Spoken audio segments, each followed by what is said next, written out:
Yeah, like the time constraint on the space. It kind of like leaves you to anticipate more.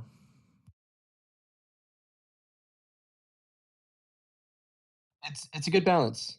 Because like these spaces that Adrian usually does where we just sort of hang out are also just really, really cool. But different utility for different formats. Yeah, I was kind of curious. How long has have Sarah and Catherine been doing stuff together? Because it's pretty obvious, like they work really, really well. At least a I year. don't know. They've been hanging out a while, but I think it's been like a year.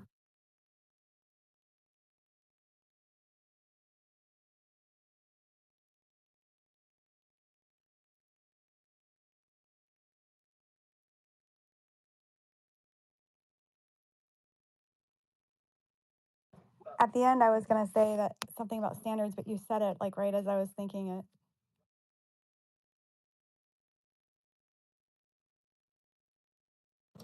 Yeah, like that space. Wow, that space actually performed very well. I think okay. So next time we'll like again look into the format a little bit. Wiggle. I definitely need more of the tech aspect things. It needs to be refined, very refined, down to it's just like segmentation. Just how actually a news report works. So you actually have to create a news report out of stuff that you found. Already, like you did a very good job for this one. I really enjoyed that one. Very nice. Sort of impromptu. I like the fact that you had all the stock tickers ready, the most relevant stuff, the the Apple thing. Very nice, very good stuff. Really enjoyed it. With a little bit of refining, that gem is going to shine so good, it's going to outshine everything else, which is the point. No, thanks. I'll write a little script next time. Nice, Yeah, nice. Wiggle. Yeah, well, I'll help you on the back channel with that. Lincoln, what's happening, man? Just hanging in there. Adrian, did you call Yeah. out Lincoln at some point, or it was like a hallucination? What was that? I thought I might have heard Adrian calling out Lincoln on previous space, but I could be wrong. Oh, just for a second, I was gonna come up, but then like it was ending, and I was like, Oh, yeah, right. Okay. yeah, it was all good. Yeah, thanks, Adrian. It's all good. Nice, nice. Isn't it like four? Isn't it like four? Whoa, damn. We kept that. I wanted to keep that space going for like 90 minutes. Turned out to be an hour. Yeah. More like 2 hours, I think. Yeah. Hey, Adrian, can you chat a little later? Sure. Yeah, definitely. I can. All right. Maybe while we're hanging out here, we can talk for a second after. Yeah. Hang on, let me All right. find this. Good I'm work. gonna do something stupid. Hang on. Where's the thing? Where's the thing? Smoke.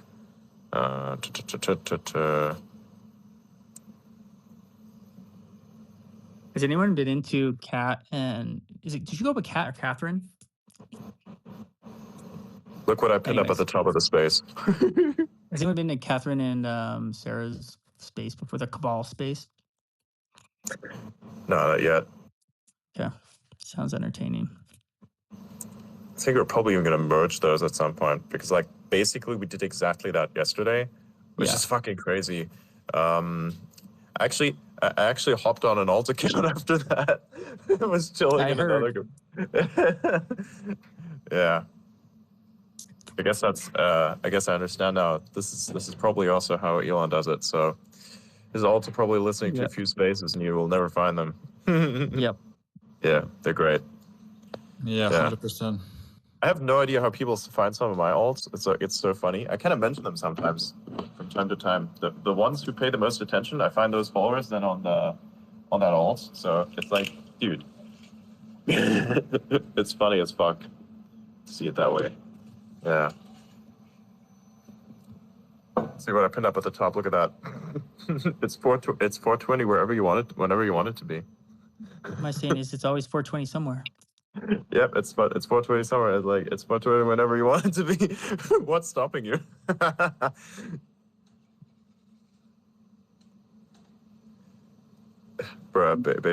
Wow. Definitely will argue that it's working hours somewhere, and would then proceed to work those working hours. Yeah. I also got into a car. I also got into my car this morning, and while I was traveling 80 kilometers an hour on my way to work, I realized that I forgot my car.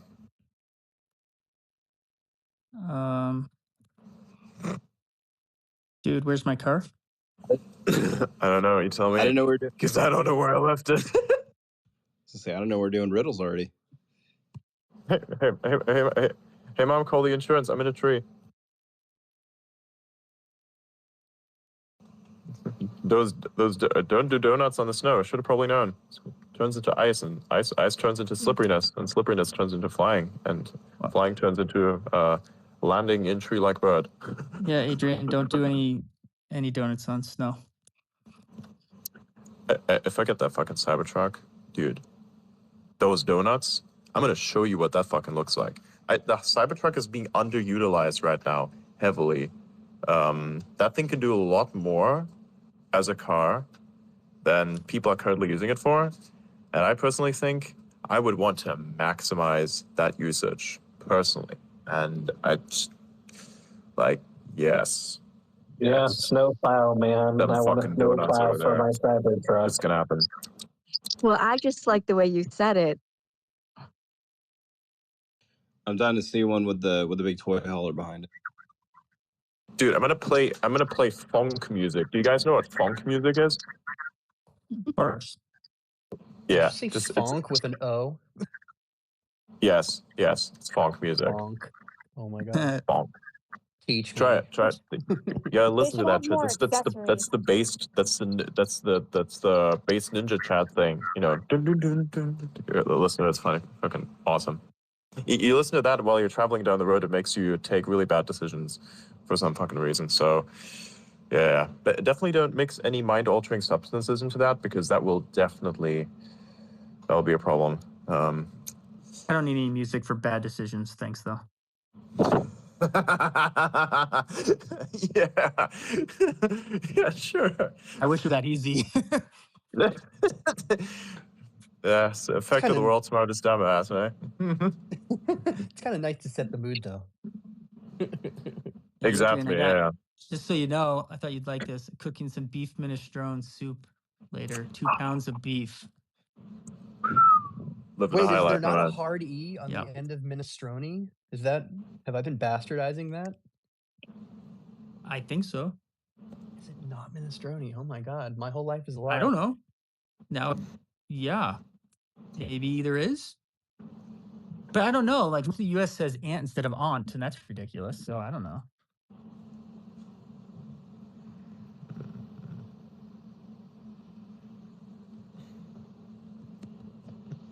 That comment's actually pretty good. It's 420 or whatever you want it to be. You gotta say the stuff that nobody else is gonna say. Everyone else wants to, like, congratulate, do this. You have to take based takes. I love based takes. Even when I see them in my comments, I hardly ever like anything, but I love that shit. I'll even reply to that sometimes. If the take is based enough that it adds into my fully recursive value chain, I'm fucking replying. And it's so good. Like, I don't reply as much. And this is not because I don't value you guys, but if I really see something that fully embraces the recursion of that, I'm doing it, because why the fuck not? It's awesome. It's about, Dude, like, whenever I boosting say the the signal thing to that noise no one else ratio, right? It's about drugs. It's about power. It's about what? Have you seen that parody song where it's like The Rock with I don't know, the lyrics and something like, "It's about drugs, it's about power, we stay clean in the shower." Like, it was a really good one. You gotta listen to it. It's stupid. The Sounded video like is Alec pretty good Baldwin. too. Oh really? Is that what he sounds like? Okay. It's really bad timing, isn't it, to sound like Alex Baldwin at this Alec Baldwin. Jesus fucking Christ. Yeah, not a good time. Yeah. It's just like I when you don't even sound like Alex understand that. Jones, I but don't it's worse. care enough to look into it, but I find it weird that an actor on a set can get in trouble for pulling a trigger on a prop gun. I don't understand it. Yvonne would agree with you on that sentiment. What was that? I said Yvonne would agree with you on that sentiment. Yeah, kinda I like don't Sons of understand. Hollywood a How little can he bit. be responsible So in any way? It was a prop gun, though. It was a real loaded gun. Yeah, but well, he it's didn't kind of know. on the prop master though. Like, here's the thing: if someone's Yeah. gonna give me a fucked up tool, like, here's the thing: if I rely on someone to give me a proper tool, then I rely on someone to give me a proper tool. If someone's gonna give me, say, a wrench with a part of the end sawn in, such that when I start turning a screw somewhere, the thing breaks off, that's not my fucking fault. It's the fault of someone else giving me that wrench. Now, sure, granted, I should actually take that, look at it, and say, hey, is this wrench Hey, still working? Sherry, But I should also have trust, right? we got feedback coming from Sherry. Like, I want to trust my engineer. I want to trust my prop master because I'm an actor, say, and I don't want to be focusing on anything else. I want to focus on the lines I have in my head and not say, hey, is this thing fucking like, okay, is this going to kill someone? Because you don't expect that to happen because it shouldn't happen realistically, right? So I guess that's an argument that needs to be made. But at the same time, I have no fucking clue what went down there. I wasn't there. There's not much evidence at all. So, like, for it. To make accusations of, say, him doing it intentionally could be relatively unfounded because we have no evidence. And then to say they didn't do it, we also have no evidence. So it's literally a limbo thing that can be speculated on, which is exactly why people speculate on it, because the clout farming that is the cloud farming potential of something like that is so fucking high, you can exploit it ad infinitum. So you can do that, whatever you want to do, and just continue on with that problem. Like, you gotta find, man, we're gonna find that clout. Dude, nah. the prop gun guy, per lady, I guess it wasn't this woman, that's her only job, right? To make Yeah, sure literally. the props are safe. That's her job. She messed it up. It makes no sense that he would be responsible no matter where he pulls the trigger. It's a fake gun for him. Yeah. It doesn't No, matter. no, The gun's destroyed. It doesn't matter. The gun has been destroyed. So either way, there'll be no way to prove it now because the gun has been destroyed. It doesn't even matter if the gun's been destroyed. It was a working gun, right? With a live It was, but ammunition. in the So testing whoever of put it, it in they there is destroyed it. responsible. Why Well, not? not anymore. Not anymore. It doesn't matter. I mean, because during the testing of it, they destroyed it. So it's over. What I'm You'll saying see. is we know it worked. We know it went off. We know it killed someone. That's so we know it was not set up right by the prop person, right? Yeah, the real problem here is not the fact that the gun did something. The fact is who's liable for the fact of what the gun did. Right. I'm eating right now. I didn't get a chance to do it. But there's no way to prove it now because he says he didn't pull the trigger. All the other people say he did. So now it's he said, she said, and it doesn't matter because the gun's gone. Right, but it doesn't matter if he pulled the trigger. It wasn't supposed to be live. Well, it doesn't matter. It does. I mean, he said, she said. That's how it's going to end. No, okay. I think this is part We're of the not problem. having this discussion. You go ahead, Adrian. I said we're not having that discussion. I'm having some cold pancakes from the morning that I skipped on. But they're good. So I'm eating them. So I love them. So, while you're Real listening maple to me, syrup? Nope. I'm sorry. Have you ever had real maple syrup? Or you just have. Yeah, of course I did. All right. The irony of where I first had it would surprise you. The first place I had it was in the Canary Islands. It's funny. All right. There's a restaurant there. Well, at least was anyways. I'm not sure if it's still there. It was too long ago. One of the restaurants I used to be at got burnt down by the mafia. But nobody talks about that, and you didn't hear that. So, yeah, delicious. Unfortunate T-shirt. Yeah. So,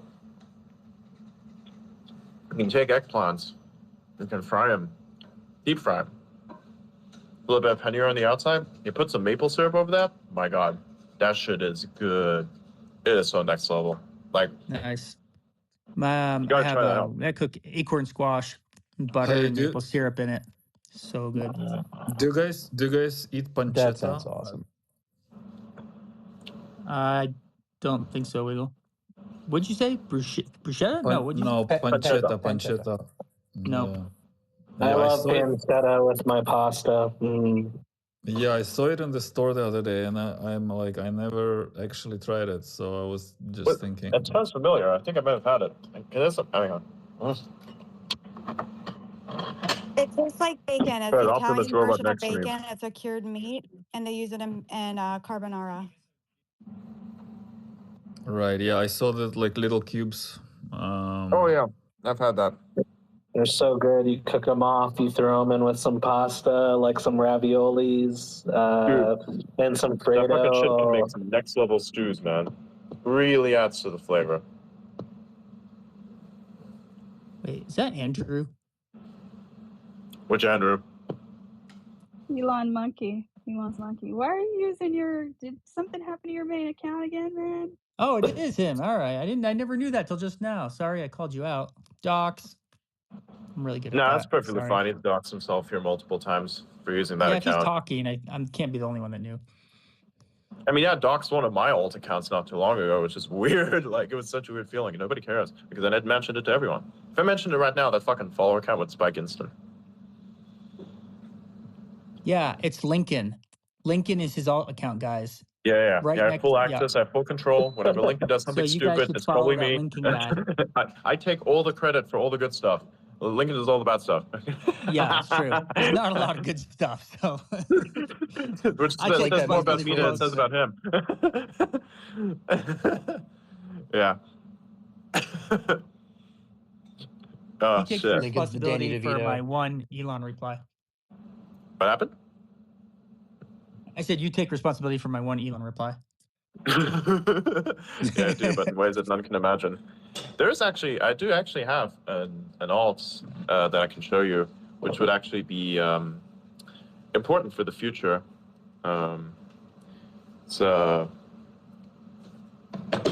It's still not entirely known, but I can do this thing over here. Hang on, let me find it myself. Let me find this thing over here. We do that thing over here. And then we do this thing over here. And we do that thing over here.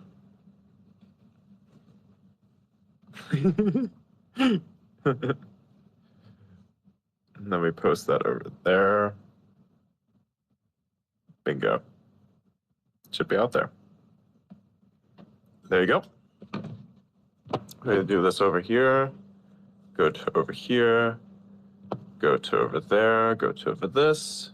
Do this. Do that. And then this is my alt account. It's a fresh one. Look at it. You guys like it? Where are we looking to see this? Where are we looking? I put it up at the top. You guys like it? It's pretty good. It's the future. Nice. It's gonna be scaled. It's gonna be scalable. Did you just make it? Yes, I made it not too long ago. That's gonna be big. Nice. That's the future right there. That right there. That's, You can verify it? Oh yeah. In the force in a bit I will verify it, and we will use it for interesting things for sure. So yeah, it is. I'm watching it explode in real time. yeah, essentially. That whole account will be then used for like I'm thinking of basically scaling it in a way where I kind of move the type of small shows potentially over there at some point. And then there are other things that I hope to do with that account, which may fall apart. So right now I'm just using it like this because, I mean, we're doing X News Weekly regardless of what we do. So I got that account. I didn't know that handle was still available, so I got it. Which is the most lucky break, X News Weekly. Yeah. Hey, Adrian, since you brought Sarah and Catherine in, are you looking to like gather space hosts and doing like a network hosting? It depends. thing? It depends. It's not about it's not about the mass. It's about the it's about the type of people that we have. So the types of people who I want on there are people who have actual content. I just don't want people to just speak. That's just cheap.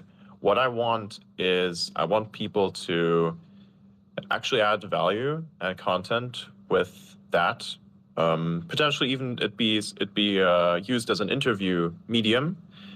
And I think it would be one of the best things to do. And I would largely want to take that account and turn it into something that's independently run from me even, such that it is entirely scalable, and a core team of trusted individuals and good people that I handpick and select with others combined will then essentially run that. But that's, I mean, like, because this account which I have right here, it's relatively personal, but it's also very agency based. So, yeah, we're building that. If you want to push like a positive message and something that has like context and curation, something that is like, you know, like a beautiful work. If you were to do like a network of space hosts and kind of fill the week with it and coordinate it sort of like a managed way, I think it would be pretty epic. Yeah, I mean, just like what we did today. That's essentially exactly what I want to do. By the way, do you guys like the banner? The banner is I designed that one, that's so dope. yeah, That's very cool. pretty good. Beautiful. Excuse weekly. Yeah. It's actually funny. I had to change it a bunch because the when you have it open on phone, there's like an arrow that's at the top, and that arrow has like an effect all around it, which is a darkening effect. And I had to make sure that I essentially lowered the position of the X news thing, because otherwise it would just be obscured by that part. You wouldn't see it on browser, but again, you know, people usually make everything for browser and then their mobile integration sucks. So I hope to basically alleviate that. Yeah. It's obscured for me. I was gonna say the news kind of gets lost. You don't see it. You see weekly, but you have to like really look for the news. Yeah. I mean, it's supposed to be more like X Weekly. That's the name of the account. So I wanted to have the news thing be a little bit obscured, essentially, by intent. Still Well, work in progress you did a in that good way. job then. Yeah. So I think that looks good as is for now, right? So we're gonna basically scale it then from there and see what happens. I still want to change the profile picture. God damn it! I can't do it. Where is it? Shit. You know, I can't change it because I already changed it before. So that's kind of an issue. It's because you're on deck to be verified. Yeah, no, I changed parts of the profile early on, so I guess that's what did it. So I can't exchange the profile picture or whatever. So Just put it under your Rebellionaires thing, right? Wouldn't that allow you to do it?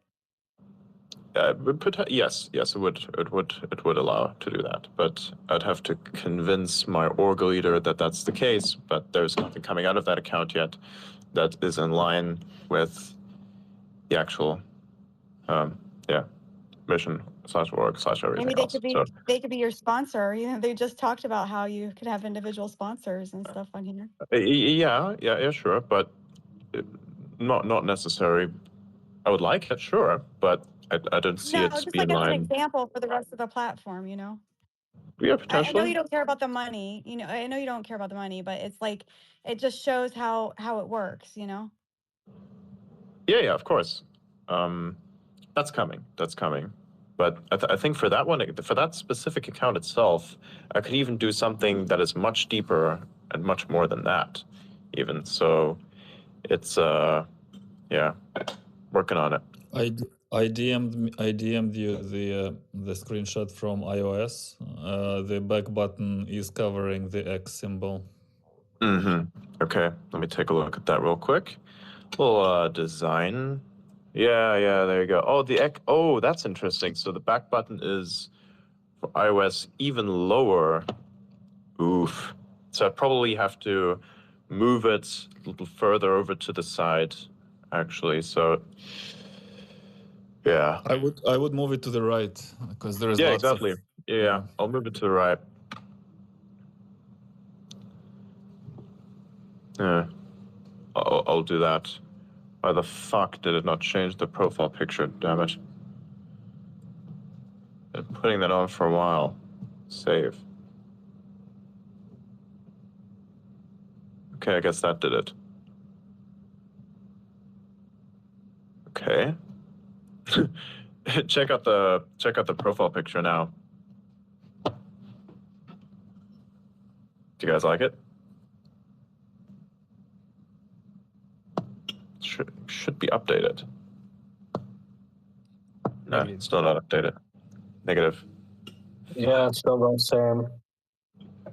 That's Try renaming major the fucking difficulty. Try renaming the file if you're using the same name. No, it's not a Yeah, that file name. happened. It's not the issue. Yeah, that happened to me one time, Logan.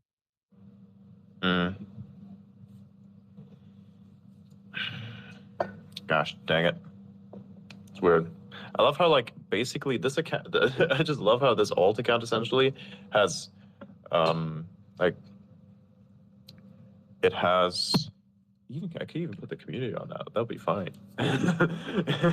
That'd be funky. I could even put the community on that one. That'd be hilarious. Add a little additional. Yeah, add a little additional validity to it. Yeah. I'm thinking of revamping the community a little bit as well to make it more in line with what we're doing. Yeah. Actually, let's do some photo editing real quick. We're going to figure this out. Then I'm going to look at this. Oh, looks good. Look at that. Okay. Yeah, so we're going to move that over a little bit. Thanks for the heads up, by the way, Wiggle. Good job. I think can measure it. Also move it to the bottom right, because on the top right you have like a search icon if you look at the screenshot. Yeah. No, I'm not going to move it all the way to the right. I'm just going to move it a little bit to the right, just a little bit. Oh, okay. So that's what I'm aiming for. And I think I've even made this on Canva. Where is it? God damn, these browsers are so fucking inflated. Oh, it's insane. Yeah, essentially. Fuck. These browsers are so inflated these days. Everything is so big, and you touch a button and it takes 5 minutes to load. Should go back to 2D buttons for fuck's sake. It's nothing to do with the cache. It's everything to do with stupid web design. Like, we should go back to fully 2D buttons with absolutely zero animation whatsoever. Have it be mainly just somewhat static so that everyone can load a web page like instantly. We have good internet that can do exactly that. But if your browser is taking up so much of your RAM that it's essentially akin to malware, then why the fuck is it not being made efficient, goddammit? Like, seriously. And part of that is the web designs too. You have like animations on there. I mean, I like the fact that you have animations and it looks entertaining as fuck, but you click the goddamn button on a tab somewhere and it takes me 30 seconds to load on a high-end device. That's not acceptable. It just isn't. I don't care what anyone says about the advancement or the state of technology. If it's not advanced enough yet, make it more advanced.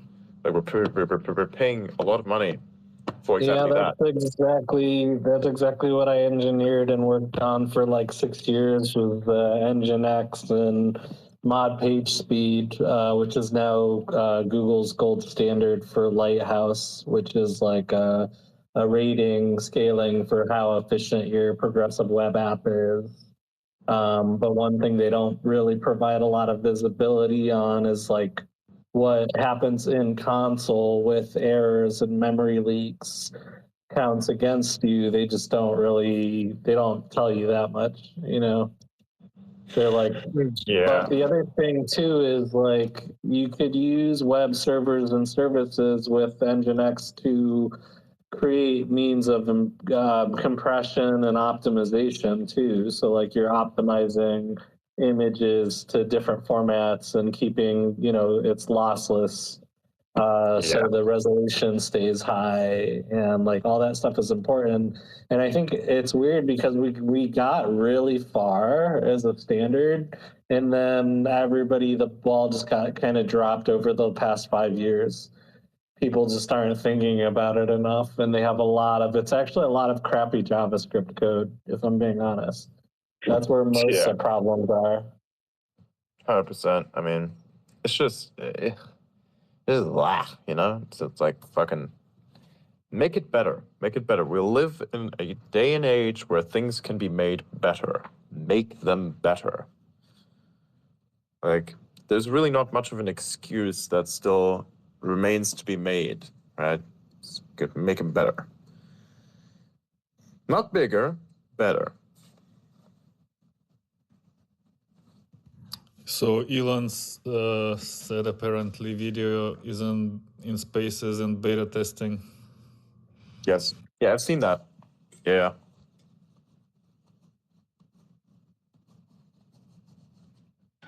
Okay, we're gonna upload that. We're gonna He download said this. soon. We'll see how soon it's gonna be.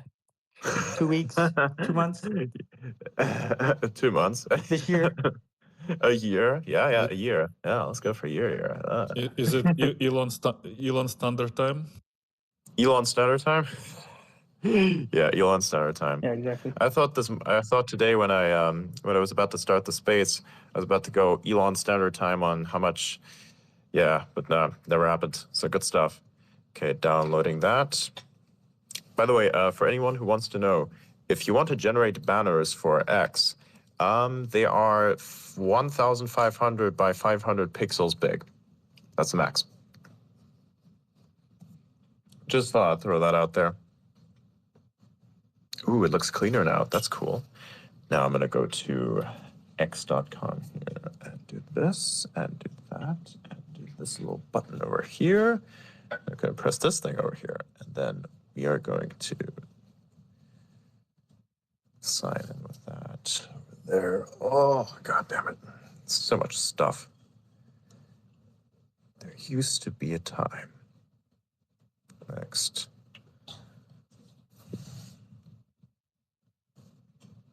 I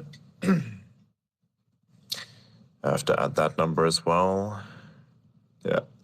This is like live. You get to see live creation of stuff. It's pretty cool, isn't it? I think I'll have to set up the payment system for this one. Yeah, I wonder how much. Yeah, I think I'll just get the X. I think I'll just get the X Premium Plus on this one. Or unless someone is willing to give the X News Weekly an affiliate badge, but I'd have to see who they are.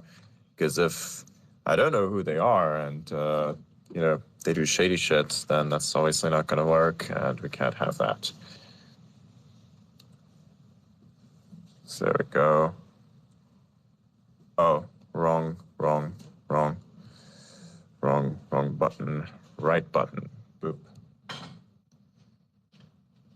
Oh, this one. There you go. Yep, that should be it.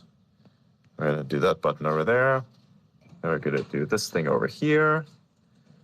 We're going to go to the verifier over here, and we're going to do that thing over there. And go back to this, back to beast mode. Nice. Okay, now we're going to do this, do that. It's been a while. So for verified orgs, I'm not sure. I should probably. I want to know if we can get that. So potentially, I'd have to like somehow take my ad revenue and pump it into the verified orgs. That would be interesting, actually. Imagine if I could do that. That would be quite cool. What do you guys think? Like create an org, the basic one? That'd be funny as fuck. Like imagine that. Oh, that profile looks so fucking clean, man. Jesus. Yeah, it almost becomes a sustainable business model at that point. But I think there's still some things that you're gonna have to do to get there. I don't know. It's easier said than done, but Yeah. I mean, it really is. It really just depends. But yes. Gonna take a while. But we'll see. We'll see how the future goes for that. yeah, make it like a 1-year goal, you know, or like a 6-month goal might be good. Not even 6 months. No, I go with the flow on things, and that something either works or it doesn't work. And That's fair. yes. Uh-huh. Oh, yes, right. I forgot. God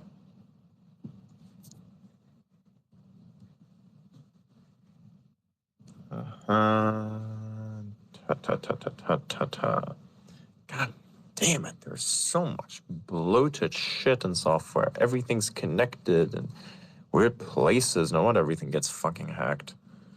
Yeah, and developers that leave their API keys in the code. Yes. Yeah. Oh, it's so stupid. hear this every day.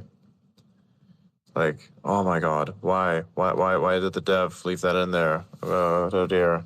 It's totally not stupidity, plainly and simply. Or probably because everyone's using a kind of tech that's not supposed to exist in the first place. I personally believe that there's certain things that should definitely not exist as tech, and that is fucking one of them. It's like the consistent usage of APIs and the way that they're being put in. It's just shitty craftsmanship. God damn it! It's like buying cheap products minus the quality. You ought to buy a product that has actual quality. Right. Okay, hang on. Let me adjust this over here. What is it? Fuck me, bro. Okay. The amount of stuff that you have to go through just to like manage something. This is why, by the way, with ESG, there's an interesting problem. Oh wow, it leads me to the creationist page. Fuck you. The opposite of the link that I just clicked was being put in. Why?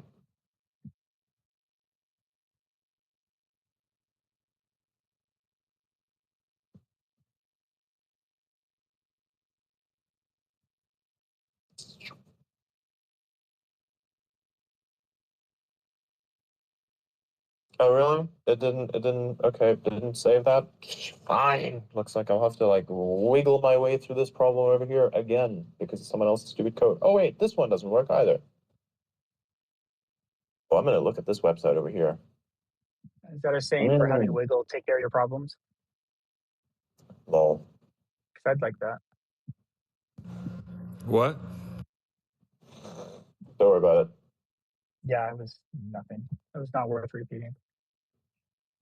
We were making a joke and we accidentally happened to use your name. By the way, based choice on naming. It's fucking awesome.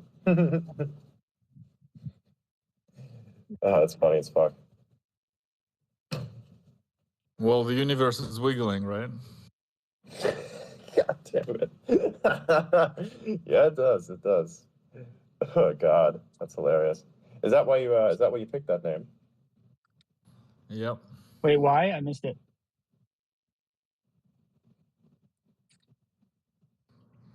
Because everything wiggles. Okay. Yeah, it does. It does. It's so good. I love it. It's perfect. How many followers did that account up to? Wow, almost at 80.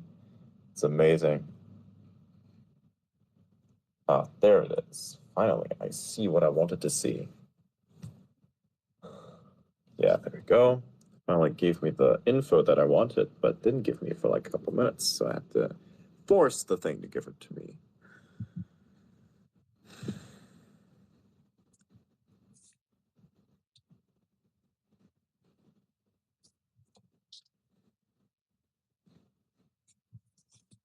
And I'm in. Nice. Mic check. Can you hear it, Yvonne? I can, thank you. Yeah, sorry about that. It's so weird. Like my alarm went off because I have to sometimes I have to set my alarm to make sure I wait an hour before I post something because I'll just want to post like crazy. And the stupid alarm went off and then I couldn't hear anything after I was there. And then I tried to pop back in and then I was distracted and I didn't do except speak, like when you pop back in sometimes. And I was like, dang it, now I gotta swipe up and close out and come back in again. And anyway. Did you check? Because there was an update yesterday. Did you check to make sure your app is up to date? Oh, yes, indeed. I think you might have actually mentioned that. Somebody did, or maybe it was Poetic mentioned that. So yeah. I think Darby posted it too. We kind of all try to keep track of it because we notice little tiny glitches in the spaces when we don't update. Exactly. Mm-hmm. We all have to do our tech support to help other users because they can crash our sites too. Potentially, yeah. Just wait until I show you about what you can do to your DMs.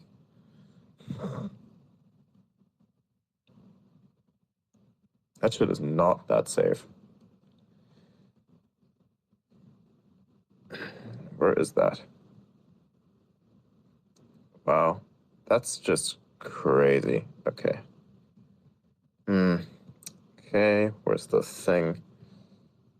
Oh, God damn it. Where is it?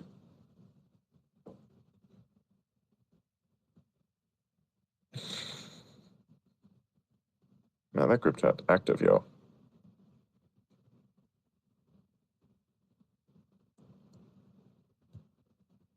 There we go. There we go.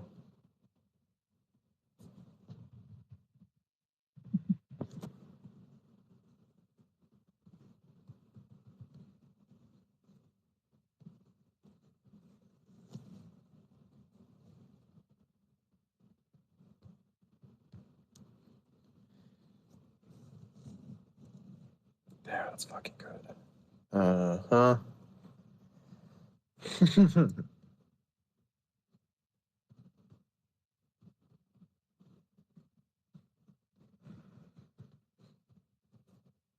Location.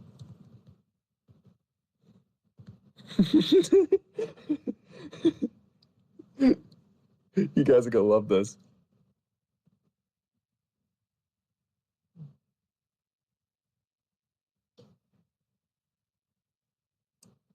Click save. Nice. Yo. Okay, go check it out. Check out the profile and everything now and see if it looks good. If you guys like it.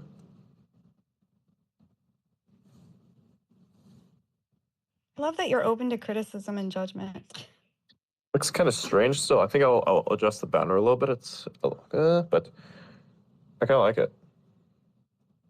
Oh, I like how Yeah. you changed the color of the X. It matches the background. That's cool. Yeah. Yeah, it's pretty good. That's awesome. It looks especially good on mobile, but damn, that looks fucking clean. Also, take a look at the look at the location. Your X timeline.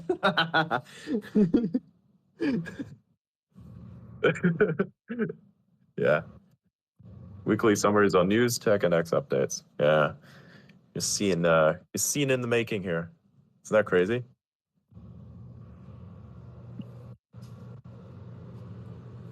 Fucking awesome. Bruh, that's a block, bruh. I know exactly who this guy is. Yeah.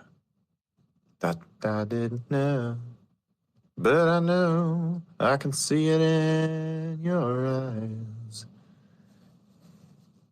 Wait, what? Oh. But yeah, that profile looks a lot better now. A lot better. So I'm following. Yeah, I like the font. Yeah.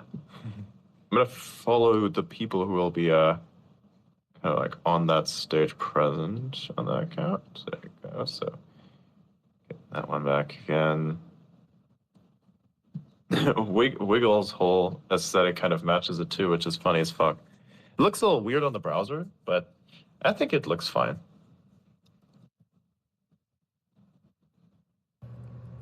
Are you in black mode? Any mode really. Yeah, imagine if that profile picture becomes a square. That'd be great.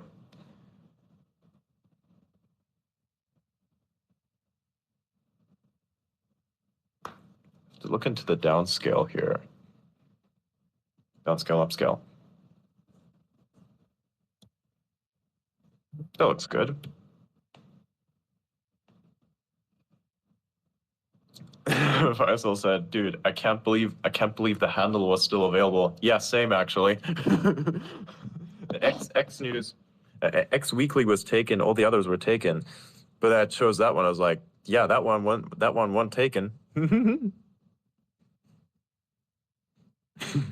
That looks good. So it's good for iOS, good for Android. Yeah. Nice. Very good. Very good, you guys. Very good. I like this. It's working its way.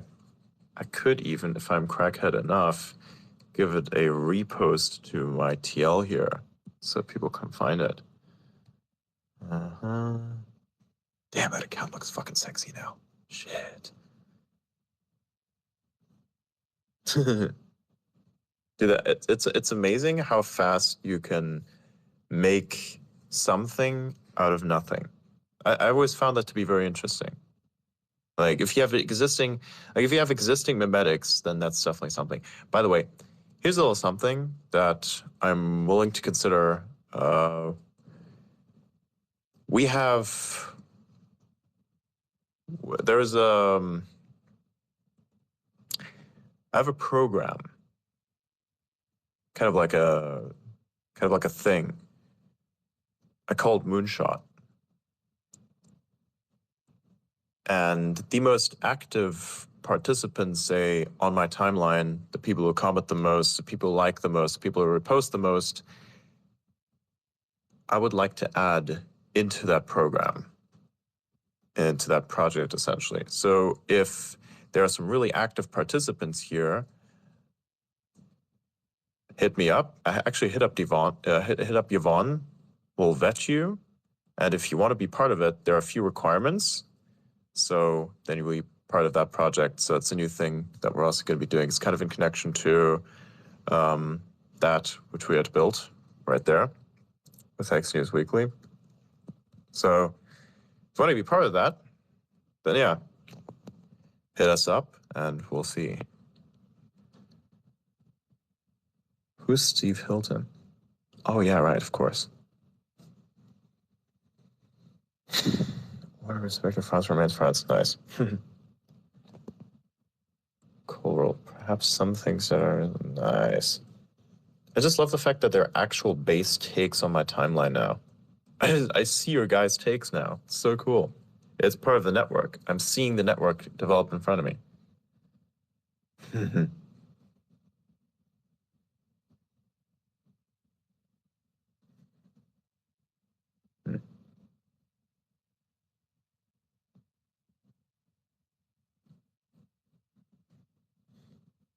That's nice. Some really nice takes here. Naked Joe Biden in the shower. Did not expect to see that today. Okay. All right. Cool.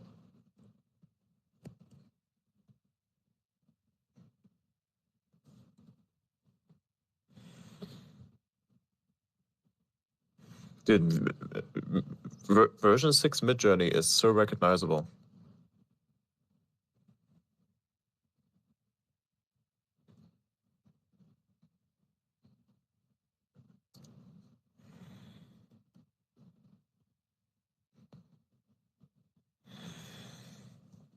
Wow.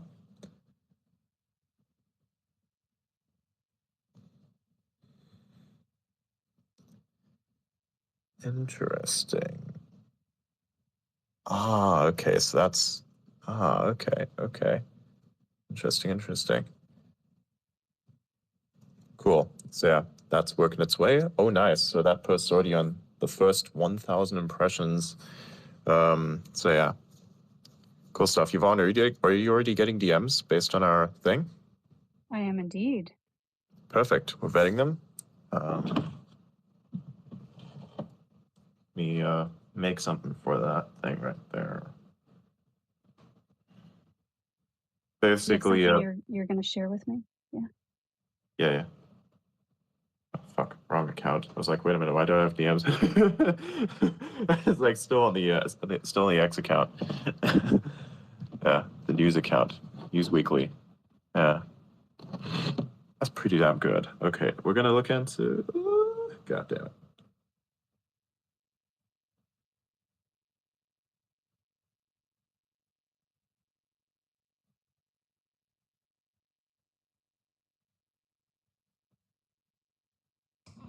Hey, Wiggle, I sent you something on the back end if you want to look at it.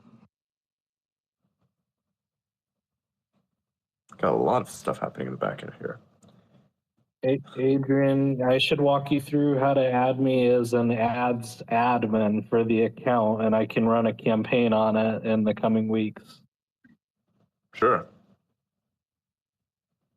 We'll do that another time because it'll take us like 15 minutes because it's a little quirky. The interface is weird. It's different. Yeah, no, sure. That's if it is an AUG account, but yeah, I think, yeah. I tested it on my personal and my business and a few others, so I kind of got a hang of the flow. It's not too bad. But we might have to get that account whitelisted for ads. We'll see. Okay, where's the goddamn DMs, man? Fuck. Worst case scenario, we can always do it like we did it before with quote tweets and stuff, or quote posts. Yeah. If we get people interested in doing like citizen journalist work and stuff like that for your weekly space, how do you want us to proceed? Okay, come again?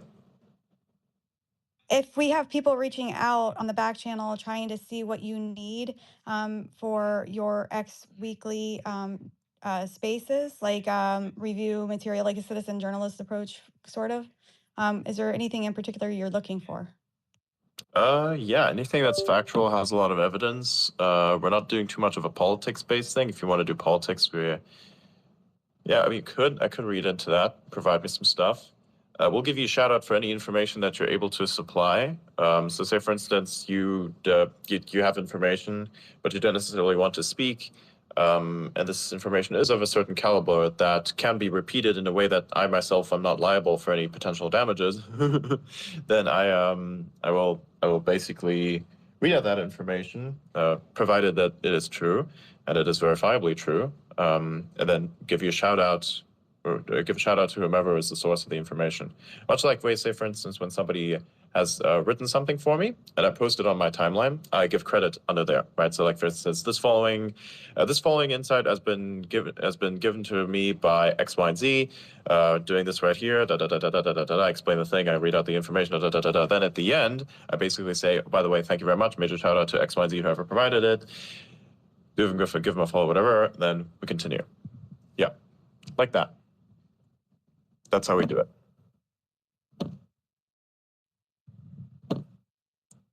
So that's what I'm looking for, essentially. So, like, facts-based information, no speculation, that kind of stuff.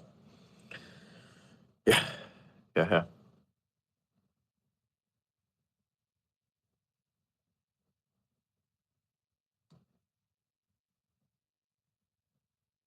Yeah, I think politics is covered by Sarah and Catherine.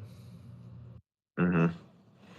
Yeah, that's Yeah, awesome. I 'Cause I know also feel like they have that, what's it called, Cabal News that they're doing with Alex. They cover tons of news and politics there.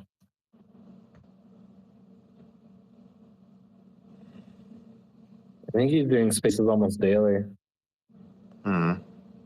Yeah, I always do spaces daily here, and they do too. I think I don't know. They're right now doing their thing. They're busy.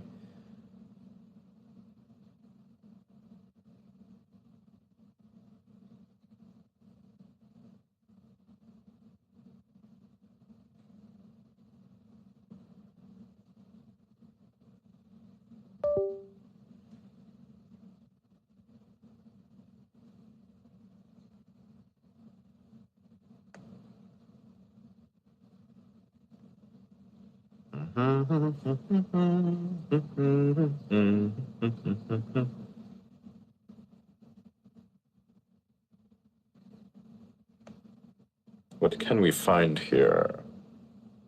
Oh, yeah.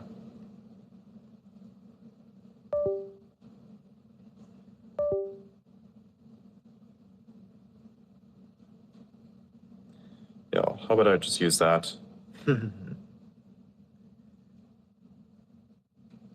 Okay, Yvonne, did you see the new thing? I did. Sorry, I'm back. Perfect, yeah. Yeah.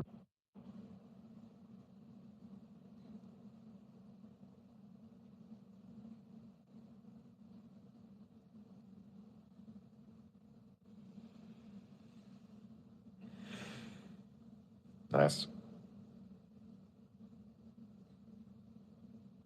Did that damned thing not update? What is it with X and its fucking image upgrade?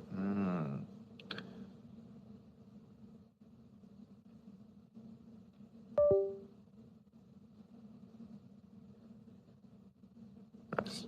Adrian, do you think it would be a good value to have more spaces and like specific languages, like even ones that might teach language? Not particularly. I think that's a very niche thing that I don't think I'd be getting to. It could work. It could work, but it's just very niche again. So, yeah.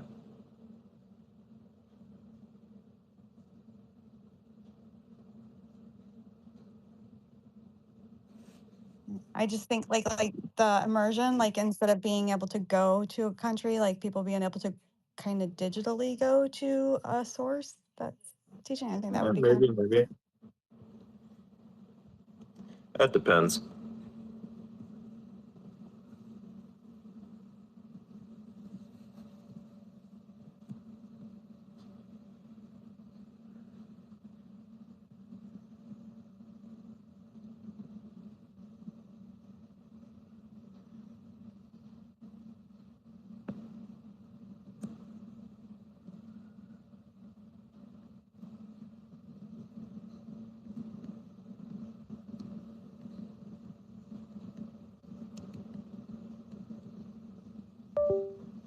Yeah, I have so much loot on my robe. And just hit level 29. Mm-hmm.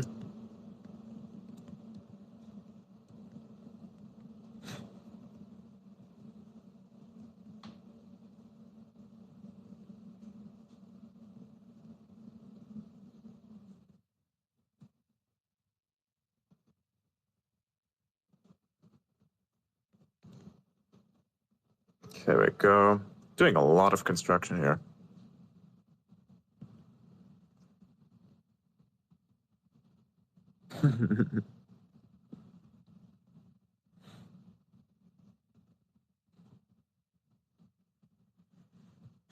Damn, that account grew fast. That's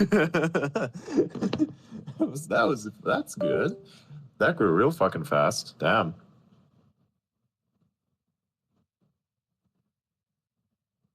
Jesus Christ. Yeah, that is pretty big. It's starting to look like my timeline.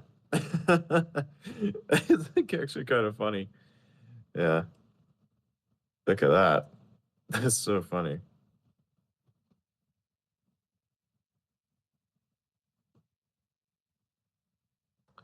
Ooh, I like that logo. Yeah. It's pretty decent. I was initially thinking of going with a transparent X, but I was like, bruh, nah, that's grifty. We want to do our own version of it, essentially, right? And it's X News, so yeah. All this stuff is like made by me. It's funny as fuck. This is weird. Yeah.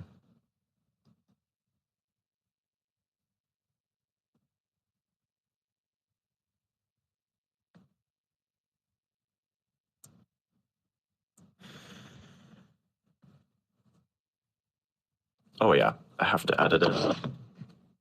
Hmm.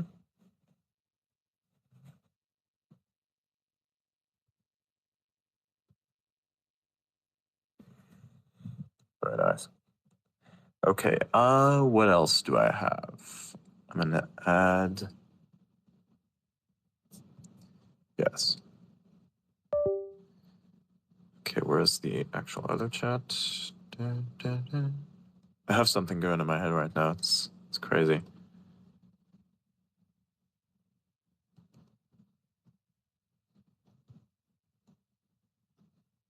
Oops, a little crash detected. Interesting. Wow, where's the other one? God dang it. God damn it. Where's that chat? Damn you, fucking. It used to be easy. There we go.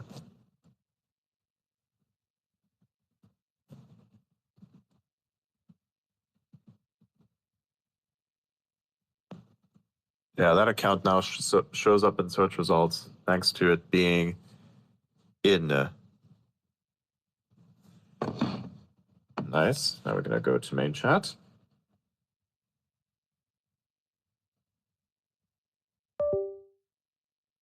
Why doesn't this work? Am I, goddamn. Very nice.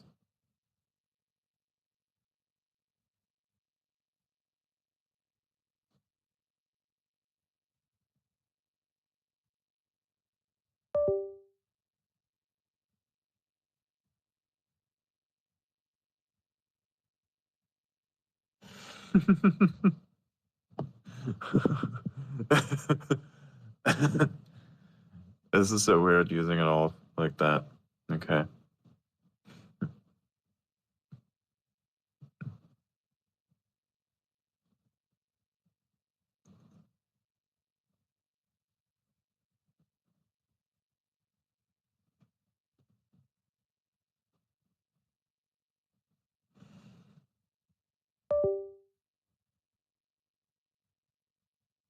Elon, is that you? Wait, doing what? Which part? I'm like doing so many things right now. Oh yeah, no, I'm like doing weird stuff.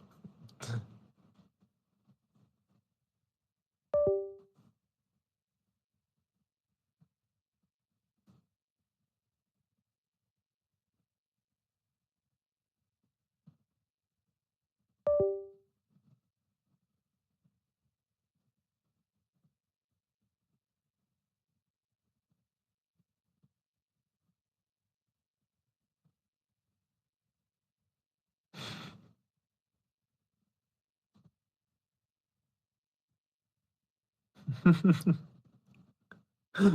yeah, this is so fucking weird. Yeah, very nice, very nice. So that's happening. Unparalleled growth. So if I don't follow you back on that account, by the way, that's because I'm doing that 100% mission focus. So like whoever is on the speaking stages, so to speak, right? Whoever's going to be regular will be included in there. So yeah, I'm pumping my space from two places at the same time. That's just funny. That sounded dirty. Yes, probably It's is. like a middle out regression. Mm-hmm. Yeah.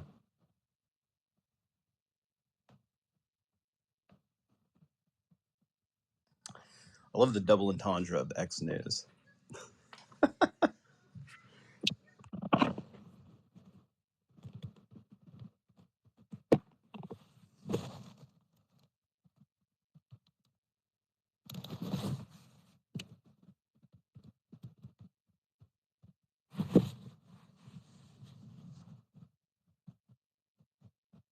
So I just got some AirPods. I've never worn any, but they kill my ears. Does that happen to anyone else? Is there like some trick?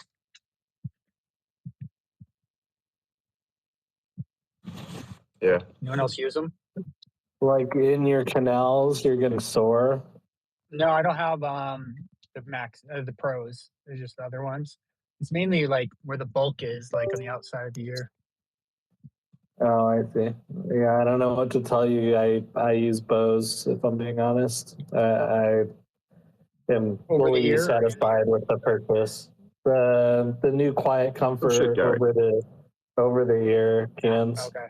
Yeah, I used to do Quiet Comfort. Then I got the Maxes, AirPod Maxes, and they're amazing. Yeah, yeah. I've got the Quiet Comfort over the ear, and then I've also got the Sport in-ear pods, which are good.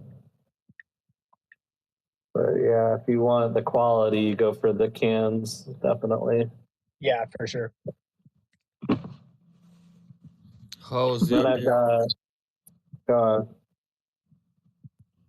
I just had a thanks. next level conversation with myself. Nice. Congrats. Were you polite?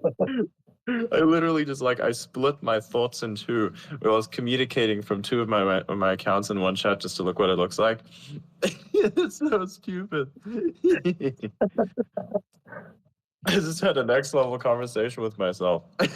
You remember a few weeks ago when Rebecca was in the room and she told us, I'm in a group chat with her and she was arguing with herself. She like texted from her computer and then she texted from her phone, disagreeing with herself. It was hilarious. Yeah. And she's like, "Oh crap, I'm talking to myself." I'm like, yeah. The dissonance is palpable. Dude, look at your base takes, my man. Look at those impressions. Yeah, Wiggle, you're fucking doing it. So look at that. I didn't even tell you to post those, but they work now. See how it works, you guys. The network. X is posted us as well. X is like a company. It's like it's well, of course it is. But X is a platform. It's more like a it's like a logistics company for value distribution. Right? It has a lot of underlying conditions and factors that allow a certain product to be taken from one place and to be put to another that is also dependent on, say, credibility, right? So, for instance, the distributor would want to take product from a place where it's reputable and then take it over to another place, right? So, to the customer, because otherwise, you're supplying shitty product. You ought to not supply shitty product, so.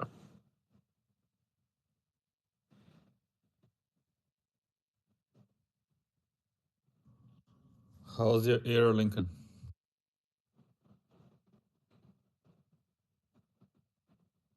My ear? Ear, EAR. Oh, that yeah. I think it's almost better. Thank you.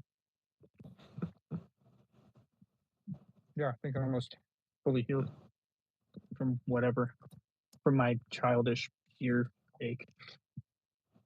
Yeah. Don't waste the garlic. Oh God. I did not do the garlic. I did not do the onion on the ear. I just kind of hung out and it got better. How's my sound quality with these headphones? Earpods. That's pretty good. AirPods. Okay. Yeah. It's I'd say it's pretty next level. Yeah. That's cool. You guys are so fucking early to that account. Thanks for asking though, Wiggle. I wonder how this. Oh, that's how it works. Okay. It's been a while since I set that feature up.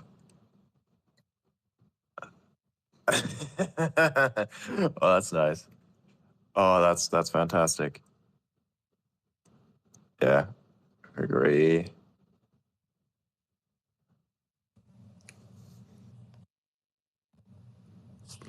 Mic check. Can you hear me? Yeah. Okay. Yeah, we can hear you, man. What's up, bro? That's weird because I guess you staged me before. I couldn't hear anything, and so yeah, Spaces sometimes glitches out like that, I suppose. Yeah. It just be happening. Yeah. Stage is a verb. I like that. Staged me. I like it.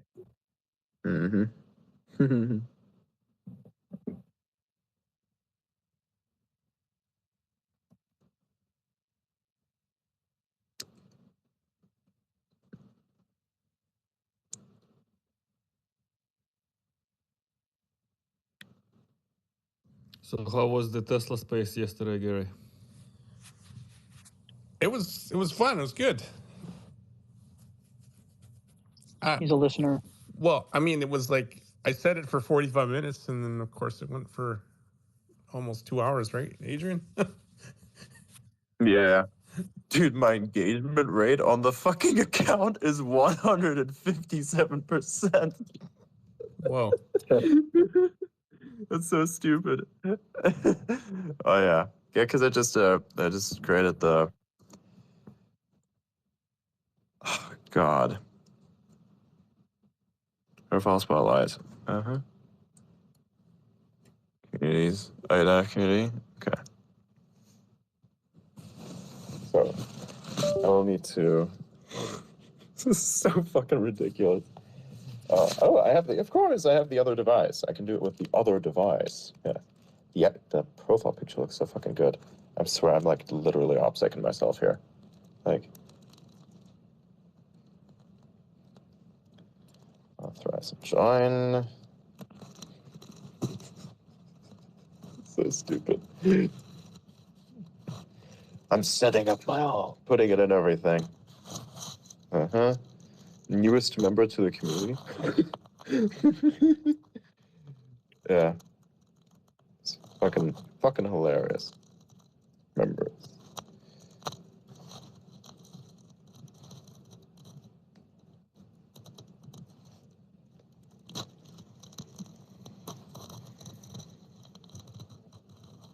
Hey Lincoln, I found you a new set of AirPods. I tagged you in it. Really? You found him? I know why I did that. Okay, done. It's in there. Very nice.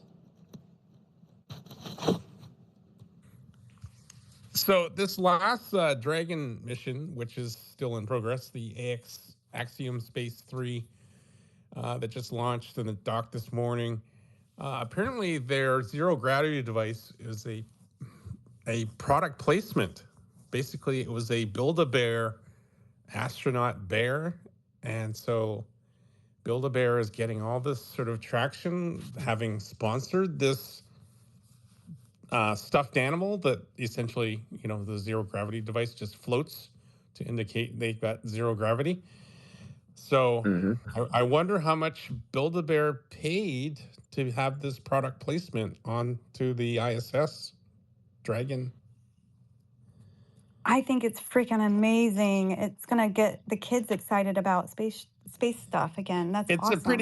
It's pretty cool looking in terms of an astronaut suit for the it's special. I'm gonna guess 350 to 500,000. I don't think they have a bigger budget than that. Gary, did you post it? I don't see it. No, I just looked it up and somebody told me about it. So I'll try and find. Maybe if someone was really crazy brilliant, they convinced them to spend $1 or $1.5 million, but I doubt it. But it's worth it. I'm sure their sales will go through the roof. Everyone will want one. They're kind of stripped down in Florida. Are they still big in other states? Like No, now they're it's like a pretty- mall kiosk. It's not even like a full Build-A-Bear workshop like it used to be.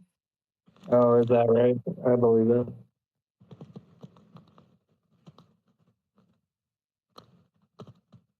Yeah, trying to stay relevant. It's hard to do. My kids loved them. Like going there and they put the heart in the bear. It was just like a really loving way to create a stuffed animal. And on the day that I had my third daughter, I had my daughters were 9 and 10. And the person that was watching them while I was giving birth, she took them to build a bear on her birthday. Oh, wow. Settings sports, settings privacy. So what does it like? What exactly does it do in space? Like they just have it has a bunch of sensors.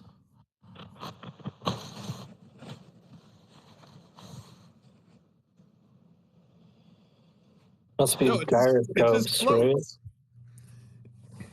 It's a loose stuffed animal that, basically when you reach zero gravity, it just floats around harmlessly and bounces off of the astronauts. So it's a zero gravity indicator. All right, they always bring something like that. I think it's like a tradition, right? Yes, but this one is specifically Build-A-Bear, so it's actually product placement. Yeah, and it's like a bit of a marketing, right? Yeah. Yeah, I know that they usually take something with them, like for their kids to have like a visual on, and that they can say went to space and stuff. But Build-A-Bear is new. I don't think they've ever plugged a certain company. Yeah, the first crewed mission was the Demo 2, and they had it was a stuffy, but it was like a globe that had arms and stuff, and so obviously when people realize, oh, look at that, and it's immediately sold out on Amazon. But there was no deliberate product placement, whereas this is definitely product placement.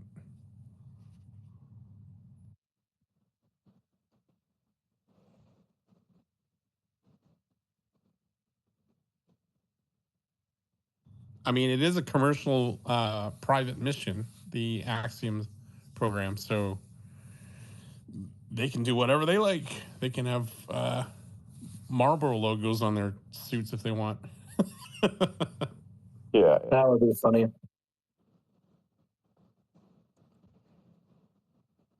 They come out, they're smoking cigarettes for the block after Yeah, the let's do that in ship. a fucking space pod. Probably not gonna die. You know what I've Shit. You know what I ever wonder about is, I mean, like,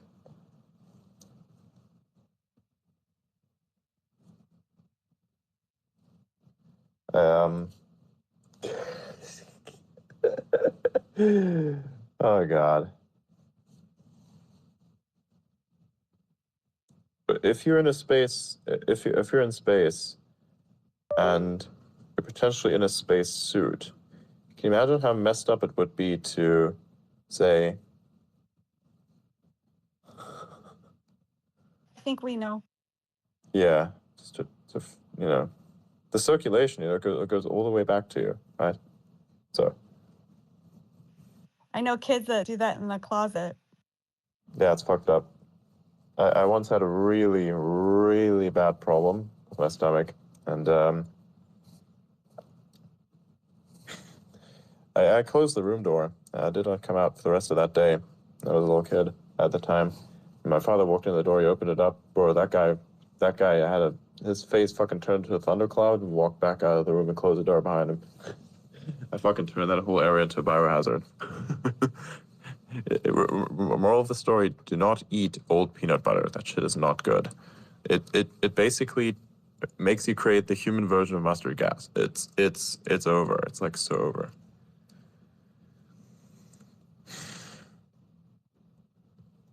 Yeah. Could you imagine if like Cheech and Chong like sponsored a trip where they are like scientifically doing something with medical marijuana plants in space, and then like they had their logo like plastered on the side of the rocket? Yeah, it'd be funny. We're going high. We're going very high. It would work. By the way, check it out. I improved the account a little bit.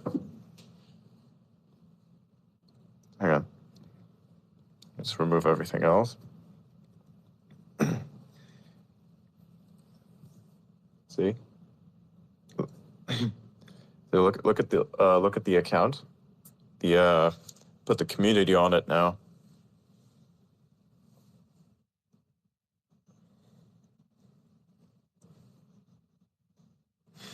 I also added a category, so that's pretty cool.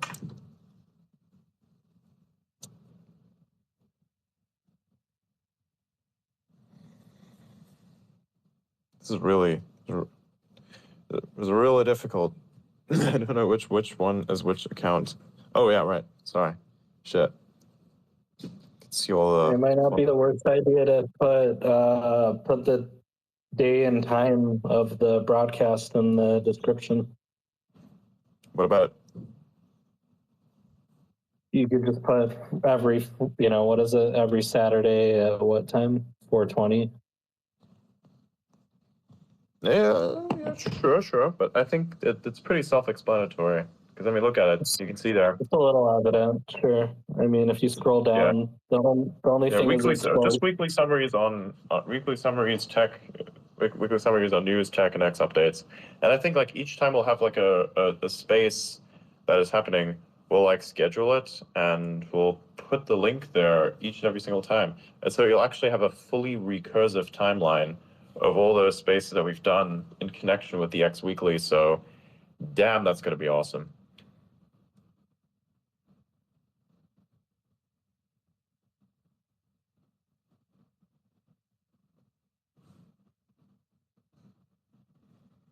So that's fun.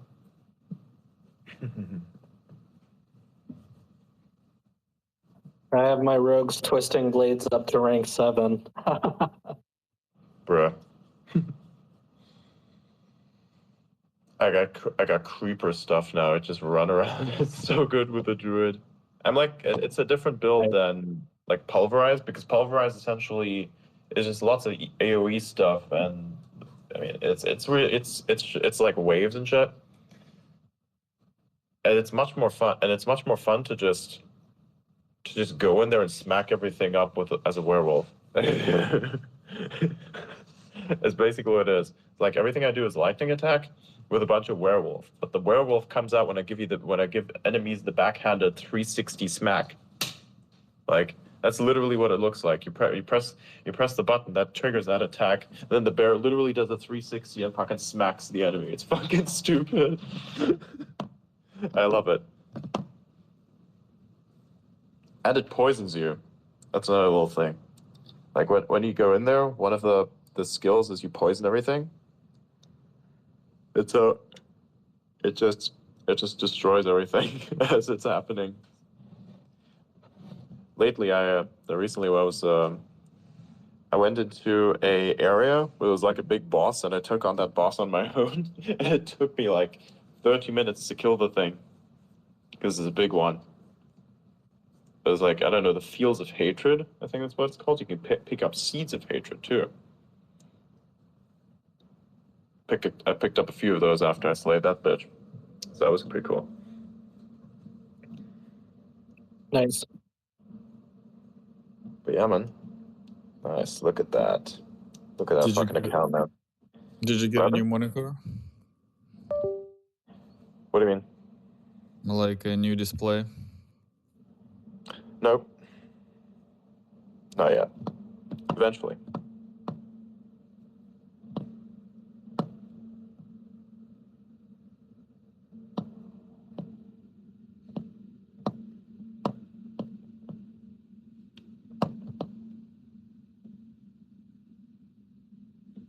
That was pretty good. I just love how it's like neck and neck right now. I have one that's promoted on my timeline, the other one is promoted on the other. It was nice. Actually, damn. Pretty cool. That account looks really based now. And I love how the color scheme is uniform as well. Like you look at the exact community design and you pair it with the weekly news design, and it looks really fucking good. Like it actually pairs up, and even in dark mode, it looks based as fuck.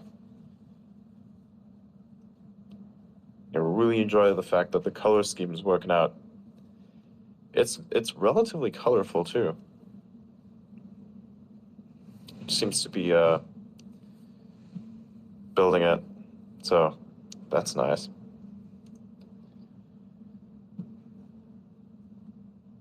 Awesome stuff.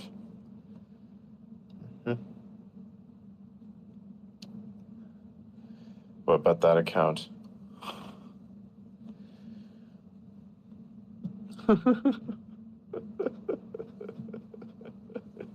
Oh God.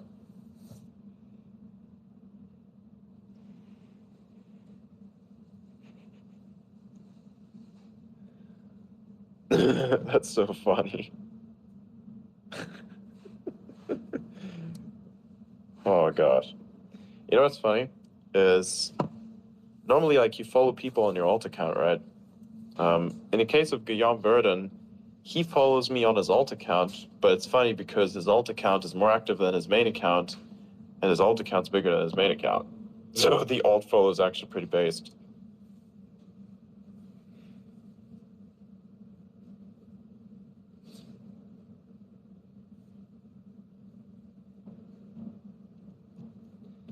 Yeah, that's a lot of notifications.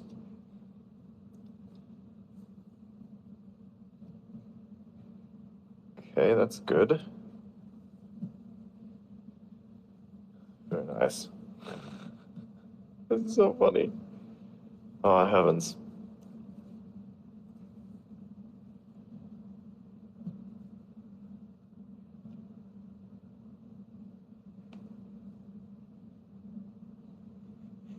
Damn.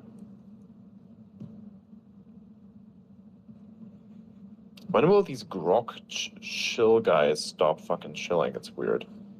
Humanity needs to increase waste by like... Oh, it's so funny. Probably when it's like, is it available overseas yet? Because I think that's really the only people that are buying anything off of Grok are the people that can't have access to it yet. No. What I'm referring to is different things. Referring to people associating tokens with it and shilling those. Stupid.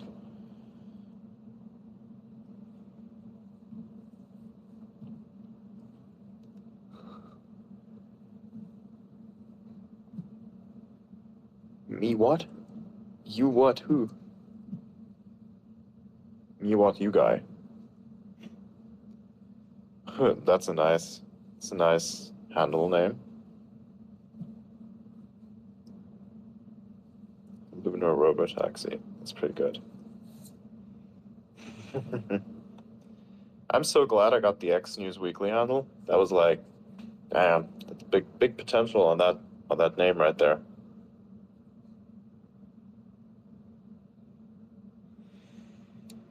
Yeah, with all the like new people that will come to X, I think the handles will become somewhat in demand. Mm-hmm.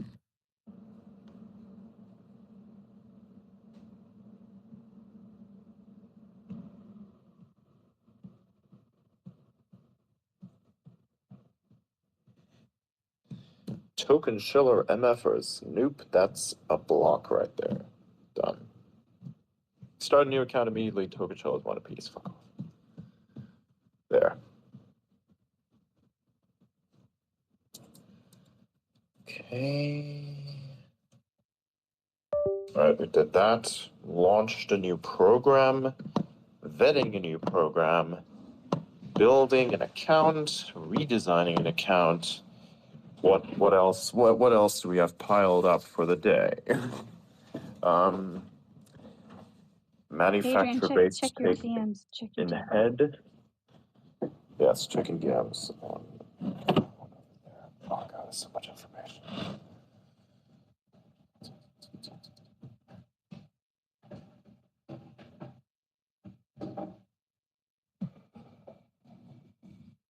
Uh.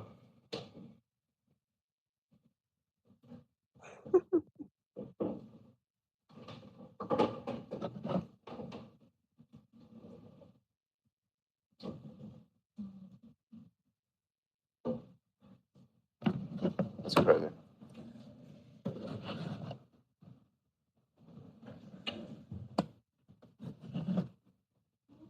Tell me, put him on cold ice.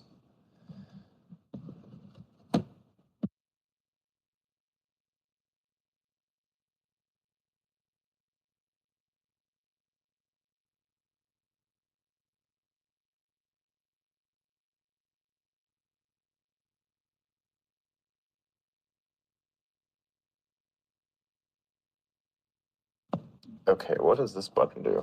Okay, very nice. Yeah, we're gonna. That looks good. That looks spicy. What the fuck happened to Wiggle? Oh, there he is. I was like, where? Where did he go?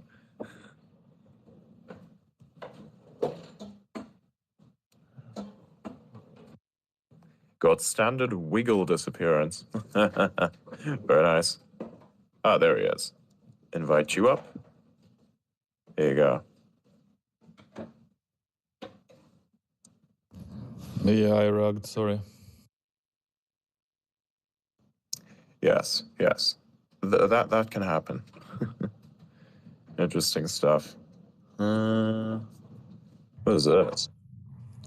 Wiggle, you rugged yourself or what? No, I heard like boop, boop, and then the app just kind of like I got out of the spaces.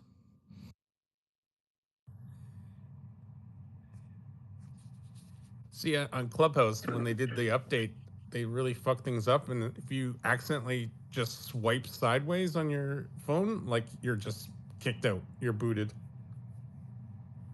Yeah, it's a terrible interface. Yeah, the UI design, right? Yeah.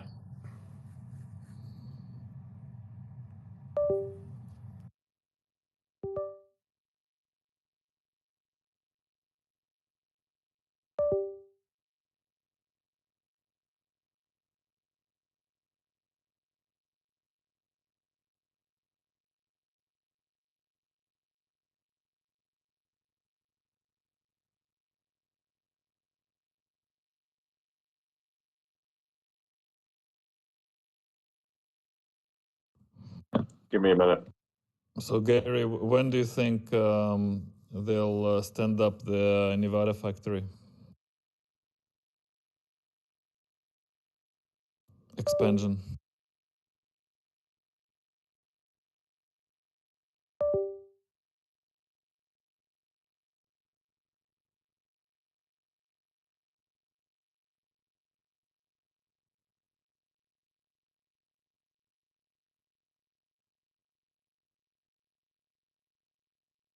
Gary?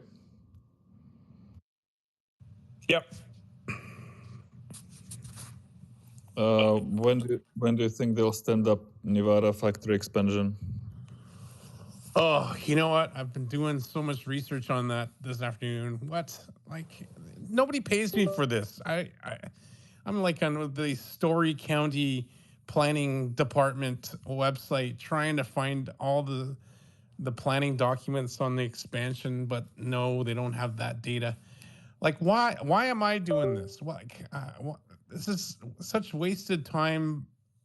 But just being a Tesla geek, I just do this stuff.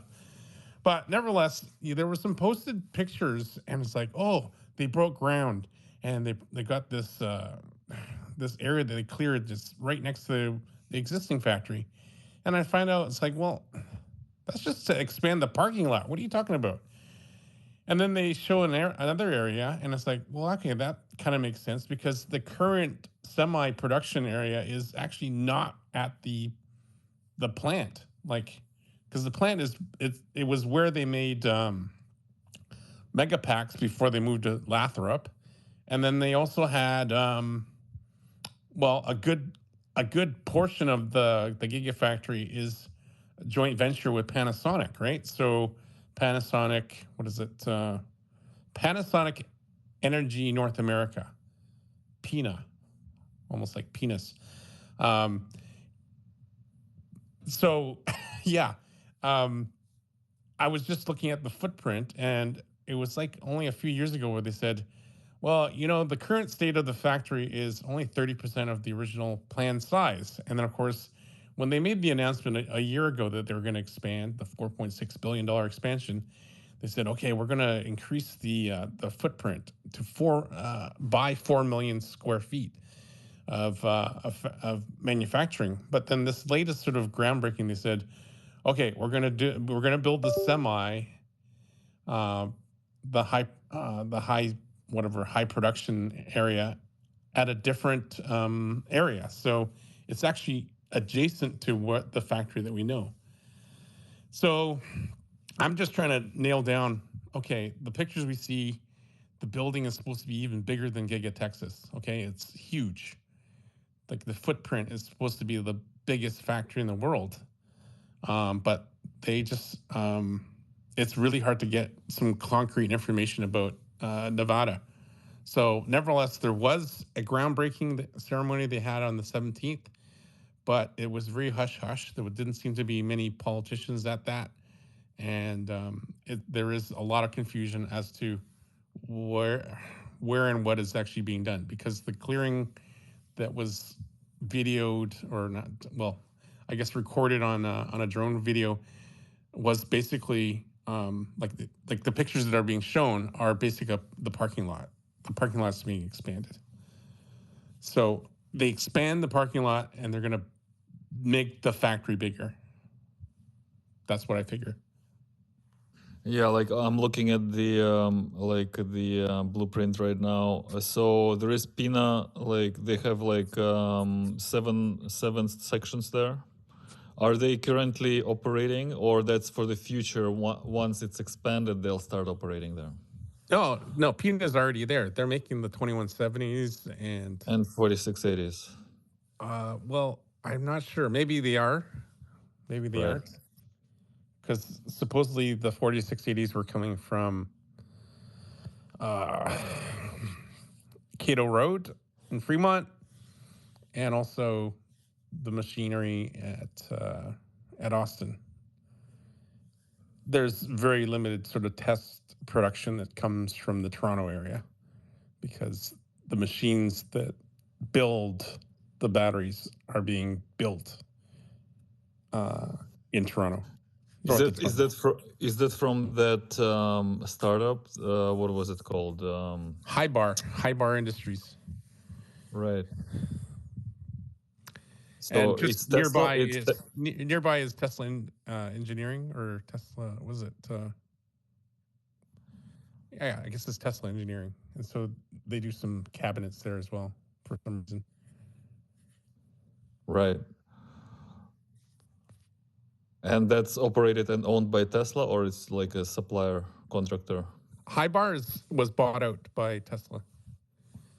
And right before Battery Day, Tesla bought out a company called Spring Power, which originally had locations in London, Ontario, and Mississauga, Ontario. And they specifically do battery chemistry.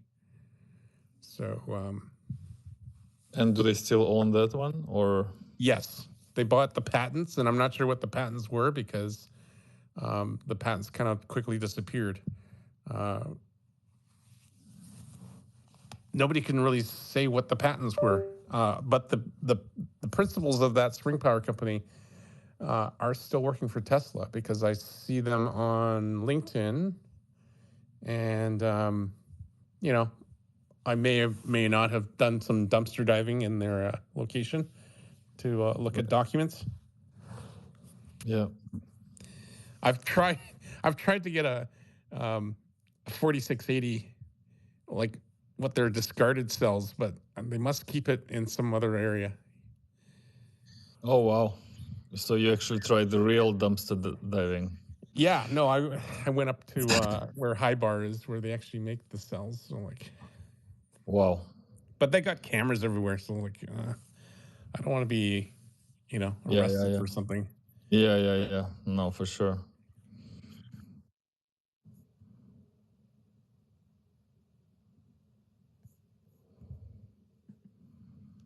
I did read this article way back in Wired magazine where, and it was actually from like the sort of industrial high-tech areas here in North Toronto, where they were just sort of, the article was basically, this guy just goes around dumpster diving, and they're like getting like monitors and RAM chips, and like basically they're just being chucked out.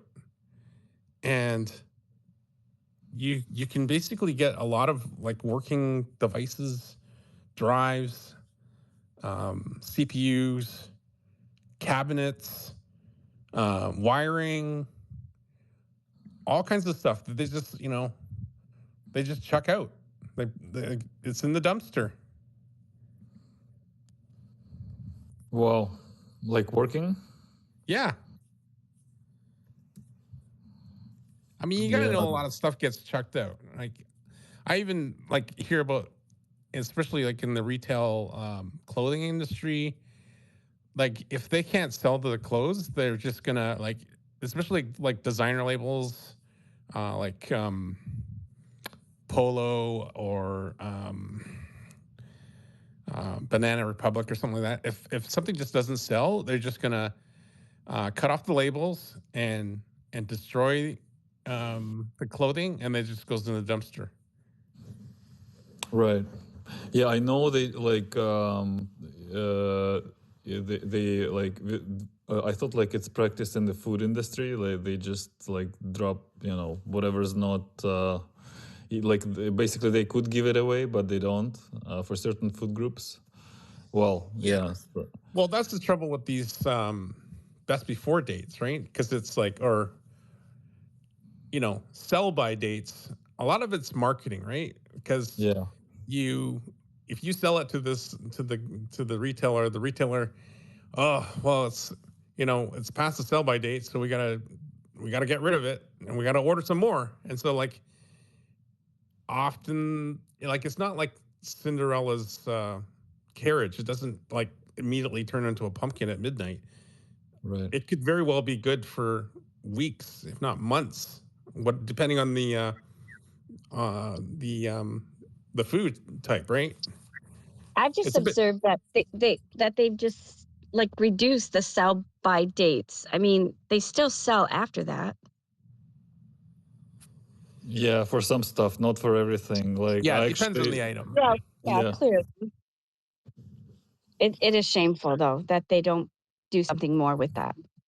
yeah, like I knew like a restaurant owner who not personally, but I knew of him, who like threw away pretty much the entire like like their bread products, and after like 2 days, and they were still like, they're not of course super fresh, but they're still had a little bit of life in them. Yeah, And so yeah. I wonder, like, don't you think that they would get some kind of tax write-off if they donated that? Yeah, that's what to I'm curious homeless about. shelters and things like that? What the Yeah, answer it's I the got, because opposite. They get the tax write-off for destroying it, sadly. No, and they call no, it a liability. They call it a liability to donate it. oh my gosh. It's terrible. I worked in restaurants for 16 years, and they used to do what was called like family meal at the end of the shift. Whatever was left, they would let us eat. And then something happened. I think someone may have gotten sick or something like that, and then they became extremely strict with it, and they wouldn't allow us to even purchase the food in the restaurant that we worked at. But like I know for a fact that like through our church, and even through like the Salvation Army, things like that. I mean, I know for a fact that they donate to those places. I mean, because I volunteer. What state are you in? Michigan. I'm in Florida, so I know like we have farm share. We have farm we're a share where blue they do that kind of stuff. And we're a blue state. You guys are more, I mean, I don't know. Yeah, it was pretty terrible. Like I watched them throw away food, and we had like people who are pretty low income. You know, you're talking about like a steward that would be making like $13 an hour, say, and for a long time, a lot of them had been there for many years. So like this was like, instead of being able to not have to pay for a meal at the end of the day, that was already included, and it was sort of like compensating them a little bit. So when that happened, as a server, like we would bring in food and share with the stewards because they essentially lost a meal, and they couldn't afford it, you know. So we tried to band together community wise, and we always brought in snacks whenever we could, but they were literally dumping the food out from the restaurant that didn't get consumed, and like as they have employees that like kind of could use the food. Phoenix, I mean, this is really perking my interest. Like, there's got to be some laws out there that can contradict what we're even talking about. I mean, there's got to be some way to put. I was in a union, and they still wouldn't even fight for us. Like, it's terrible. Yeah, but the unions aren't necessarily good. I mean, just because you say union doesn't mean it's good. I know that. This is an issue though, because sometimes the employers get kind of suspicious that perhaps the staff are cooking too much food, creating too much food, and then it's like, well, you know, then they sort of make that restrictions like, well, you know, especially like in fast food, like, you know, we're not, you know, it used to be the crew chief decided, okay, well, we're going to make this many batch of fries just based on previous things. But now it's sort of like, you know, we're just going to make fries on demand practically, because we don't want to have this wastage. And as well, we can't risk that the staff are actually making too much and they're just making it for themselves. Right. No, I understand that completely. But like in speaking, I'm the restaurants, I mean, that's a whole nother story. But like for grocery stores or farmers markets or things like that, I mean, there's got to be some kind of way to put some kind of program together and instill some kind of laws that could help protect, like, for instance, instead of like, as we see, those who go into grocery stores, which would be me, you know, doing my own shopping. I mean, I noticed that when things are getting close to the sell by date, that they start discounting the food. So I'm wondering, as I'm sitting here in this awesome space thinking, if I go to the manager or maybe the township or whomever is is the leader and just say, what can I do about this before this goes? Or even see if I can get like people to chime in to help like create a fund so that maybe we can buy this and then still redistribute it before it goes that way. I mean, just ideas, I guess, because to think that, especially now with all of the illegal aliens that are busting through this invasion that we're experiencing, and knowing that our own people and our own veterans and children, which I have none of, but other people's children, you know, that are getting displaced through education and just everything. I mean, we're becoming second rate. I mean, the U.S. citizens, and so there's just got to be some way to make it work for everybody. Besides sending their people home. It really bugs me about food waste because I think there was a study out that basically 50% of the world's food supply is being wasted. Whether it be, you know, those bananas that somehow turn ripe. You know, you see like the shelves, especially at a big supermarket, all these bananas, and just one hint of it being too ripe, well, it just gets tossed because the shelf life on a banana is very, very finite. You know, like you don't want an overripe banana. Can't sell it. And then you have fruit that goes wasted in the field, unpicked. You know, when we go to the grocery store, we only pick the perfect apple. You know, can't have any blemish. And so how many of those apples that just have a little bruise on it gets just thrown away? Yeah, that's true. I still don't know how to pick the perfect apple, hence my laughing. But I don't know how to pick a watermelon, so. I was just going to say that. If somebody could tell me something about that, that would be great. Yeah, I but it's think still like nevertheless. if they were resourceful, if they were smart about it, what grocery stores would do then is they would take those bananas and make fresh homemade banana bread. Like there are things that they can do that they're just choosing not to because it's easier to not do it. So like I think that that's where the misstep is like, yeah, we have all of this food, but we're not going to utilize it and make something out of it because that requires, you know, like a learned skill that people are lacking, or at least that they don't have there at their facility. Cooking, you mean? Well, cooking, yes, that's true. It's a lot of people. You'd be surprised, Sherry, how many people don't know how to cook. I mean, it's really crazy. But when we shut down for COVID, I was literally, because I was we were reduced down to about a quarter of our income total. So we really didn't have very much money. We had to go to food banks, and when they give you the food at the food banks, you take whatever they give you, and then you have to make something of them. I was distributing food in my neighborhood. I would pickle jalapeno. Like they gave me so many jalapenos, I couldn't even. I'm like, why do you have so many jalapenos? This doesn't make any sense. So I was trying to figure out what to do with it because I didn't want it to go to waste. So I started pickling them and distributing them to neighbors. We would get bananas. I'm allergic to bananas, so like we don't eat a whole lot like my kids do.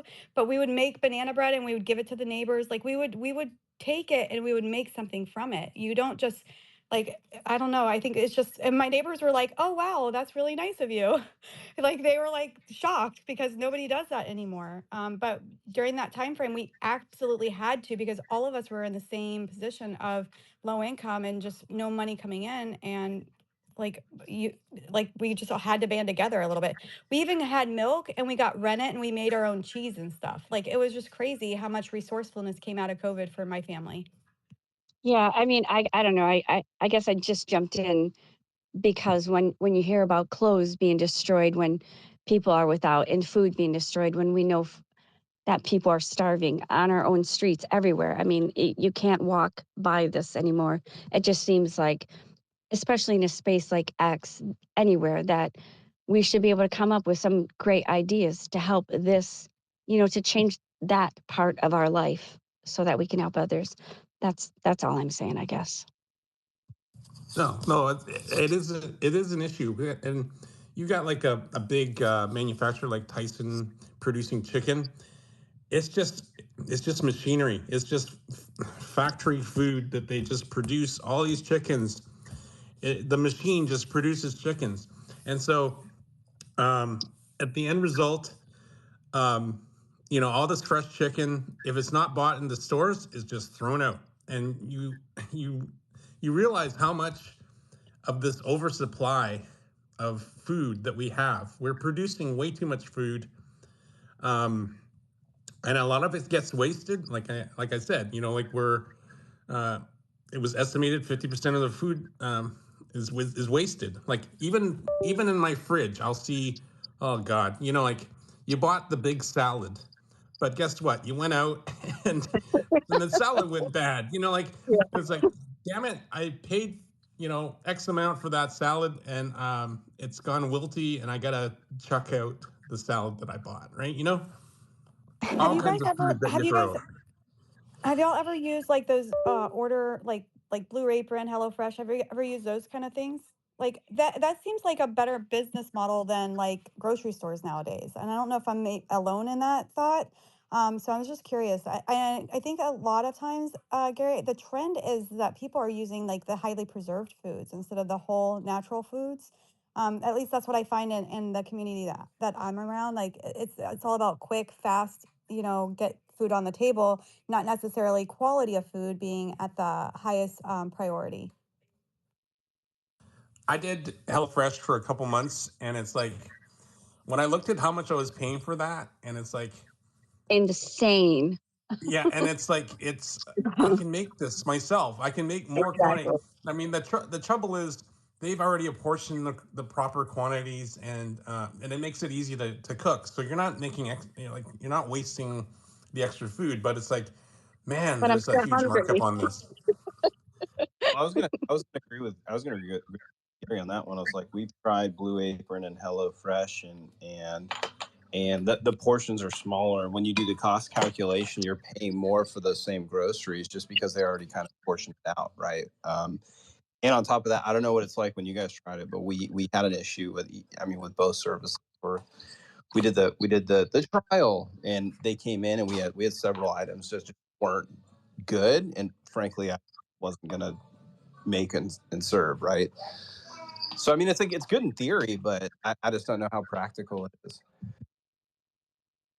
Yeah, I like the theory of it. I think it would work if it was done properly. I'm in Florida, so we have heat as a challenge. So the first couple boxes I got, the ice had melted, and I wasn't comfortable using the products that was in it because there was meat, there's all kinds of stuff in it that could potentially get contaminated or be lesser quality. But it does kind of eliminate the waste factor. So like if someone like did it correct, like the right way and made it there is a person that during furlough they started their own business and they make the food and deliver it, and they keep it local. So I'm wondering if like you did something kind of in a local level where entrepreneurs can go out and start like a little cottage business, like, and make like a food service business. I know there's one lady also. They're called food trucks.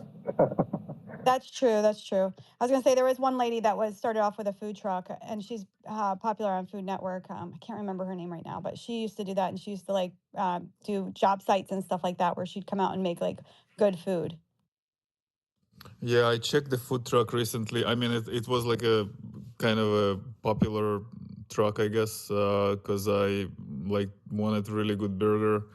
I just really craved one because I don't eat that often, and I like read it, researched the best, you know, burger around, and I drove for half an hour, and then the burger and like a little bit of fries was like $20. And since I haven't bought burgers before, like in the last few years, it was like really shocking to me what the prices came to. Where was this? I'm just concerned that you said that you don't eat much. No, I don't eat burgers particularly. I don't remember the name of the truck. It's like I just read it and In like some. Texas? No, like north states. Was it worth it? Yeah, it was like kind of small, to be honest, and thin, but yeah, it was delicious. What's the North States? Like upstate New York. Oh, So I'll say if people are meat eaters, one of the things we used to do when I lived in Texas and lived in the Carolinas is I'd have buddies that would get game tags, and I'd just pay for processing. Um, and that's a great way to fill your freezer up, right, full of food for like I think it costs us maybe $140 per deer to have it processed, and then whatever the cost of your chest freezer is, and there's there's no way for us to get through all of that. So, but that was one thing, and now we live in we're back in California, like basically between Sacramento there, and a lot of us are doing like we have a pretty huge yard. So what we grow, we have certain things that we grow in our place. We do berries, we do some fruit trees, we do a lot of tomatoes, and then my wife's friends. It's kind of like a co-op. My wife's friends will grow different stuff, and then everyone just kind of goes, "Hey, here's what's in season." And it kind of gets like passed around a bit, right? So we do the communal thing. Then you'll be able to have your optimist do it for you. Well, if you it's want. about your freezer. I mean, doesn't even that stuff in your freezer go bad eventually? I mean, like, how long does it stay in your freezer? Clearly, I don't own one. Yeah, I mean, it's good for about a year. To be really honest, if it's processed right, it's good for about a year. What do you mean when you say like take it to a meat place to get it processed, or getting it The already? vacuuming, the air sealing is the secret, and how they handle it too. There's But, also like- like Butcher Box and Misfit Markets is another like direct order place where you can pick your cuts online and then they'll drop ship it to you too. You got to DM that to me, Phoenix. I will. I mean, you don't have to. Please, would you? Is what I mean to say. I know apologize. what you mean. I apologize for that. We've been DMing all day, so I don't Right. mind at all. Sorry.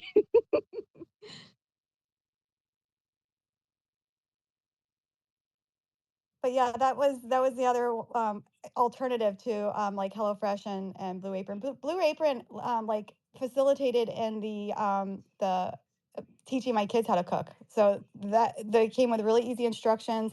I don't know if you guys have teenage daughters, but they don't like to take directions from their mom so much. So it's nice to give them a little bit of their own autonomy, and then they can read the thing. And then I always encourage them to kind of go off script a little bit, because when you cook, you got to cook with a little bit of passion and soul, and you got to throw in your own thing, make it a twist. But they really, I think I started getting them for them when they were like 11 or 12, something like that. And they love cooking now, all of them. Well, lucky you. Can I borrow one or two?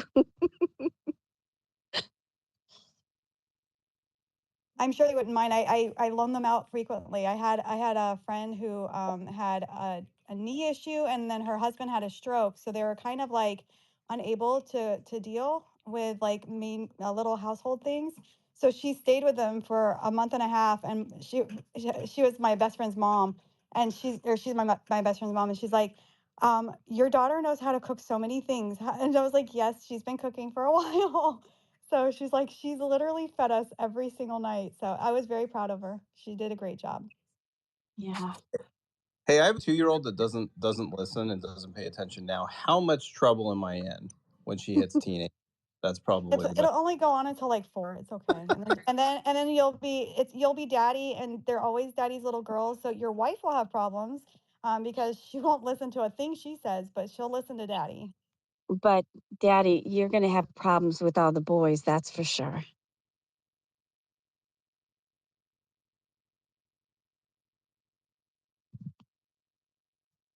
Protecting her from all the boys.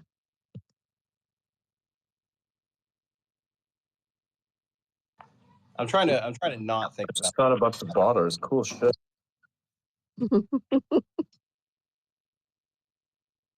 Memetic warfare exists everywhere.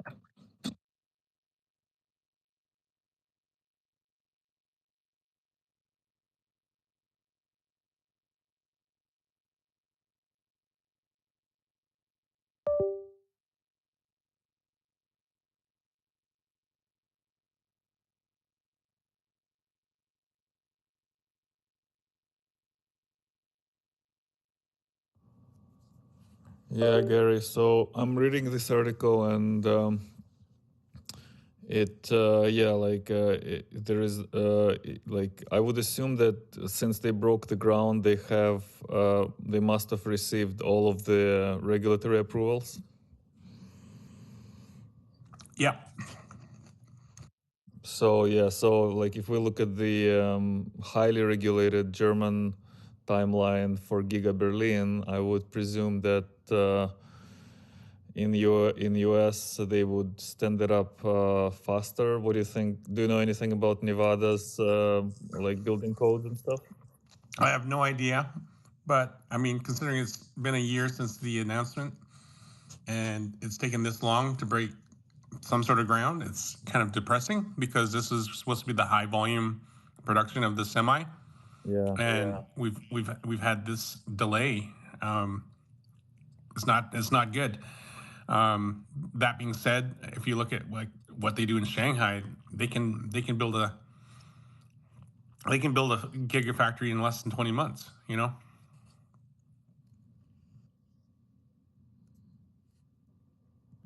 Yeah, so Panasonic will stay where they are, or they'll expand as well within. They'll stay there. They'll expand a bit, but they have another factory they're building in Arizona, I think. Like a separate factory? Yeah.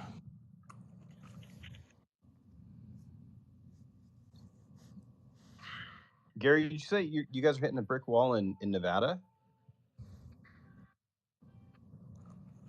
Sorry, what?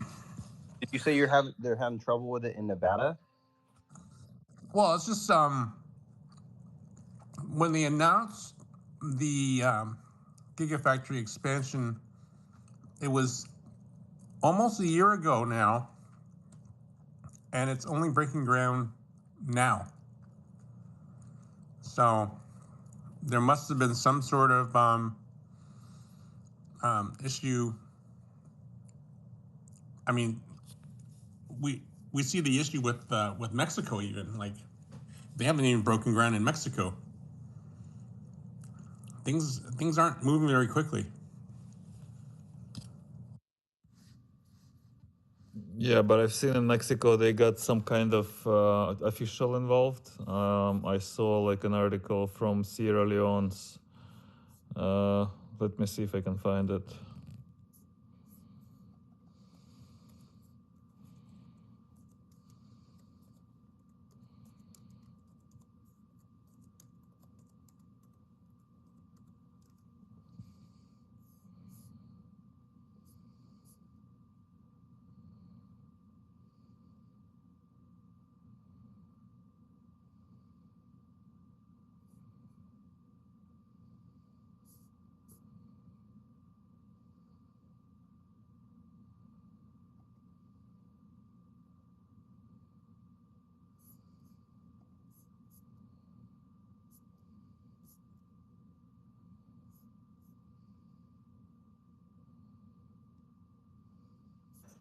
People really ought to, like, if you want to psyops, like, do it in silence. It's 80% more effective than announcing the fact that you're psyopsing. It's not effective. And removing that one. Cool. You're removing crypto guys? Yeah, I just found a bunch of dudes. See what they're doing. Interesting stuff. Now they're not going to do whatever that is ever again.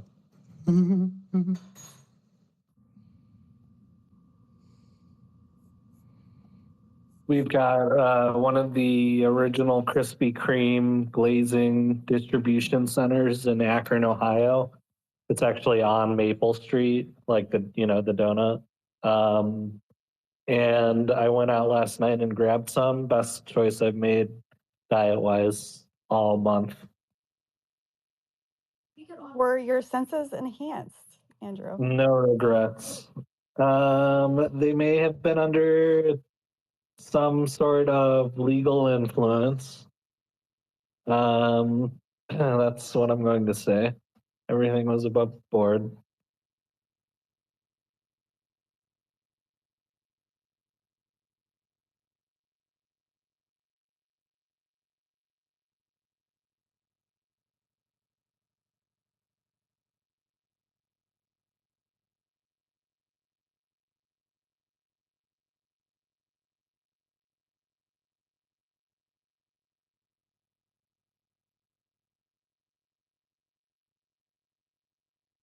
But yeah, it's quite a sight to see. If you've never seen it, they've got just these train loads worth of glazed donuts coming off the line. It's quite a sight. But it's what gets, it's what goes out. It rolls out to all the, all the gas stations that sell, all the grocers that sell. But there's something about getting it right off the line. Oh boy.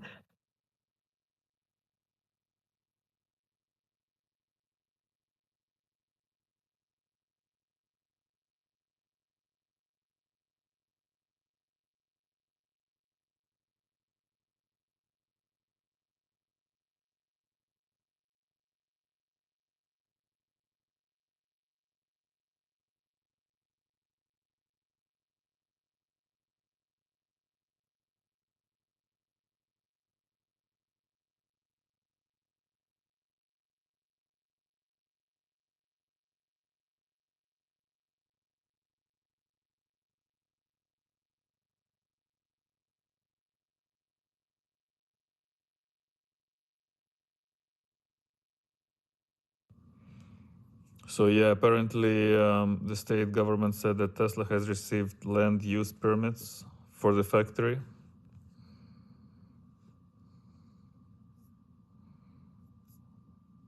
But I can't find the tweet about the official. I've missed it somewhere. Are you just reading timelines? No. Do you work? I'm reading X. Right, that's what what I asked. Or do you work for Tesla? No. I wish. Me too.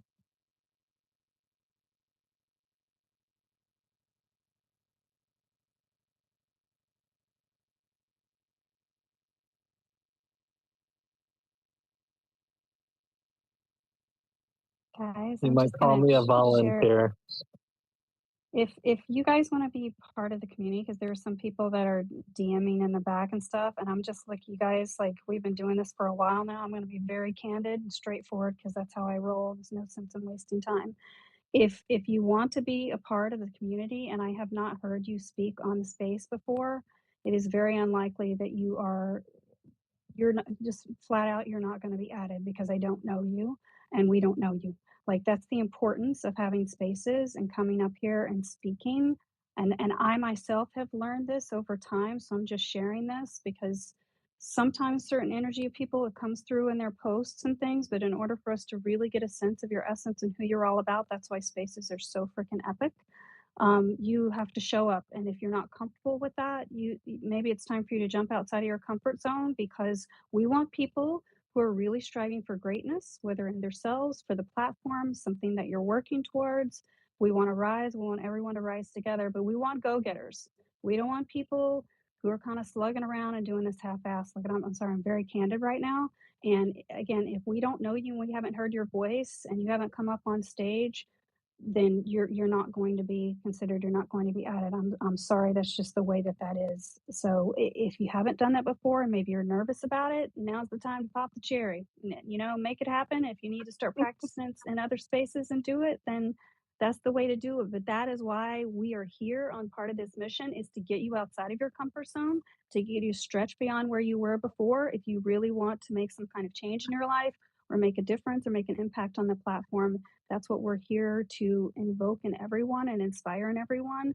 And it's going to sometimes be uncomfortable with that, but that's just part of the process of success and whatever it is you're trying to accomplish, and is specifically related to our mission. So I just want to share that and shout that out. That's Yeah, and awesome. Do you want us to drop down to let some other people come up? I mean, how many mics are there? Oh yeah, I don't know. I think Wiggle is handling Yeah, co-hosting, you bringing could. people up right now. So We have a few spaces, but I can't bring people up. Like, the Periscope is broken, so. Wiggles, what did you do to it? I think it's historic. Just keep in mind, guys, Diligent hosts a space. I'm sorry if this is against the rules because I know you don't like shills, but No, none of that. Yep, don't do Okay. that. Sorry, I'm sorry. As I was speaking, I just realized. But anyway, there are spaces out there that do help with public speaking. So if you're Here's very one for public speaking. Instead of dragging out, as a very simple rule set. Keep everything that you say to 30 seconds when asking and or saying things. Then make sure that what it is that you're asking is relevant to the conversation. Read the room, and if you have nothing truly to say, don't request up. Easy. So that's like a 3-hour space summarized in less than 30 seconds. Easy. You're the best. You don't have to have like a long drawn out space about how to speak on spaces. Kind of is literally the self-defeating purpose of a space telling you how to speak on a space if you're drawing out a 30-second thing into a 3-hour thing. I mean, bruh. That was quite the riddle, Adrian. I worked with the public and like people are afraid to talk to me.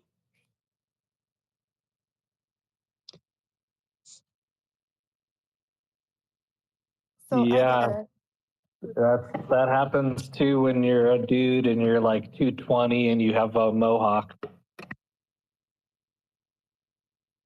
No, it's all of them. It's crazy. Like I cannot believe how shy people are nowadays. It didn't used to be like this, guys. Like it used to be like natural conversation, and then something happened. Like people are just like inherently shy now. They're like afraid to say words, and so I like have to be like they come up, and I work at it like I have a very specific duty, and if you approach me, you're there for one or two reasons. That's it. And they're like, hi, and I'm like, hi. And I have to lead the conversation every single time, which is I'm okay with it. That's my job. I'm good with it. But it's just like the amount of fear and anxiety I feel coming from people on a constant basis. And this is a busy place that I work at. It is insanity to me. Phoenix, is that true what you just said? with your counterpart sitting right next to you. What? What'd I say? No. I mean, you and I mean, we kind of battle for the microphone. I mean, I could talk all day. That's part of my problem. Well, I have Rottweilers if anybody's interested.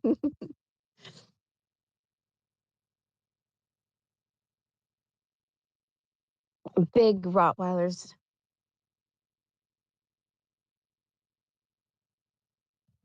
I like Dobermans. I like Dobermans too. Actually, they scare me just a little bit more than the Rottweiler. Mine are rescued. Mine are dogs that were getting ready to put down. So I'm supposed to, rehabilitate them and find them a new home, but but it hasn't worked out yet because I keep them all. So you're like hosting them, or you own them? No, I own them. My intentions were that. I mean, I happen to live in a county that doesn't have a head count as far as animals are concerned. But, when you just have one, that's not enough because when you work, you don't want your dog to be alone. So then I got another one. And, well, here's the great story about that. So I rescued a Rottweiler, my first one.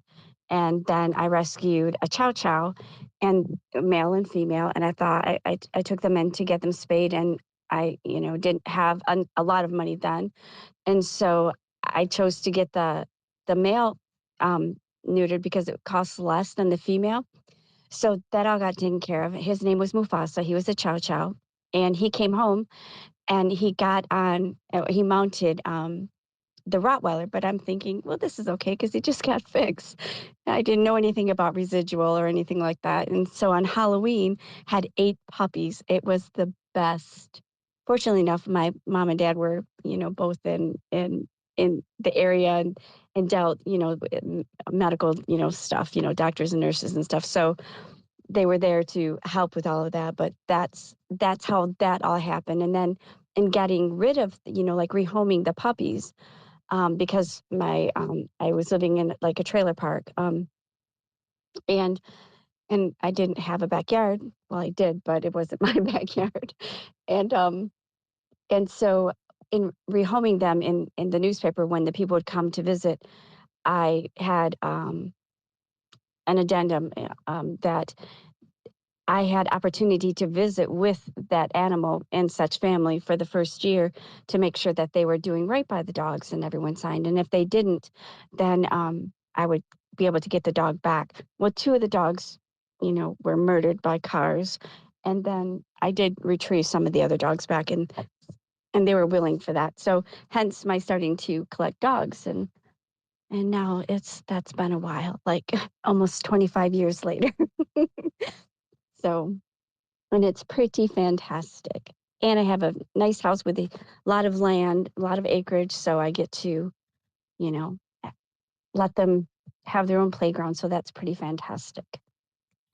Yeah, I'm always curious if you separate the pups from the mom and then reintroduce them, like, let's say 3 years later, will they recognize each other? I was always wondering about that. It's so amazing. It's so amazing. And then there's like what I was trying to speak about in regards to food and salvaging things like that, because I tend to have that rescuing kind of nature. Some of the dogs that have rescued have come because there's other rescue missions, clearly, not just within the United States, but in the entire world. And everybody works together to like get those, oops, and get those Adrian, you animals to talking their about home. Well, right now I just happen to have one that's a killer, and so the other ones have to be separated because this one was that I just recently got. We were told that she was not good with kids, with people. We thought, well, we have dogs, and so when I brought her home, yeah, it was the opposite. She was just perfect with people and just literally wanted to go after all the other Rottweilers and things of such. And my niece was down for spring break, and so she had her dog, her French bulldog, or I think that's what it's called. And that little thing just went after the big dog, and it was just something to behold. But so now we have, I have one that's crated, and the others get to roam the house. So that's a sad situation, but that one particularly would be put to death. But what I was trying to say is that like these rescue missions, I mean, they're everywhere, and I don't believe in breeding. And so I would always seek that out. They deliver them to you. I mean, like literally 2 of my animals I got from Texas. I mean, they drive them. It's just insane. It's like the best feeling to save them.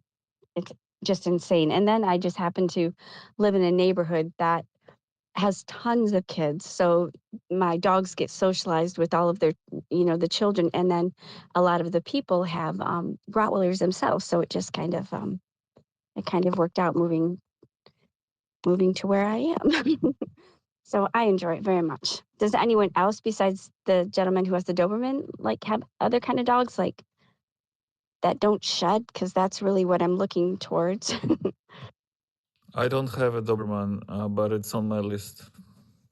I was always a cat person, but I think, I'm considering to get a pair of Dobermans. Oh my gosh, they're so amazing. They're so smart, and unbeknownst to like their bully breed attitude, they're not. I mean, these dogs are some of the most loyal, most protective dogs. I could just send you tons of pictures where these dogs are snuggling, all over. Like if when guys come and say, "Are you single?" My first response is always, well, not my first response, but eventually I get there. I say, I live with my boyfriend and his 4 girlfriends. And to see who's going to respond back, which, most don't respond, but those who dare, then I let them know that my dog's name is Boyfriend. So that kind of keeps them off the front porch, but sometimes you want them on the front porch.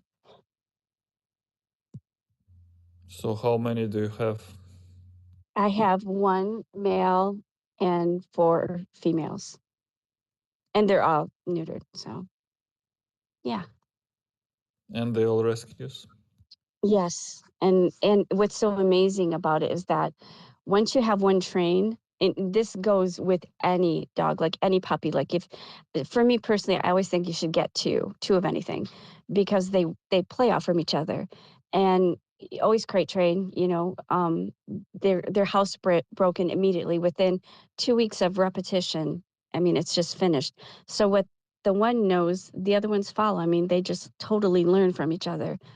And I guess if you have children, you would know that. So, I mean, I guess that's just human and animal nature. So, but yeah, it's just amazing. It's so easy to have them if you like crate them and like set a schedule. And for instance, for Rottweilers, and I know this for a fact as for Dobermans as well, like if you take your dog out in the morning and you watch it, you make sure that it goes both, number one and number two.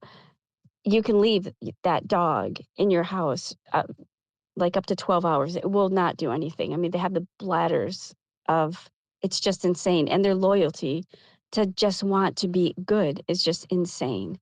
Ask anyone, I mean, just that has ever had those type of dogs. And I'm sure the same with German Shepherds and things of such, but dogs that are trained for intense duty like that, like those bully breeds, it's just insane what they're capable of doing. And Dobermans, they're just so sweet, but they seem, when you look at them, more scary than a Rottweiler. And they grow taller too. So, and I'm not very tall, so that's not good for me. But I encourage you, and if you're interested, like even rescue centers, I mean, they have puppies. I mean, litters of animals get put away, like sent away. I mean, like people think that this is what they want, and they do this for profit, which is shame on them. But that's just my opinion. But there are places that, I mean, you can literally go in Google or whatever search engine you choose and put in Doberman, looking for 2 Dobermans, and if you want a male and a female, or 2 brothers, or, sisters, or whatever, males are easier to take care of. Plus they don't ruin your grass. I mean, it's there. I mean, the information is there, and people are so willing to help you get that as far as rescue is concerned. And I'm letting you know, they're out there and they need homes. And some of them, like, I mean, you probably won't get like a brand new puppy, but you can get one that's like maybe 7 months old. You can get twins, or from the same litter, or etc. They're out there everywhere. Any breed, they're out there. Yeah, it appears like during COVID, a lot of like people went to work from home and got like their COVID dogs, I guess. And then when restrictions lifted, like the shelters became overwhelmed. Oh, isn't that the truth? Yeah. That's sad. I'm sure the same thing for cats. I have a niece who deals with my family deals a lot with real estate, my brothers and sisters, and my one niece, I know she just went for the winter and went and got cats, to be outside. And I just thought, we live in Michigan, and Michigan's not kind in the winter. And so she went to go get the cats to be outside to chase the whatever they chase away. And I was just so saddened by that, but to each its own, I guess. I don't know, like, how cats can survive. Like, I put food out on my front porch, or well, yeah, I guess you could say I do, for the strays in the neighborhood, which is not a good idea when you got Rottweilers on the other side of the door. But hence my window seals.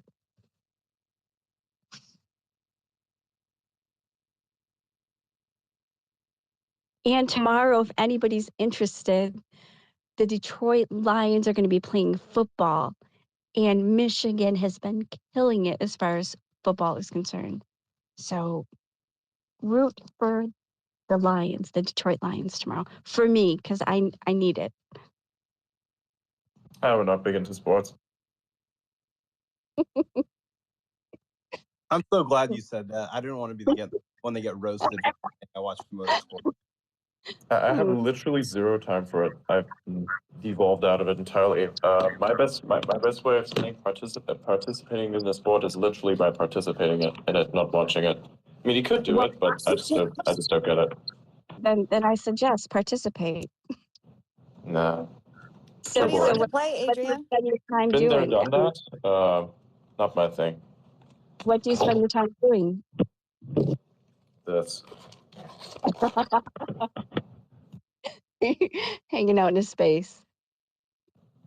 Well, doing things while doing that. Yes. Oh, yeah. I Yep, build a that's lot of fantastic. things. That's fantastic. What do you build? The This world, is my first time talking with you. You built the world? essentially, every day. Tell tell me more. Just that. You will have to see it. Then it will be known. I'm This is how intrigued. Earth works. I'm intrigued. So where can I go to see it?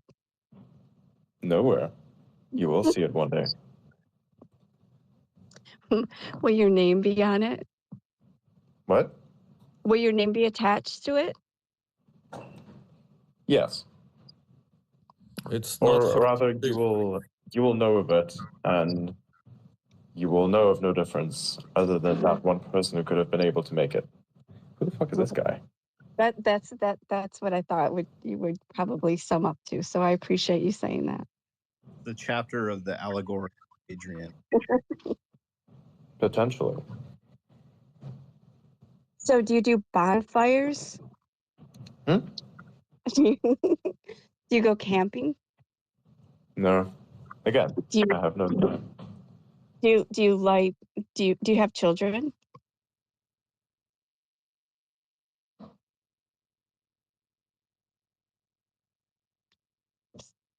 Silence Well, says right now. Yeah, Blythe, are you Where are all his are you doing a children? grind right now? what? I'm communicating. Okay, where's this button? Okay, bingo, we are live.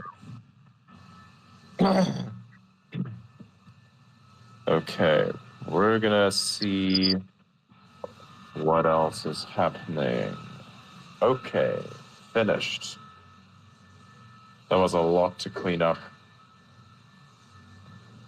Mm-hmm. There you go.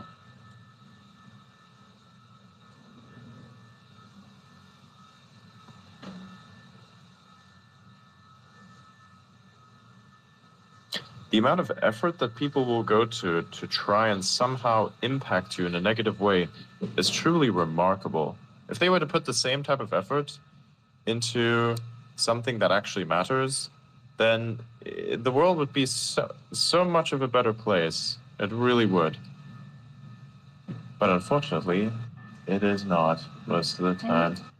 And you know, I say that all the time. If they only knew that if they shifted their perspective, and you know, the unfortunate thing about that is a lot of them they're freaking addicted to that crap. Honestly, like that's part of the problem. Yeah. What is this button? Okay, cool. Got that one. Are you live streaming?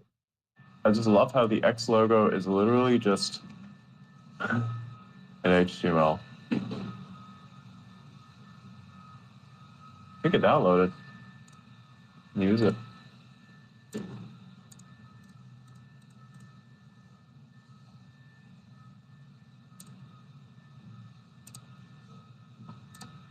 Also, Congrats on Elon's like Yvonne. Wait, what? Thank you. What did you say? No, Yvonne got Elon's like. Yes. Earlier Yeah. today, yes. That was great. Very nice. Furthermore, proof for the network state that I keep speaking of that nobody believes until it happens. Just wait until all the shillors try to exploit that, and then they realize that their ungenuine tactics will get them rejected from that network state. That'll be a fun day. How did you come up with that post? I you know, yeah. Oh, I don't know. It came to me. It just came to me, and I've been trying some. I have some. Oh my God, some incredible new art I created that I generated today. OMG! So I was just trying out a couple different things, and that one in a series of a couple that came to me, just playing with some different things, and then I was like, I literally like the colors that are in that image and that kind of thing. My dreams literally look like that. Like a lot of the colors that I have in my dreams and different things that I see are next level like that. So it's inspired from there. It's awesome. Yeah, it's quite atmospheric.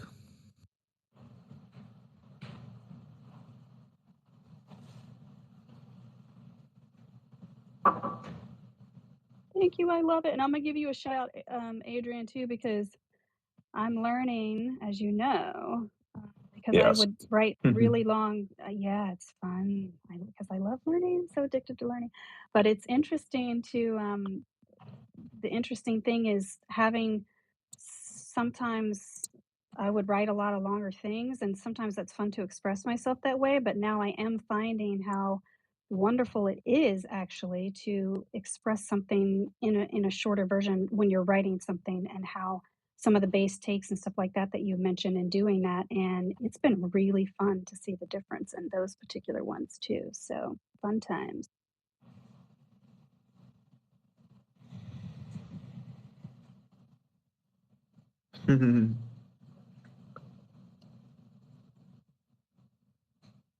That's nice. Look at that.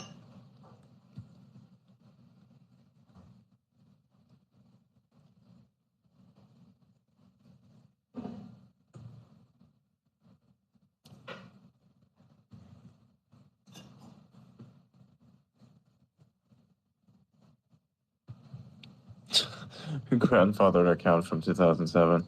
Yeah.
Bingo. All right. Looking good.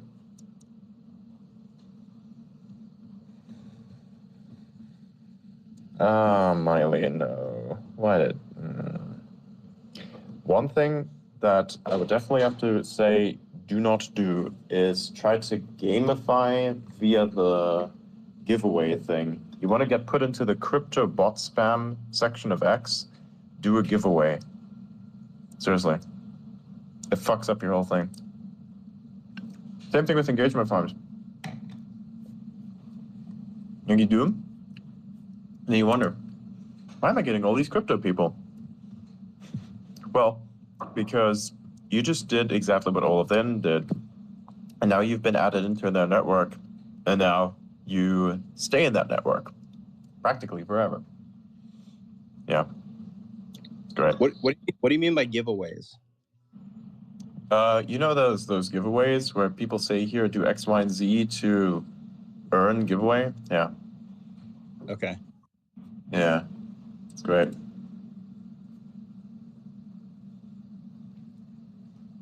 That's how that's how it gets you. This is also why Web3 is entirely based off of engagement farms and spaces, because they try to escape spaces with they try to escape engagement farms with their spaces, but they just get put in their same echo chamber.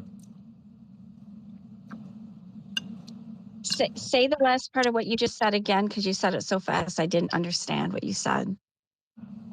X is made up of different bubbles of distribution. And so if you do certain things that a certain group also does, then you get put in the same group with them. The echo chamber effect, essentially. Yeah, guilty by association. I get it. Yeah. So don't do engagement farms. And they do a fuck ton of what? Giveaways.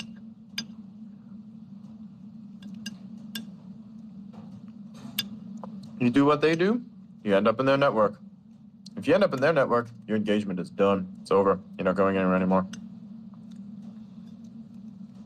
Can legitimately kill accounts. Well, like, I always wonder why or how But they even attack you with bots. all of these extra pretend Elons out there that saying, you know, come follow me and I'm going to give you a car, or come follow me and I'm going to do this for you. I mean, how does that even get to exist? I mean, why doesn't that get killed? Ask the ex-employees and they'll tell you they're not at the right department, even though they are. Don't worry about it. Well, when it comes to my platform, it bothers me. So tell me again what you just said and who deals with that. I can't repeat that last part, unfortunately.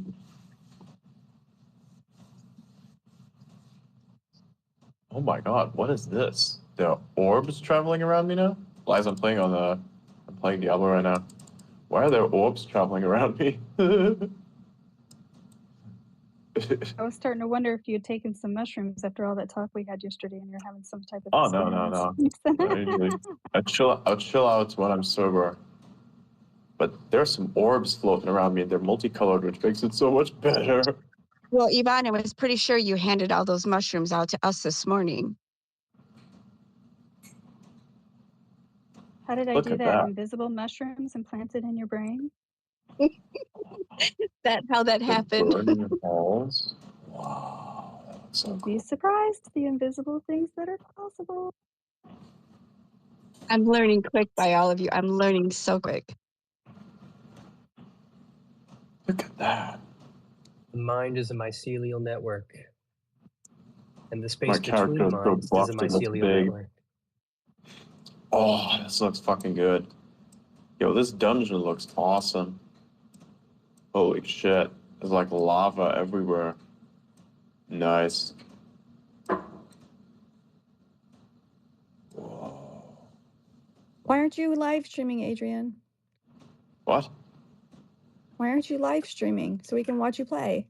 Oh, we have still some video card problems I need to figure out, essentially. Oh god. Oh god. Oh god. This is effective. Holy shit. I'm gonna backhand slap this bitch over here. Nice.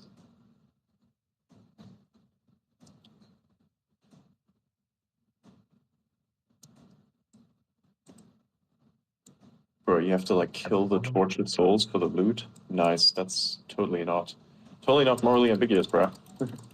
Are you waiting for man. the new NVIDIA video card that just came out? No. I have all the NVIDIA cards that I need. Probably even have a little few too many.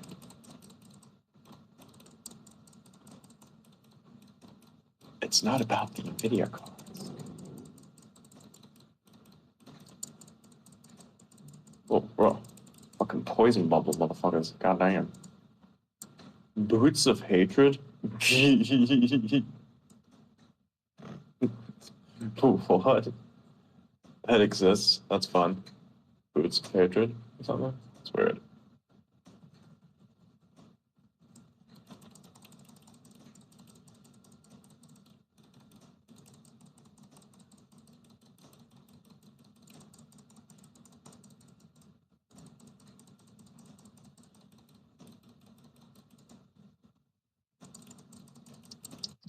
Well, I have a question for people who have been around for a while on this platform.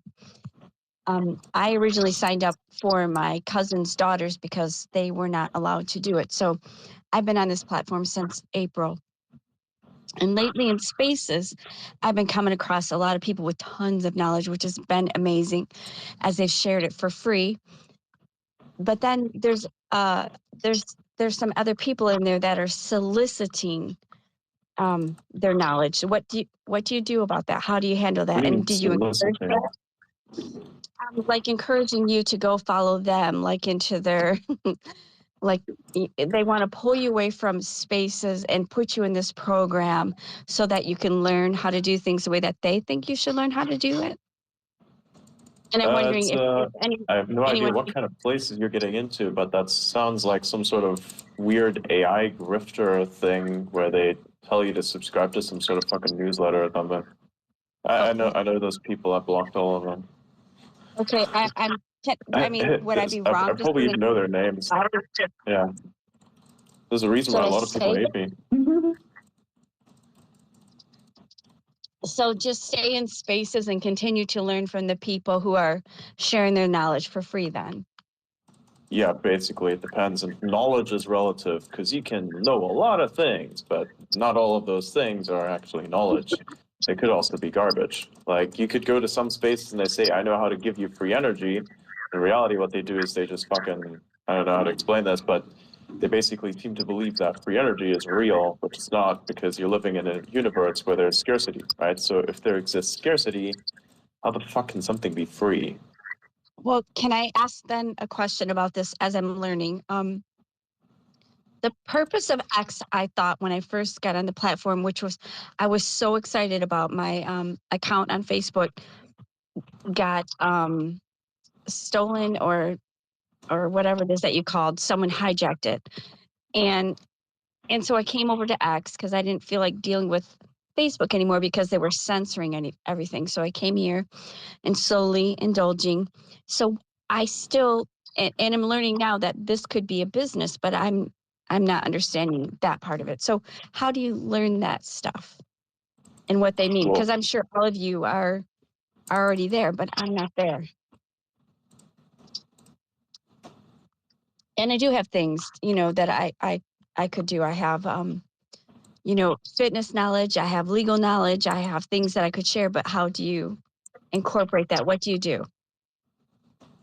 Well, you make sure that you package it in a concise manner and then present it out there if that is something that you're giving out for free. So, like, you just do it, I suppose, because if you're just going to bother people with stuff they don't want to know, then it's not knowledge. That's just exactly that. So, like, is there like a place where, like, for mentorship, for instance, I'm probably not even using the right words, but like, okay, let's just pretend you and I. So let's just say I have a package. I want someone else to look at it before I put it out there. Is there a place like that I could go to? Or is it just a hit or miss? Nobody cares and just do it and die, or do it and survive? You try to make things as simple as possible. And like, dude, it's basic cell tactics. You try it out and see if it works. And if it doesn't, it doesn't. If it does, it does. It's like, that's how it is. Yeah, I mean, I get everything that you're saying, but what if I don't want to waste my time just trying? What if I Well, you have to, because nobody else can do what you're doing. If someone else is doing it, then you have to do it better than them. But if you cannot hold your own with your own product, then your own product will die regardless. Or someone else does it better than you. Wait a second, you took off before I was finished. No, I get you loud and clear, but you just literally took off before I even finished my sentence or my thought. So what I'm saying is, if I have this package that I want to put out there, you're saying to me, like, if I say to you, Adrian, I'm thinking about this. Would you give it a quick over and let me know? Do you think that this is a good idea? Or maybe I should rearrange this over here. I mean, are there people like that? Would you be willing to do that? Not that I would do that towards you, or maybe I would do that towards you, but are Honestly, there people just go ahead and try and experiment. Like, it depends on what you're doing. I can look at, say, for instance, let's say, look at your account. I'd say that you're following too many people. You have a hashtag you have a bunch of stuff in your bio that you probably want to get rid of, like the Trump stuff and the pure blood thing. That would probably it's not going to take you very far. So the first two sentences would take me far, like navigating. It'll inhibit everything. No, read the first. Less reposts, less quote posts. Well, see, and here's what's the catch-22, because when I'm following these other big name people, they're saying just the opposite of what you just said. Yes, because they are trying to get you to do something, which is extract engagement from you that way. The big accounts say a lot of things. That's why they're big. That's why you're not big. Understand? Yeah, true. Most people in here, we're not just big, but we have weight. Right. Okay, I get you. I feel you. I understand what you're saying. All right. Like, say, for instance, Wiggle in here, he puts out very specific type of content. He's not very big, but he gets to the places he needs to. So does Yvonne, right? They have their elements of the network state. Their engagement is not that high, but who interacts with them is big. Understand? I do.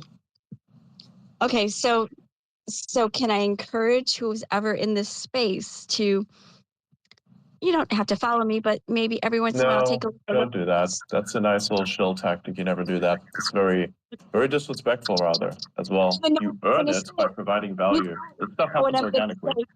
But you don't even know what I'm going to say. Yes, I do know what you're going to say. What am Before I you going to said say? it, that's why I stopped you. Really, tell me, what was I going to say? Because clearly you don't know what I was going to say. Yes, I was. That's why I stopped you. Then finish my thought. You want to become bigger, and then you were about to chill yourself. That's how it works. No, that's not what I was going to say at all. I don't want anyone to follow me. I'm just saying, if you see me out there, if we just happen to be in the same place, and you just it's basically the same thing. You just have plus minus extra steps. Let me finish my thought. Difference, my man. It's a very oh my gosh, unrelatively complicated, simple transaction. I don't know. Blah blah. You don't want to hear what I was trying to say. I mean, like.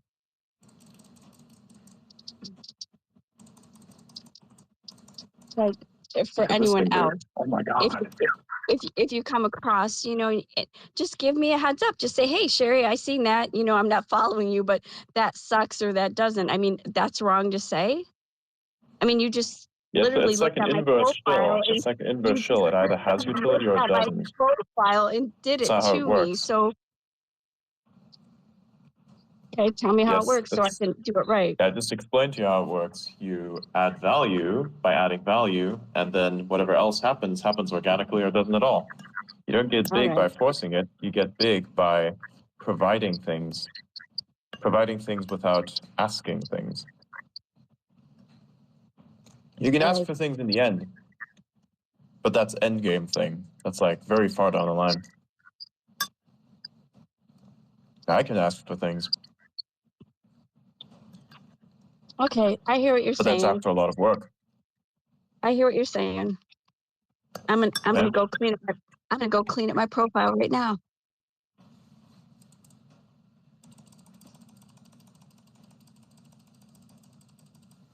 What the fuck are these things? Oh my god, I wasted my power on that one. Nice.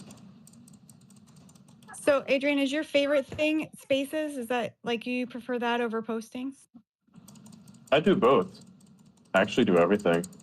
I just do spaces as a means of engaging, as it is better. I don't engage with comments as much because that itself has issues.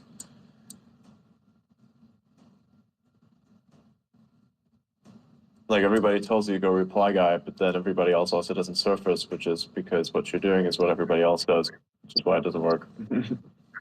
Okay, go take a look now, Adrian. Is that better? Hang on a second. I'm burning some things right now. I'm very full X motor here. Damn, what is that thing up there? Internet kind of sucks at this moment.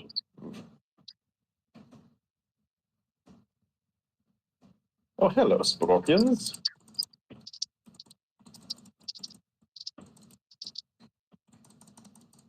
Whee!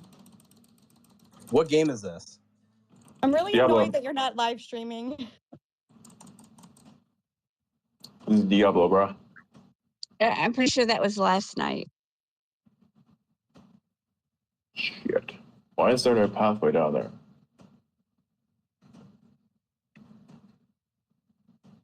I'm also eating some ice cream. That's why I'm super crackhead right now. Is Diablo is that like campaign or is it like multiplayer? Both. You can play with people or on your own. What kind of ice cream are you eating? Gotcha. Teams of 4. No higher than that, apparently. So you can also do PvP, I think. There's a thing called a Field of Hatred. Apparently you can dual players there or something. I don't know. It's right on the far... the far... to the far west, right corner of the map. So left. Okay, forget Adrian. Can anyone else go look at it and see if it looks okay? Dear God. Well, what you're probably busy eating chocolate mint ice cream, chocolate chip mint ice cream. Okay. There we go.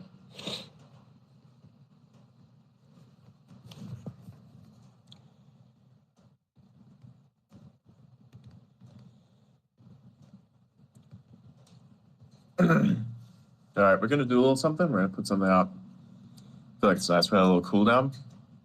Let's take a look at the notifications, see what's new. Oh, nice! That little grifter comes around too. You're out. Nice.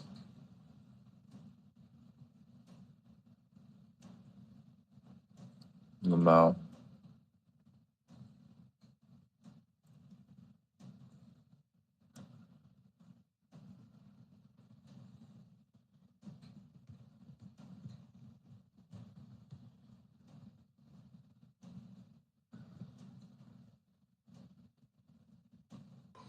My video game days ended years ago when I got tired of being the meat shield in Call of Duty.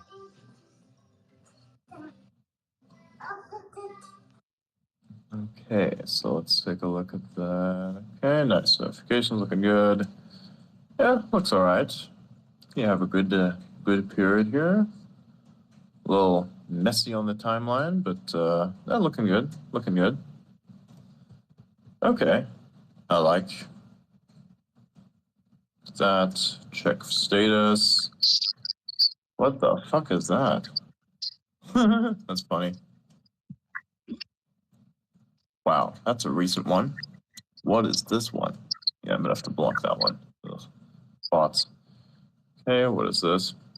Okay, that's another thing. How do you know what a bot is? I don't know. It has no profile. It has a name with random weird numbers at the back of it that equates to exactly what the actual name itself has.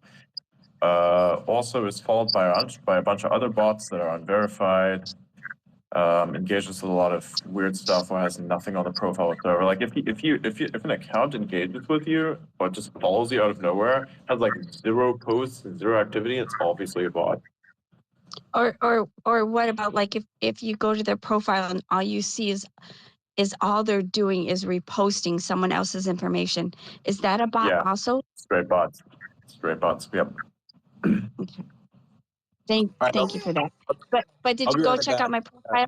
Did I cleaned it up? Did you go check it out?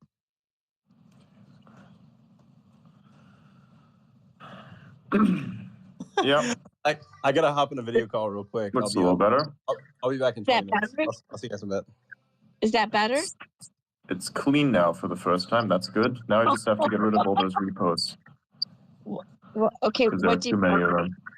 Get rid of the reposts. And okay, so you have to, and if you want to post things, you must do so in English because the platform does not like that for some reason. So that's another thing. Okay. But don't put out as off many from what? foreign links. Okay, wait. Say the part again. I didn't hear you. Say that part again. Don't put out as many foreign links. Don't use as many capitalizations. You have a lot of caps everywhere. Dear God. Okay, just allow me to let you know. Okay, so I'm Puerto Rican, and so the Spanish language, I mean, and feeding off. If you want to get, look, you ask me questions. If you want to go places, that's what you have to do.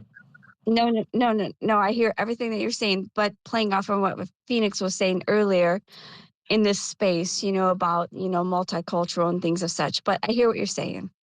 We're in America. I get it. But Puerto Rico is a part of America as well. So, and isn't the Spanish language? I don't really care. It's fine. I got you. I hear what you're saying. I'm also not part of the European continent, even though I should be. So no more capitals, no more reposting, no Spanish language. No excessive. You can still do a few reposts every now and then, but no excessive. Like for every 10 posts that you make for every, actually no, for your account, let's say for every 5 posts, genuine posts that you make yourself from actual content, you can have like 1 repost. Okay, Otherwise, wait, it's wait. just too much. Okay, stop. Because when you say actual content, you mean that's me saying something, right? No, it's you creating something. So if it's like something Right. that's already existed from someone else's profile, you're just rehashing shit, So actual content is me creating something, is what you're saying. Basically, yeah. Is this the Okay, so Lilith thing that we're doing right? Oh shit! okay, Are we no. about to fight Lilith? Ooh. Okay, so get this. Okay, so my primary job, legal assistant, my part-time job, fitness instructor. So where do I pull my business from? I'm DNA. I cannot, I mean, what am I supposed to do? How do I combine that? Oh boy. Get a walking desk, like one of those desks where you walk, like a treadmill desk, and then post content of you working. Okay, what about this? What about this? Okay, so as also a dancing instructor, doing the merengue and things like that. So do I post pictures like that? Do I post pictures of me working out? Do I post pictures of me training I don't people? know. Don't ask me how to do. Don't ask me how to be yourself. I'm not asking you how to be myself. Your whole existence, how to make this is better. predicated upon what you do, not what someone else does. Sherry, I'll tell you from my experience, I don't necessarily follow everything Adrian says because I do the schizo posting and I do okay. I don't really go after like the engagement farming and stuff, but I have like a million questions, so I post a lot and I don't do like Engagement farming. I don't do engagement farming at all. Well, no, not you, not you. Not you. Okay, Other people. Yvonne, you get in here because I mean you're a part of this, and I see what you're doing. I mean, I know she was saying she sets an alarm for every hour. It's like her alarm.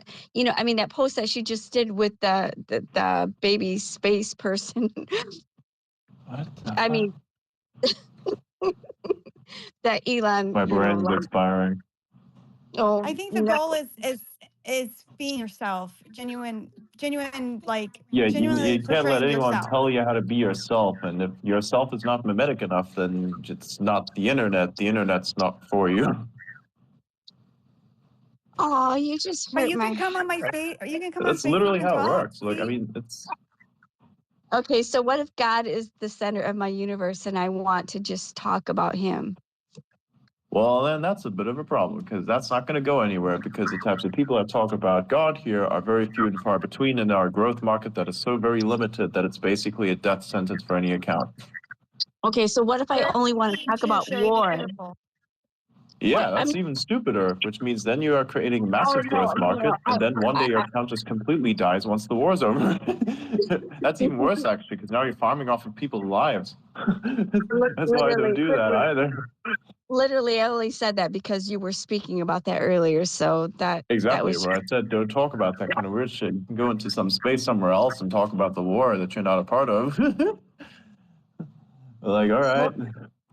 Holy crow. So if I put out pictures of me dancing or getting a tattoo, which would Why? I don't know. You just fucking do whatever. I don't care. I'm fucking real. What? So here's the catch-22. I mean, I've already tried to Why does everyone repeat catch-22? What's like? Is it some sort of thing that everyone's brainwashed to saying? Because everyone's repeating that. I keep hearing that. It's used too much. It's not everyone. It's just me. I'm from. But literally everyone. Literally everyone. So there's a very specific type of individuals repeating that. Okay. I don't. Okay, tell me something different to say than catch-22, because I would love to get that out of my language. That works. Oh God, I'm about to free a demon. Let's fucking go. Whoa.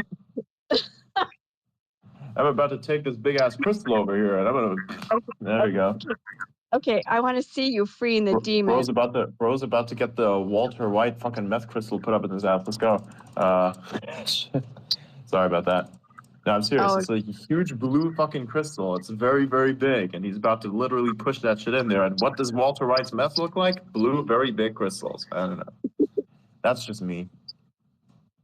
Okay, so I'm gonna go on your page. Is that okay? And I see what you're doing. Yeah.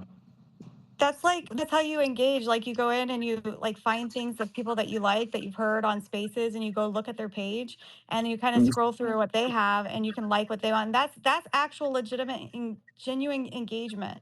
Is when you might hear, like, I always, when I hear people on Spaces, that's how I find people that are, like, share interests or sound interesting, and I want to go in and like see what they're more about. So that's the best way to do it. Well, clearly, I mean, because in this space right now, I see a lot of us women who have already hung out and are hanging out. But then there's this Adrian guy, and I just literally went on his platform, and he's literally only talking and posting about Spaces. So, Adrian, come on, help me understand what you're doing here. He could do more philosophy. That would be really good if he like. I mean, he's talking about Microsoft. I mean, he's telling me about all the things not to do, and yet I'm catching him doing it all. We're gonna help you grow your account, Adrian. What? What? Well, this Adrian guy's had enough of this. There you go. No, life continues. If you don't like space, and if you don't like any of that, then you may go elsewhere. It is not an issue. This is how capitalism works. The market is very big. It's a very big market out there. And if you think you can contribute to it, then please, by all means, do. Oh my God, you're fighting Lilith already. Okay. You have a captive audience. You have nothing to worry about. Yeah, I know. That was just, I don't know. We have a poll going in the comments as to what flavor ice cream Adrian is eating, by the way. Oh, you missed it. It was vanilla. Oh, are you kidding? Yes. It was Phoenix. You missed that. Holy shit, that's a lot of bitch demons. Holy I thought Christ. vanilla, but I didn't want to like give you like the vanilla vibes because that's like so plain. Like if you call someone vanilla, that means you're plain. I like it. That's good. Vanilla You can't gets go a bad wrong with rap. that most of the time. Hell yeah. It's actually kind of funny because, like, if you want to know if a company really knows their shit for ice cream, you just basically get the vanilla to ask, hey, how well do they make vanilla ice cream? Hell yeah. I swear that was my first thought for real. I sometimes chop up like the like just a dark chocolate in it. Oh boy, Lilith just dissolve. Nice. If you get a microplane wiggle and you take it and just grate it into it, Oh, he it's said nice. like really, really nice. Oh, what do you mean by this thing comes back? Oh God. It like creates tiny, tiny little like slivers of chocolate. So it's like a little bit more, the texture is a little nicer than like chopping it up. Oh, I'll try it. Thanks. Damn. I'm fighting like a fucking skeleton looking motherfucker right here. God damn. Kirk, do you add anything to your vanilla ice cream or do you keep it pure? I like to throw things like frozen cherries on top. That's nice. Yeah. I like caramel.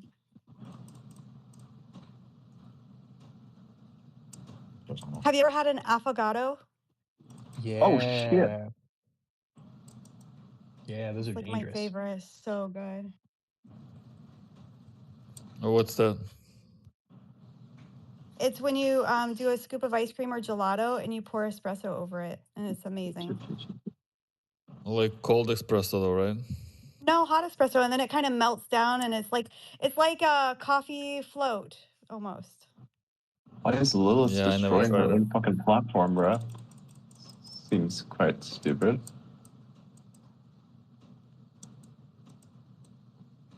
Oh God, I didn't know. Oh shit, I walked off the edge.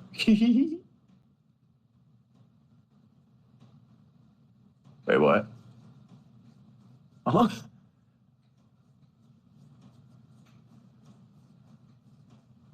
Oh God. I like this scene with the pedals, honestly. I've seen the endgame scene for this one. I kind of like it. I think the next thing that we do after this is we go fight in heaven or something. Like legit, that's literally the next step. Isn't it? I think so. I'm a noob. Like next level. I'm not going to spoil it for you. We're gonna go to heaven. We're gonna invade them. We're gonna get all of them. Oh God.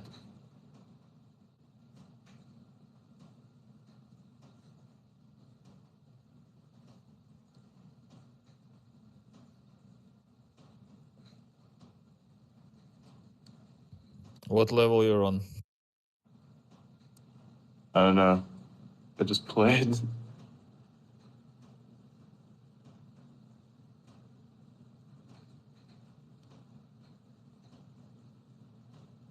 I hit 31 and tapped out. Takes a long time.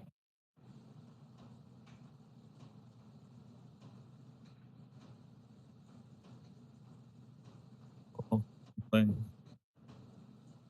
Have you ever made homemade ice cream, guys? Yeah, maybe one. Honestly, the disintegration, yo, holy shit.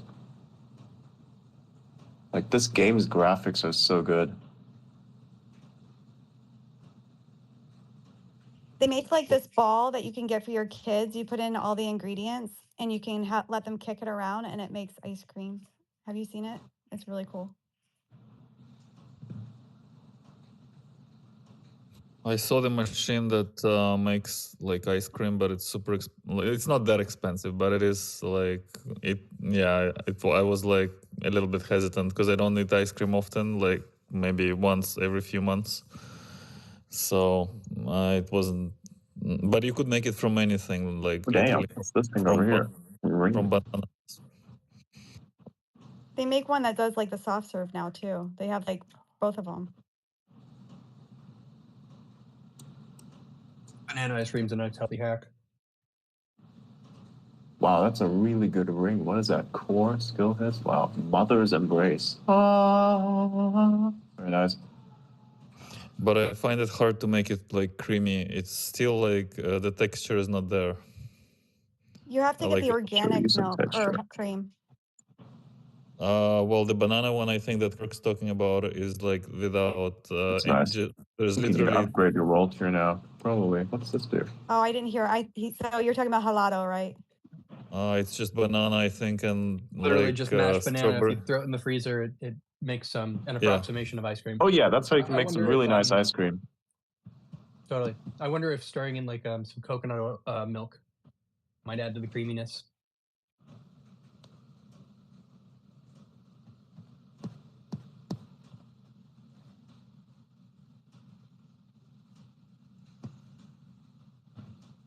What the hell?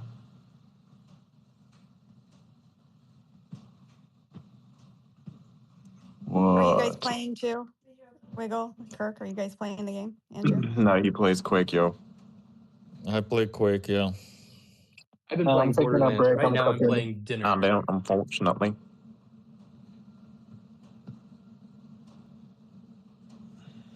So if I log into Diablo 4 and try to find you, can I try to find you and play?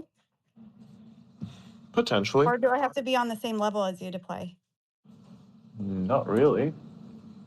I mean, there's certain game modes where you have selections between roll trees and shit. What do I walk back through all of this? What the fuck?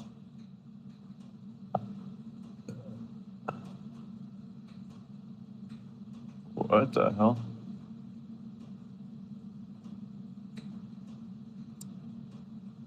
If you clear at the end of a Gonna go dungeon, to you Laura. you can use the teleport out of dungeon option. Around you, I need you instantly, bro.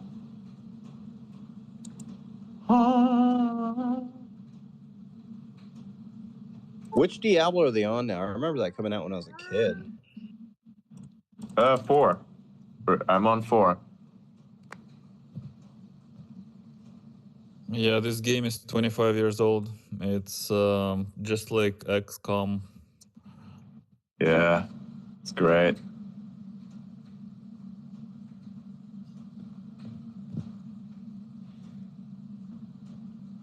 He's playing on a Celeron processor. Wasn't the original around the same time as Doom, or not long after, right? Yeah. All right, you guys, I'm going to post something. Why not? First, let me create some AI art. It looks pretty good. Yeah. Okay, let's go to Discord. I can't wait until I can fully integrate the... Nah, fuck it. What the fuck? Oh, Lord. What kind of shit is this guy listening to? Or was listening to Taylor Swift. What the fuck? Okay. Not getting into that one. If there's a debate about that, I don't exist.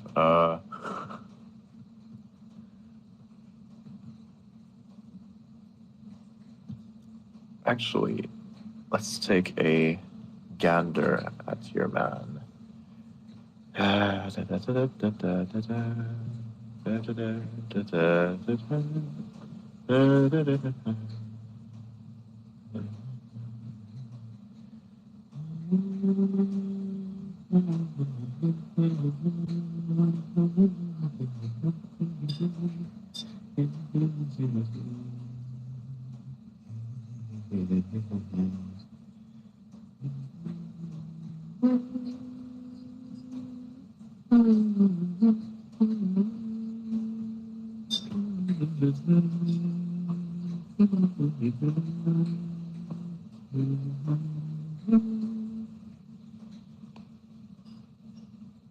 Nice.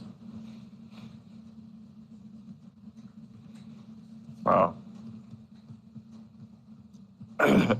Excuse me. Okay. What is this?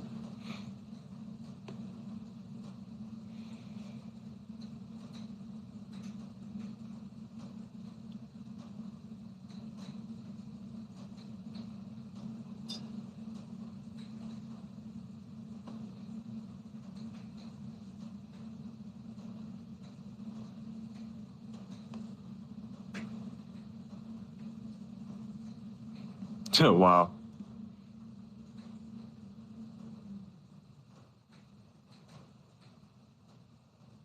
What happened?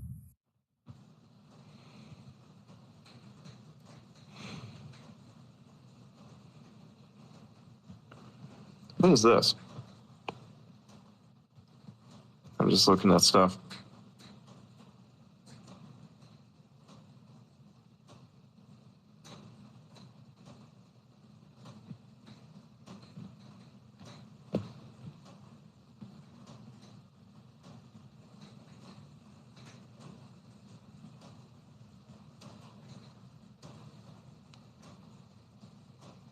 So that's why.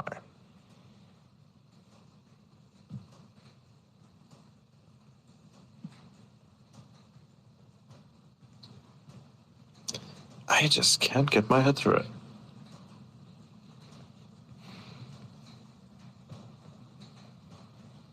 I just don't know what to put out first. I have a lot of ideas in my head.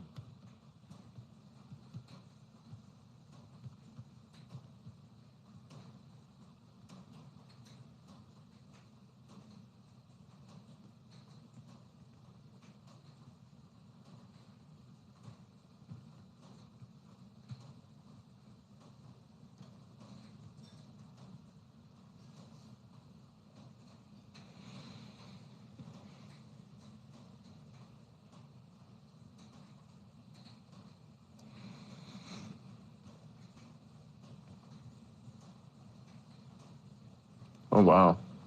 Okay, that's interesting. That's interesting. And,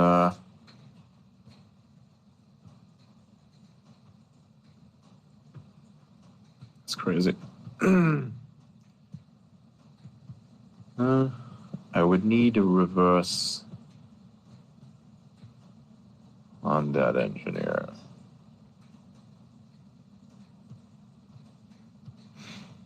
Nice.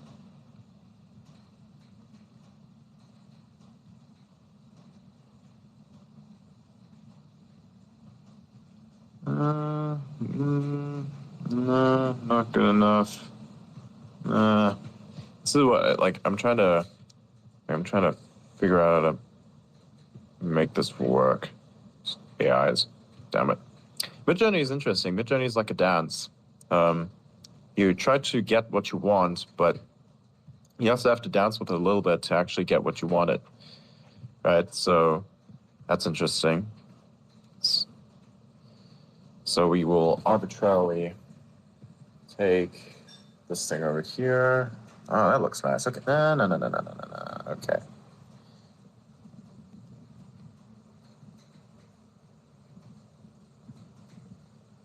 One of my posts was a literal mind virus earlier. Just saying. Go, that looks good. Okay. Do that.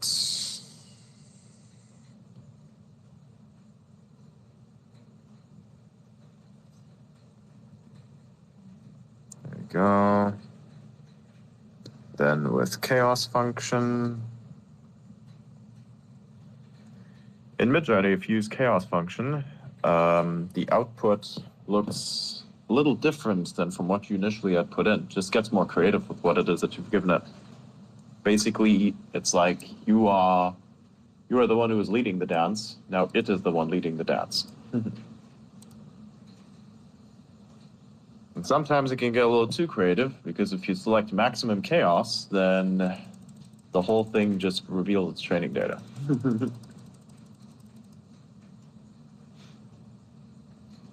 Which is kind of weird. It is not supposed to do that, but it does it anyways.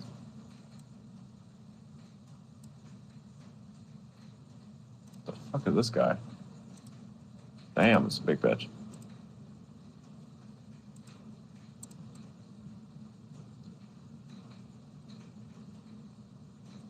Orbs. Okay, that output image looks interesting, but also not entirely. I want something simplistic. Okay, we're going to do that same thing. This time we're going to run it in the style of minimalistic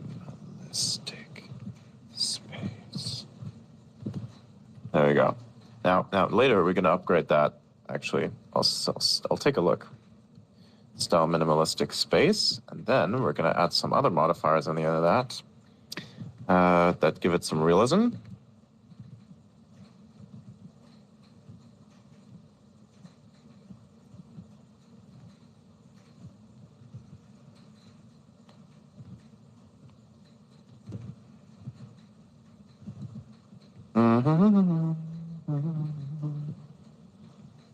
Yeah, looks good.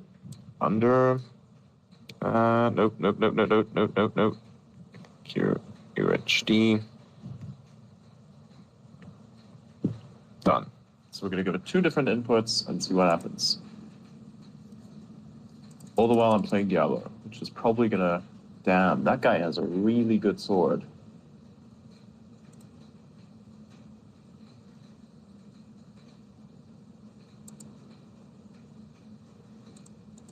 I want that sword.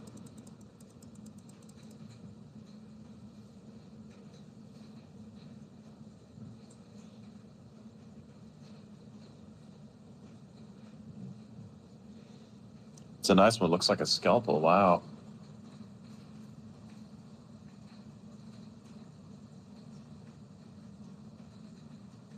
My druid is a big, thick motherfucker. It's crazy. Wow, this looks weird. Wow.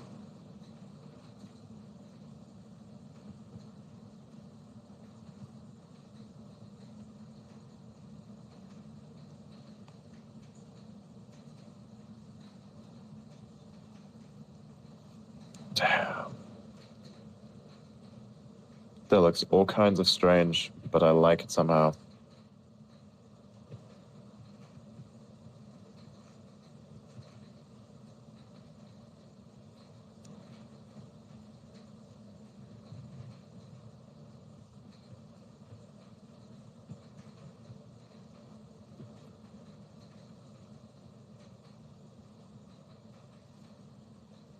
Oh, yeah, I forgot I have that emote.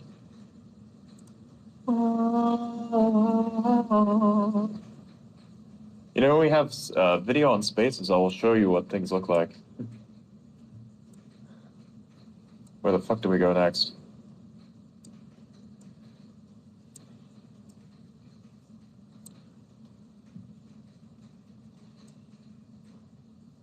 Damn, that image looks weird. Damn. That's some abstract art right here. Holy God. That looks, wow. That looks fucked up.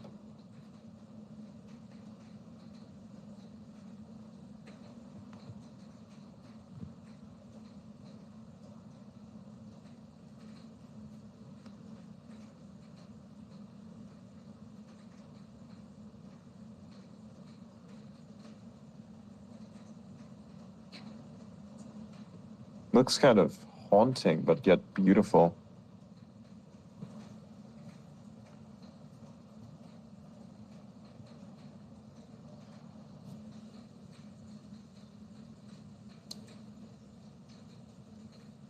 Okay.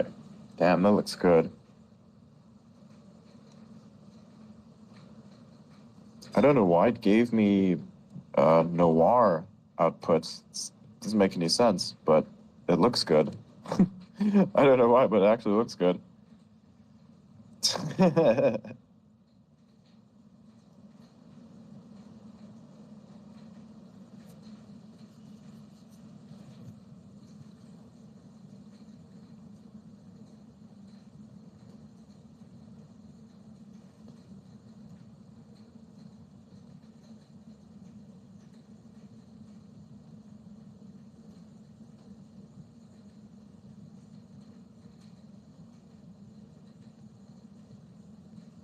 We're gonna try that. All right, but wait, where does motherfucker go? Okay, let's take a look here. Oh, there's another. Okay, cool. Teleporting over there. Another thing that's beautiful about these maps is the fact that you can teleport everywhere. Makes the game so much easier in retrospect, which is quite cool. Yeah, so we're gonna look at what else is in here. What? Dude, what is this?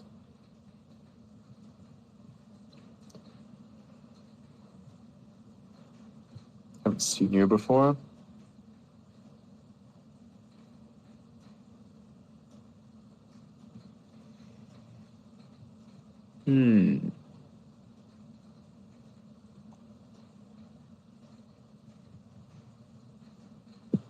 Okay, kind of weird.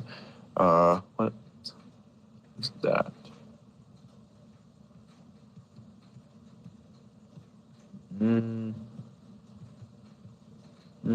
No, not really. Okay. Nice. Let's see, what else do we have? No, it looks weird. Yo, Wiggle, you still there? Yep. I believe you were like doing something in the background. No, I was writing post. Oh, okay. Yo, you got 2 doges. Nice.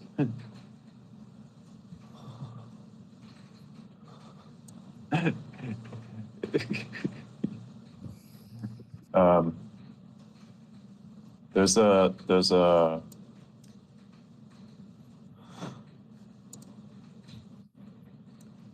What, you posted something? Yeah, I'm about to. Well, once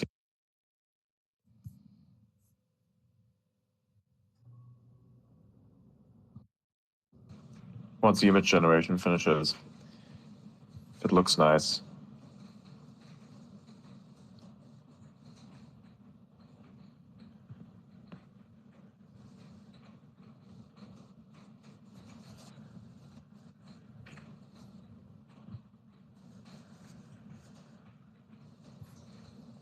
Damn, those images actually look kind of sweet.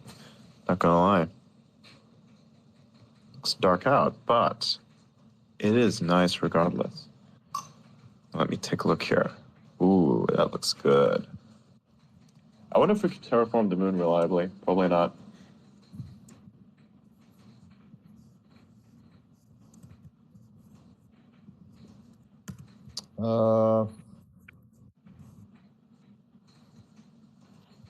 It doesn't have the atmosphere, so probably not. Yes.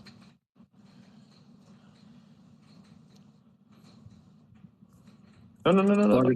Large biomes, maybe.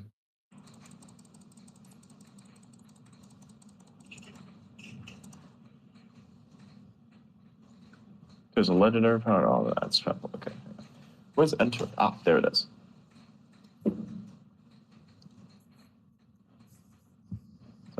One.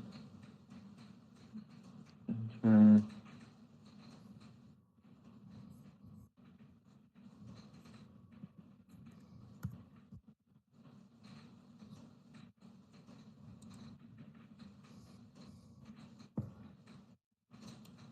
Yeah, what Scott said about radiation on Mars having like 6 feet thick structures made of water, like ice, clear ice. Like I just to reduce the I guess the radiation, because glass allows certain types of radiation to come through. Yeah, I'm curious if that's actually has been tested. Mm-hmm.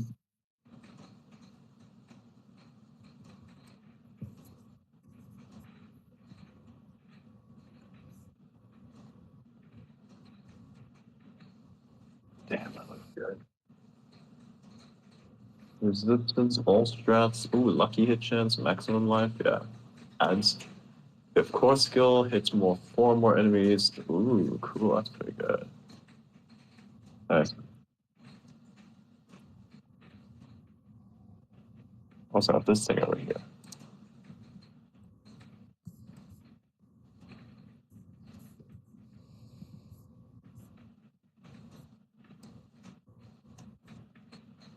Adrian, I have a random question for you. Oh, yes. How often do you put pen to paper? Like, is it like a daily thing, or because I think we're getting away from that as a Hardly. society? Hardly ever. Hardly ever. Do you know how to write in cursive? Yes, I do.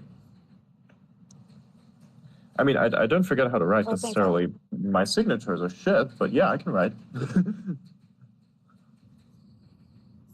If I wanted to, I can write very precisely. I wrote a lot in my life.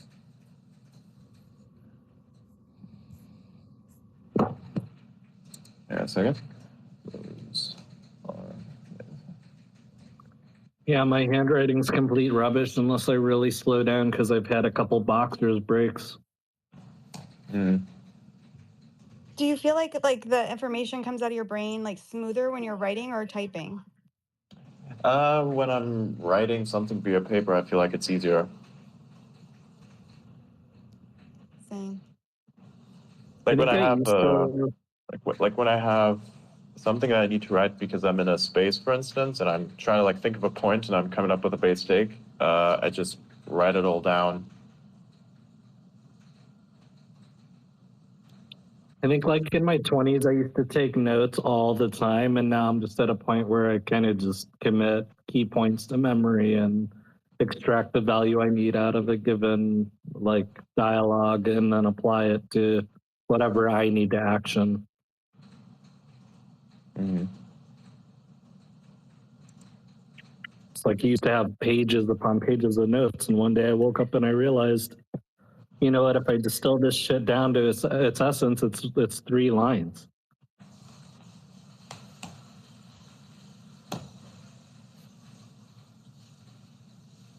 Yeah. Yvonne, do you write a bunch or not really? Girl, I am a writing machine. It is non-stop all the time.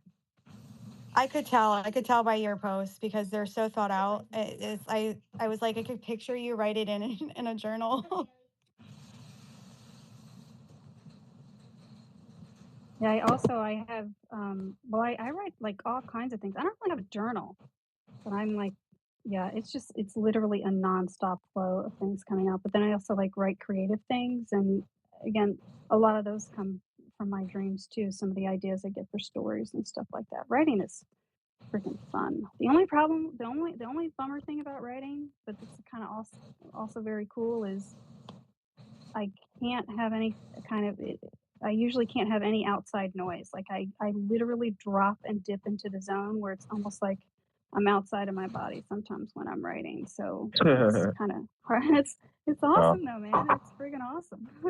But it can be a bummer because that's why sometimes, like if I'm not on X or I'm not posting, and I've been actually working to master that part of myself where I can be completely engrossed in it and, kind of feeling like I'm out of my body while I'm writing, but then tap back out of that, make a post or something, just so I can be consistent and continue to add value, and then dip back into the writing. Because sometimes when you have that, you don't want to break the momentum that you have there. Same thing with like when you're painting and stuff, at least for me. And anyway, it can be a challenge to not have the silence sometimes, but then it's a bummer because then you like need to be present for other things and you can't have both brains. At least for me, I can't really have both brains going at the same time, because when you guys are talking or sharing or I'm doing that, I like to give my full attention because I really want to take in what people are saying and really learn and fully listen and fully see and stuff. So that can be a challenge, but it's a good challenge to have, I guess. So. They make a product, I think it's called Fly Pen, where you can write and it stores it, like it transcribes it basically into your database or whatever. Have you ever tried or heard of it or tried it? Like that way you can master 2 tasks at once that way.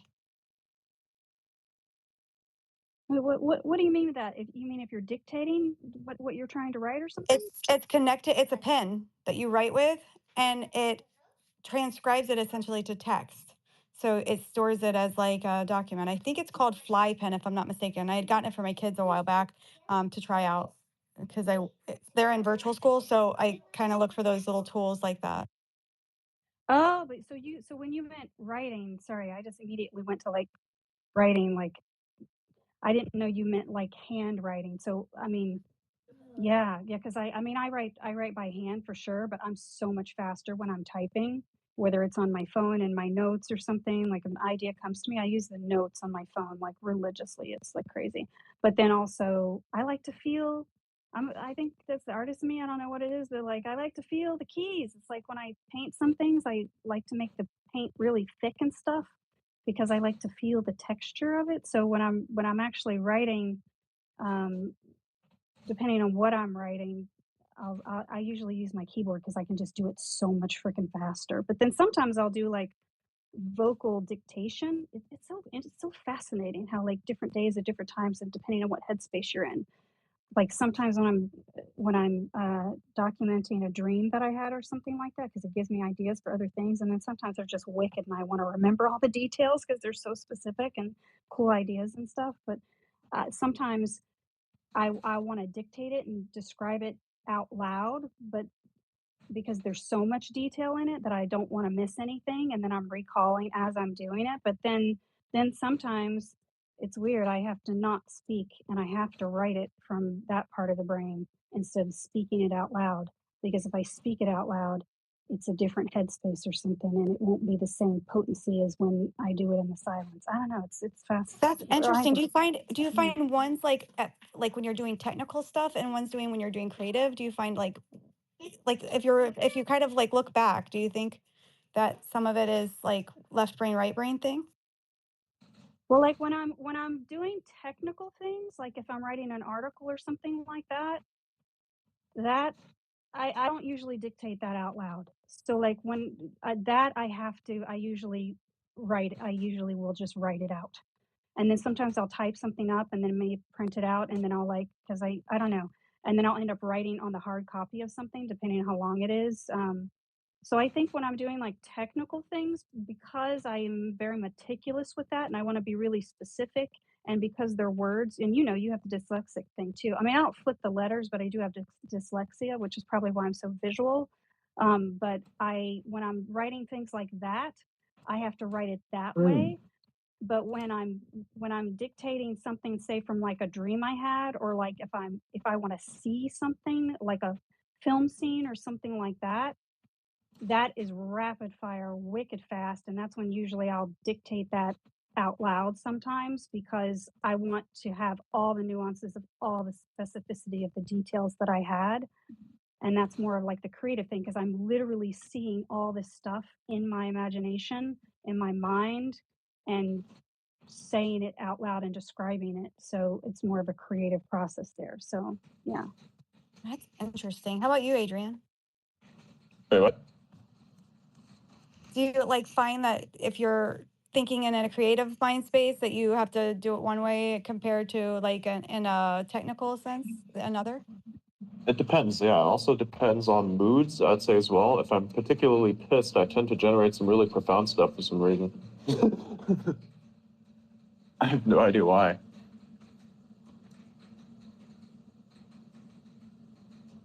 But yeah, Just channeling that it's fire into some creativity, man. That's fucking awesome. yeah. Do you have a process, Wiggle? Yeah, I write a lot. Like I have always a notepad on my desk. Like I write a lot for work and stuff. But yeah, like, but I mean, when I'm on my couch, I typically just type everything out. But yeah, I agree with you. Like, I think we're from the same school period where like pen feels more natural to lay down concepts. I get into like a blind zone where I'm not even like looking at what I'm writing. I'm just like feverishly writing. So sometimes, but then I go back and I reread it and I'm like, what the hell was I thinking? And I am dyslexic. So I do get things backwards often. So sometimes it's almost like I'm reading code or something.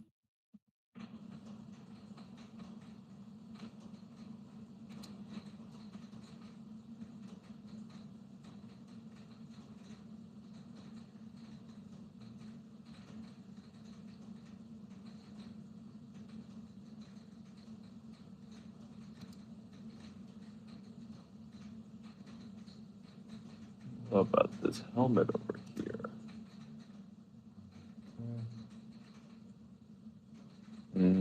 That's not good enough. Hurricane, no. That's not working either. Oh, damn. That was nice. Okay, that looks like I'll have the yellow one here.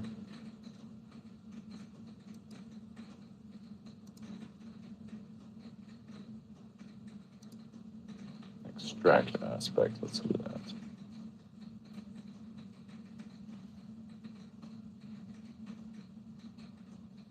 Hey, Phoenix, has anyone ever told you you sound a lot like Jennifer Lawrence?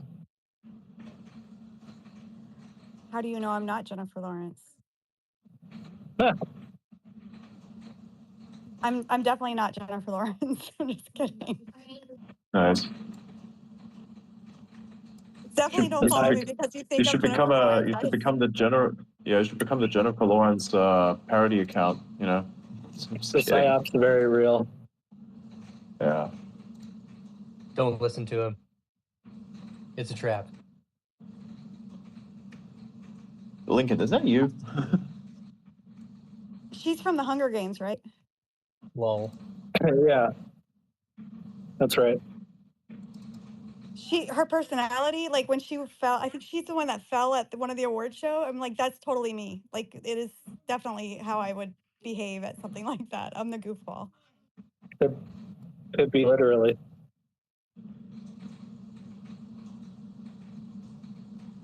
You'll never know. You'll have to meet me. Damn, that looks good now.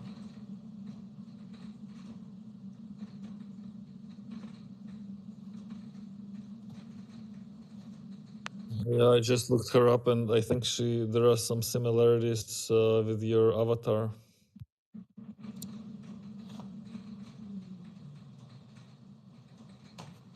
My avatar is actually a picture of me, and I did it. I upped it to 100% match, and I just did a filter. And I've posted pictures of my real self. So if you guys ever go back and search my feed, you'll find who I am, and I'm definitely not Jennifer Lawrence. I'm serious.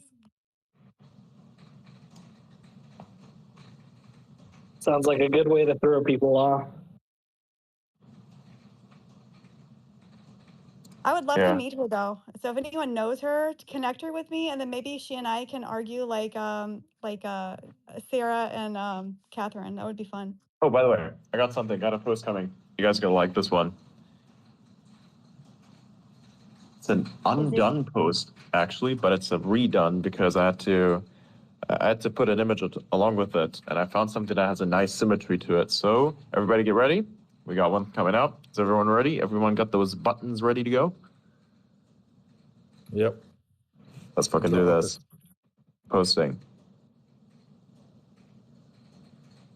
And it's out there. Unity shapes the universe.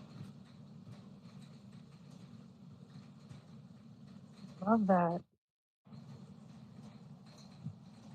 Oh my goodness, I just saw the phrase. I didn't see the image yet. Oh, the image is awesome. Yeah, created something. I also got something else that I'm gonna put out potentially later, perhaps a new image post or something, because I have one that actually is really nice. Let's see. I'm gonna. This one looks too depressing. Fuck.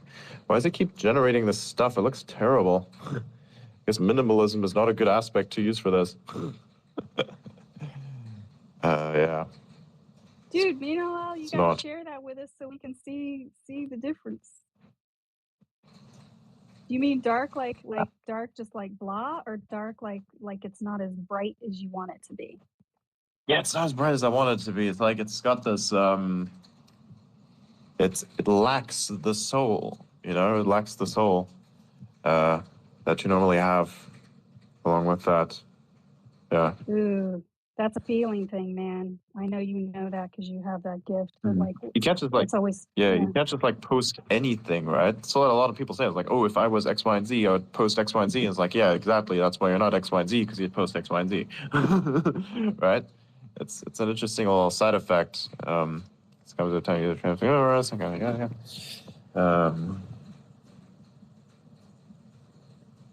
yeah, I think people don't realize sometimes how many times you have to generate an image to get the one where it feels like you're like, ooh, that's so good, like you feel it, you know?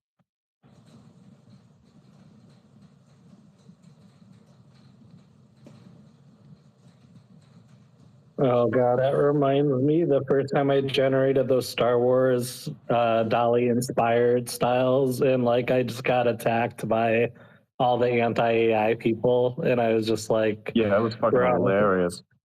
Dolly 3 came out like the day, like they were generated the day it was released. I'm just like, give it time. The amount of hate was so funny though. Oh my god.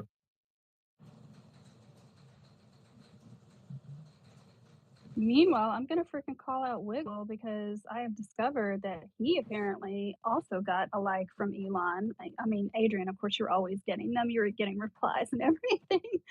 But like, Yeah, that's as fucking weird, hilarious.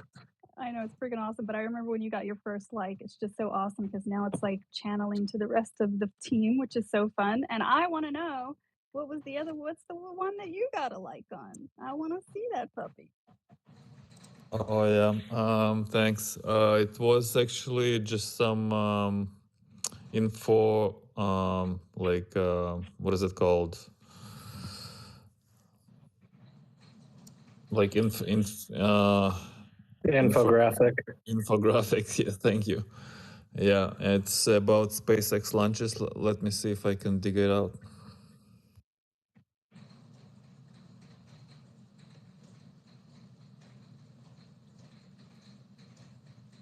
Yeah, that really was pretty spectacular. If it's the one I'm thinking of, it was really neat.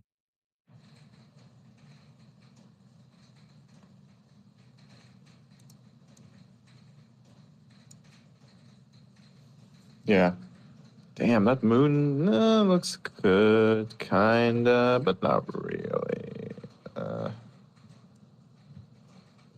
Yeah, I love time series with those kinds of motions where your bar graphs are moving or you're using splatted radius to represent something, you know, by size and different dimensions. It's dope.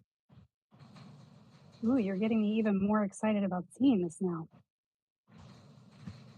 Yeah, there's some really, the one Wiggle made is really dope. And then there's some really neat things that are coming out, I think, this year that'll just be part of AI's evolution of, you know, illustrating these in a more narrative, telling the story behind the data in a more meaningful way.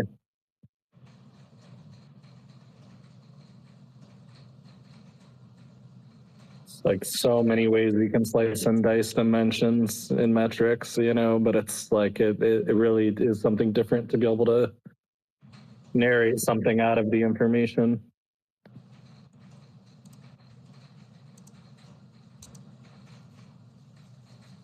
Yeah. I found one. Damn, that looks fucked up. So I went What's up, Sarah? I went to Grok and I said, what likes or replies have I gotten from Elon? It says, you haven't gotten any. It seems to not know. Grok is really wrong a lot. For me or? I said me, and it's just wrong. Not sure why. Don't laugh at me, Well, you Sarah. haven't got You any, laughing have at me? you? He's laughing at me. Oh, Yvonne's laughing. Oh, there goes Andrew. Okay, settle down. Where are the enemies? Are you gonna sing us a little sad song because you didn't because of that or something? Yeah, 'Cause I depression. enjoy when I'm you going to share sing. my depression that Grok did not know. That's how you get it out. Channel it into something creative. We haven't had music in a while, have we? I know, and I was thinking about you when you came up the other day. I was like, I haven't heard him do one of his little songs or something, you know? It's always fun. Man. All right, I need to build in a little bit. Hi, Sarah. Sarah. Hi, Adrian. Hey, what's up?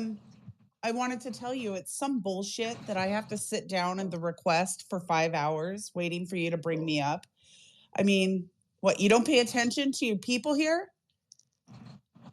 Bullshit. We get used to it. Nice. It's bullshit. I did it for 3 months. I don't want to hear it.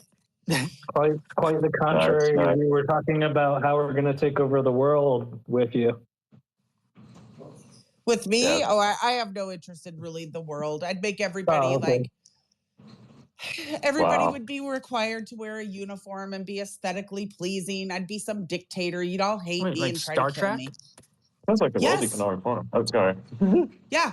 I would be head of every forum. It'd be the Sarah Economic Forum. It'd be the Seth.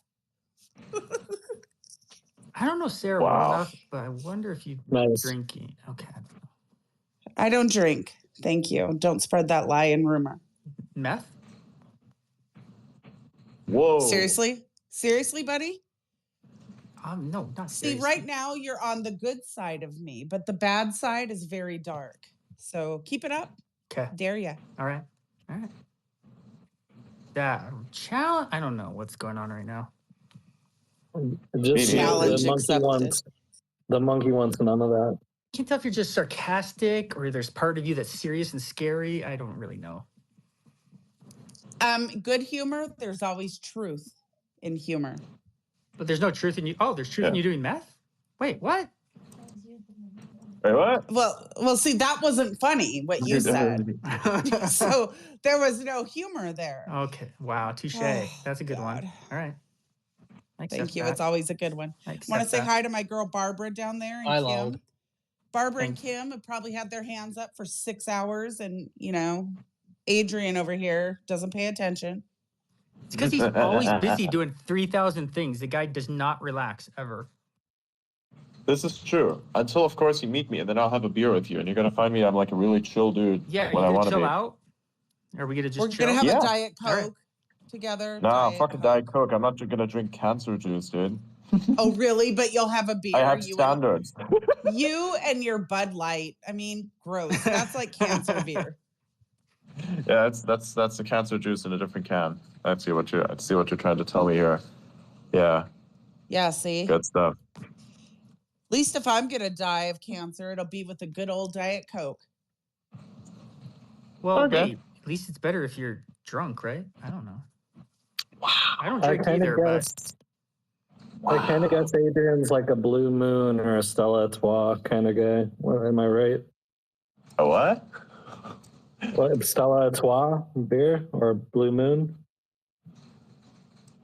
I have no preference really. I just hope that it's not like it's not supposed to taste weird. Like I don't know what weird it means necessarily to anyone else, but like It has to be. It's not supposed to be light beer. I don't like light beer. It's like you can taste two different versions. If I taste the light beer, I guess I'll like it for now. If I taste the strong version of that beer, I'll probably like to drink the strong version because I've already had the light version. I'll be like, what the fuck is this? It tastes watered down. I'm not drinking that shit no more. Right? I literally had that same effect for everything. I was like, bro, this thing tastes a lot better than the other thing. I'm gonna stick with the other thing. So I usually prefer the strong versions of everything. What about something that's like citrusy and hoppy? You like a beer like that? Well, maybe. We could probably go for that. Depends on how thirsty I am, man. Yeah, like on a hot summer day I mean, I with don't an know. orange, you know. Cider is pretty good, but it's kind of weird sometimes. Cider kind of feels like it's like a beer that's not a beer. It feels like an actual soft drink with a bunch of alcohol in it. It's like all of your worst life decisions put together as a drink, kind of, but not really. Did you say that was life decisions? Yes. It's bad life decisions, bro. Is it raining there? What's going on in the background? Something like that. Know. Raining blood from Diablo. Yeah. Yes. People could be dying all around him. We don't know. Yeah. This is just dropping now. It's like that's all that's happening right now. Burning You guys like the art? Looks cool. Yep. Let me see.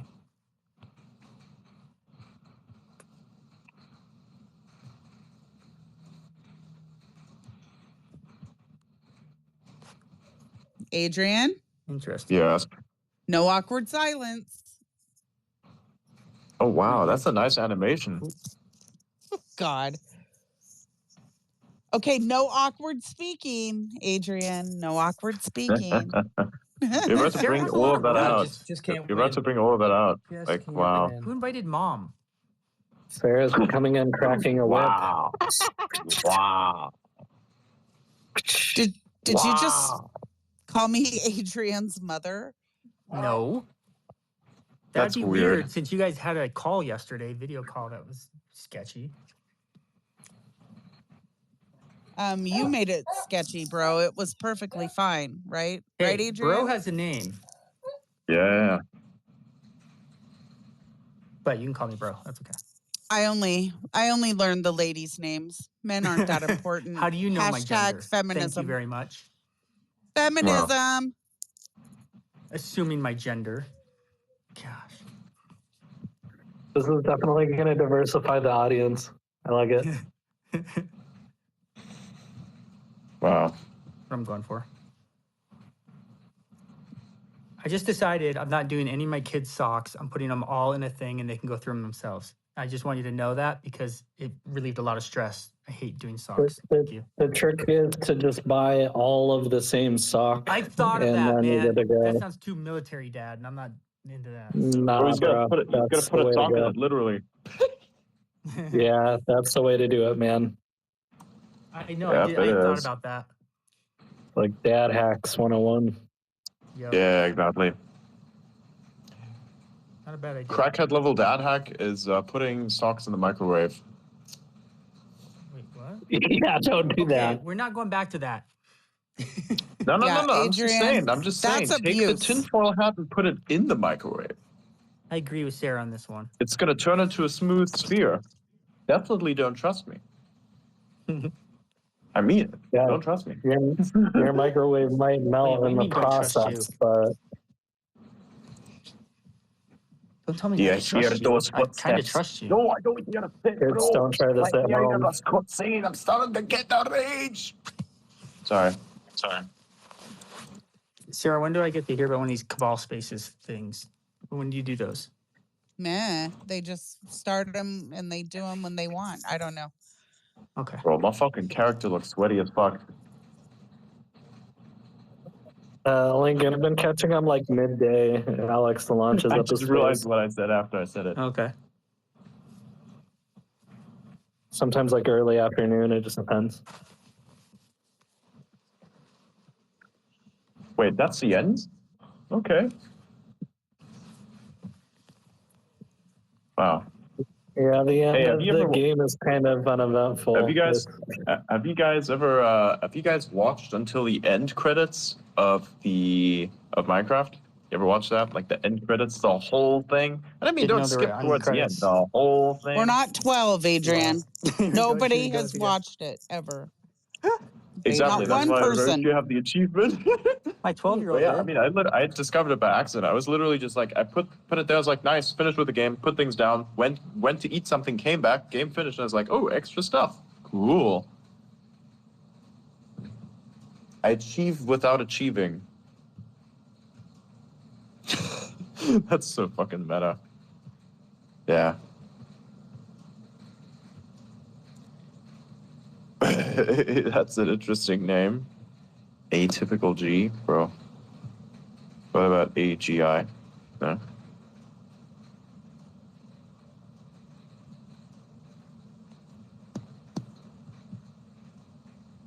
Virtue signaling? Wow. Somebody turned virtue signaling into an actual picture. Good job. It's fucked, but good job. I I'm just need gonna to wait see until the end that. credits are finished. Wow, Is it dude. I is it found like some real dystopic stuff, man. Should pin it at the top. Damn, that looks fucked up. No, it's kind of racist. Low-key kind of racist. I can't do that. College tab. I am sorry, I will not distribute racism. Good choice, Adrian. Good choice. Yes, thank you. They have to ask how much 101. of that was Don't virtue post signaling. racist stuff. Yeah, don't post racist stuff. Don't distribute it either. But if you think about it, I mean, you know, I think most of us are distributing racism from time to time. Like, imagine for a second, you have like a bunch of ant-infested food. You know, ants are like typically very racist creatures, I think personally, because they literally, if you're the wrong smell of ant, they just fucking kill you.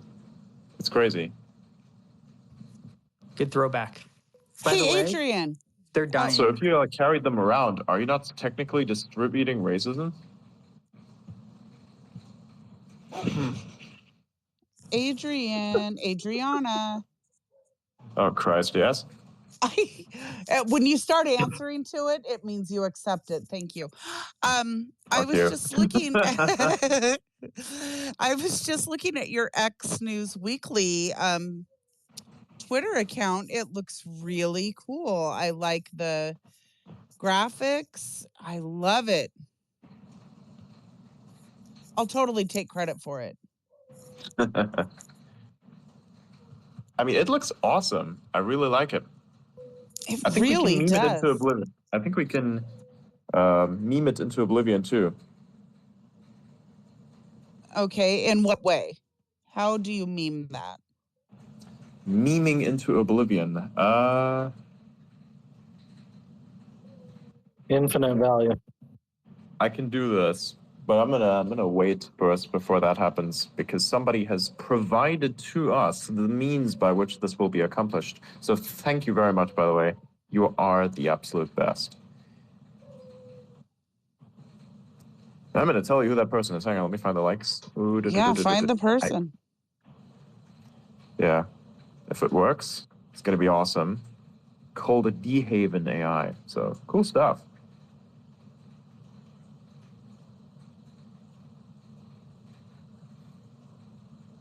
Wow, that account already has 126 followers. Yeah. That is pretty amazing. What was your engagement rate? Share that. 169%. I don't even know what that means. That's your engagement rate on that But account. it's high. Yeah. Hang on. Let me I can find it for you. I can find the actual engagement rate. Hang on. How is that calculated? I have no fucking idea. That, That's why I think it's broken. It's just it would that mean account like existed, everybody. and now all of a sudden it goes big, like really big. Like it just exploded out of nowhere. That's essentially what the algorithm looks at it as. Like it says, what the fuck is this? Oh, interesting. You have next level engagement. Yeah, cool. This is perfect. Personal accounts. Wow. Hey, Adrian, check your requests. See if people are requesting. Pay attention. Yeah, a few of them are, but I'm not going to let them up. Oh, was it Miley? Because I totally support your decision. Come fight me, Miley. You big wuss.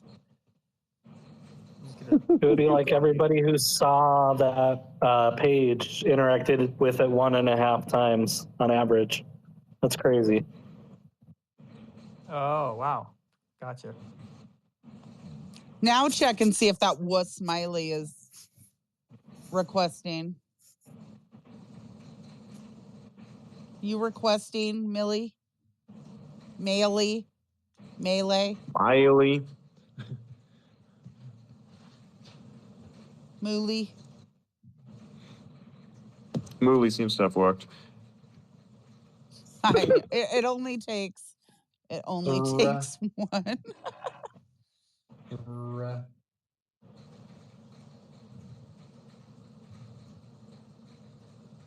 I followed. Yeah, Hey, how's the Melee. name I pronounced? followed Sarah here from Dom Space. Yeah, he has some weirdos that come up on there, man. I didn't even know what they were They talking just about. go on all kinds of I got them. tangents. It's like a normal Adrian space. Dude, the fucking Yeah, I was credits about to are still say. going. Holy shit. What account are you guys looking at? I'm confused. Oh, not that one. Hang on. What about this one? His Where can I ex see my fucking weekly analytics? something. Yeah, I can't find my analytics on this damn account. Fucking bullshit, bro. I can look at my own accounts. Weird. Yeah, never Half mind. the time they're But yeah, deaf last I anyways. checked, the engagement rate was 157%. So that's I pretty don't cool. think I've ever seen numbers like that. What about you, Melee? It's not funny, Adrian. Stop laughing. I was laughing too. Not okay. Yeah, that's kind of funny. I don't have blow up. Brodsky here. I need someone. And, like Yvonne and Phoenix are way too nice. I need somebody else to pick on. And it's too easy You haven't with been you, here long Adrian. enough. That's what you think. Adrian doesn't Well, yeah, fight of back course though, it's too easy Sarah. with me because here's the thing. You cannot hit that which does not exist. You It's don't like imagine exist? trying to bruise an ego when you don't have an ego. How's Oh, that work? please. Your ego is so huge. First of It's all, the size of the planet. My That's planet what is she literally said. called ego. yeah, that's what she said. He's like, yes, my ego is very large. Thank you. Oh boy. You know what they say about guys with large It's an egos? autistic ego, so it's kind of weird. They have small feet, It does. right, Miley? What do they say, Miley? What's I'm about the curious. feet? I don't know. They Sorry have to small interrupt. feet. Sarah was right. Yeah. This is why I have no ego. You know, Yeah, Adrian Blythe, with his I'm so baby sorry feet. that I'm making you wait on the game, but seriously, these fucking end credits are not stopping. I just want to watch them through in case I get an achievement or something. But Jesus fucking Christ, there's so many of them. Oh my Literally, God, it's Adrian. not over. The credits have been going for 15 minutes right now. And this is fast forwarded. Credits? What are you watching? The end credits to the Diablo game, bro. Oh, Okay, drop your controller and kick it over to me, Adrian. Enough. Wow, kick it over, nice. I have a Kick it. PS5. Okay, I'm just kidding. I don't have control. I play PC. I'm not 12. Drop last the video PC. game I played was Mario I Kart. repurposed your I'm not 12 joke. Okay, you should be proud of me. Well, the jury is still out whether you're 12 or not, so I can't comment. But yes, it was humorous. Adrian, is Sarah your mother? What the hell? This is the second time Sarah's been called a mother. Well, I am a mother, She's gonna but I'm freak not out his if to you mother. listen. us. Not to us. Don't make her But get I'm the not water your bottle, mother. guys. Don't make her get a spray bottle. Yeah, She will I'll use get the it, water okay? bottle. I'll The use water it. bottle. I Oh will yeah, get the spray bottle. all you. I hear Not the bottle of whiskey, Mom. operant conditioning. Sarah, did you ever use Wow. a hose? Like I had to do that once when they were fighting outside. I was like, no. I I'm have getting the hose. turned the hose on my kids, yes. And you know what? They deserved it. It's like waterboarding, but from afar, because I got them right in the faces. I was like, keep coming at me, bros. Sarah, listen to me. Yeah. You have to What? post that. You have to post that. Turning the hose on someone's like, no, sorry, that's a community violation. No, don't do that, sorry. Yeah, right. It's a base take, but it's so base that it's so bad. Oh my God, Yeah. I forgot. It's like waterboarding from afar. That's so base, Yeah. yo. You know That's what? so You want to good. That's a discipline fucking your banger kids? right there. You Wait, turn what's the wrong with hose that? on them and you waterboard them. Remote waterboarding. You know, we should sell that to the fucking CIA. It's like, hey, you have remote viewing. We have remote waterboarding, man. Well, that's how Yeah. they You do kill that to your people with dogs drones. too, Also Sarah, or known just as your an kids? anti-protester water cannon. Okay, I have to address that because Miley asked Do if that I to your water dogs too, or just your kids, or just Sarah? my kids. Miley, Just kids. you know how much I love my dogs, right? Like I would ever spray my dogs. Cats and kids deserve the water bottle, not my sweet dogs. My dogs have never rolled their eyes at me and called me a bitch. But you know what? Can't say that for my 3 ungrateful, bratty children. I have daughters who are much meaner to me. Yeah, girls are even meaner. I'm surprised I made it through my childhood. You know, that was back in the day when you could like beat your kids in the grocery store. So I'm surprised my mom didn't just beat me to death or poke my eyes out. Damn, So it there's runs in the so many family, is people what who you're built saying. this game. What the fuck? Oh my God, Adrian, enough. Enough with There are the so many of them. Diablo Holy 12. shit. Can we We switch need to Adrian's- Mario Kart? Adrian, what's your middle name? Will you just tell Diablo's too much Sarah for kids. so she can go full mom on you? Give her your middle No, name. everybody's middle name is Elizabeth because it matches everybody, no matter what Adrian your name Elizabeth is. Dittmann. Adrian Elizabeth Get over Dittmann. here. Oh, here we go. Do we you get want visions. the hose? We get visions now. Hose of the bottle. Yeah, Sarah, where's the hose at? If you're looking for something It's fun Miley. to do that's slightly nameless cathartic, people I highly down in the recommend void. getting water balloons and sneak attacking your kids with them. They'll think it's fun, but for you, it'll be like relief. No, Phoenix, that backfired on me. I was chucking them at my kids and they weren't popping and they were leaving welts. And I was like, whack, take that. And they're like crying. I'm like, oh, whoops, I suck. Oh, you got the That's cheap when you ones. say, You gotta get the suck good it up. ones. You tell them to suck it up. You say, you know what? This is think of this as life. It will beat a you metaphor. down. You need to survive. Absolutely. They can't get you for abuse if it's fun. It's supposed to be a fun-filled activity that you see on TV. They can't say that's abuse. I'm sure it works that way. I wasn't supposed to freeze them, was I? It's not abuse if you're laughing while you do it. No, you don't freeze the water balloons. My dogs are fighting. Apologies. My cats are What fighting. kind of dogs do you have? We have 4. So we have an Australian Shepherd, 2 Beagles, and then a Beagle Australian Shepherd mix because our dogs accidentally mated. Wait, accidentally? Did they fall on each other? Accidentally. Huh. It was an accident. They didn't mean Slipped and to. fell. Yep. I had a They're Shar-Pei wrestling, bulldog kids. rape my Pomeranian when I was a kid. They made the cutest Jesus puppy. Christ, I think I just killed a bunch of kids. Holy shit. Yo, trigger warning. Yeah, we trigger warning.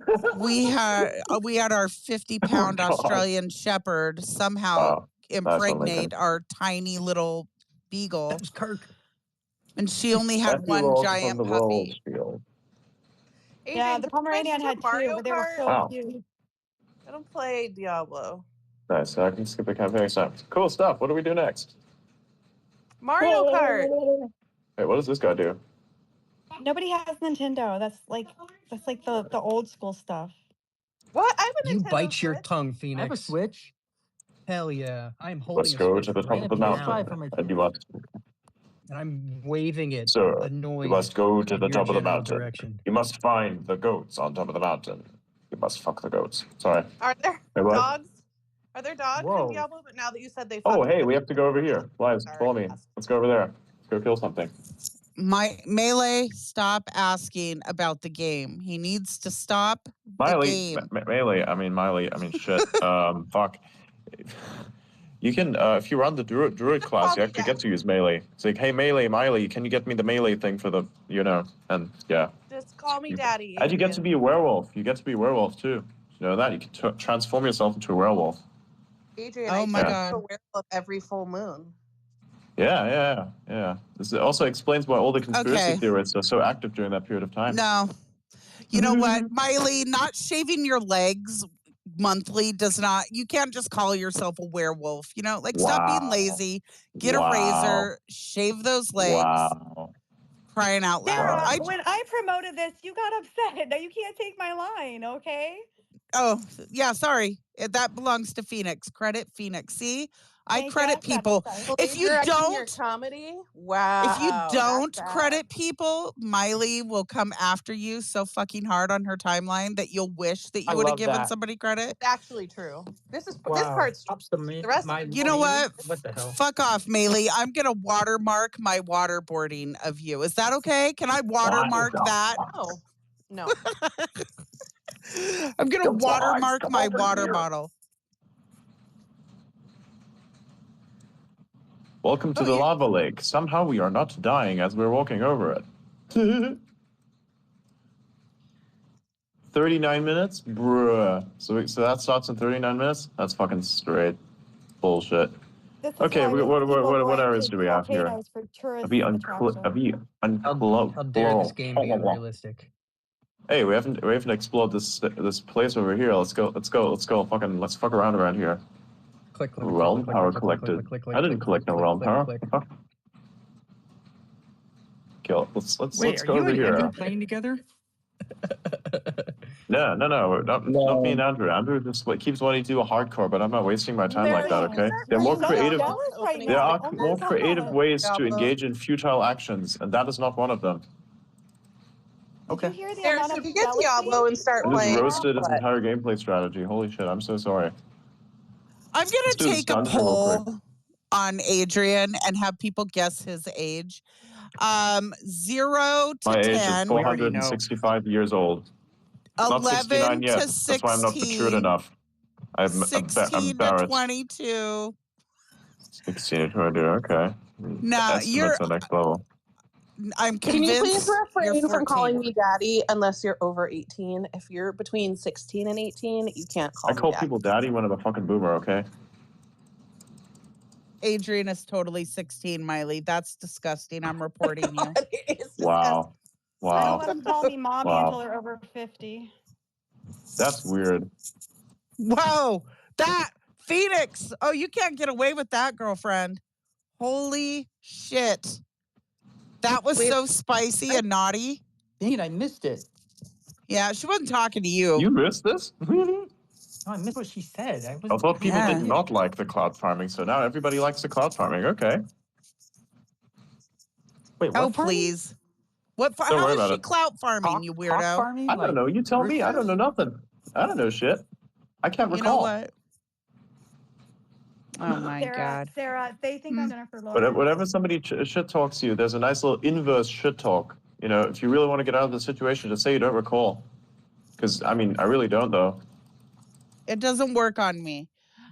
You're Jennifer Lopez. You fling shit at people. That's what she you got shit on your hands. J-Law, Jennifer Lawrence. Wait, I have a question. If I want to start playing Diablo, do I have to start at Diablo 1 or can I just jump in at 4? You can jump in at 4. Yeah, you can. You do exactly that. You have to buy the game, and the game is like $100-something US, bro. It's well, not $49 US, at but like Adrian. It's pretty expensive. It's hey, Miley, I decided. Okay, so I've discovered the city. To do that, cool, let's go back here. When Elon was talking about Elden Ring, I'm like, I'm going to check out Elden Ring. Then I downloaded it. I'm like, oh, this is way too long of a game for me. Yeah, Elden Ring was like, I have no idea why he played that. I guess he liked the challenge or something. I don't know. He was weird like that. Fun. I just wasted $60. The graphics and the it is kind of fun. Yeah, but I'm not 12. I don't have that time.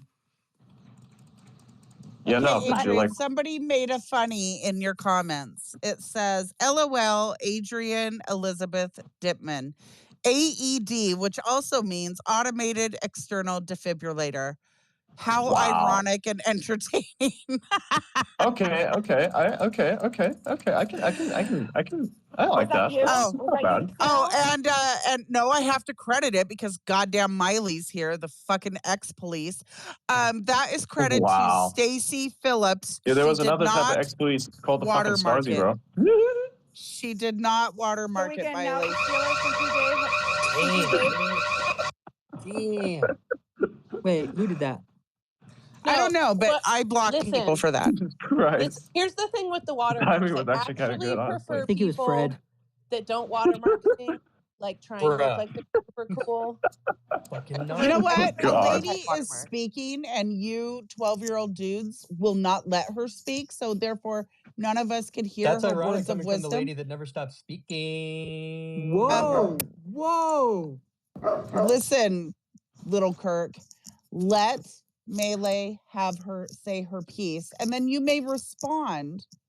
Because Adrian is too busy playing Why aren't you Diablo like co-host, 44. Sierra? This is ridiculous. You should be co-host, and they should bring Stacey Phillips up for that comment.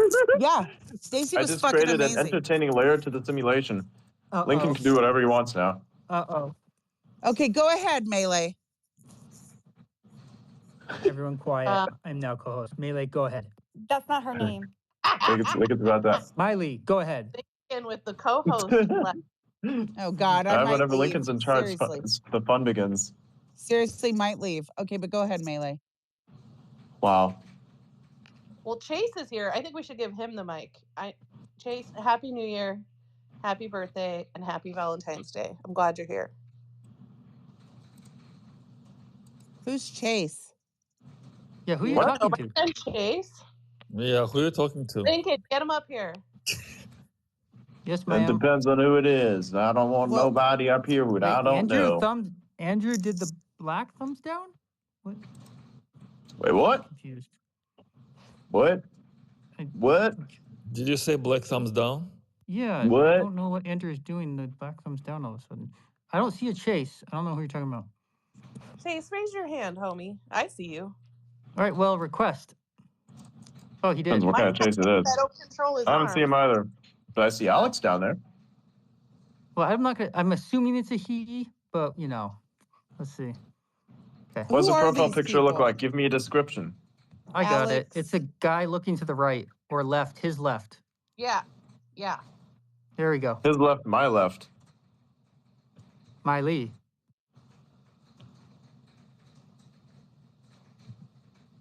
He's connecting for the next 20 minutes because that's how Spaces rolls. Imagine a time where we don't have to talk about that and everything just Happy works. New Year, Chase. I still don't see this Chase. Who are you? I'm actually. I see Chase. Going on either, man. Don't ask me. I'm a little embarrassed, but thank you for allowing me in here. Please continue. Was there a question? What is your blood type?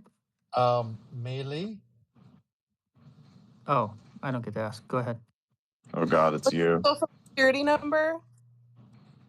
Oh, good. Same line. There's a number. It's not Melee. It's what was my blood type? Who asked that question? Who would you ask that question? I have a rule. Some weirdo. You guys, I have a rule for Spaces. That's weird. A very specific rule, actually. Yeah, I don't know. Listen, mine is. Here's the rule. Here's a rule. That which does not follow me does not exist on the stage. You have 30 seconds to comply. You better follow him, Chase. What are you doing, motherfucker? Well, I'm not gonna do it right. Like, no. Listen, if he kicks me out, His name is Lincoln. 30 seconds, my man. His name's Lincoln, and click it and hit follow. Well, Lincoln, I don't. Yeah, him too. All right, Come on. All right, fine. I'll give you a follow. What do you do? Shooby-doo. Wow, it's so funny because I don't follow Adrian and he lets me up on these spaces. Thanks, Adrian. I think he's afraid of you. He should be. Wait, hold on. Yvonne doesn't follow me, nor does. Yeah, of course not. What's She's this person an down independent. here? Oh, okay. Fair enough. That's not how it works out. All right, so Darren doesn't follow me, and there's some super. There you go. You have complied. You will survive. You will live to fight another day.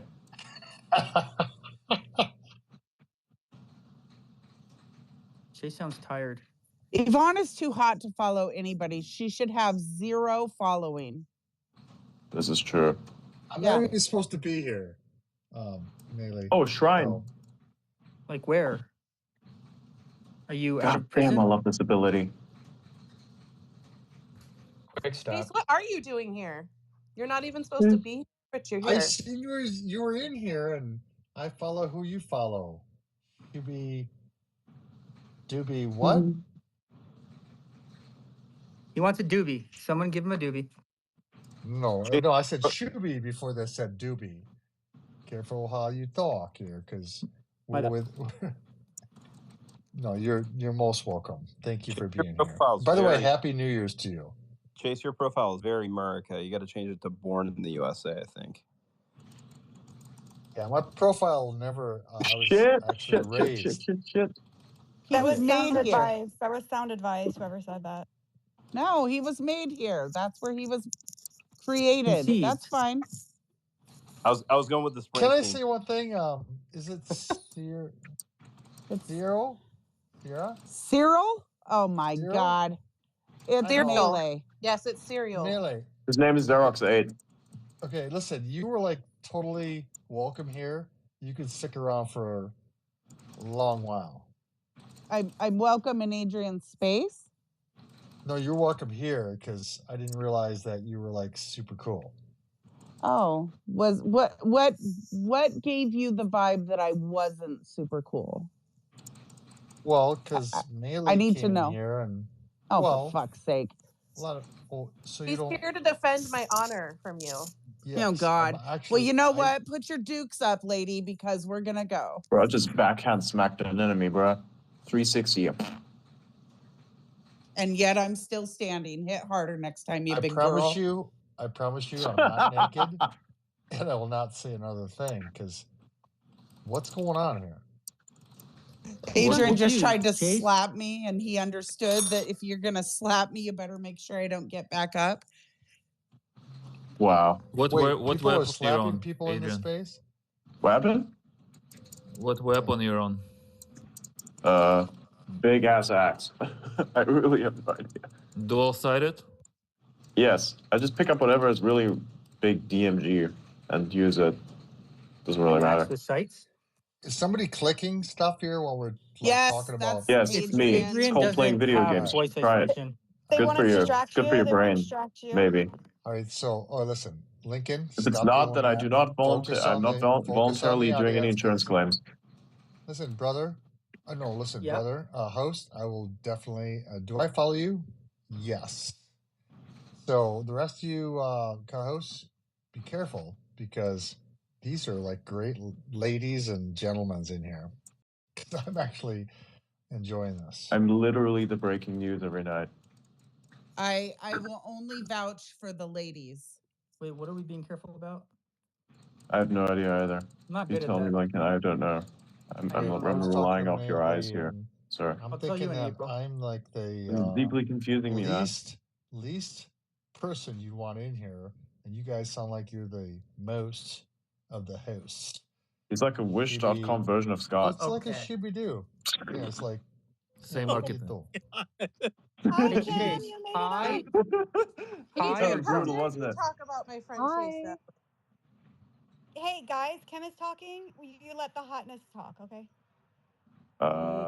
Kim. No, Hello, Kim. I better change my profile. Hey, Lincoln.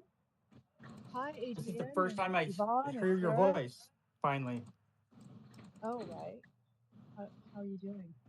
Good. Welcome Every up. time How we are you? speak, can we start it with a Happy New Year, or no?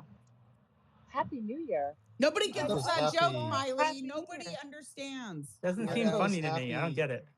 I thought it was Happy Valentine's, but anyway, please continue, my queen. Mace. Wow, he's trained. I'm gonna go out on a limb and say that Chase is Miley's fiance because he's obsessed with her. Is that right, Miley? Did I nail it? I think he's her sub. All right, so let me No, answer the question. I like her a lot. He's the OnlyFans before OnlyFans was cool. I once joked at a I believe the space that I had an parlance is OnlyFans skip- and I regretted it. And almost instantly because then I got messages asking for my link. Right, so you never actually, you don't know who Chase is, right? Oh, you're an entrepreneur. Nice. An entrepreneur? Yeah, OnlyFans entrepreneur. An OnlyFans. That shit, literally, people have literally said that shit. Wait, is that It's an fucking weird. OnlyFans, like an OnlyFans whisperer? I would have to pay people to join my OnlyFans. Are you kidding me? Even free, I couldn't get a subscriber. So yeah. Some people Wow, see that Adrian agreed Chase with that has quick. his OnlyFans space, and I don't. What do you do? Shooby-doo. Well, I can't really chime into this conversation. I'm actually outside, headed to a store, so.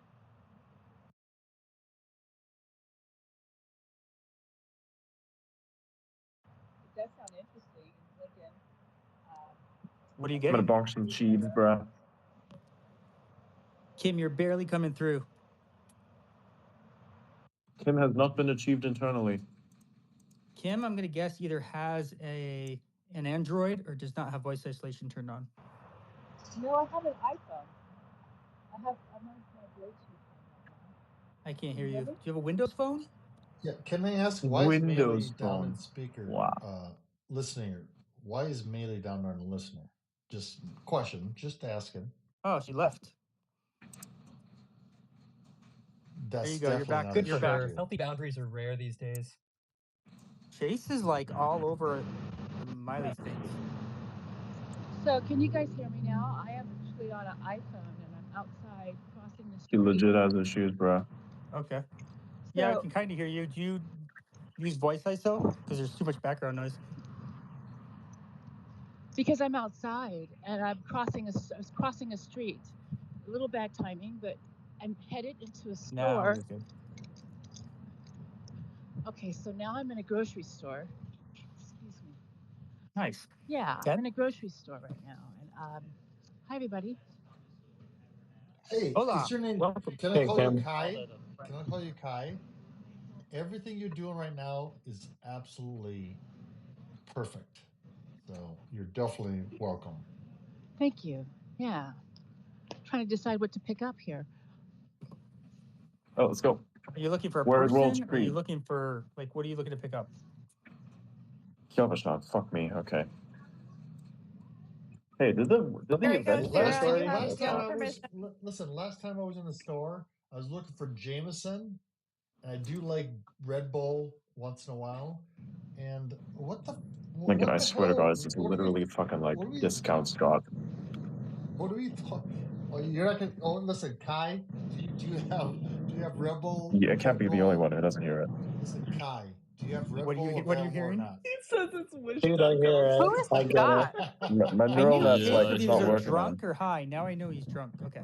So I'm actually Wait, shopping Probably for both, bro. sake. I'm Listen, buying listen. sake My right host now. is not drunk. Saki? Why are so many My people liking this host post? is Did not Elon drunk. fucking drop on this or something? The fuck? Liking whose posts? Doesn't matter. You just like walked across the street from your house to get Saki? Hey. Exactly. Yes. Nice. All right. See, That's hear all cool. the bottles? Oh shit, it's with I a what's do. what a cold night. Are you just drinking Don't worry them off about the it. shelf? This does not make any sense. Kim, do you drink your I sake saw it hot was like or cold? somebody said I Saki, still can't and unlock then Nightmare. What the fuck? right, brother. Unlocked by completing the fucking Can we talk to capstone dungeon in Basil? Kyovashab World Right, can Tier. we talk to Bro, Basil, or can I like just say hello to Melee and everybody else? where is I would Cathedral love of for you to say Light? hi to Basil, and you can have a great conversation. All right, so Basil, Right here. you're most welcome. Basil does not speak. Basil, don't be rude. He's mute. Yeah. Nah, bro, he doesn't have his audio driver installed. Don't worry about it. For his sound blaster, Listen, sound card. host, so far Bro didn't get the this latest night, NVIDIA update. It's not host, his so fault. far this night, I gotta admit, you are a great freaking host. That's why I followed you. So He sacrificed so all if the you don't drivers follow for me, Bitcoin it nodes, doesn't bro. really matter. Just It saying. doesn't really matter. I'm only here for a little bit. I'm That computer does temporary. nothing other than do something. Maylee's my girl. I don't know Are you sure anybody about else that? in here. Oh yeah, she's my. she was Your your name daddy. don't rhyme enough. Oh no, Chase is Chase. So Shooby-Doo better figure it out. Are you But sure? thank you for allowing me to speak. I'm gonna listen That's for your a You're little second. very bit. much welcome. Okay. Good to meet you. That was your second Scooby-Doo reference. That's cool. It's a Shooby-Doo, but what do you do? Yeah, but it came from Scooby-Doo, right? I mean, come on. It's not like you made that up without Scooby-Doo ever existing. If Scooby-Doo didn't exist, you Okay, wouldn't have said Lincoln, I'm going to Scooby-Doo. tell you one thing here. I'm going to say it one more time because Melee knows this too. Uh-oh. It came from a dead friend of mine. He's like, uh-oh. No, it came from a dead friend of mine. You have no idea who it is.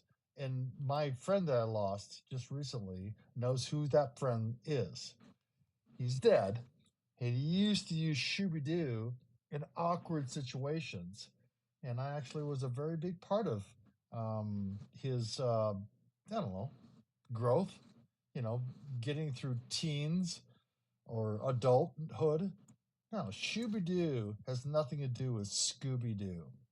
Never will and never will be. You're very defensive about that. Hey, Chase. Chase, I'm going to need you to credit your banner photo with my name because that's my picture. That's a legit picture of me, and I'm offended that you're using it without my permission. Wait, who? You look like me? No, the one in your banner, that's me. Chase, are you talking to me? Wow. Yes, I'm talking You to offended you. Phoenix. You've offended one of. So man. you're offended by the Phoenix? I'm offended that you're using my picture. Like, dude. That's much worse than a I Scooby-Doo don't reference. listen. I don't look like you right now. What do you talk about? At least give her a Happy New Year, Chase. Come on. Happy New Year's. And by the way, I'm just messing with you. I am so fucking confused, bro. At least give her a happy ending, Chase. Come on. It's all under control. Just imagine what it's like for my guy who's playing games with me right now. I'm He's probably dying on the fucking I microphone. guarantee you I will not Can he hear you? take my clothes off tonight. A small barrel of alcohol explode in my face, whatever that is. Small You gotta store all your Chase blood is vials in leaving a his different clothes container. on, guys. Life advice. No, he said he's taking them off, I thought. Listen, I don't even care about anybody else except for my friends, right? Friends and family. That's what I care about. Yeah, I sure. came in here because I seen, Melee was in here. It's like, hey, how you doing? I think everybody's cool. But what the hell? It's like X and chill. You should change that title a little bit. Let's digress or ingress into something else because I'm not sure what we're talking about. These are Imagine if natural the friends Krasen here? scenes were called Brian and Dean Krasen. Are these That'd be natural great. friends though? Because a lot of friends of mine are coming up. They'll, I just want to know who you are. And what if one of them's like a doctor or I something? followed That'd be you. great. You follow me back? Did you Chase, you follow sound me very back? defensive about your friends. Your friends are great. We Yes. love your friends. Where, Everyone's okay. if you're so, Don't worry. actually, here's No a one's going question after for you. anybody. If you're so defensive about them friends, where are they? Well, they're down below. My down belows. Are you going to bring them up? Make them. I don't know, dude. I don't know about that. I don't know about that, bro. people. I love most people. Yeah, so People listen, Are they following me too? Oh I'm shit, not that's even a supposed big to be bitch. here. Listen, I'm not even supposed to be here. Sometimes. You keep saying that. I don't know why. Well, sometimes Yeah, I me don't neither, know I'm man. supposed to be. There's something that we need to I know came about in here. Listen, because we already know it. That's what Dante said too. He wasn't Wait, supposed is to there a be there today. restraining order against tomorrow? like Tomorrow. Oh, your God. girls? Hold on. Since Hold on. Adrian is? Tomorrow. Hold on. Yeah, he might be on a Tomorrow I'm gonna wake registry. Tomorrow I'm going to wake up and I'm guarantee you I'll still follow the host. So, Scooby-Doo, thank you for allowing me in here. Sure. I'd like to announce that was not a Scooby-Doo reference, everybody. Thank you. Nice. It was a Scooby-Doo reference, and that's. That's not how it works, bro. You have to come out with crafty insult. That is not how it do. All right, that's enough. I need a drink. No habla español. Now you know how my brain feels. Or a gummy. Yes. I like that Bro, one. why is At the this map point, I in this kinda am church not fucking flat, bro? Somebody didn't do their job properly. It's Konnichiwa. probably why it's invaded by monsters. Annyeonghaseyo. Slow it down or Why do you something. sound why do you sound like fucking dude? I swear to God, man, this guy sounds like discount fucking Dr. Scott from New York. How does this work? Somebody explain this to me. Also, why did this thing just stab me, bro? Cool. Why are you trying to make me look like a bad guy? I'm with Do you. you have a brother in New I'm York? with you, brother. I am the I brother have a in New feeling York. you're not going to remember the conversation. But Yes, we me love you. too. God damn, Listen, that bitch host, if stabbed you me don't good. remember this conversation tomorrow, I will, because I did follow you. Shooby dooby doo. Oh my gosh, what's happening? What the All right, Adrian, I don't know what's happening either. Dude, I don't know what's happening either, man. I'm more confused than I can, like, bro, my fucking brain is split in two by the fact that I have to, like, play Diablo as all this is happening. Like, I don't even know. This is like legit fucking futile too, because there actually is no reason for anyone to do this right now. I'm just like, we're just doing this so we can get better gear, so that when the next season rolls around, we know what we're doing. Like, Wait. Something happened. Where? Oh, Sarah left. I was like, she's been really quiet. Okay. Listen, can Yeah, I you ask, can can I kind say of Kim's tell on when her she leaves third right bottle now. of sake. Listen, oh Lincoln. shit, that's a fucking Lincoln, big sweat. listen, host. Yeah, Chase, dude. What's up, brother? All right, so before I go, I have Wait. loved, Chase is trying to say I've something. lived and listen, I've lived and loved Damn, that's a good the hit. most babes, Shooby-Doos, Maybe a few guys in there. the best looking ladies you'd ever meet, ever in my life. And I guarantee you, I know that tonight I'm drinky, right? So I would say Melee, We know, buddy. like super freaking hot, super cool. Bailey's And hot. Wow, Okay, bro. thank you. Lincoln, how are you I enjoying the know- co-hosting position? You feeling hold good on. about what you're doing? You all Okay, good? hold This on. isn't I am Doing well? Netflix and chill. This is Sure. X and chill. I am. I mean, this is fucking hilarious, isn't it? Yvonne, I You're have crushing no it, idea Abe. who you The are. fuck is Doing a you? great job, bro. Super, like cool. And That's Yvonne. Our is it friend's name Yeah, is you know, Yvonne. I remember now Ivana. why I kicked No, you I'm from just my saying, it's stages, like, bro. if you guys want me to stick, listen, you want me to stick, you want me to stick around. I'm just like, You know, stop I talking thought I about. didn't remember, but now I did. So thank you. You Let's just stop. like got rid of all that amnesia I've had. Listen, Good the job. only reason I follow Melee is because You listen he here. fucking has confidence.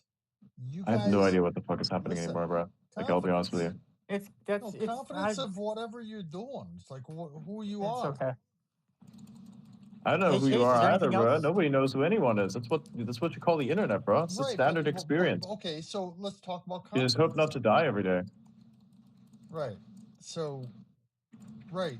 All God right, damn! so Stop! Whoa! Oh shit! I'm so gonna die in why here. not put that in your space then? Title that. You ever been in Chase's space, Ed? No, and we're not gonna be, because we're busy over here doing our thing. Yeah. We So improving the in my space, platform. so your space I got me. All right. All right. I appreciate you allowing me in here. I'm not gonna talk. All right, Chase, good talking to you. Thanks for visiting. Love you. What does that mean? You're Handle gonna that kick me one. out? Yeah, the last shit No, professionally, you man. said you were going to go to listening, so I was letting you know I love you. All right, so and, thank you. All right. Thank you for All right, coming. fair enough. Level 53. Oh wow! Congrats. So let's see. Kim, can you give us a Saki update, please? Wiggle, give us a stock update Yes, so our brain cells don't die. I can give you an update on the cost of food in San Francisco, particularly when you're shopping at specialty. Oh, hell no. No? Okay, yikes. we'll go there. So, listen. It's for real? Oh, I'm just playing along with Lincoln here, so. No, we're good. Yeah, It's all for entertainment. All for entertainment. Nothing Oh, there's a star over here. Kim, What does this before mean? you answer the question, ask him what Kim, is Kim, you have to realize that 53? half the time What Adrian's is talking to a video game. Here. Linking, what does 53 means? Like, what episode are we on? Give Kim a chance to answer a question. So, Kim, Adrian is playing video games, so he wasn't talking to you, I don't think. Just so you know. Oh, okay, thank you. Yeah. Yep, go ahead. Shit, I was way off. Sorry, Kim. Oh, this is what it is. Reality's cruel, bro. I'm a little confused about this conversation, so that's why I'm just sort of immersing into the Oh, shopping. shit. So I'm trying to make it Yeah, a little you're good. entertaining by talking about the cost of food in San Francisco. So in the comment section, I asked the question, and I'll post a couple of photos of comparison. So right now, I'm looking at a cost of... What the fuck? Okay, yeah, this is a what the fuck. We have a half carton of eggs that are called regenerative eggs, $7.39. I think there's a carton of eggs for $12, $13 here, compared to $8 for. Yeah. Anyway, I won't get into all of that right now, but So I get a little distracted when I come into this store or other specialty stores because there's just so many great brands and it's kind of a lot going on.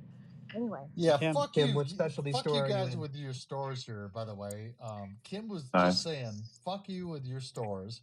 But No, point is I always that. Okay, wasn't. Chase. Oh, I would Chase, that never wasn't what say was Oh. being things like said. Thank that. you, though. I'm not Oh, like my that. apologies. Yeah, that should have worked, Okay. yes. Very My constructive, apologies. Chase. Very You know what? constructive. I have a Good wide job, buddy. range. I can shop at a gas station and I can shop This at session? Okay, let me the tee out. store, in Los Angeles or San Francisco, New York. Like I don't discriminate. Yeah. Listen, can I Wait, digress? Chase. Before I Wait. digress, Chase, can I wait. say Hang on. no, I hang gotta on. go. You know I Okay. gotta go. Okay, I'll let you go. So Go ahead. You can finish up. I love you. Listen, whatever you're doing, you're doing. Thank you, love man. guy. Oh my god. Peace, brother. Oh shit! Okay. Hold on.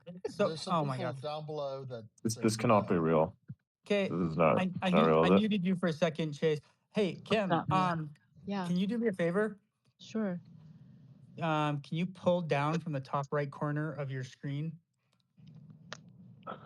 Okay. And under mic mode, can you please go to voice isolation? Oh, right. I think I've had that set on my. Really good idea. You know what? I already have Yes, that. Nightmare has been unlocked. I think it's I just. Really? accept it. It's on? Yeah, it's already on. Oh, that's right. It I'm doesn't so work in naive with this spaces. stuff I here. forgot. Can you guys? Okay, I'm gonna stick around for a little My bit. bad. Thank you, Kim. Only Sorry. I'll come back. Listen. Okay, Wait, World Chase Boss is going to give his coming. last thought for the fourth time. Host Go ahead, is not Chase. even following What? me. By the way, anybody follow me? Host has not followed me yet, but We are not please doing continue. that here, okay? So please continue. I see some good We do friends not do that here. here. Hey, I know What? who's We coming don't up. do- You're about to we don't witness. do that. Bro. You know, Chase. you know what I say? You You're know what I about to say to witness you? alien It's communication. fucking- what do you- Chase. Dude, you gotta stay off the fucking alcohol once in a while. Jesus fucking Christ. Okay. I want you to be quiet for now. Okay, there's some really important thing coming up. Here we go. Henny.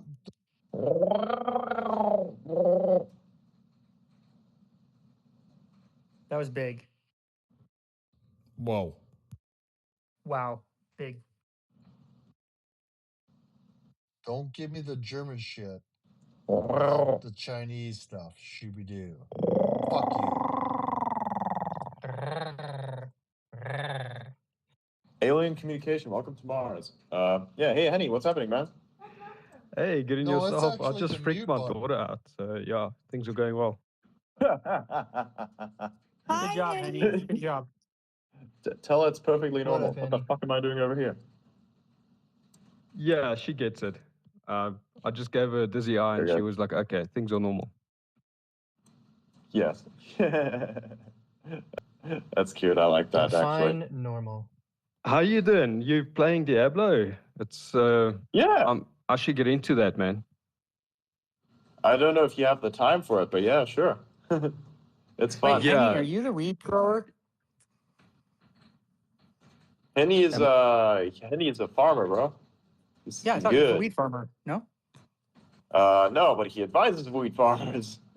Oh, gotcha. Sorry, different person with a farm in There's their the people who do the profile. My farming, bad. and then there's the people who do the advising so that the farming can be done, and he does both. Oh shit, everyone's here. Yeah. So the farm that I consult on does about 6.4 tons per annum, but yeah, it's all sales into Canada. These guys are buying huge out of Africa. You're in Africa? What are they buying? Yeah, I'm in South Africa, so actually do lettuce and other green foods. But yeah, man, I don't want to take over Adrian's space with farming.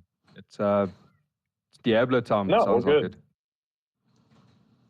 We're always following. Okay, I was good. Forget it. Stop. I stopped. Thank you. Real farming greater than engagement farming. You're doing great. And Yes. Fred went to where I was going, kind of. That should be a post, Henny. Go ahead and make that post.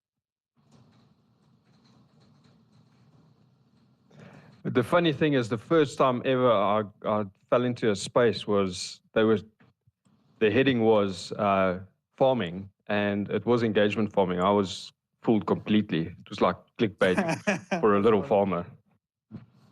You were looking like the John Travolta meme from Pulp Fiction.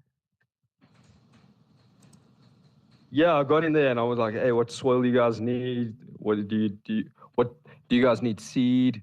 They were like, "What the?" They probably thought you were trolling. Yeah, what are you guys using for soil amendment?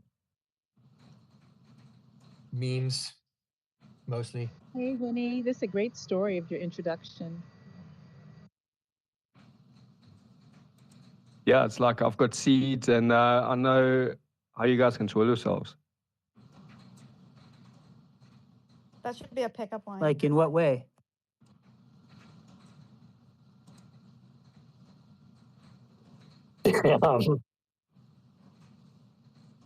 By the way, I just want to say hi, William. I see you down there, buddy. How you doing? Oh, nice. Hey, you taking this all in, man? Hola, It's a William. little weird. Just a little weird. He's great. I love him.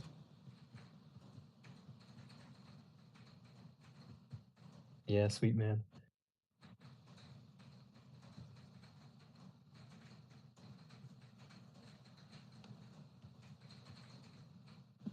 You still playing with Blaze?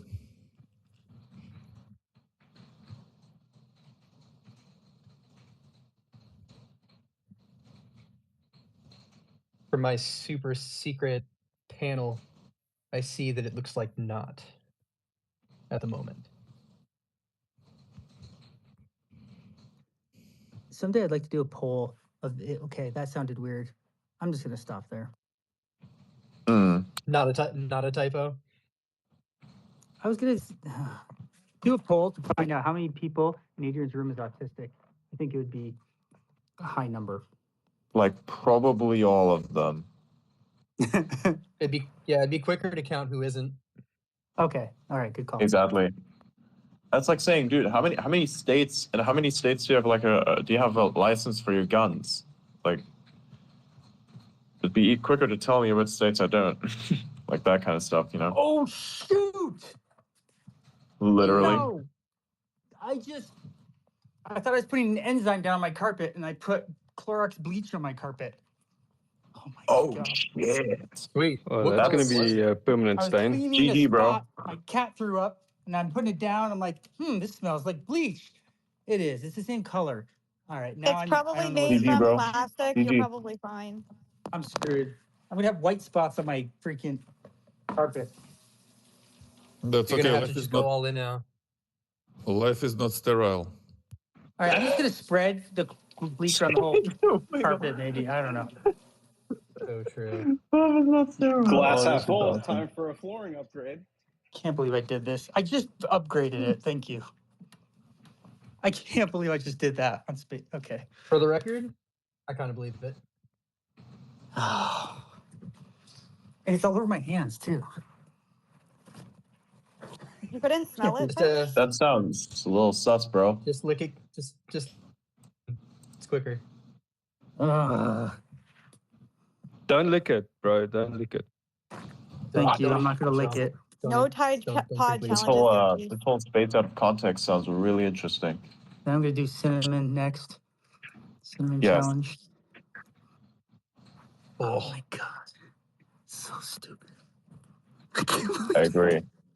Can't believe I did that. Oh. What color it's was totally your gonna carpet? wreck my carpet, right? Oh my gosh. All right, well, it killed whatever was there. Wow. Now it smells like a hotel pool. Good. Who said good? That was a weird response. No. That was GUH. Guh. Oh, gotcha. Ugh. Guh. Ugh. Yeah, I'm gonna go put this bleach away and label it really clearly. You know, the monster's about to erupt from this volcano over here. That's what he said. Metaphor for life. Exactly. There's a bunch of things that I can say in connection to that specific derogatory reference, but I'm not gonna. Nice. Restraint is good sometimes. Yeah, I agree, especially in that setting. Like, but the restraint's not on you though.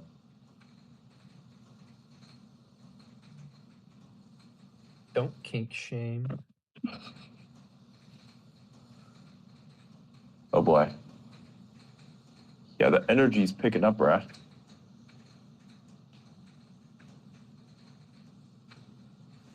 Oh boy, here he comes. Here he comes. Oh boy, it's a big bitch.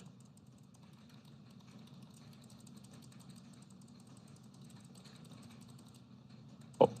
Click, click, click, click, click, click, click, click, click, click, click, click. You are playing Diablo, right? Yes. Oh my god, dude. This thing is dying so fucking quickly. Holy shit.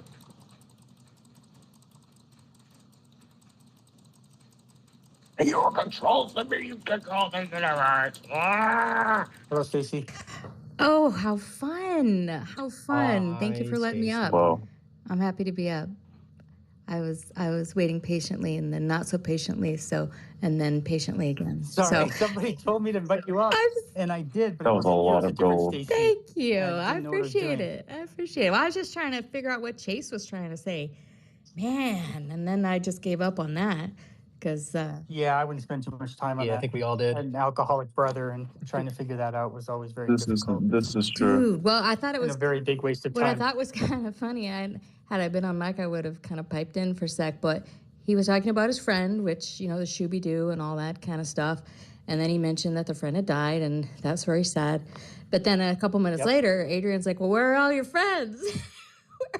And I'm like, that was rough. ooh, they're dead. Hey, yo, this Adrian. dungeon over here requires a fucking 100 almost. Look, Blythe, look what I put up on the map. Check it. Shit's big, bro. Did you get a sigil too? No, I didn't get a sigil, bro. I don't think I did. Let me take a look. My inventory. I got some of this shit. I don't know what this means, but I got some stuff that I don't understand. Here, let me show you. I'm running on the hamster wheel, and I heard Adrian call him a wish.com Scott, and I had to jump off this thing, so I started laughing so hard. Yeah, I So wasn't here's what's making in my fun of inventory right his now. friend being dead or anything, just to be clear, be totally clear, 100% clear. But just like the way things I think were we said. know that. You're good. Yeah. But So I've been laughing all day. We are not very reverent in here quite often. Oh, I know. I've been laughing all good, day. Blythe, I'm gonna link the stuff that I have.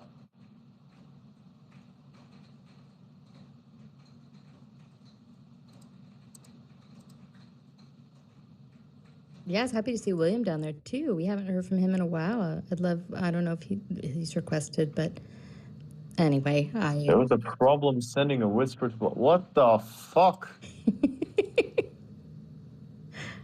Bruh, your game broken, fix it.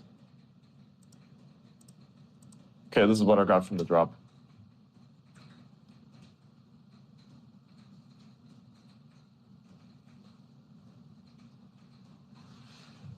Hey, what does this one do? Oh, nice, like an amulet.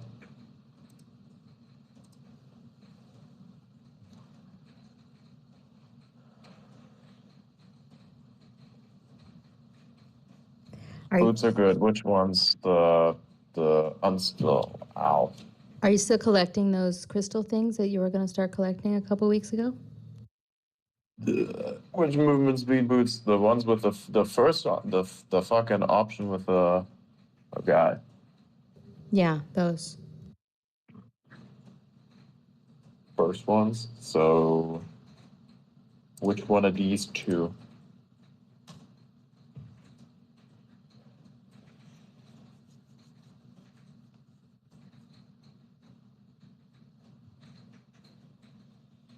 Option 1, option 2. Yeah, the ones that have 6 point something on it. Yeah, gotcha. No problem. Let's go take this to the blacksmith and fucking scrap the rest, bruh.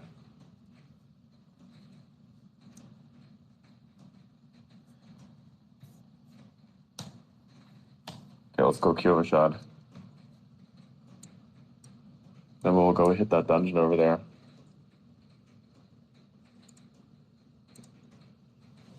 What did ChatGPT what to do about the the bleach. Put it on the rest of the carpet. Put it on all the rest of the carpet. It'll all be the same. Yeah, I already mentioned that as an option. Make sure to do it in a well-ventilated area. I know somebody who literally had a fucking stroke from that shit. Oh, okay. Thank you. Yeah, like if you breathe in all that bleach, the bleach. If you breathe in all that bleach, shit's gonna do something to you. As we all know, bleach is not good for life forms. That's why we use bleach to kill bacteria, no? Yeah. Yeah, don't let your cats come close. Wiggle, do you have a dog or a cat? What do you have? Oh yeah. I had cats, and my last cat, Sphinx, is currently staying somewhere else because bleach. I'm in this place. No, because I'm moving soon, so I had to relocate her for a while. Gotcha. Okay.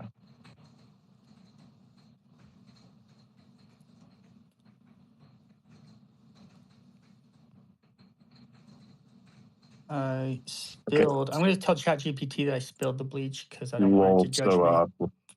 So Belias, here's the problem. I spilled bleach. It's going to tell you to go to the ER. These are the new boots, and those are the old boots. Option 1 is new. Option 2 is the old. What now? Question mark.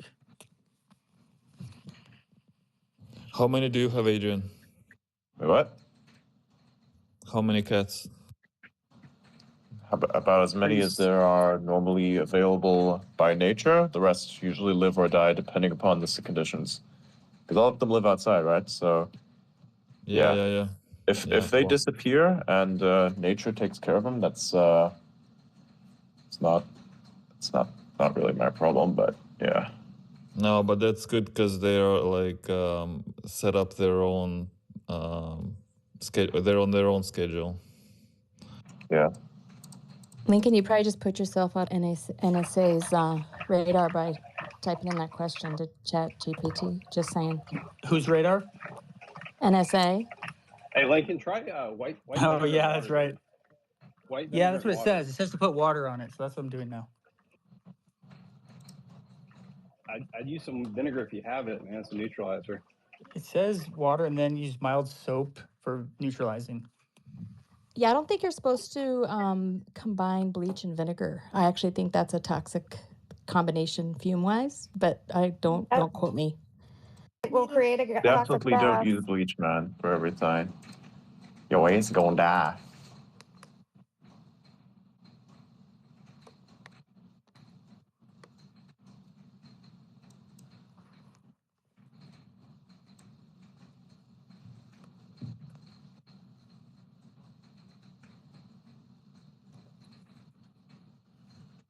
Can you have? What'd you say? No, I'm asking Lincoln if he can have the cats in some other room. I think they're fine. They're staying away from it. Oh yeah. But listen, Wiggle. I love my cats. My kitties, they're the best. However, man, I don't know. You can only do so much to protect them. They walk on, I have a loft, and there's this railing over the loft, and they jump up on the railing. The railing is 1 inch thick, and it's 15 feet above my kitchen. And they just walk right along it. And I'm just I've seen that. They're just going to do it. And I can't, what am I going to do? I'm not going to put a net up or I don't know. They're going to do it or they're not going to do it. I'm just hoping they learn and don't get hurt. They fell once and they were okay. They have 9 lives, right? So yeah, they got 8 left. Yeah, so quick PSA, mixing bleach and vinegar creates potentially lethal chlorine gas. Hey, who told me that? Was that Fred? I did a minute ago, but I'm just verifying it now because I Googled it. No, someone told me to do it. Oh, I said, don't believe anything you read on the internet, bruh. That's why I piped in because I thought, no, that's not actually good. Don't do what they tell you on the internet, cuz. Someone said to neutralize it with vinegar, so I just need to make sure. I don't know if that's a good idea, bro. I wouldn't do that. Blame Fred. Yep. Thanks, Stacy. Good move. Good call. You're welcome. I'd go water, warm serve. water. And no, not even soap because soap has ammonia in it, so you wouldn't want to use. Said mild dish soap That's what ChatGPT said. I believe it Some for some everything. dish soaps. I mean, I don't know about what brand you use, but some of them have ammonia in it, and it can cause off gassing. So I wouldn't do that. Oh, yeah. Gotcha. I'm good. I just diluted it. Now I'm drying it up again. Let's roll the This is dice. exciting space.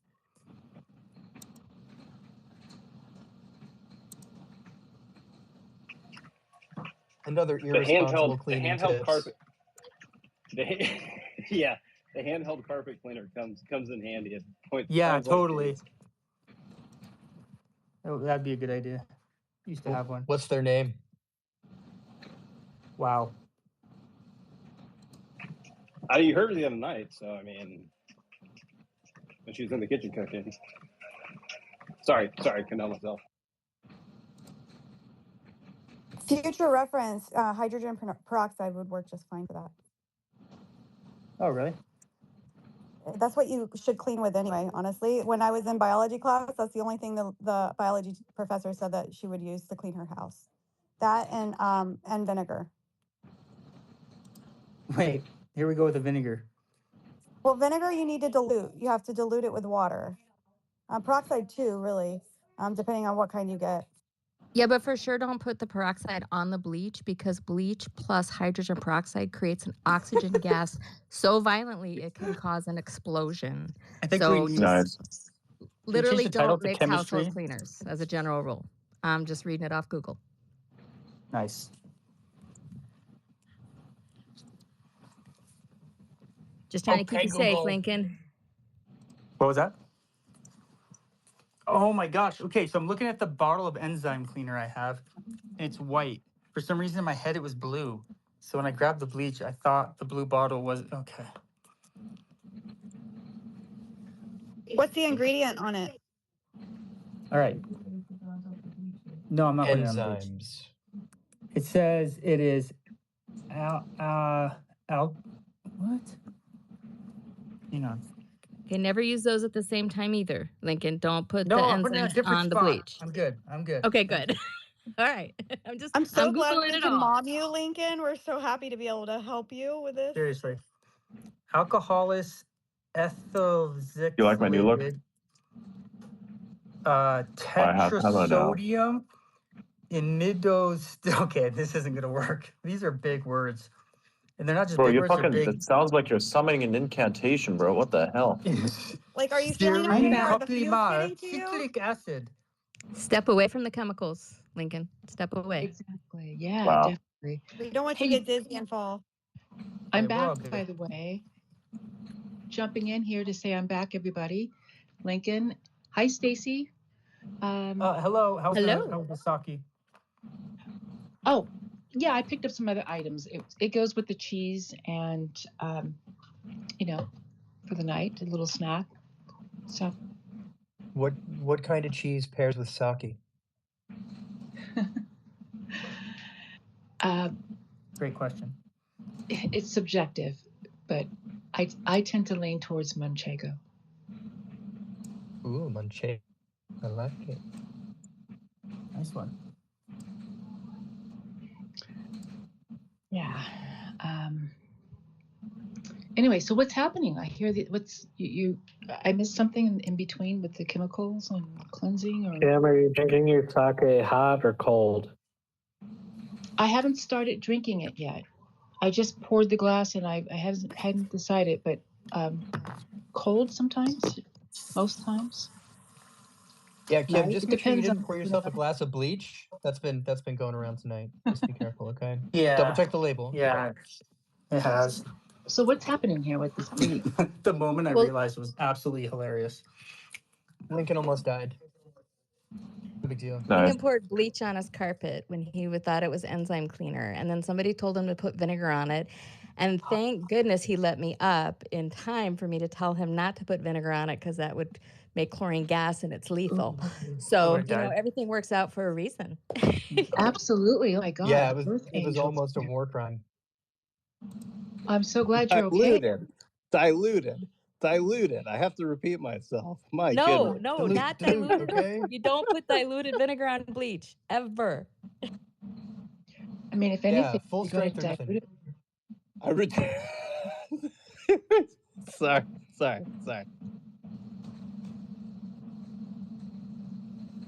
We don't half-ass things around here. Yep.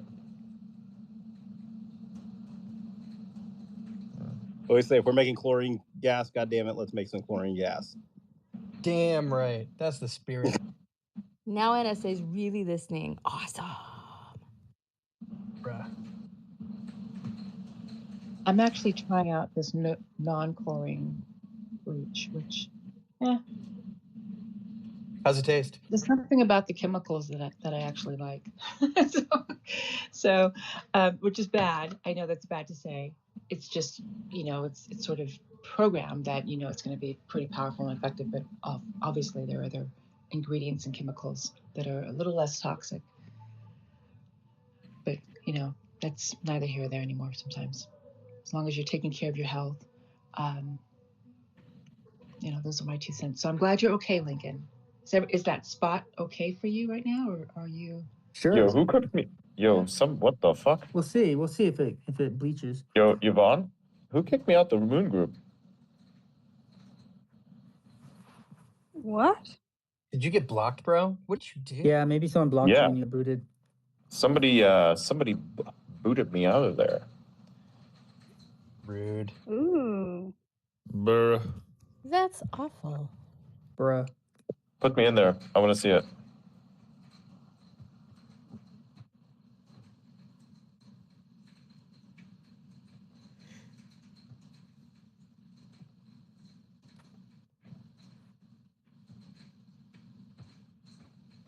I just discovered it. It's like, wait a minute.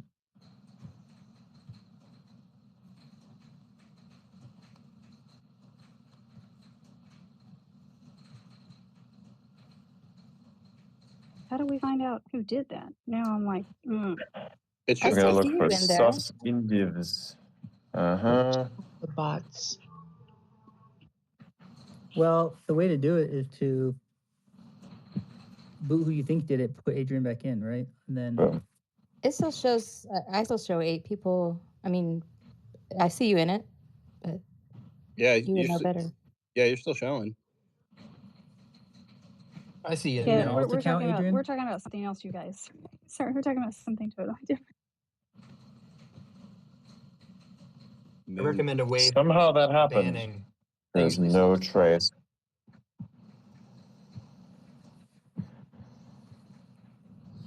You know the story how Elon Musk found out who's leaking, like in Tesla, somebody was leaking all the info from the team. So he sent an email, and for every Binary member, code. you know that, yeah. you put a different number of spaces at the end, right? Depending on who he sent it to, and then they found out. Yeah. Wait. How did you figure it out? Or how did you figure it out? Sorry, I'm sorry. Go ahead, Wiggle. Sorry. No, it's he added like spaces for every individual email. He added like blank spaces which are not visible, and he added different amount of spaces per different email per different person. It's awesome. And then when the leak came out, it's evident who leaked it. Wait, how many people are on that email list though to be able to get like that? Seems pretty tedious. Could be. We have infiltrators. Was it kind of inner circle stuff, like 5 or 10 people tops? Or Yeah, are you I think talking hundreds? I don't know, to be honest. I don't know either. Yeah.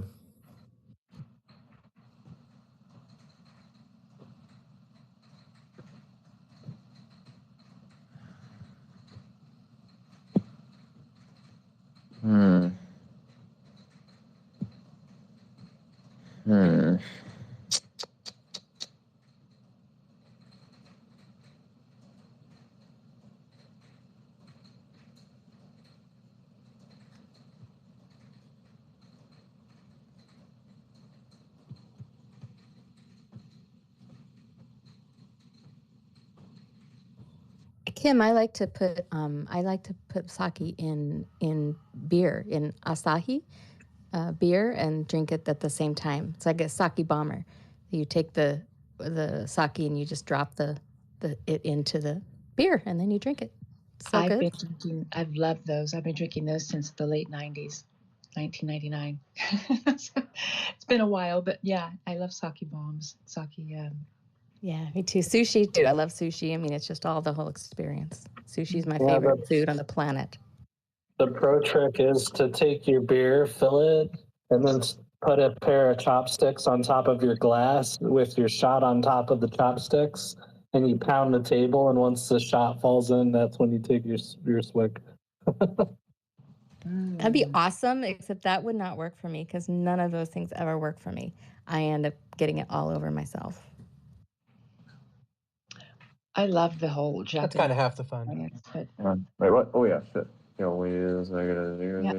fell into sushi when, gosh, time goes by so Okay, fast. try Blythe, send the thing again. I was in San Francisco during the 90s, and during the actually right after the .com crashed, I had these friends that were opening a sushi restaurant. And I ended up helping them out a little bit on the back end of the restaurant with the silent partner who owned the property and leased out the restaurant, and they kind of designed it, and it was just beautiful. It's quite lively. That thing over there. I'm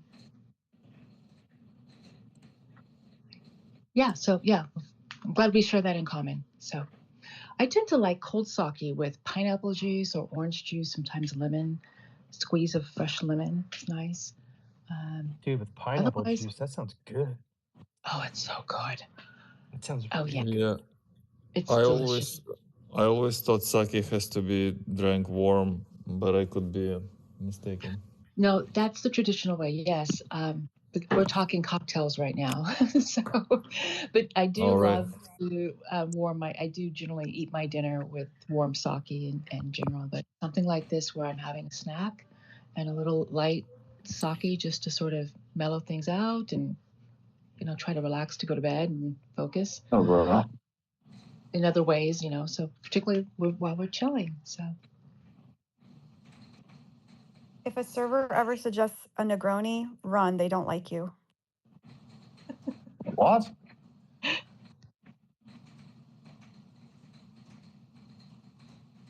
Have you ever had a Negroni before?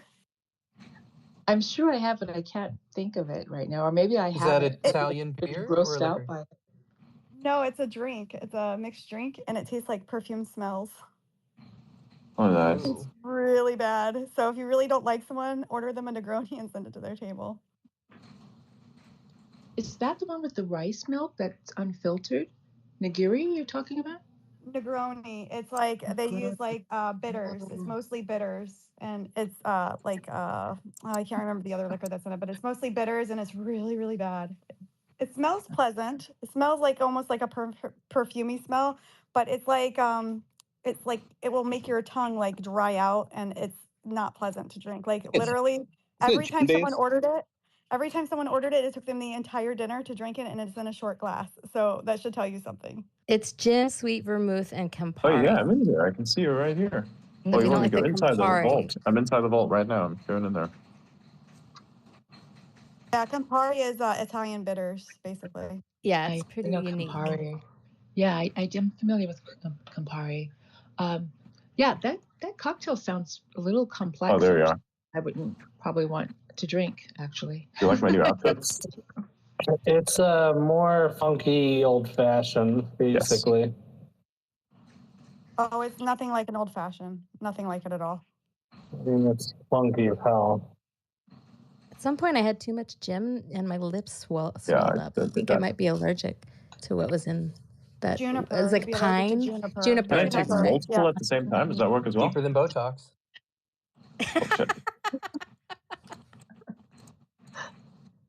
The natural alternative. What are you saying? You saying I need puff your lips or what? Oh God. I would never say such a thing, but you did. Okay. Oh, was that Kirk? Good job, Kirk. I tease about the AI filters. I call them like AI Botox. Gotcha. Nice. I call it a thirst trap. That's wrong. What's your that's favorite like good. shot drink, Is it, like though? spirit drink? If you're just to drink a spirit, what's your Oh favorite shit. one?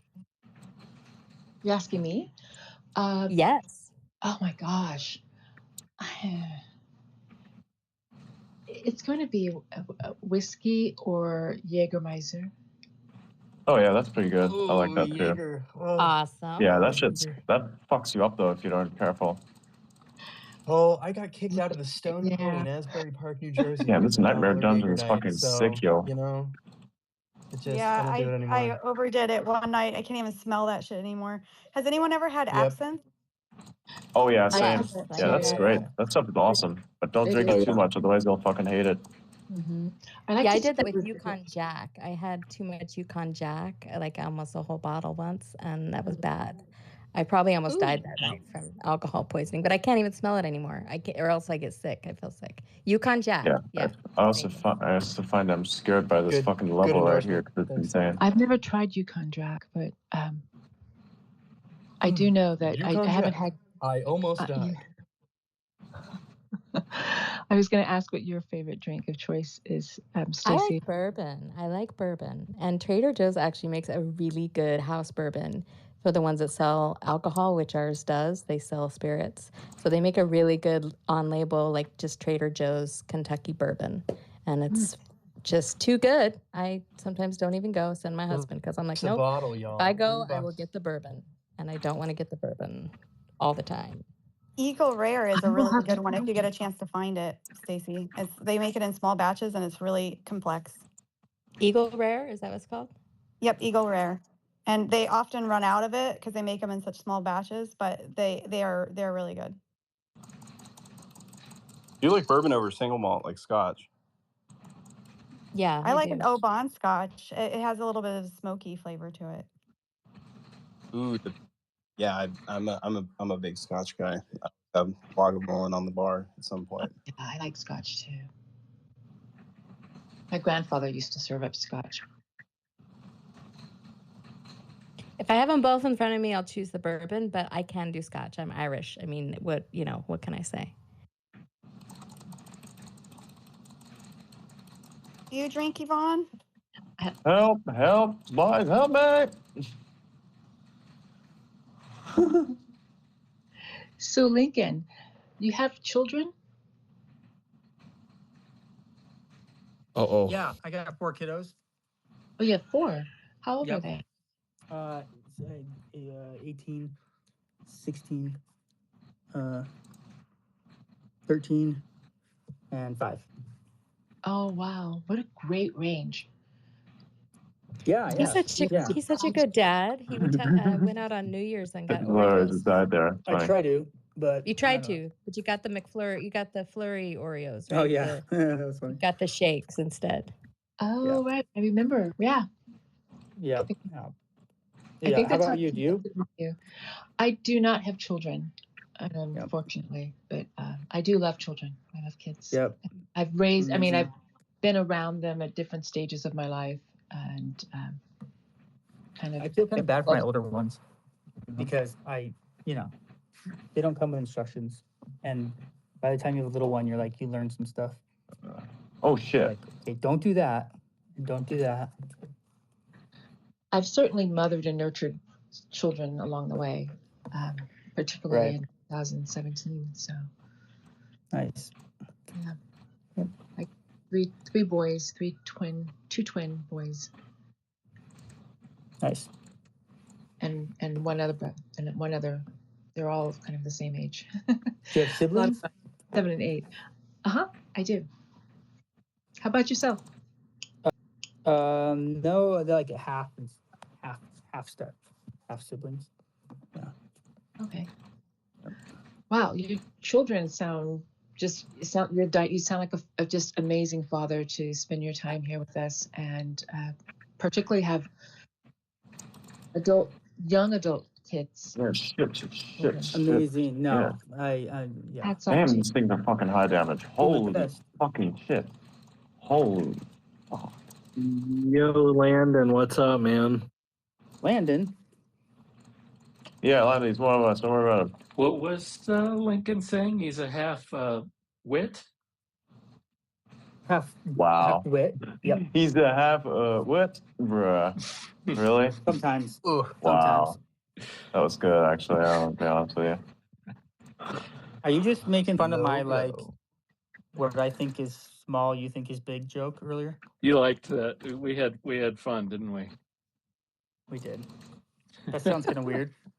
Sounds a little weird. I'm gonna be honest. Wait, hey, don't be shy. It's just a little sus. It's not that bad.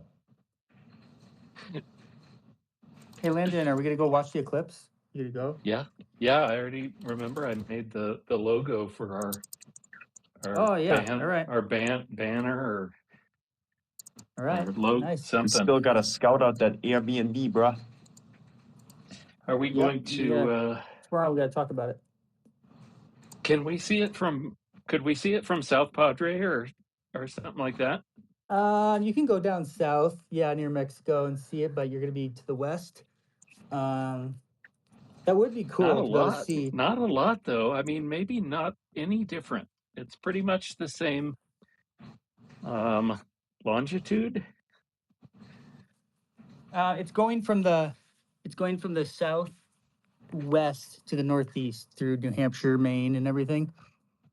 Oh, I'm not going there. So it travels from the southwest of Texas to the northeast of Texas, kind of, or central Texas. But yeah, my mom has a place up in New Hampshire, but I'm not going to go up there because it always, it's cloudy and rainy, and I don't want to miss it.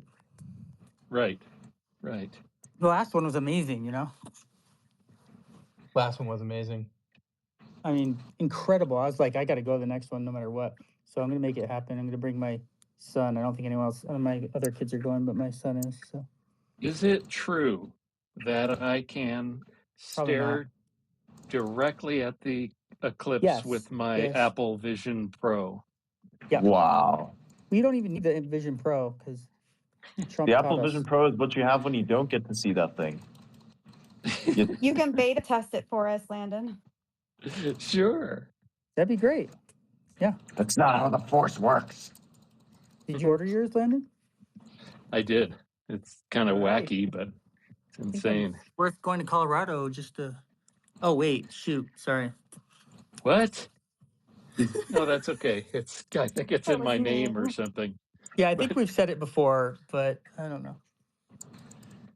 I thought we could. I need Where's to come out there Gary? just to use it. Yes, please. He's in Canada. I'm on a roll. I think they're in another space. Did he make his own? Tesla space is on, yeah. Gotcha. Yeah, he made his own because we were like in here doing some stupid shit. But I think, if you get him back in again, I think we'll be good. Yeah, I'm pretty sure he'd be good. Yeah. We can talk Tesla. Oh shit. Hey, speaking of, what are the prospects of getting a 500 plus mile battery? Balls time. Okay. Well, my friend in Denver drove his. What the fuck? His rear-wheel drive long range. Is that a thing? Rear-wheel drive mid-range, I guess it was. I don't know. In 2018. I can upgrade to lift. Which do I upgrade?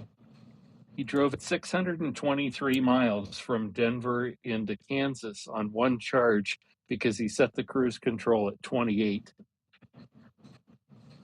Wow. What lift do I upgrade? But does it have a gooseneck hitch on it? A gooseneck the Model 3? So I just do that, right? Sounds like a personal question. Yeah, I laugh and keep my foot out of it to do that. Okay. We were talking about gooseneck hitches the other day. The first go, I think. Hilarious. Hi, Landon. Hi, how are you? Very well. I just wanted to pop in and say nice to meet you. It's great Okay, to I'll get the first call or something. be a part of this conversation with you. So it's an honor. Thank you. Well, I'm excited as well. Right.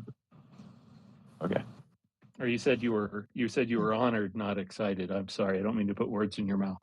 No, I'm honored, excited, same thing these days. Nice. He'll say I that. am Kim says honored that because to she be hasn't met you in person. right. But, you know, she can take it back once she meets you. It's okay. Excited or honored?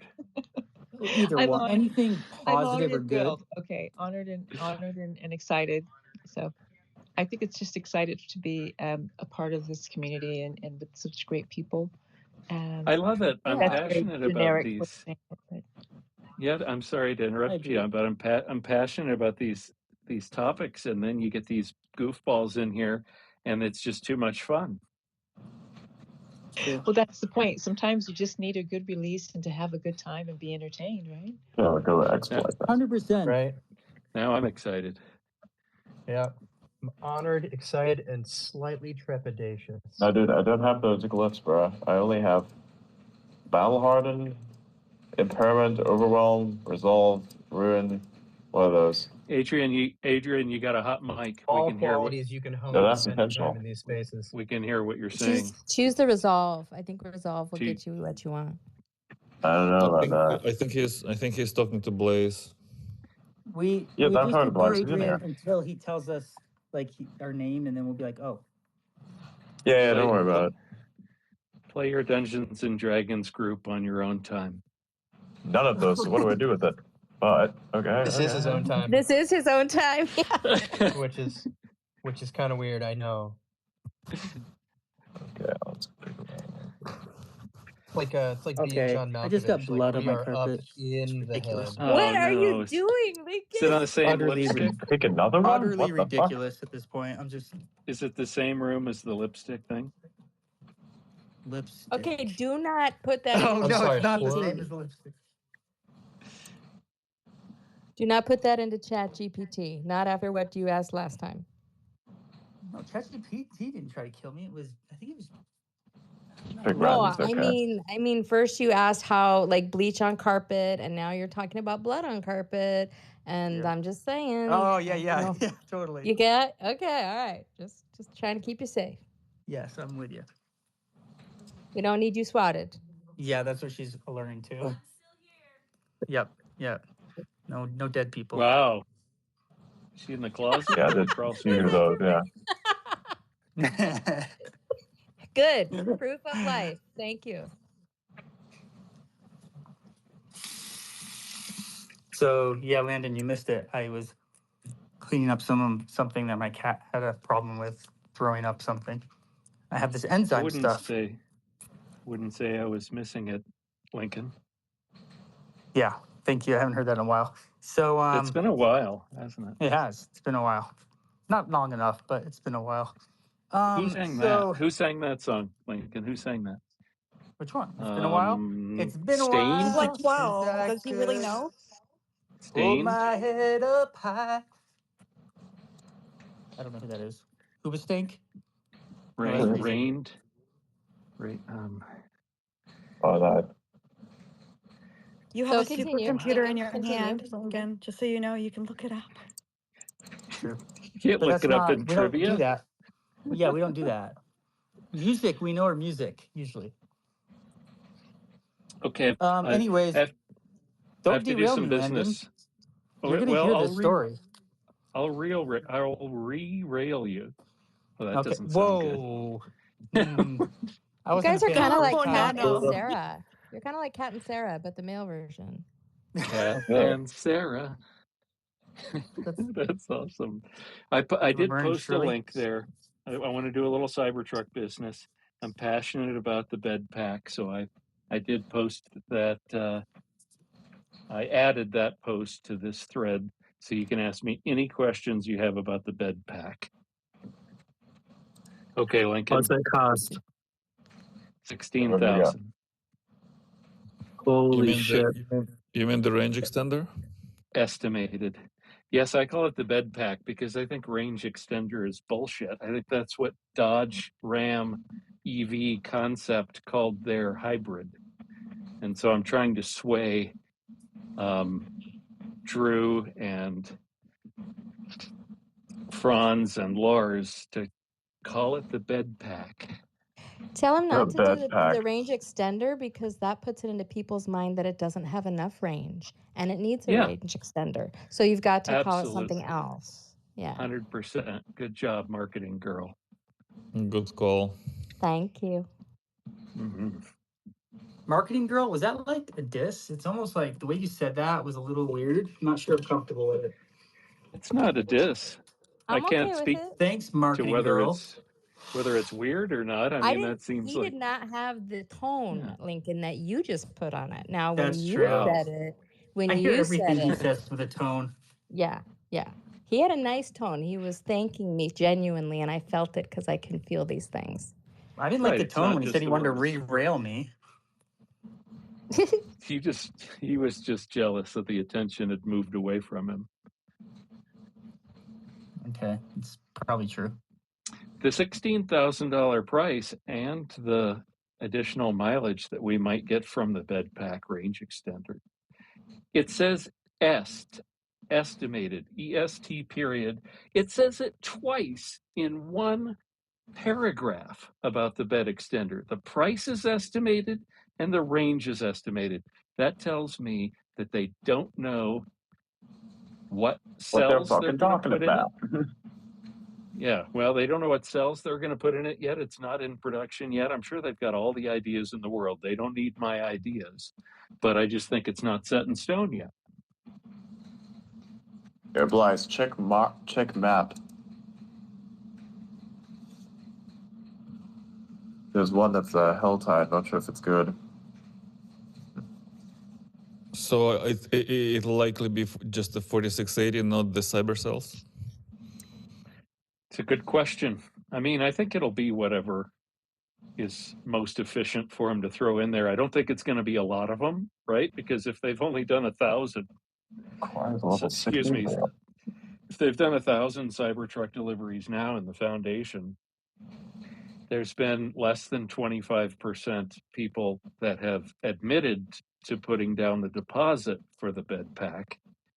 And so, by the end of the year, when they're going to look back at this year and say, okay, we made 95,000 Cybertrucks or whatever the number is. And so we need to make 15% of that number in bed packs. And see, the reason I was questioning the CyberCell or the 4680 is that a toolbox like that in that format, there's not much need for the structural component of the 4680. I mean, that's the biggest advantage in addition to the size of the can. So I don't know, but I think they'll just have extra 2170s and throw it in there or something. But isn't it a different form factor? Yeah, I think it would get into some tricky stuff that I don't understand about software engineering and how do you balance a pack that has one type of cell here and the other type of cell there. So I'm not saying it's, really likely. It's just possible. Hey, is that design's not set in stone like they have it pictured, is it? Well, I think that I would answer your question and say no, it's probably not set in stone, but I think that is the design. So both can be true, right? I mean, they could change it, but I think to put the picture out and estimate a price and estimate a range and tell us it's 47 kilowatt hour pack, it's probably already designed, it's probably 4680, and there you go. Yeah, that would be a great question for earnings call, but I think it won't get enough traction. You think, I've got a question for you about the earnings call, the Say Technologies questions that we can submit and ask during that. My question is this.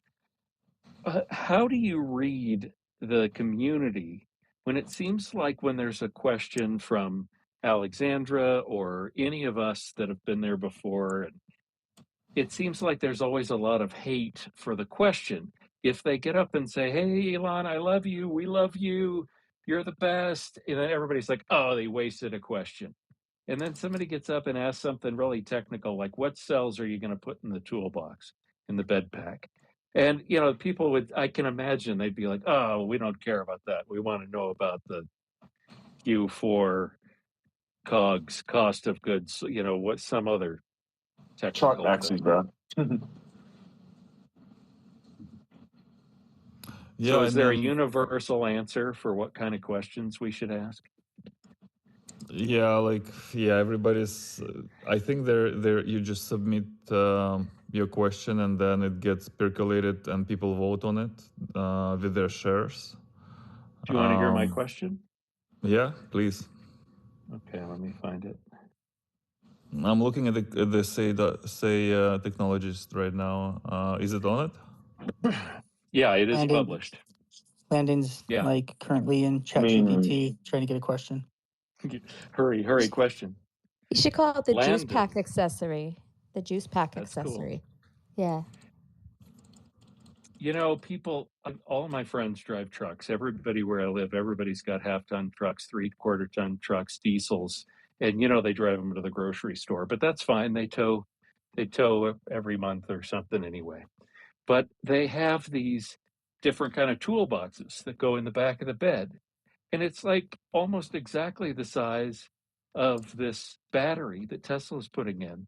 So these guys are voluntarily spending hundreds of dollars to lose part of their bed space.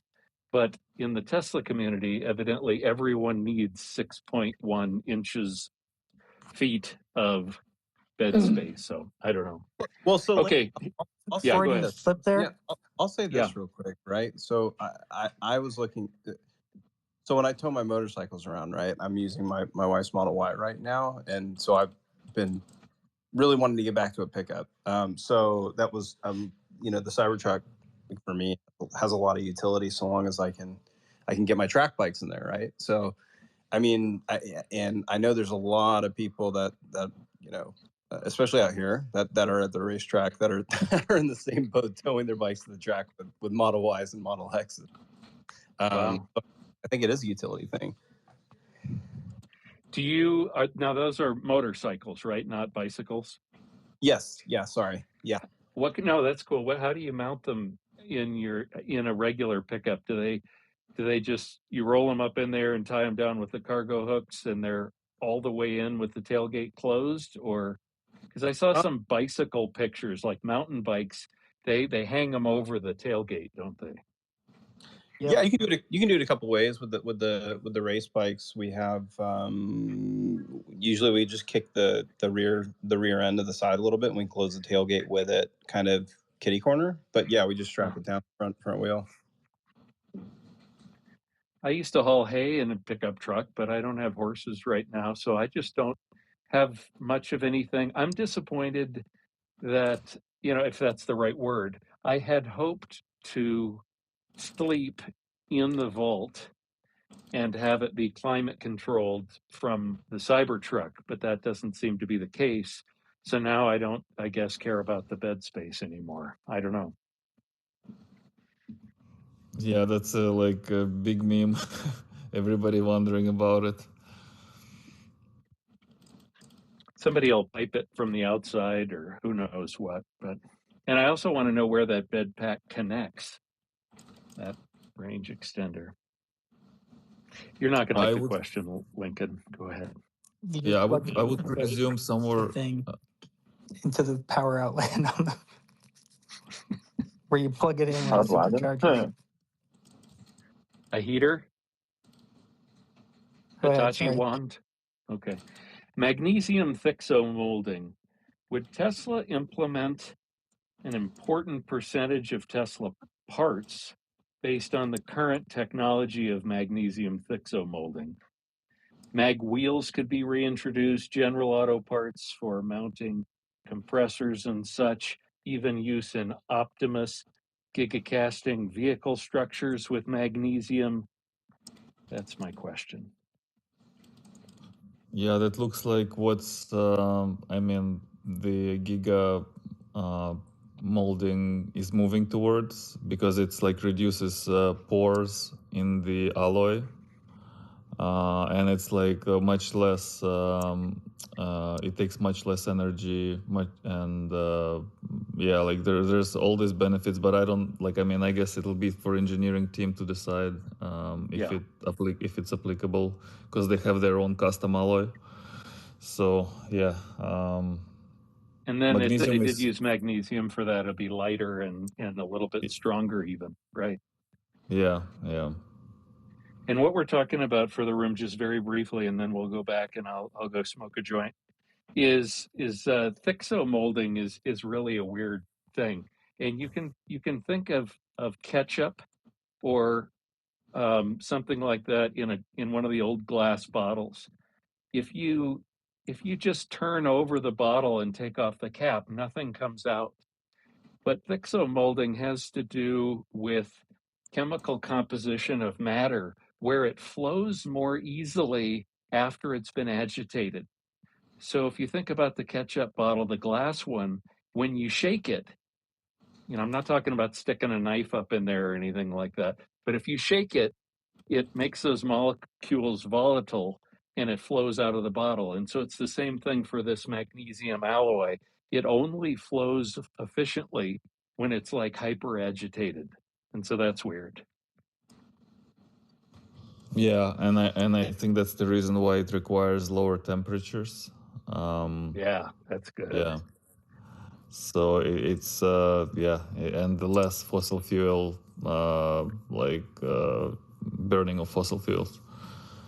But what do you think about the three top questions on for the earnings? I have to admit, I haven't even looked at them. I submitted my Okay. one question. I haven't submitted any other ones, and I'll tell you why. It's that I was an investment advisor for 10 years after my car business career, and I don't care about the day-to-day movements of the stock. I don't care what Yeah, Wall yeah, Street, and I don't mean to be negative and say, I don't care. I do care. I yeah. just I don't get into the technical charts and stuff. So I bet that's what those questions are. If there's a Cybertruck question in the top three, I'll eat my hat. No, actually, surprisingly, none of the first three questions have any numerics in them in terms of the financials. It's more like Okay.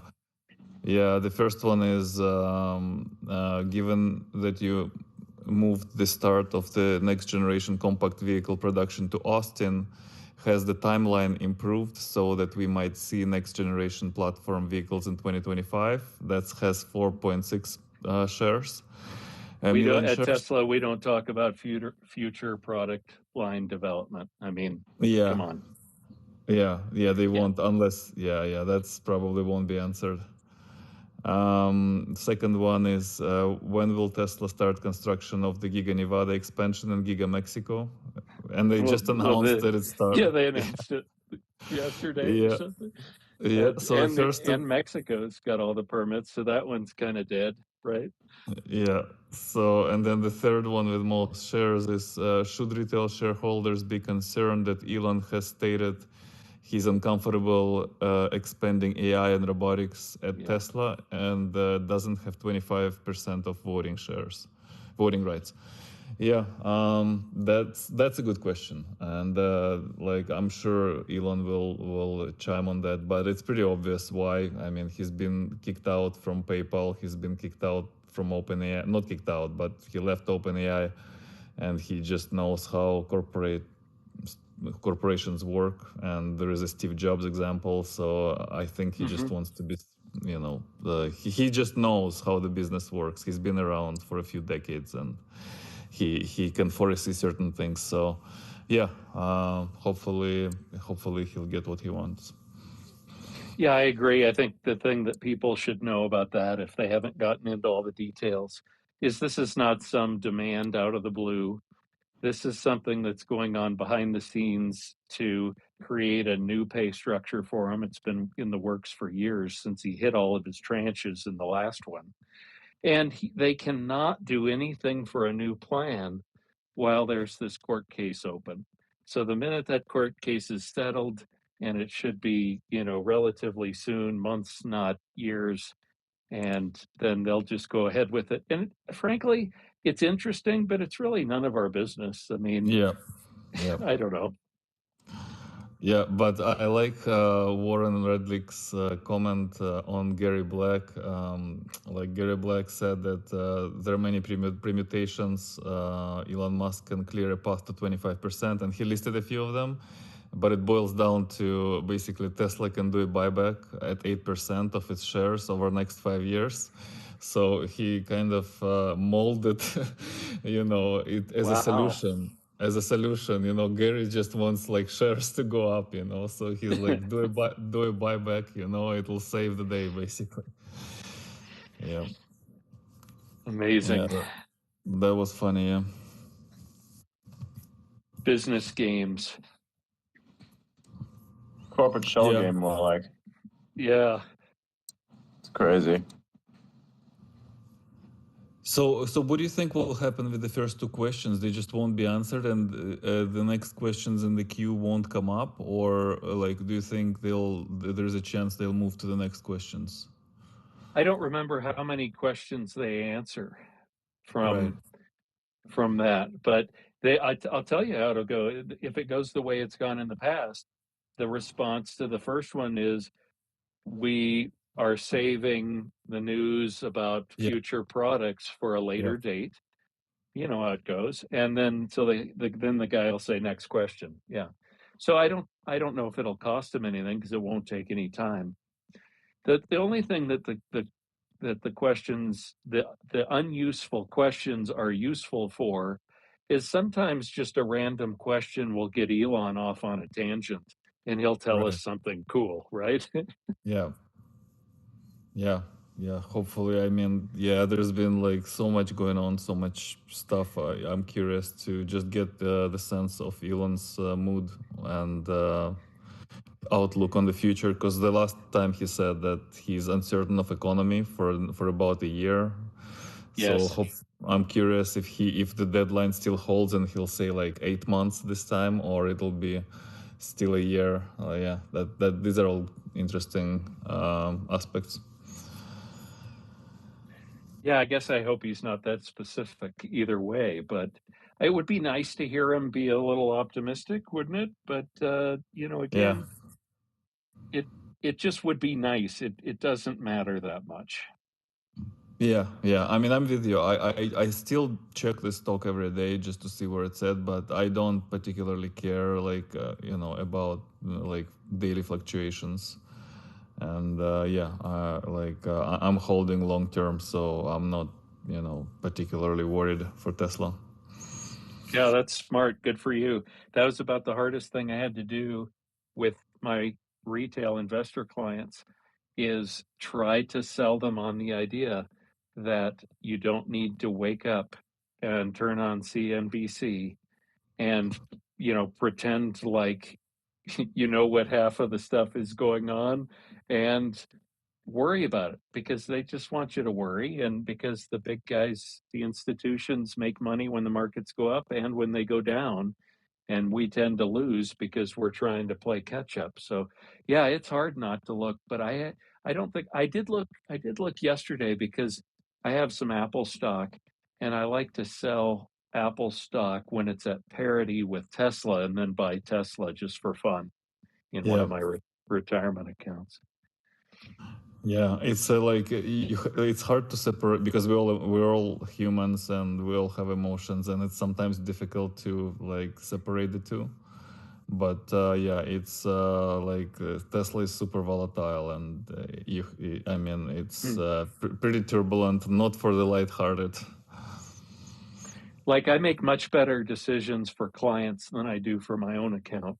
Now, mine is mostly just Tesla and Apple and index, but I mean, it's that emotion. You figure like, no, I'm just going to wait another hour. I'm sure it'll go down more. And it's like, what are you doing? It's not like a casino.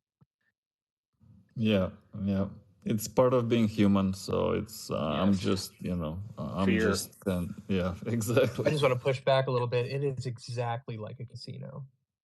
Okay, good enough. Yeah, I did put 2 more photos in the chat there for the for the call. It is like a casino for some. I'm glad you said that. You're absolutely right. I would talk to people about different levels of equities and things like that in their portfolio. You know the drill. But if I had a client like that was really into that, I would just set up, 5 or 8% of his account and tell him to go nuts. And sometimes they make money and then they're happy and they get to do their thing. And then other people are like, no, I don't want to do that. I want you to do it. Yeah, and then I guess it's yours, like you taking on responsibility, or like to Yeah, what extent? I was fiduciary. Oh, right. Total. Wow. Yeah, that's tough. That's tough. I mean, yeah, that's a hard job, I guess, to make those decisions. I didn't ever have, thousands of clients or anything like that. So yeah, you get some phone calls when the market goes down and you just tell them to go back to bed. Yeah. Wow, that's Sometimes. I mean, we did some active management stuff. I don't mean always just buy and hold, but just relax is kind of the message. Right. That makes sense. Because the market, you look at that chart from 1920 to now, and it's just all up, right? But then you zoom in on 1 year or a couple of months, and it looks crazy. Well, 4 years ago, I mean, I probably don't have to tell you guys, but just 4 years ago, January 31st, 2020, it was $43.37. So, I mean, we've come through a pandemic, supply chain, everything. I mean, do they want them to walk on water? Like it's 212 right now, and it was $43 just 4 years ago. So, I mean, people have to remember that and not just look at the high point and look at it from there. You got to look at it over time. And 4 years is not a long span, but it has, 43 to 212. That's pretty darn good. I kind of like the part of your point. Correct me if this isn't what you mean, but part of that is like you said, what do they expect him to do? And I think Elon has been pretty open that he does not want the stock to go up. I mean, really, if we look at the things that he's actually said to us live on camera and in meetings, he says, I think the stock's a little high at one point. Another time he says, listen, I want to split the stock so that the employees can buy more every quarter out of every check. So he's on the record of saying that it's not necessarily his goal for the retail stock price to go to the moon. At least not yet. Yeah, I That think seems reasonable given the divorce stock prices from reality. Yeah. Seemingly ever since 2008, from quantitative easing and all that, print a bunch of money, hand it to the banks shove it into the stock market, asset prices get inflated, but how close is that to the reality of the actual economy? Good questions. Yes, the stock price never really represents the value of the company. It may sometimes like correlate and come close, but it's always like above or below. And yeah,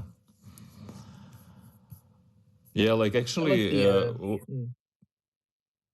go ahead. Oh, I was just gonna say real quick. I really like a phrase I've heard a few times now. In the short term, the stock market is a voting machine. In the long term, it's a weighing machine. What do you like about it? Well, like in the short term, it's all about perception. It's very easily manipulated by hype. Something happens, we interpret it as best we can. We get really excited, especially on like new product cycles and new technology cycles. You have sort of like the S curve of over exuberance. And so in the short term, it's all voting. Oh, I think Nvidia is going to get it. I think Tesla's going to get it, whatever. But over the long term, fundamentals ideally start weighing out, and you see how these things pan out.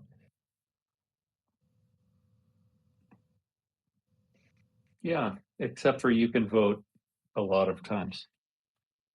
I mean, that's part of how the short term is the voting machine and the long term is the weighing machine. you have the perception that something's going to do well, and in the short term you might be right on the numbers on the charts, but in the long term maybe that project didn't work out, maybe the acquisition didn't go through, maybe it got blocked, maybe that technology wasn't able to actually be scaled and commercialized, and you figure out what's really going on. Fundamentals way out in the long term. But I'm a value investor, so I prefer to go a little bit with my gut, but really put my money where things I hope are going to be good long term and Yeah, I provide love real that. I value to mean, the world. that's my dad told me that 30 years ago or something, right? He says, find companies that make products that you get really excited about. And if the people running the company seem that excited about the product too, then buy stock. That is such great advice. And it's, Well, it's a separating little the signal basic, from, but yeah, well, you thank separate you, the though. signal from the noise as well. And sometimes, investors that come into a company, if they're just looking to make a quick buck and turn it around, their heart's not really in it. And if you get too many of those, and then it just becomes no fun. You got to be able to have fun. So, I mean, I don't think Elon would cry if some of those investors just like went and got on another bus. You know what I mean? Like, okay, run along now. It's okay. We're going to keep doing what we do and doing it well and providing value. And you guys can just get, a little bit snippy and go on another bus. Hey, Landon. On the market is such a. Oh, go ahead, Phoenix. Sorry. No. Finish up. Yeah, go ahead. I was just going to say the market is so extremely convoluted. It's just so hyper complex. One might even argue intentionally so. That sometimes simpler wisdom is a good thing. Like Warren Buffett saying, if I wouldn't hold it for 10 years, I wouldn't hold it for 10 minutes. If you're a value investor, that's a pretty solid piece of advice, even though it's extremely simple. So I like the simple wisdom. I have to interrupt for a second, Fred. Thank you, Landon. I have to jet, and I want to say goodbye. Thank you for putting up with me and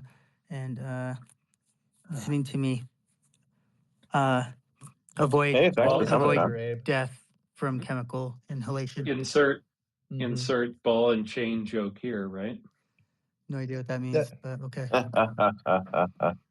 Yeah. We Hey, miss guys. you. Wish you could hang out. Come back later if you can. Yeah, I'm going shopping to get food I for think he's going to beef. bed. No, I'm getting food for beef minestrone soup.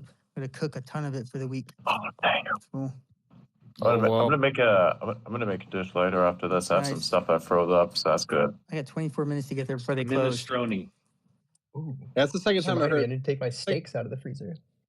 The second time I heard Lincoln go with softy and minestrone. Oh yeah, is that not? He's got. Hey, bro, I haven't got enough. I can't unlock it.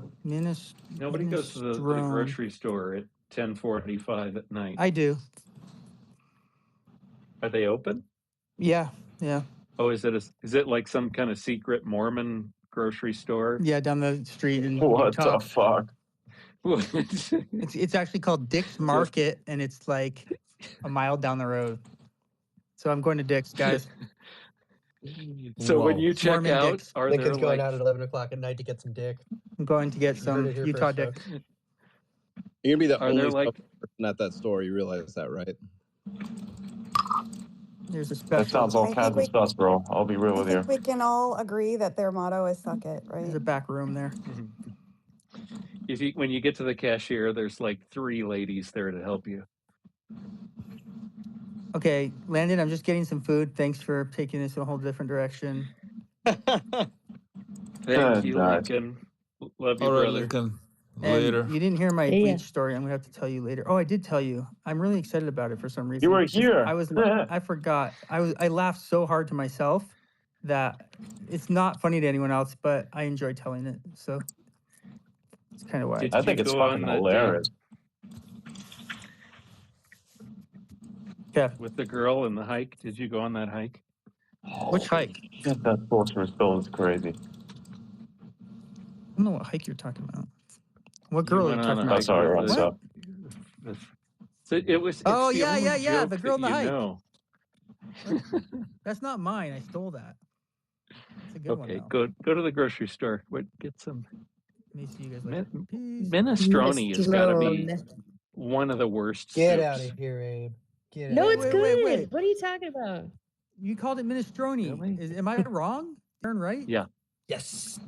Yeah. Yes. Okay, let me All find right. out. My is back right side up again. How is Dave's been gaslighting minestrone me. Minestrone. pronounced? It's Oh, it is an minestrone, I E on believe. the Chalkboard, end. bro. Son of a. Son of a. How dare you? Son of a unmentionable, bro. Hey, LinkedIn, type in this. Type in Minestrone. GNOCCI. How do you say that? I have no idea. Ganoche? I don't know. Gnocchi. Gnocchi. I have no idea. Don't eat Beautiful, that. Gnocchi. beautiful. I'm so proud Well, of that's you like guys. those. That's like a pasta type thing. It's really nice. It's filled with I like kinda meat or thought- something like that. It's I delicious. guess I'm It's a Spot, bro. potato pasta. It's excellent. I would have Live been wrong. indeed. I think thought it was gnocchi. Yeah, it's actually a trick question because they pronounce it differently in different parts of Italy and in different parts of Greece. So Landon is also Awful correct. Italian should slap you. Whichever. Wow, it is minestrone. Doesn't Everywhere matter. I look, there's no one that says it's minestrone. It is what it is. I'm an idiot. Fuck you. Wow. Congratulations. You've played Minestrone. yourself. Oh, man. Yeah. My mic was on. I was speaking to my housemate. That was not to anyone in this room. I thought. Yeah, I just dissed myself wow, and you this told me is to F escalating off. quickly. That was rough. I didn't. That's hilarious. So sorry, I'm man. gonna chalk it up to his autism. I will give you so much credit if you continue Very to charitable. pronounce it minestrone. All right. like coffee. Maybe I should keep going with minestrone.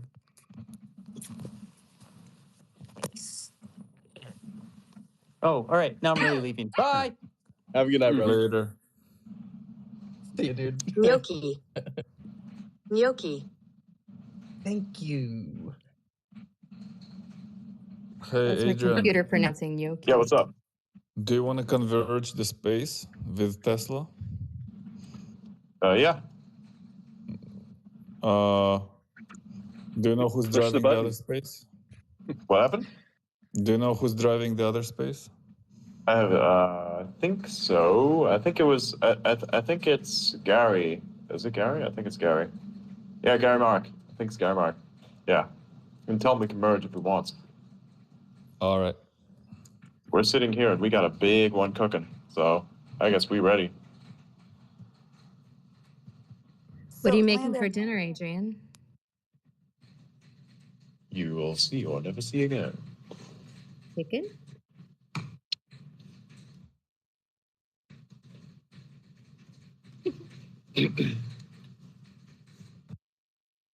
Landon, do you mind if I ask you a newbie question? So I'm not like the rest of y'all. I don't have stocks other than like a 401k that's already invested in a different fund that I have no control over. So I have like it's going to be very simple. When you're looking at stocks, do you things like I see it I see it different. I'm sorry. I'm so weird. I'm going to stop talking.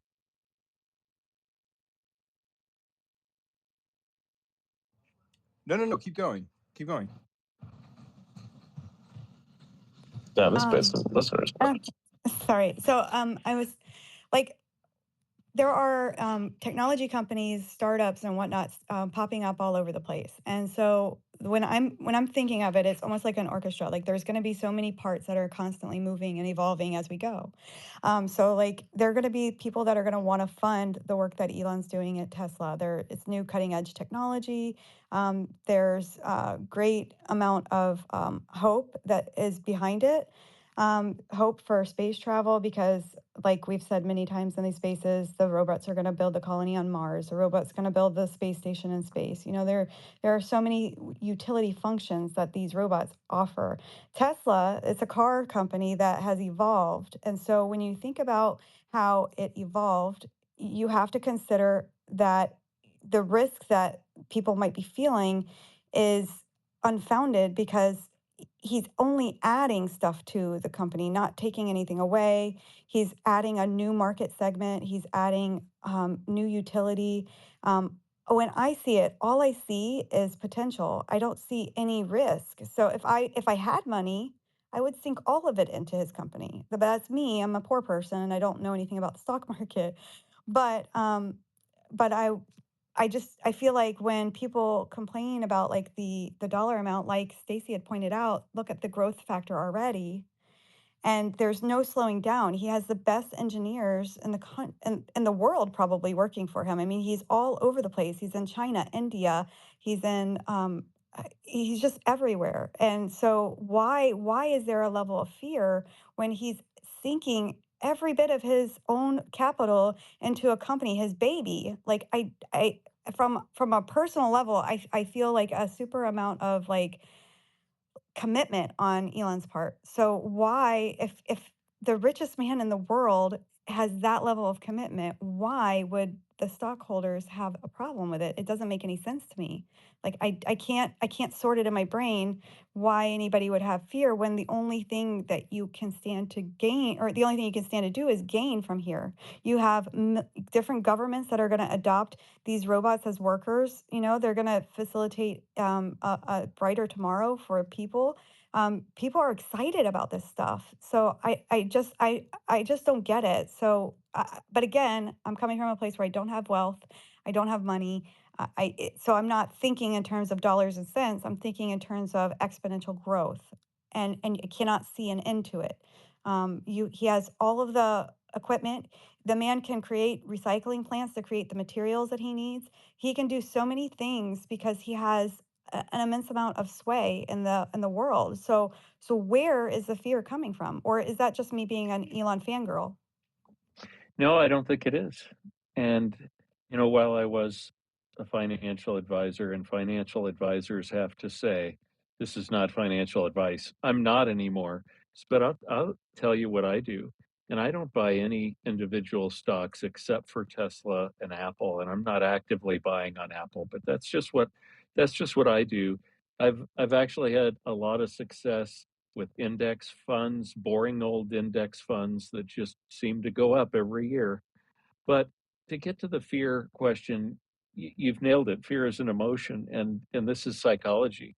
You probably know people in your life that make decisions differently than you do, and they're still able to live their lives and get along okay, and they can make dinner for the family and go to bed and go to work.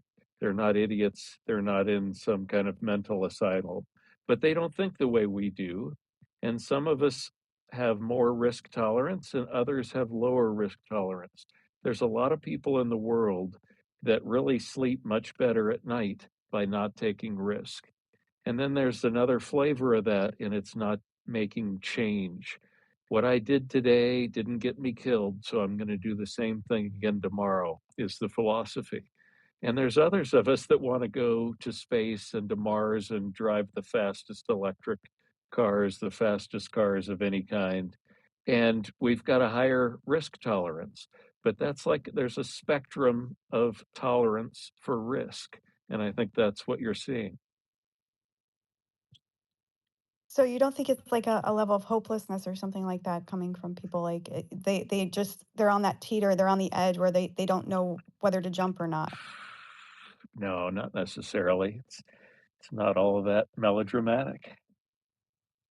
I'm female, Landon. I would like you to respect that. Yeah, Phoenix, I'm in the same boat with you. To be honest with you, my brain doesn't work in the same fashion, right? I kind of approach I approach my investment portfolio like a gamble, which is probably a really bad move. Which is why I took a bath on Rivian and Lucid, especially when we had to cash out. I had to cash out my portfolio to buy our new house in October. So I'm in the same boat, right? It's, for me, I don't understand it like Landon does, or like a lot like, you know, a lot of people in the room apparently understand it way better than I do. It's just, but I do like the idea that it really is risk tolerance, right? And you both said the thing about being new, and just want to say that we're all new. We're all brand new, and none of us knows what the fuck we're doing from day to day until we learn something and we start to put some things together. So it's not that anybody's behind, it's just that you're at a different point than other people are. There's people in this world that will not get to your level of understanding for decades, if ever. So don't think negatively about where you are in the thing. And to go back to Phoenix, Marianne, that the way to get started, the way you don't have to wait until you inherit $1 million. You see, 99.9% of us on the planet don't have wealth. So we're the big group. We're the ones in charge. And the way you do it is you figure out what you can afford at the end of the week or at the end of the pay period or at the end of the month. And if you've got $219, you buy one share of Tesla with your $219 and you just plan to not touch it until you're a lot closer to retirement, whatever that age is. And then the next month or the next pay period, if you can do it again, that's great. Maybe you can do 2. Maybe you get a bonus at the end of the year and you can do 10 shares. And maybe you can't some months, and that's fine too. But dollar cost averaging is the absolute key to success if you're, say south of 50 years old. It's how you get rich. You know what, Landon? You said something that's really interesting. I need to ask this question. What you said, it kind of applies the same assumption that went along in the housing market that resulted in that big 2008 collapse, right? If everything keeps going up, it'll only just keep going up, right? There is that actually true with the stock market and the valuation of fiat? No. Mm-hmm. If you look at any of the indexes that, if you look at the Dow or you look at the S&P, you can look at the Dow back to 1920 or something like that. And if you look at 1920 to 2020, I mean, it's just a rocket ship up, and that's 100 years. So if you zoom in on some of the months, are there some of them in 1929 and 1987 and 1999 and 2008 that are down? Sure. But all you have to do is don't sell when the market's down, and then you can keep all of those gains through the years. That's the basic investment model. That's Keynesian economic theory, and the other guy in the 60s. It's just buy and hold, and you're going to lose. And that's what in the stock market, you're going to lose on some things and win on other things. But if you're in an index fund and you're buying America, you're buying the companies that are built in America. You're betting on this country.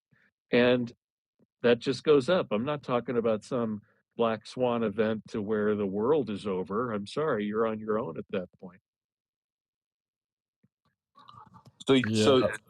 Oh, sorry. Go ahead, Wiggle. Sorry. No, I'll just quickly add like a Warren Buffett quote, be fearful when others are greedy and be greedy when others are fearful.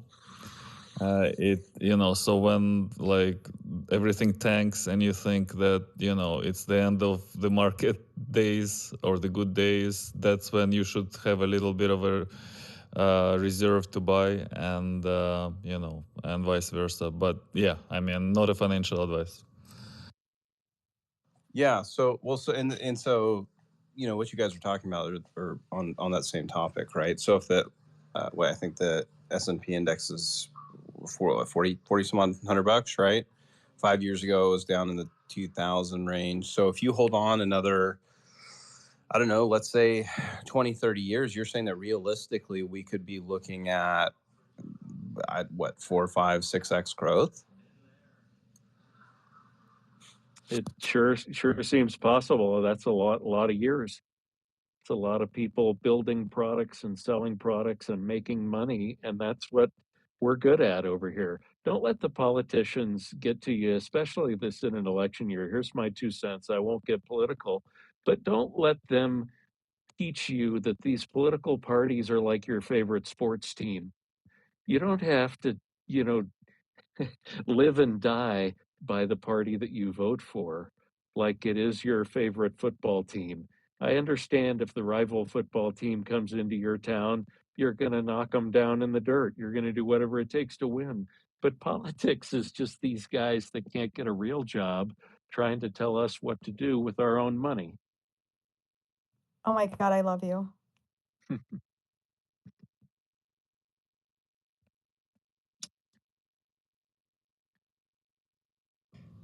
That's awesome. That's a base take, as Adrian would say. Thank you. Yeah. Yeah, thank you. And with advent of AI and automation, I mean, unless something cataclysmic happens, it's pretty evident that we're everything is happening faster and faster. Like the frequency of events is accelerating. Every week we have some novel discoveries in protein folding, in geometry, new math, Dittmann open sourcing everything so anybody can get involved, whoever wishes to, advance and propel technology forward. So there's all these avenues converging, and Elon Musk is in the middle of this vortex, that basically, luckily we have him to drive everything, and he has such a laser focus, he's laser focused on the mission for the optimal set of potential outcomes for humanity. So yeah, I think and he's optimizing efficiency. What I love about Tesla is that it's in its DNA is basically relentless innovation and a sense of urgency. So it's something that no other company, it's disrupting on all levels, basically changing, just always disrupt the silos. That's break down the silos, break down the stagnant status quo, innovate, and it's just we're, I think, about to witness a pretty big step changes in human evolution, and it's super exciting to witness everything we're about to see with advent of AI and robotics, and everything that's about to come. I think it was Dan Ives from Webbush, analyst, he calls it the 1995 moment, not even the 2000 moment, where the moment of internet, but 1995, which is on the cusp of the tidal wave. So yeah, I think there are a lot of great things unfolding. We're just in these rough waters right now, in this bumpy transition, from legacy auto, mainstream media. People are people are angry with Elon because he's such a disruptor. And we're just witnessing the human nature at play, and it's just part of the transformation. But I think we have some good times ahead. Absolutely. The urgency. I love the urgency. It's just infectious that somebody's got this idea or this plan, and they just push and they just want it to happen, and they know it can happen, and they're not going to stop. It makes the other people believe, and then they get to success. And that shit's addictive. There's a term for it. It's constructive disruption. And I mean, it's not a bad thing. Yeah, if and I think the way Elon operates is if you don't have these ambitious goals and ambitious targets, then things get done, but very slowly, years and years ahead. But he has this, and he's even coined a term for it. We turn impossible into late, meaning that the goals are always on the borderline of being impossible, but still still not a zero chance of achieving. So he sets these goals, which sound ridiculous to anybody who is working for him even. And I even witnessed a funny thing, he comes on stage and he says, yeah, we'll be doing this, this, and that. And I think he puts the team of engineers in the bad position because he already promised on something, and then they have to deliver almost like on his behalf. So yeah, but so there's like, is he always on time? No, like of course they're late historically, but they, like, if you look at his track record, he always delivered what he said they would. Perhaps late, but always delivered. So yeah, the track record clearly indicates that that he delivers. Isn't his thing like 2 weeks? He should just say that all the time. Like, when will this come out? And he just says 2 weeks. And that's his way of saying that, I don't know, and I'm not going to tell you, and 2 weeks. Oh, is he giving the money pit time? The money pit timeline? When's it going to be finished? 2 weeks. Oh, okay. Yeah, it became a bit of a meme. I think lately he kind of became a bit more cautious. He doesn't he says it as a meme now, and he doesn't particularly promise. And I even suspect that now he's doing reverse, like sandbagging often. And then, like, for example, with Cybertruck deliveries, they said they'll be, doing, just a few, but I think they'll probably be doing much more than, what they said on the last earnings call.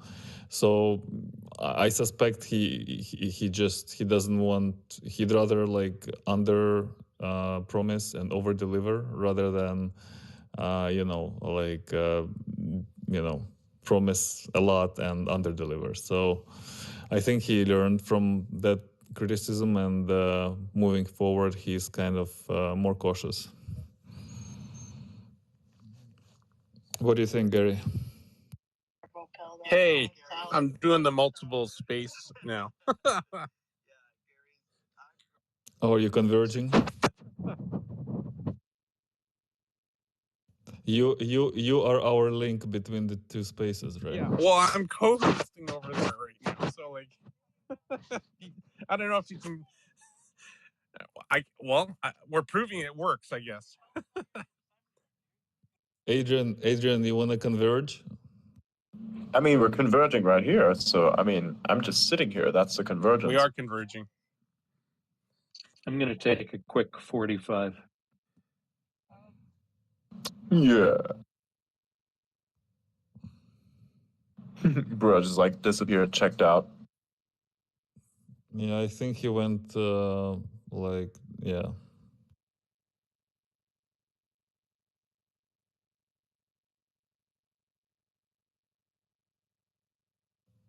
So what are they talking about there, Gary? Any gossips? Well, Nick had test drove a Model 3 refresh, and we were just hearing all about it. Oh, wow. Yeah. Is Lincoln there? Do I hear Lincoln? No, Lincoln's not there. Mark's there. Oh, okay. Diana's there. Well, I mean, Sierra went over there.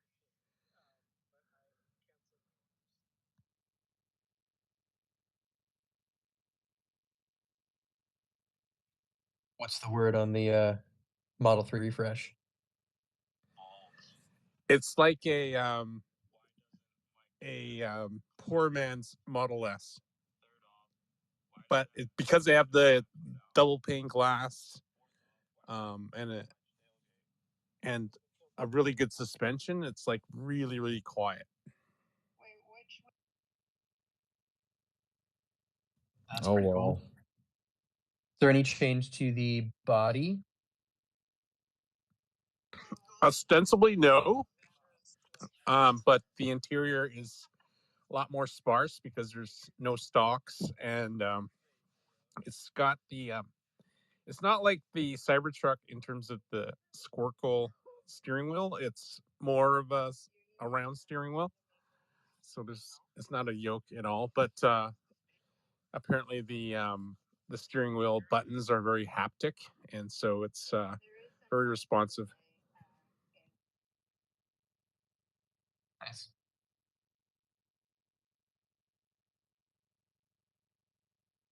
Yeah, the value is incredible. I mean, like, it's the same price as the old Model 3, right? Yeah, and then of course, if they or when they refresh the Model Y, that's going to be a killer vehicle. But they did some refresh to Model Y internally, just not externally, right? Yeah, just a few tweaks right now.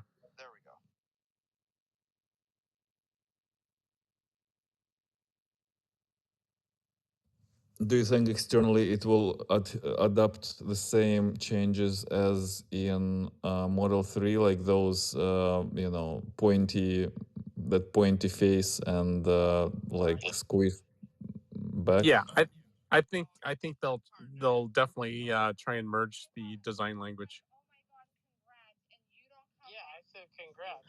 Hi, you mentioned that the glass was double pane. I'm wondering if the material was beryllium by chance. I have Do you know no the idea of that, material? but it is something that they've been slowly adding to the different models. I think the refresh Model S and X were the first ones to get it.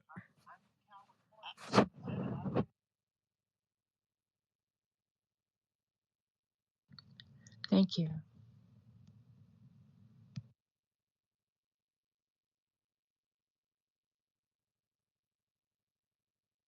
Landon, are you using AI to work up? Oh, is Landon not here anymore?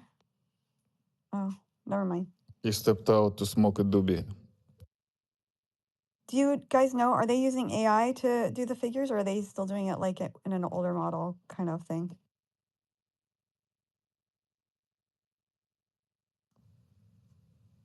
You mean like design? No, I'm talking about like for the stocks in particular, like are they using AI to do forecasts?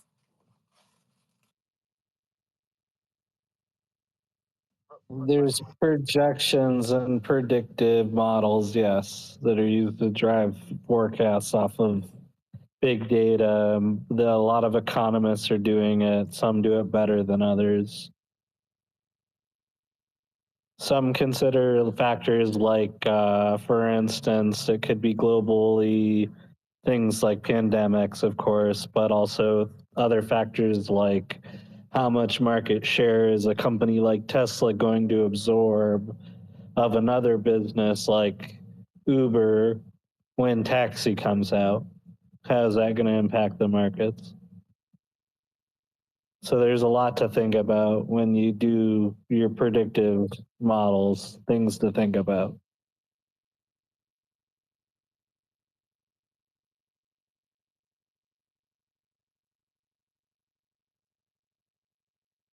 Thank you, I appreciate it.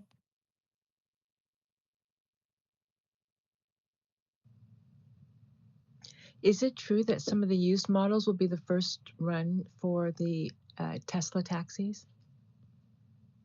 Does anybody know about that? The what models? I'm not sure which models. I think Model 3s, but any model. Oh yeah, I could see the Model 3s. I could see the Model 3s in Cybertrucks or something, or maybe a specific one they build. I could see that. I think all models with hardware 3 onwards would be capable of autonomy. So anything that's in the fleet, in the global fleet, that is hardware 3 onwards would have that capability. But then it would be up to the owner to like enable it or put it on the fleet. Yeah, because like eventually they will reach the theoretical limit on like optimizing hardware. So they'll start. They're already optimizing software. It's like a parallel process. So eventually the software will get so efficient that you won't need like hardware 4 and 5, which is like in the works right now. Well, 4 is already in the vehicles, and then 5 is Tesla is working on right now. But for the FSD specifically, full self-driving, I think they will optimize the hell out of it backwards, so that hardware 3 vehicles would be able to use that capability. And that way it will be able to train itself and improve, of course, over time. Yeah, it's already doing that. Yeah. What were your models on the hardware 3? What year? Yeah, what year were they doing those? I think 2019 onwards. I think, yeah, something like that.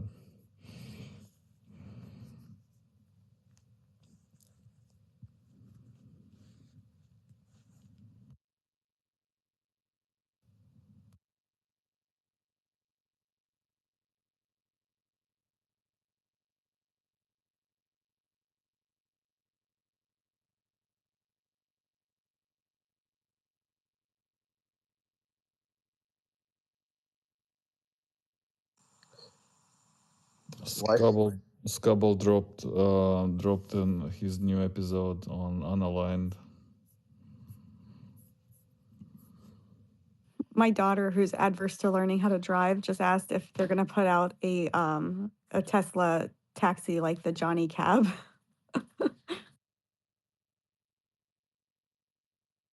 Yeah, I heard gossip that they may it's like a rumor territory, speculative domain, that they may acquire Uber for their like data and I guess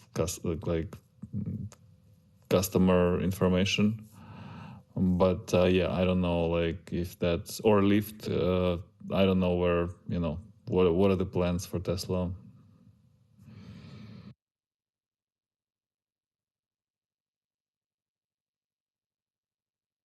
She really engages when I'm on X, so I figured I'd put her question out. Thank you. Yeah, if I'm being honest, I don't think Uber or Lyft provide enough value for Tesla for them to be even worth considering merger and acquisition. Tesla can get all those users on their own. They don't even have to try. Yeah, like when it becomes like 20-30 cents a mile to get an Uber, like to get a robot taxi, it almost, and like currently I think Uber and I think they're like $1 something a mile. So if Tesla brings it like way below, then I just don't see the point of owning a car actually, because why would you want all the headaches with parking and everything else? You can just get an app, like press of a button, and you have a car waiting for you underneath at any time. I mean, they have to scale up, of course, the fleet first, which will probably take a decade. But I think that's where the future is. Hey, Kirk, you're an Uber driver. Do you think that pairing with the drivers themselves for the data might be a smarter bet? Like incentivize them like a certain dollar amount per mile, like instead of like cutting Uber out of it and going to the actual driver where they're going to be incentivized directly? How do you mean? I might have missed something there.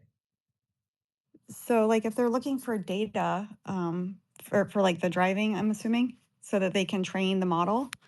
What don't you think that the Uber drivers would be easily to be incentivized if, like, say, they're selling the data directly to Elon instead of going like cut out Uber and just go direct to driver?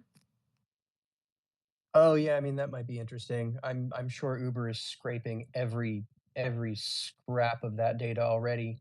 But I guess it would be kind of interesting for like Tesla or something else to have like a side app that's essentially feeding in the same data.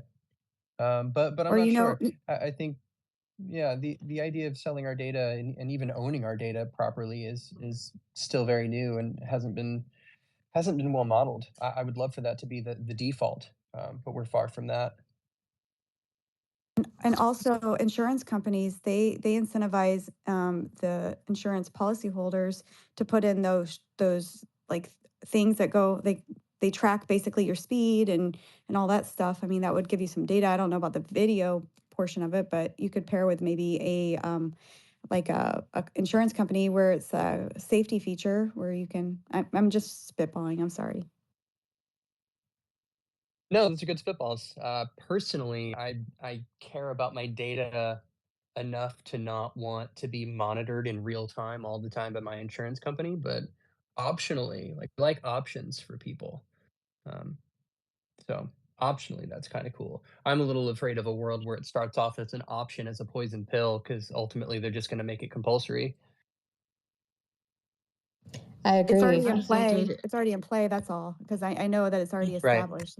Right. And some people like it because, I mean, they do give a reduced rate and everything, but I signed up for it not knowing that they were going to send me a little GPS thing that was going to, you know, be in my car all the time and send information back to them. And I'm like, no, thanks. So I sent it I just sent it back to them and canceled. But I mean, we're getting into a point where there are a lot of people that would be okay with that, especially if there was, you know, additional incentives. So yeah, I think if Yeah, and the they thing try is, and like, acquire Uber and Lyft, I mean, are you talking about that they would acquire the companies or just their data?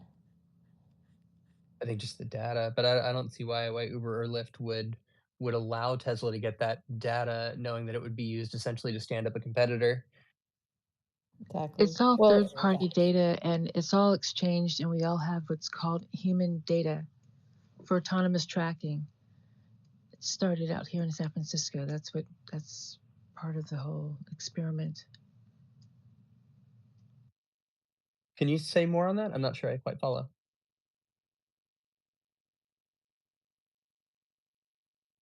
That was to you, Kim.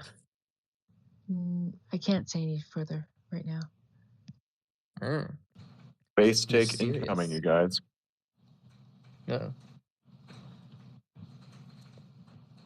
Brace yourselves. You guys ready for it? You guys ready to jump on it at the same time? Yep. There it is.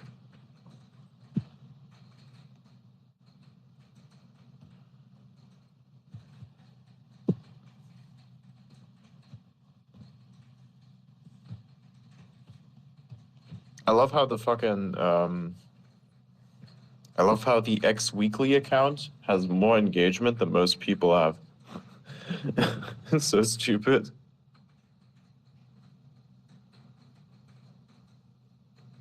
Like, that is insane.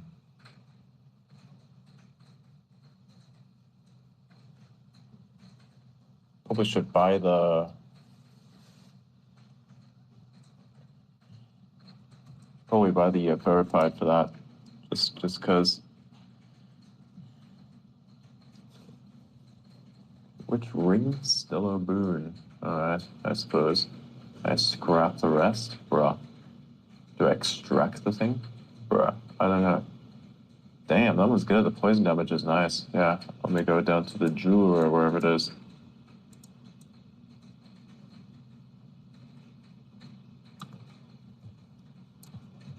Yeah, man. Awesome stuff.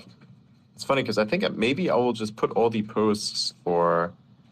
I think I'll put all the posts for the weekly spaces, like just to have that, like I'd take the link out and I'd have that always be issued. Yeah, I could always have them be issued on that profile instead, as opposed to having them be issued here on main. Right? I think that would be interesting because then the engagement is more specific for that. So, yeah, I'll probably try and do that. It'd be interesting to see. Okay. Can blacksmiths actually extract this stuff? Yeah, probably not. Hang on. Hey, William, I just saw that you were on stage. How are you? Here, boys, give me a sec.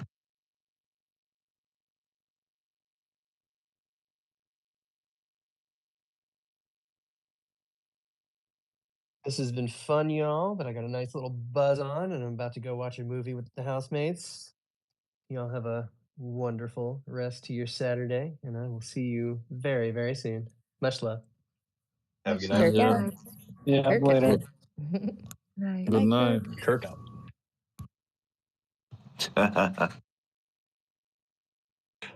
That's why he did that. I know it.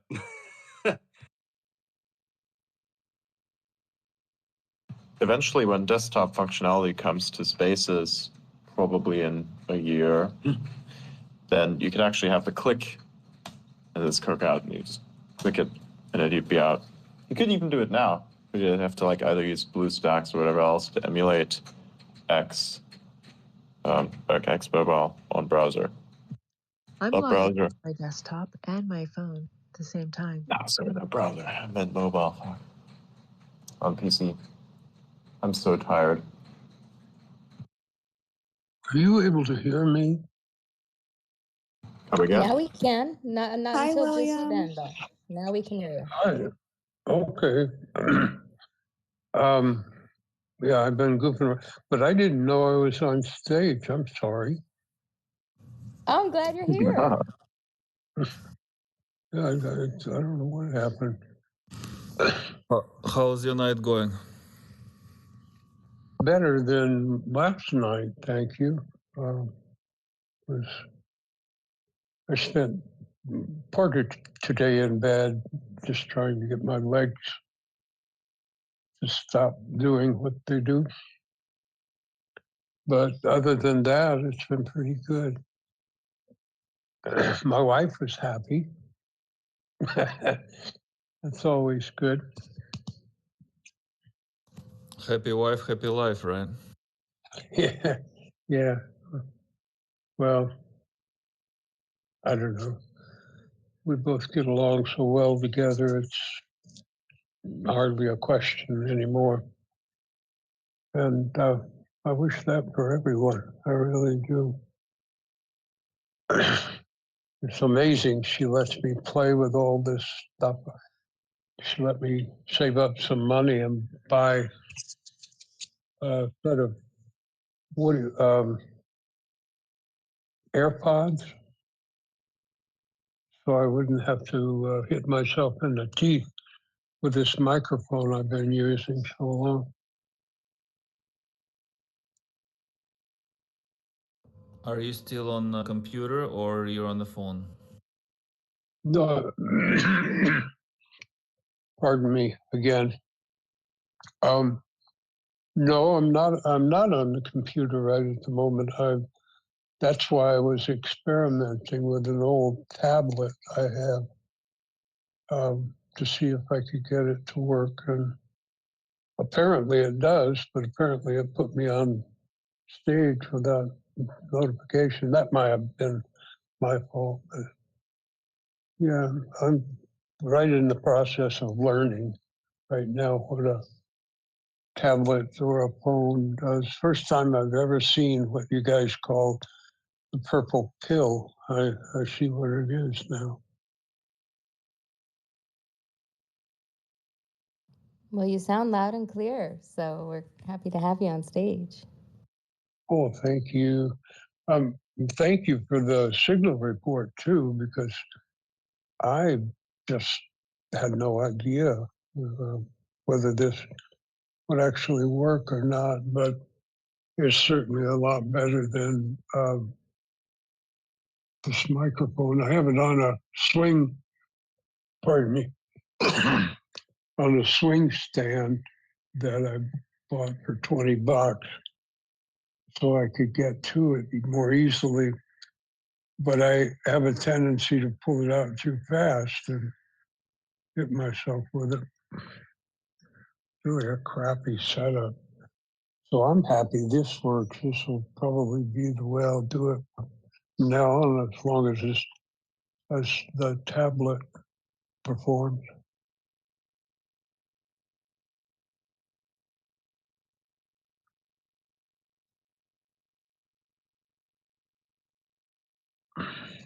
I saw someone has a space called "The End Is Near." Pardon me. And I was thinking, well, if the end is near, just scratch it. That was an awesome dad joke, William. Pardon? I said that was an awesome dad joke. Bad joke. Yes, awesome bad. But my problem is I don't know many jokes. Hi, William. It's nice to see you Hi. and nice to meet you. I've heard so many of your stories and I've just wanted to share my appreciation and honor to you. It's Oh, great to see don't you, do. and I hope you're in great It's health. good. It's good to hear you. To whom am I speaking now? My This is eyes are really Kim. good. Okay, This is Kim Kim. Coffee. Yeah. Hi, Kim. No, we haven't met, and I'm real pleased to get an opportunity to meet you. I may inflict stories on you at some point. It's a pleasure. It's been No, an honor to listen. inflict stories on you. No, not at all. No. William, I have a knock joke for you. Oh, good Lord. Okay. Ready? Okay. So knock. Who's there? Banana. Banana who? Knock.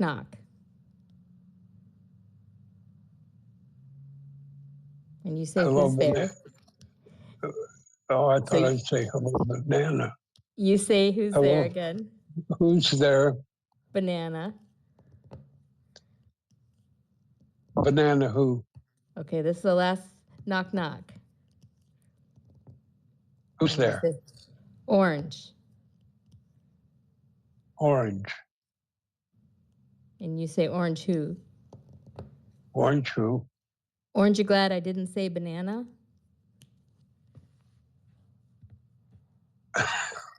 Okay. I'll remember that for my grandchildren. Yeah. Now you know a joke. Yeah, now I know one joke. So what's up, Kim? What do you do? Am I being too forward? I mean, all of you guys have got things going on. It feels like everybody knows everything in the world every time I come on here. So I'm just wondering what your interest is that you can share, not anything private. Oh, it's been in the space of AI and data.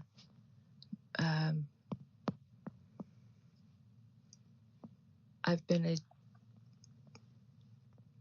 digital technology consultant for the last, I'd say 15 years. The last 3 years was mostly sabbatical and research and studies around AI and product development, around metadata management and the cleansing and regulatory aspects of the data that would be sufficient for corporations in terms of advocating for regulations, and also some of the safety around AI, but also seeing that it doesn't turn into anything that could be over-governed, and then clarifying and bringing people together in terms of understanding what some of the terms really mean in a large-scale organization, so that developers and researchers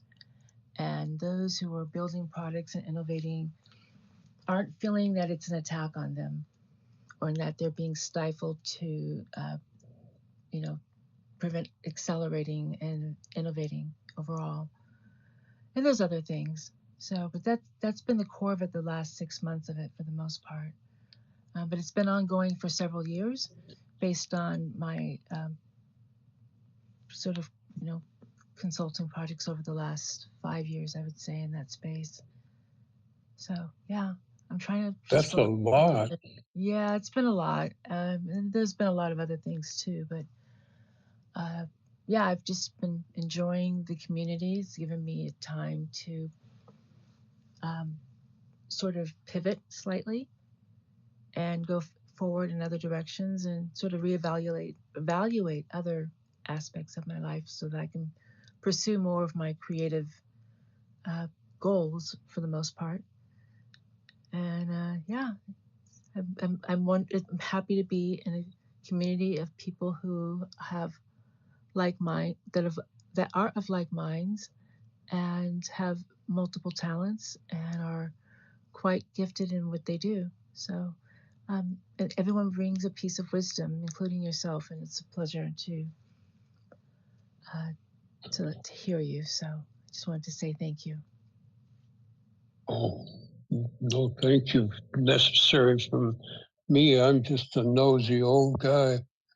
But I was wondering if it's this group of people to whom you're referring as a community, is like people on X, or do you have a community outside of X? Oh, absolutely. I have quite a few communities. So I see. This so is this one probably. particularly. I'm sorry. Go Please ahead, go please. ahead. No, you go ahead. Oh I no, jumped I'm in listening. like I'm No, very please. rude prone because I haven't had much experience with this kind of stuff for a long time. This community here, the ones who are here on X right now, to whom I'm speaking, are basically my only community now.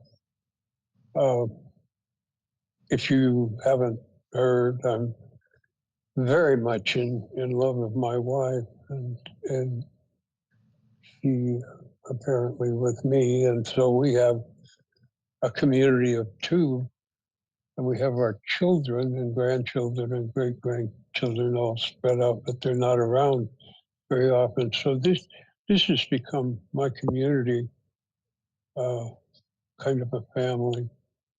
And I just find listening to them to be such an amazing thing, because I'm hearing all that, like just now with your resume that you just shared with us.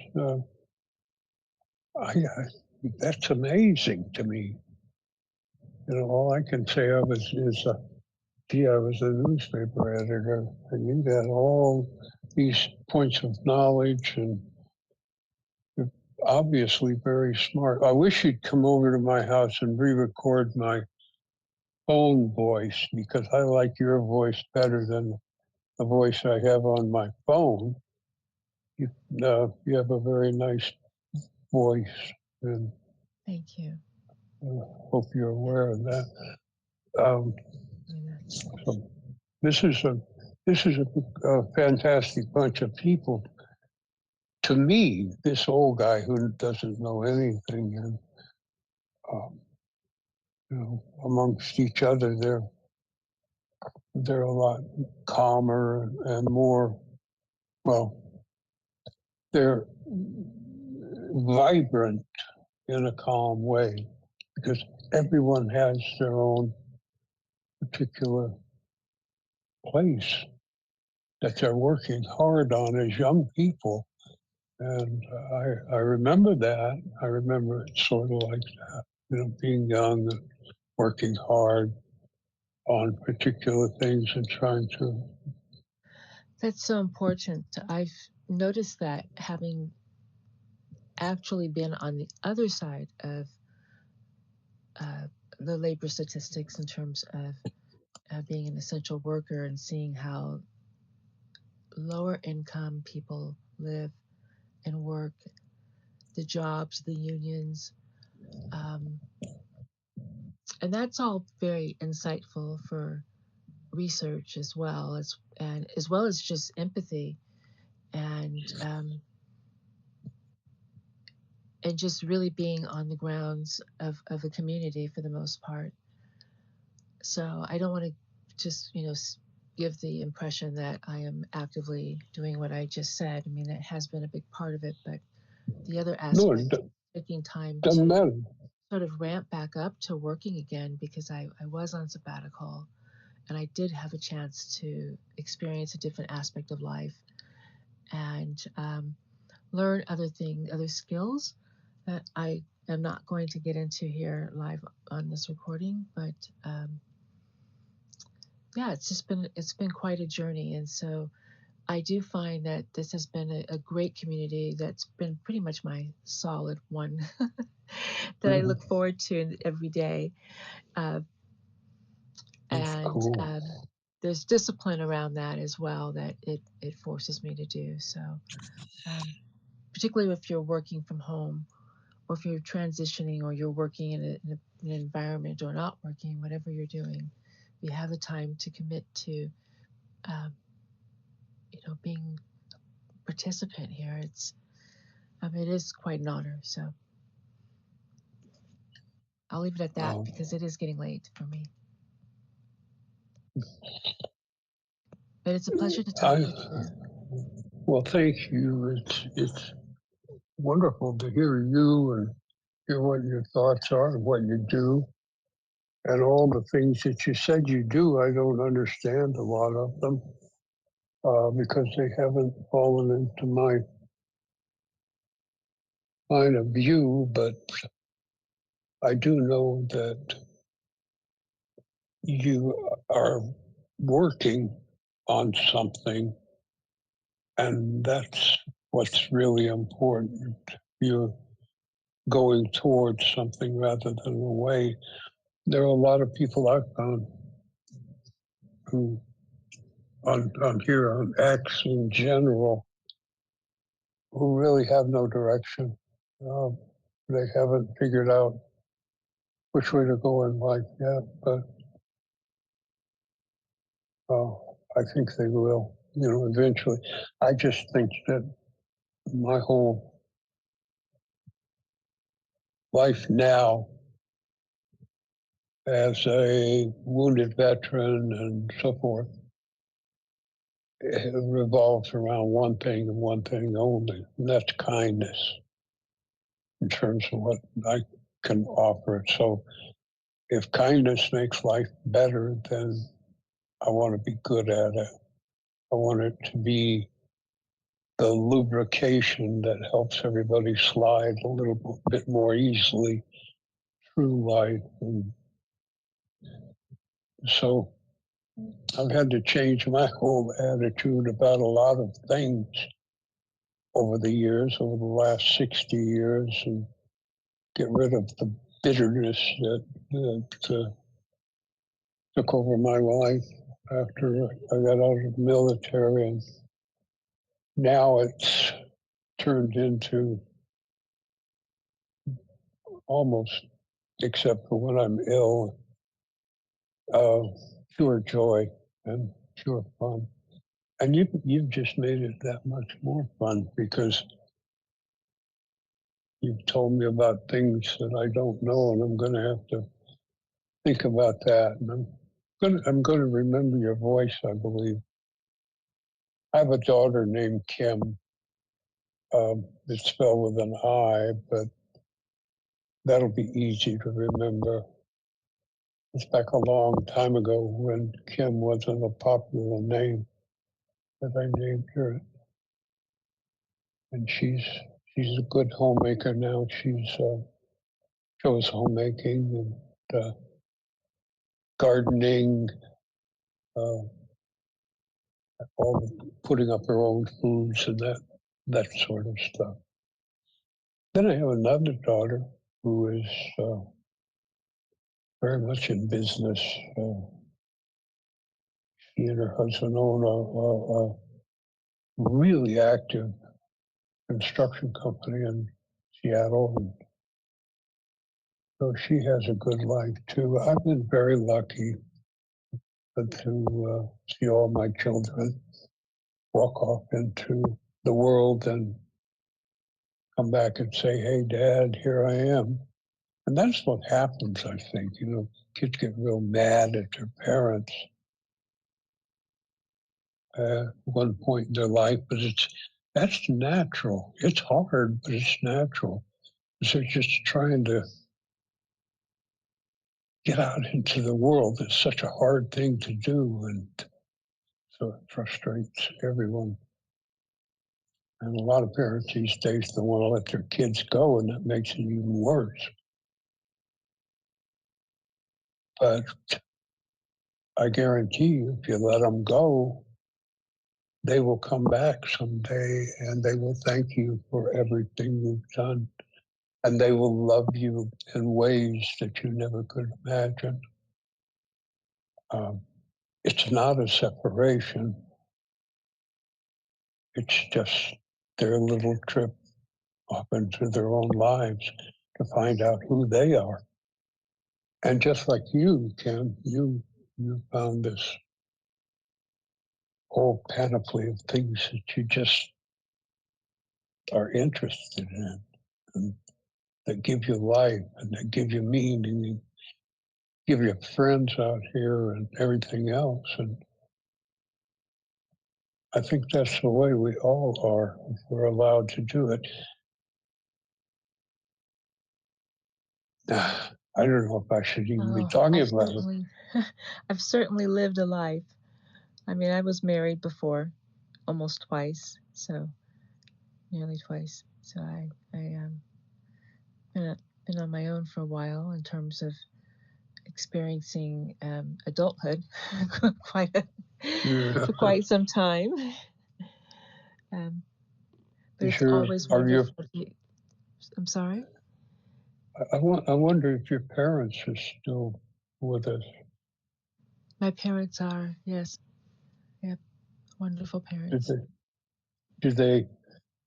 Did you find yourself that, say about at the age of 19, 20, 21, you zoomed off into the world, and then at about the age 25, 30, or 40, you went back to them and you were on an equal footing with them, but life had changed in terms of how you felt about them? Did you experience that, or am I just? I would say that's pretty accurate.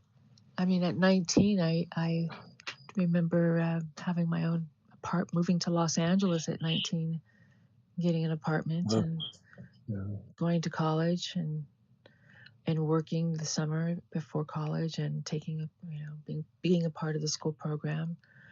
I married at 26. I was my grandfather's caretaker at between 24, 25 for a short stint. Managed his properties. So I took on a lot of responsibility early on in life, and especially in my 20s. Yeah. I definitely at one point between the first divorce and you know how that goes when you're in your 20s, you run home for the weekends and you make drastic changes in life and make the wrong decisions, or you take different pathways, or you listen to their voices, and so it's all part of living and learning and growing. It is. As you may know, 81, and 81 has been the best year of my life ever. So that's, that's a help or a guide to anyone. You might feel shitty right now, but you may find that there's a year waiting for you in which you begin to feel really, really good about life. And that's kind of what happened to me. I stumbled through all the bad stuff, and every single bad thing I did brought me to this perfect moment where I'm sitting here comfortable talking to you.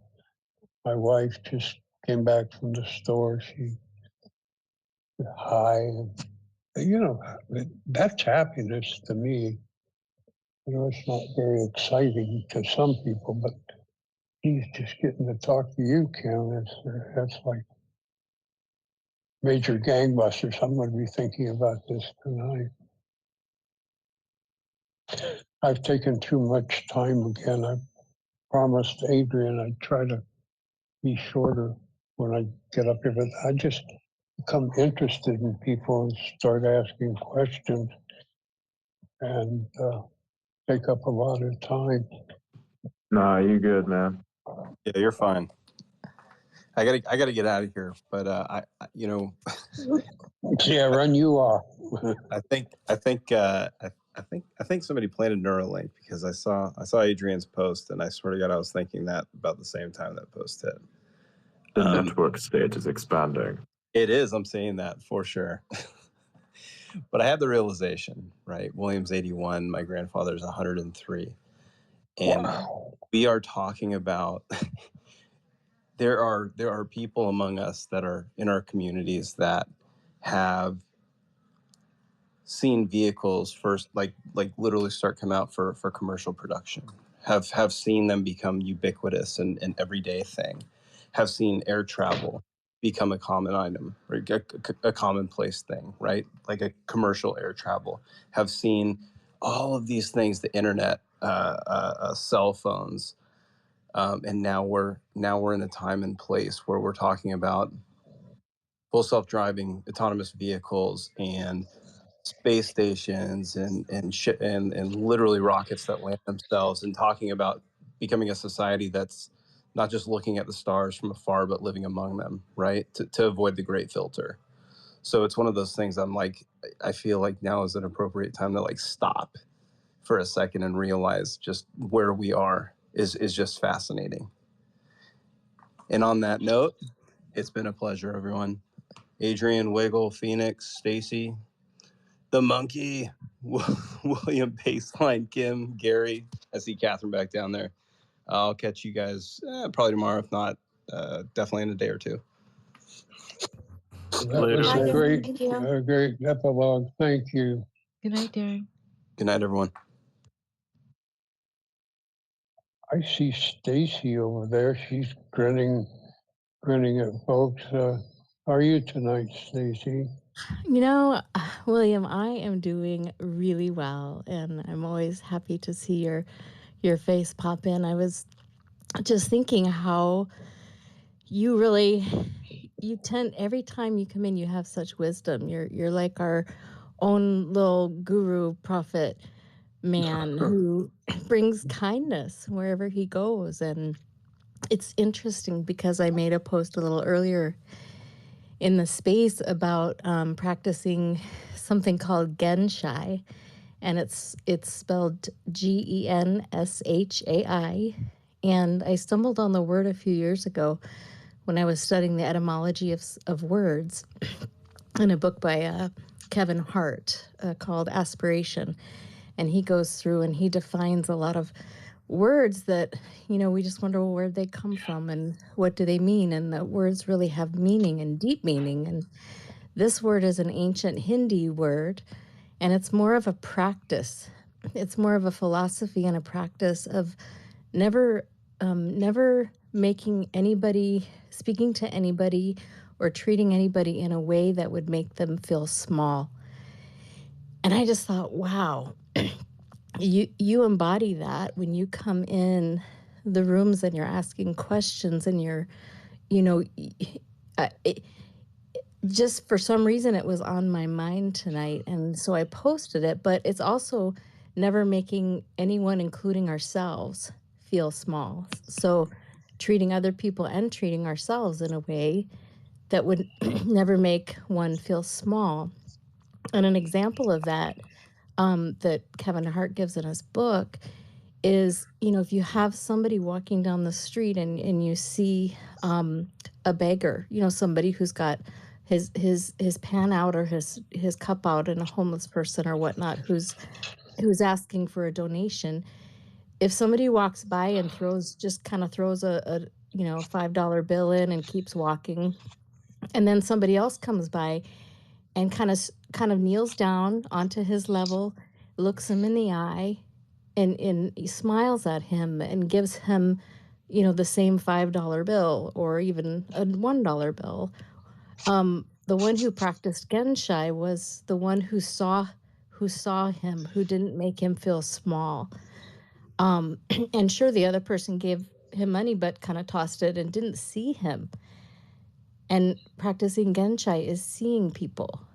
And I really feel like in these spaces, you know, we see people, you come in, you talk to people, you draw parts out. And yeah, we have fun and we joke around and there's always a place for all this, all different seasons in each space. But when you come in, it just shifts everyone's contemplative and we just want to listen.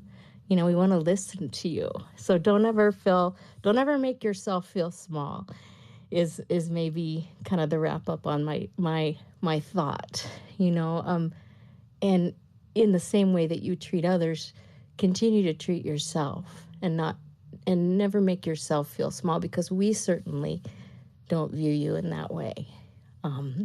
We're grateful to have you here. So that's what I wanted to say tonight to you. And we love you. Thank you, Stacy. I love you too. You're my friend on X for as long as I've been here almost. And I didn't know about Genshai. And so I'm going to think about that. I'm a practicer. I practice, for those of you who don't know, a non-religious, not a religious form of Zen Buddhism, because it helped rescue me from the depths of the awfulness I was feeling. And I had read a book called Siddhartha, and my psychiatrist at that time said, read Siddhartha again. He was kind of magical. I don't know how he knew some of the things he did, but we hadn't spoken about that. But he said, I said, how did you know I'd read it? And he said, just read it again. So I read it again and I pulled from it a lot of ideas that sort of saved me. One of the ideas that Zen Buddhism brought to me, or Buddhism in general, not as a religion. I want to emphasize that because I don't view it that my personal relationship with God is a good one. There is a part, let's see, I can remember.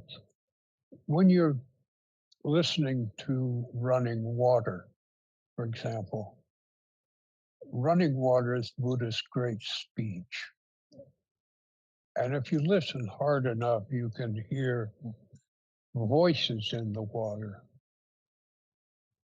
And I listened and listened, and all I could hear was angry voices.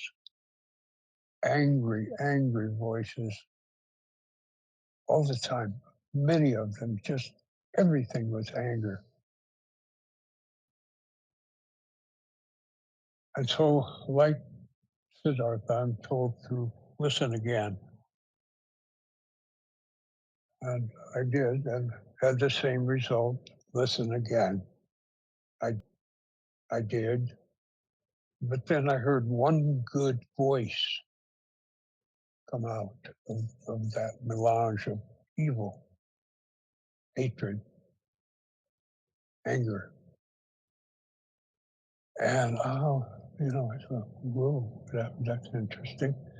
So at any rate, making this like a shaggy dog story, long and unfulfilling, I continued to listen and to the voices around me, the voices in nature, the voices in water, and finally began to discern that there are lots of good voices, people who care, people who really say kind things. And for me, that was a breakthrough. I thought the whole world had fallen into the depths of depravity and anger and killing. That too. but it isn't.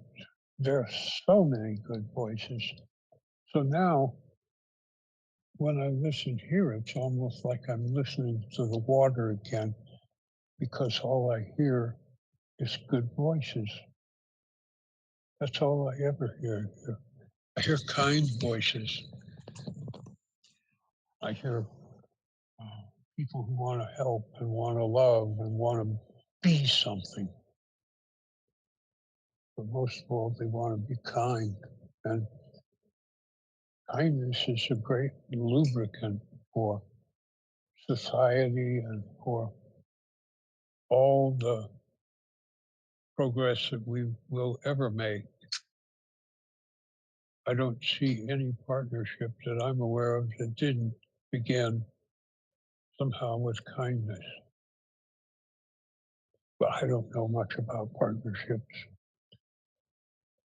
But I do know how I want to live my life, however much there is left. And I want to be kind. I want that to be how I live. I'm noticing over here, Catherine. Catherine, I can't see the last name, but I think it's Brodsky. Is that right, or did I get it right or wrong? Maybe Catherine doesn't want to talk. Okay. See who else is here. Ex Phoenix is here. How you doing, girl? Hey, William. You know we love your stories. Well, thank you. I love hearing you guys talk too. I sit here because I didn't know I was even on stage, frankly, because this thing hooked me up automatically. Somehow I'm gonna have to figure that out. Yeah, that happens to celebrities. So you're a celebrity. Remember.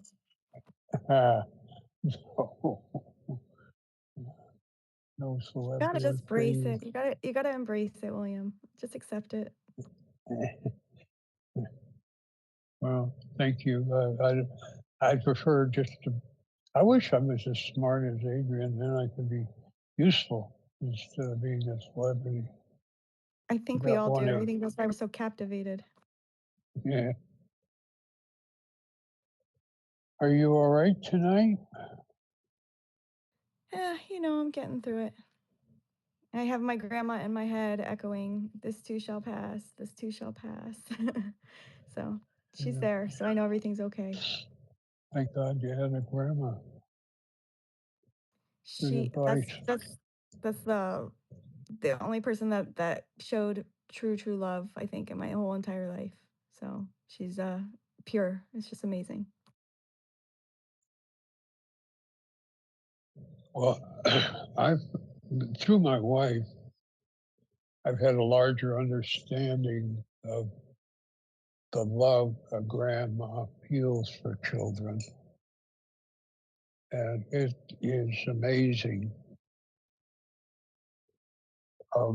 It's amazing to watch, it's amazing to hear. And it really begins to bother me that we have so many grandmas and grandpas that are cut off from their children, their grandchildren. And I wish we could change that, because there's probably next to a mom, no greater love than a grandmother's. Grandmothers are special. And I've seen demonstrations of that. And it's beautiful to watch. Thank you, Phoenix. Thank you for being a friend. Oh, anytime. And if you ever need to talk, you can always DM me. I know that. Thank you. Aliens. Hey, William. What's up, girl? Oh, I'm drinking and karaokeing. I'm having a great time. All right. Sounds like you're also eavesdropping on the space here, too. Absolutely, always. Well, it's good to know you're having fun. What song did you sing? I did a little Billy Joel and a little Queen. A little who was the other one? Billy Joel and Queen, who? Queen, Oh. Queen, Bohemian Oh. Rhapsody. Yeah, no. A few shots of tequila in, and I'm already well on my way to full Yeah. Queen. Yeah, I know the syndrome. Well, you have a great time, and thanks for saying hello to me, and I appreciate it very, very much. Wiggle, what's up? I love you, man. You're such a cool guy. Love you too, William. All good. Just yeah, getting ready for bed. So yeah, just relaxing a little bit. I was listening to you talk about Tesla and finance and all that stuff, and I was thinking, I wish I had one thing in my life that was nailed down as tightly as Wiggle makes everything sound, solid and important and knowledgeable, and like I could walk up to you and give you my wallet and walk away for a couple of weeks and come back and you'd give it back to me full. You're just, I don't know, you got a great voice, and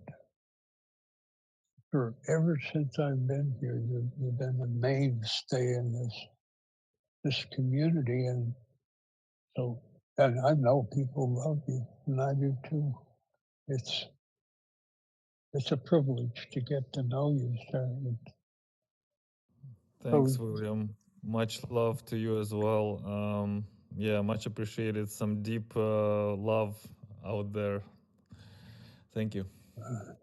You're welcome. I hope we get to talk some other time and you can teach me some of the things I need to know to survive in this world. Who's the cartoon kid? Whoa, man, that went right off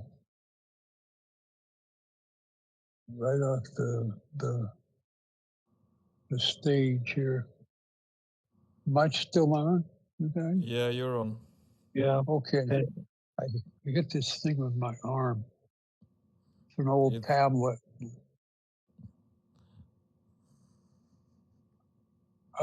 Let's see, Basil, I think, if I say that right, Basil. I don't know you, but I want to. He's mute. He's mute? Yeah, he doesn't, he's not audible. I see. Let's see who else we got here that I'd love to. I'm taking advantage of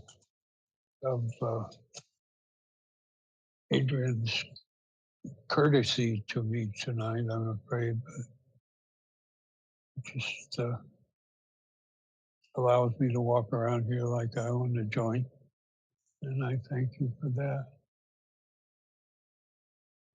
Let's see, who else we got here? We got Elon Musk's something. I don't know what Musk is. Who is that? It's a Neuralink monkey. I'm Elon Musk's Neuralink monkey.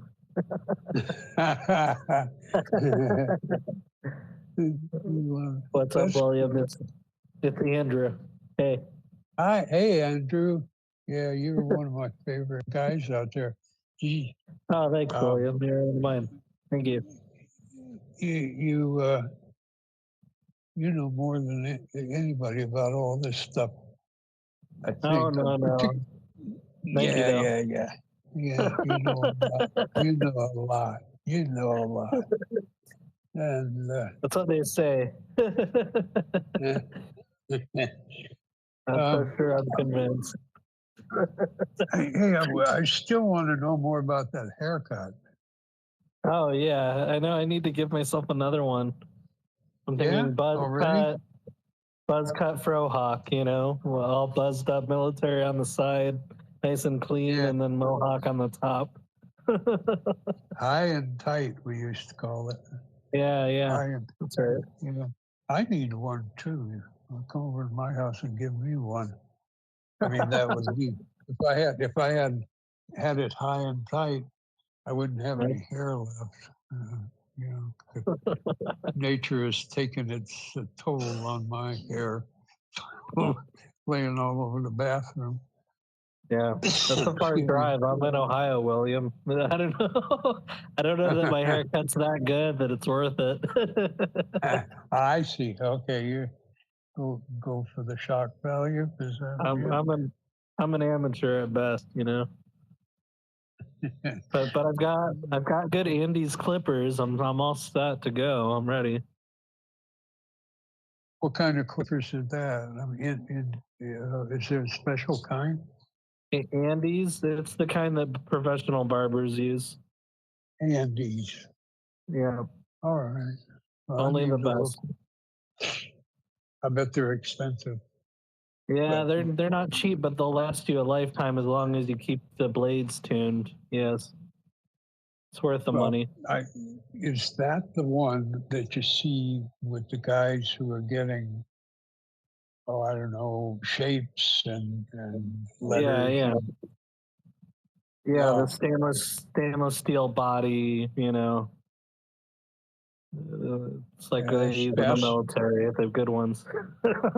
Yeah, they have to have good ones in the military. Some of those people come in with quite long hair. It's really fun to watch those lines. Like watching the old shot lines were really weird. When we got our shots, now it's done with some kind of machine or something.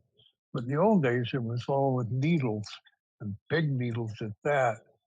And the corpsmen who were given the shots, they didn't give any quarter to anyone who didn't want to get them. And every once in a while, one of the corpsmen would throw one of the needles into the corkboard behind them, the wall, and bend it and dull it up just to make a point, you know, shock value again. But one time I walked out of that shot line, I had 4 needles hanging from my arms, 2 on each side. And I don't even know what I got, what shots they were. It was weird.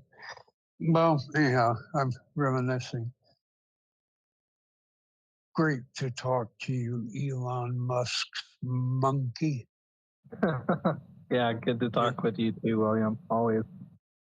Thank you. All of you are such a pleasure. Basil, are you awake yet? I don't know who that is. William, I know you had asked if Catherine wanted to chat, and then for some reason she was off stage for a bit, but I see she's back. So Catherine Brodsky, Yeah, I'd love to talk to Catherine. Hi, William. I didn't know you had actually asked about me, so I'm glad I came up. I'm glad too, Catherine. I see you're busy on the other side of X too, with lots of writing and posting and stuff. Yeah, I've been busy. I have a book coming out at the end of this month, so I've been doing a lot of interviews, and they're all very long. So yeah, I'm starting to run out of things to talk about. Oh, well, what's the book you're writing? It's it's called No Apologies, and it's about essentially, you know, how people's voices are suppressed and how we self-censor and how people get censored and the importance of using your voice to speak up. If you run out of questions, call me, okay? Because I got plenty. I got questions. I used to interview people And they were for large, long-form interviews I did for the paper. And I would interview anyone. I interviewed senators and congressmen and governors. I interviewed, I almost got to interview a president back in Reagan's year, but nope, didn't happen. And I got to interview little kids in kindergarten and housewives and people who'd had difficulty. One woman had, some serious problems with herself when she was younger and had taken a bottle of acetaminophen to try to kill herself. And it ruined the rest of her life, of course. So there are always questions for people. And the question I always started with every interview, and I'll tell you why. I don't like, even in this form, I don't like to start in the middle of a relationship. So I always ask, where were you born? And how do you feel about that? And, who are your parents? And onward into the interview with whatever speciality they had. And it was fun to do it that way. To find out where somebody's born often sets a stage for a different kind of interview than might have gone otherwise. I don't know, but you're a pro, so I can't tell you how to do it. Well, in my case, I'm now on the other side of the interviewing, so I'm being interviewed, and so I think I hate repeating myself. So I'm trying to every time, not repeat myself, but that's not it's not so easy. But I mean, interviews, it's like what I love the most. And I started out, I did a lot of celebrity interviews, right? And those could be interesting too. But lately, I've been doing my own podcast and just generally, I started branching out into other kinds of interviews. But I think what's really neat about it is like you might do an interview on a topic that you never found that interesting, but you're talking to someone who's really, really, really interested in that topic. And, you can find a way of becoming somewhat passionate or seeing it from a different angle. I really like that because I remember doing very early on in my writing, I remember doing an interview with someone who was, I thought the subject matter was not so interesting for me. And then I found looking at it through that person's eyes, it became really interesting. And I saw it completely differently after talking to them. So I love interviewing people, but I'm learning how to be on the other side of it and still, be engaged and not repeat myself too much and all of that. I understand. I could never do that. A bunch of news people came around to ask me questions several times when I was editor of the newspaper, and they would tongue-tie me in an instant. I guess we all kind of are that way, but just maybe remind them to start the interview at the beginning instead of the middle. No, but you don't like to start at actually that is the beginning, right? Where you were born, literally in the beginning. I have an interview that I'm doing soon. Maybe I'll steal that one, William. I'm going to interview this actress that's kind of interesting and yeah, maybe that would actually not be a bad question, I think. It leads to a lot of things. I mean, your brain activates and her brain activates to an area of sometimes trouble, love, who knows, but it's a wonderful question. And it's a sincere question that can be asked. You don't have to pull any punches when you do it. What would you So I ask hope. somebody who was that you just meet? Is there an icebreaker question you would recommend? Well, after we've introduced each other, I would sit down with my notebook and my tape recorder, or in this case, I'm sure it's a camera, and I would say, "Where were you born? Where were you But what born, about if Catherine?" it's in a? Oh, I was born in the Soviet Union, so there And is a where? story in the Soviet Union. Really? Yeah, I don't hear people call it the Soviet Union very often. How is that?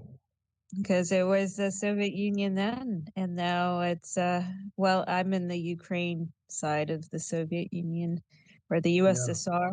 Yeah, it was. I mean, I was young, but I do remember a little bit of it, and was it different? It's very nostalgic to kind of think. You know, obviously there's a lot of negatives, but also there are some interesting memories. I mean, I don't know if I'm I sure remember there them. would be. Yeah, There would be. Geez, that's great. I mean, that's a setting for great novels, great movies.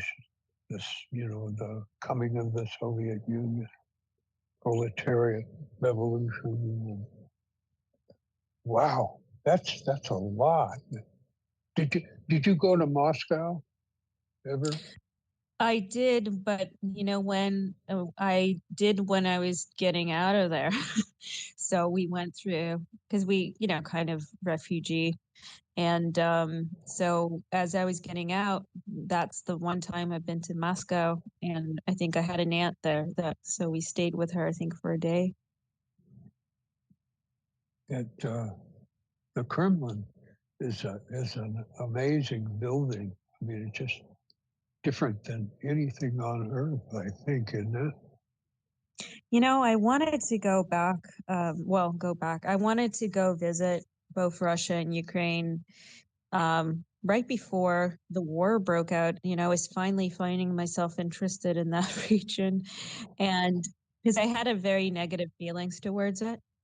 And then I've decided that I actually am curious enough and I want to go there. And then the war broke out, and so it's different now. I guess I'll probably never end up, at least not in Russia, I guess. Well, I hope that's not the case. I hope you get to go back, feel the sense of home that you had, and the nostalgia, and we all miss home. Some of us miss places.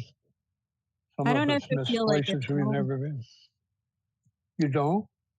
No, I don't see it as home, but I also, because I had so many negative feelings towards it, you know, but it's still part of me, you know, that's what I've now recognized. It's still a part of me. And there's part of it that's like, I wonder if some of the memories are just these, you know, snapshots because I have photographs. You know, do I remember things or do I remember them just because I have some photographs that remind me, you know?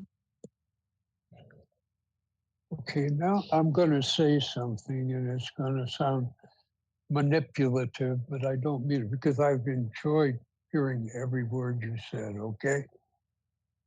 Okay. But there you have one question. Where were you born? Where were you? Starting relationships at the beginning, finding out that you were born in Russia, that how you feel about it. I mean, that's a whole interview in and of itself, I would think. Yeah. You know, it's interesting because you don't know what kind of answer you're going to get from someone, even if it's a commonplace. It can still, you know, it still sends the person, I guess, to that memory, right, of the beginning, and Yes. that's a more emotional place, I think. Yes. that's, you hit the nail on the head, because what happens if somebody is born in Ohio or Tennessee or New York or wherever? Each of those opens a portal into something that some people haven't looked at for a long, long time. And when it does, it kind of blasts open the memory doors for a lot of other things. And so that's why I suggested that one question. I didn't want to be cruel or manipulative, but I did want you to know that that's the same thing that I experienced over and over and over. Not that people were born in Moscow, but that the memory of being born somewhere really is important to people. And who the hell asks anyone that anymore? Who asks that question? No one. Well, And it's no really one, no one asked the question, I think, largely because we've tied our security to our birthplace. So a lot of people have their, I mean, this is a kind of an inane comment, but a lot of people have their passwords tied to where were you born? What was your pet's first name? So a lot of people are afraid to even provide that first comment just because they're afraid. I see. Okay, well, that's a new one for me. But even, you know what it is also? I think sometimes people take it as, so if you ask that, because you ask everyone that, but some people, like I know for me, because I didn't quite fit in visually, I didn't look like everyone else. And so people would ask me, where are you from? They wouldn't say where you're born, they say, where are you from? And if I said, well, I'm in Canada, you know, I live in Canada, they would say, no, but where are you really from? And I was just talking about this with a few people today. This came up, and I thought about this because it used to bother me, you know, because I felt like they could recognize you're an out. It was, to me, when I heard it, it was like, you're an outsider, you don't belong, and we could tell that you don't belong. And that was my own insecurity and how I heard that question. But later on, I realized, like, most of the time people are just curious, and it is my, you know, worry that I'm not fitting in, that I'm different, that I look different, that I'm an immigrant. Like, that's on me to feel more comfortable with. But for people, most of the time, it's just a question where they're curious. But a lot of people have become afraid of asking that question because it can sometimes offend people. And I can understand why it might, but I think it's not, it's rarely the intention. I learning a lot as you talk about it. I think that asking the question in an interview situation is fair, or as the Australians say, fair dinkum. But perhaps it isn't on the street or to someone who's just trying to needle you or pick your brain or put you in a place that they can handle or realize some advantage. But you did. Can I ask you something? Did you teach yourself how to fly a plane? That's a really good question, William. I don't know how to answer it. Okay, got you. Okay. The plane that I bought on, so I bought a plane on Craigslist, and I watched YouTube videos to teach myself how to fly it. That is the story that I'm going to stick with. That's amazing. I mean, I read that. Wasn't I don't know if it was a widely read tweet or not, or post, I should say. But when I read that, I thought, my God, could I have ever even conceived of doing that? That's somebody amazing. I actually, think that's amazing.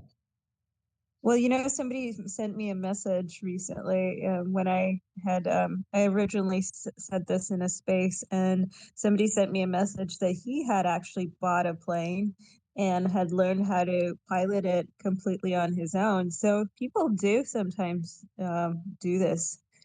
But I do think YouTube is kind of incredible as in terms of just in general, in terms of learning how to do different things. Maybe not fly a plane, but cook, make things, build things. I've been watching lately this I started watching this channel where the person just does home renovations, and it's so creative. It's just like I would never think of doing that. I also am too lazy to do it, but it's really fun to watch. It is. It's really satisfying. I love watching home renovations too. The problem with home renovations for someone on a fixed income is that it requires money for material even. But in my health situation, it's out of the question anyhow. So Well, I cannot, I'm not good at doing it. I just think that it's interesting to watch it just to see how people come up with like interesting solutions. So they're not big renovations. They're like very small things. So for example, something that somebody might do is put cement in a balloon and then create like a shape from that. Or I don't know, there's been like some interesting things that, and people have these great just good taste too, like in terms of how they put things together. I find it interesting to watch. I don't think I'm an appreciator, but I have a hard time thinking on my own of how to put things together. I love them too, the videos like that. And you're right, YouTube is it's an amalgam of life, really. It teaches us in some form or other how to live. Because, pardon? Oh no, I find it kind of amazing. I mean, the level, the types of content that there are. There is so many videos and just everything. You're right, teaching us how to live, but how people think. It's a window into people's lives, but also just the creativity that some people have and now get to share. And some people put so much into it. I've been watching this woman. She makes cakes, and the cakes look like different shapes, like objects. So she can make a cake that looks like. Yeah, like so good. But you know what? Like, so you take a cake and it must take hours to get it so perfect, so amazing. And then she just cuts through it. And I think as a Buddhist, you might appreciate this, or somebody who practices some of that, because it's something about, how in Buddhism there's this kind of idea of you draw something, for example, and then there's a board that I used to give as gifts, like it's a Buddha board, and you draw something with water, and then the idea is that you might draw something, but you don't get to invest it in it disappears. Or that shape that monks make that takes days and days and days, and then as soon as it's done, they destroy it. And so the cake sort of reminds me of that, because, this person spends so much time on this cake and immediately can cut through it with a knife. And I think about that, like I wouldn't be able to do it because I'm not good at letting go, but she can let go. And there's something similar to that. Letting go. That's a good point. I hadn't thought of that. I understand the Buddhist type of mentality where things are transient, and that's what it displays. The sand mandalas are very similar in spirit to the sand mandalas some Indians, I don't even know if I'm saying mandala right or mandala or what, but in any event, draw them and then they blow them away or sweep them away. Someone comes along and sweeps it away, and it's a real powerful statement. about the process. I think like the act of making the mandala is less about the outcome and it's more about the act of making it. Yeah. Yeah. Well, it's about the present, right? I agree, but it's also about the present. And most of us, we often don't live in the present. We live in the past or we live in the future, but we rarely stick to the present, which is, when you're in the present, it is a form of meditation. And so I guess when they're doing it, it's like this present, this meditation. So the future and the past don't exist. I don't know. I understand it. I don't know if I can live it. I always say that this is the difference between knowledge and wisdom. Knowledge is like you knowing things, understanding things, and wisdom is you being able to feel the knowledge. Do you fly still? Oh, sorry. I think we can all know that. I'm sorry. I apologize. Would you like to go ahead? Oh, no, I just wanted to add a really quick about the cakes because Catherine, I watch those too, and I do make cakes, but I don't do it professionally at all. I just have a gift and a talent just for fun to do it for people I love, and for me, it's it can take days and days and hundreds of dollars, right, to make a cake, but it's such an expression when they see it. That is my reward, like that, because I made something for them that they love, right? And yeah, they're going to eat it and we're going to throw out the rest in the trash. But, every year my son asks me, or I ask my son, it's tradition ever since he was little, I ask him, what kind of cake do you want me to make you this year? And whatever he says, like, I go for it. And it's been, 1 year it was a half regular, half zombie minion, from I forgot the name of the little movie with Gru. Another year it was the Empire State Building, and it was like 4 feet tall. And another year it was a cruise ship, the Carnival Liberty, and this thing would like spanned the whole width of the table. And yeah, we're gonna throw most of it out and it takes forever, but just to see the look on their faces when they see it, and they just pure joy, right? And that's, for me, that's the beauty, that I can give him so much joy and make that memory with him. But yeah, so I just You're a wanted to add good that. mom. Oh, You're a he's a good good. mom. He's worth everything and more to me. So yeah, I just That's wanted to really, say.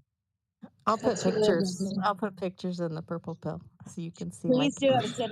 That's what I was gonna ask, and I was like, can I ask her if she can do that? Is that okay Yeah, if I ask? Okay. yeah.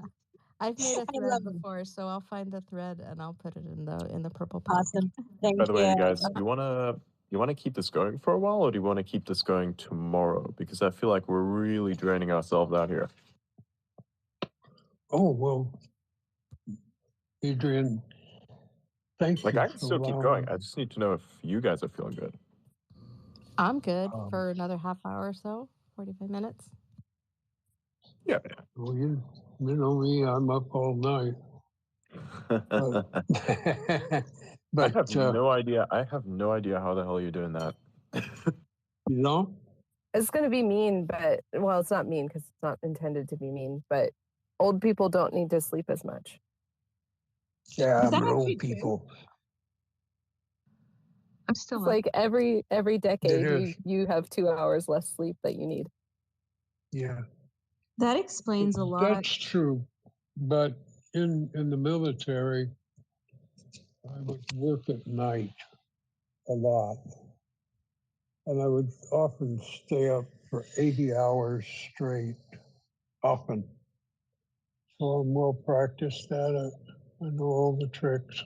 Wait, 80 hours? You ate literally 80 hours straight? That's insane. Yeah. Well, maybe I was. I don't mean, you're not insane. I just mean that's a crazy thing to ask of somebody. Well, we did it. Yeah, 80 hours. I remember once when the 80-hour duty it kind of disrupted my external life, and I wound up staying up for 123 hours once. Just once, though. And I slept a lot afterwards. Did that, like, what was that like? After a while, you begin to hallucinate and become paranoid. But I already was hallucinating and paranoid anyhow, so it didn't make any difference. It was crazy. Yeah, military life can be crazy. I was in a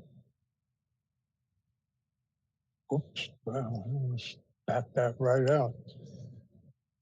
How do I say this? Yeah, I was in a special unit, a special group of guys, and they were all very, very proficient at their jobs. And when I went in, I went up the ranks fairly rapidly, and I was under the boss of much older people, even an officer in one case. And you have to set an example or lose it. And so I would work real hard at what I did, just like I've done all my life. Work real hard at what you do. But around smart people, it's electric until the hallucinations begin after 80 hours. We didn't do it to set in motion hallucinations. It was just part of the job. Was it training or was it part of like a vision? Nope. It was a job. I can't really tell you what I don't know. Let me put it a different way.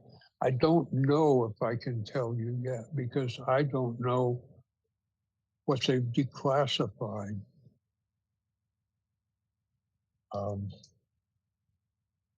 It was, excuse me just a moment, you're going to hear a pop, and it's, I have to, it's the only thing I have handy.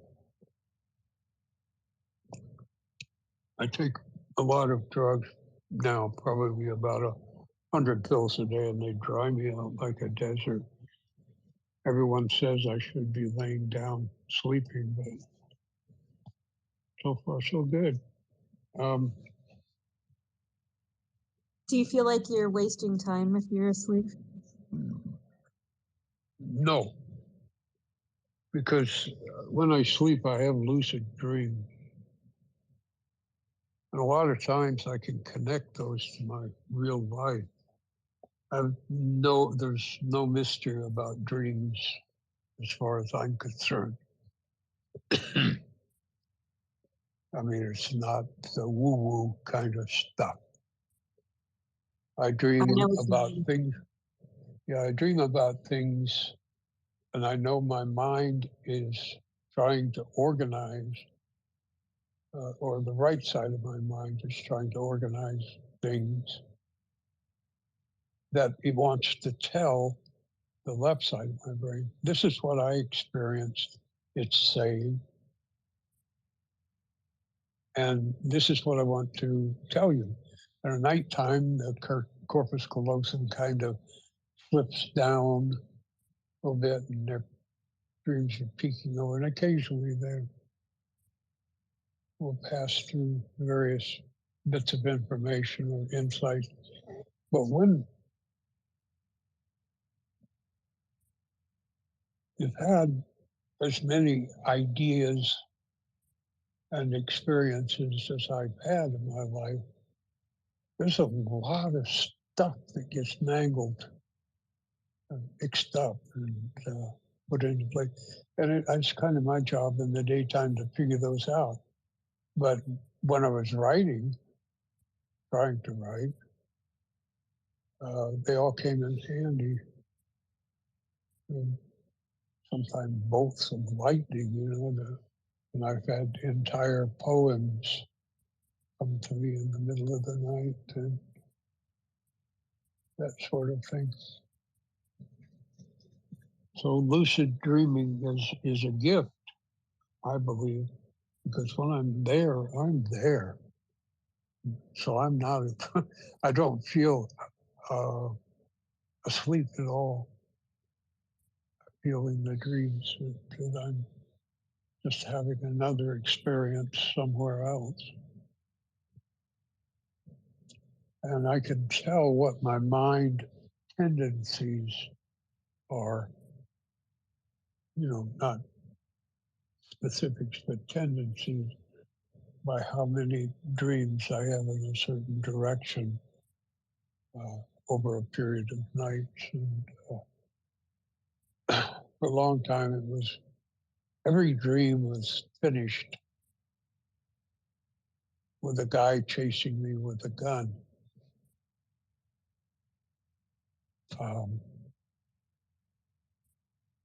Yeah. What did you do to the guy with the gun? Pardon? What did you do to the guy with the gun? What happens after? In the dream? Yeah. Well, at first I ran like hell. There's some amazing architecture that occurs in my dreams periodically. I had a dream a couple of nights ago. It had no gun in it, but of a place that was directly on the edge of an inlet, and it was built exactly like Mexican adobe houses, but it was a hotel, motel kind of place. Very beautiful and elegant, but I don't mean it was after the fashion of the Native Americans, the adobe houses. I mean, it was exactly like them, as I would recall them, and that was fun. That was a couple of nights ago. But no, my history with sidearms, weapons, is current. As I mentioned before, don't take my gun outside, my guns, but they're always near me when I'm in the house. I have one where I can touch it right now. I have one in my bedroom under my pillow usually. Really, under your pillow? Like loaded? Yes, ma'am. Yes, ma'am. Well, you see, it's a Glock. It's a Glock 19, and if you don't cock it, you can't fire it. And it doesn't cock itself. So all you do is you take the clip out and pull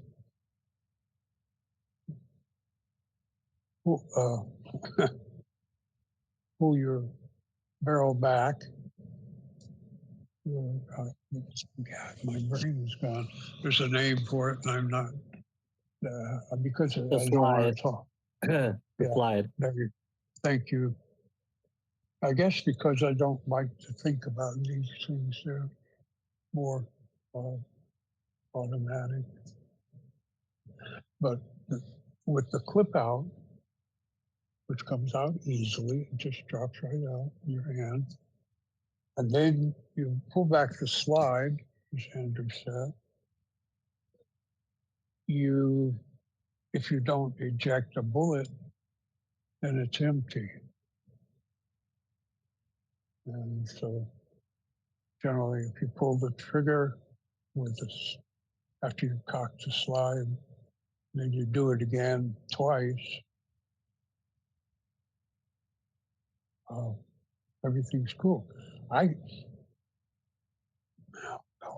Oh, I was thinking I could demonstrate it to you right here, but I won't, because I know a lot of you are probably have a predisposition for no guns and that thing.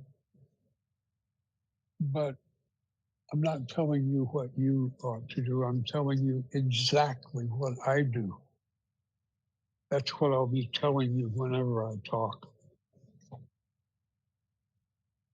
Is it And out of training or habit, or is it that you feel like that's the safest thing to do? I mean, I know a lot of people sleep with weapons. It's pretty common in the United States, but I've never heard anybody actually that sleeps with a gun under their pillow. really?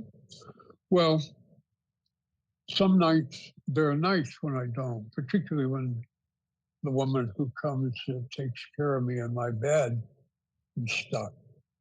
You know, I put it in a drawer because she doesn't like it, then she won't touch it, move it. So I can't get my pillowcases changed. And she has made it very clear. So, but I'm not embarrassed by the fact that I have a gun. And as to where it originated, my father always had a shotgun. He never had a pistol. When I went into the military, I carried a 45 caliber 1911 45 for 3 years, I think, either on my hip while I was on duty or other places. One of the times I didn't,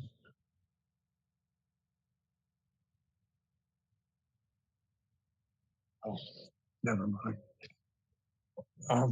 But yeah, how many people do you know who sits with one next to them while they watch TV? I think nothing of it. I've had a gun for now, 60 years, one form or another. Take off the service time. It's a little less, no, maybe it's not. Anyhow, I've had guns for a long time that I wore and have with me. And I don't try to learn what they are anymore. I don't try to keep track of them. I don't do any of that stuff. But I've had them for all that time, and I have never shot anyone. I went to a gun range for the first time in my life a few years ago. I gave it as a birthday gift to my brother, and we shot different guns. And the first one I shot, it was my heart jumped out of my chest, and then it was like, and then we went up and up, and by the time I got back to the original gun, the caliber, because we went up in caliber, it was like nothing. But so it was so interesting to go through, like really like having my heart pounding and then shooting that same gun again and not feeling that at all. It's so quick how it changes.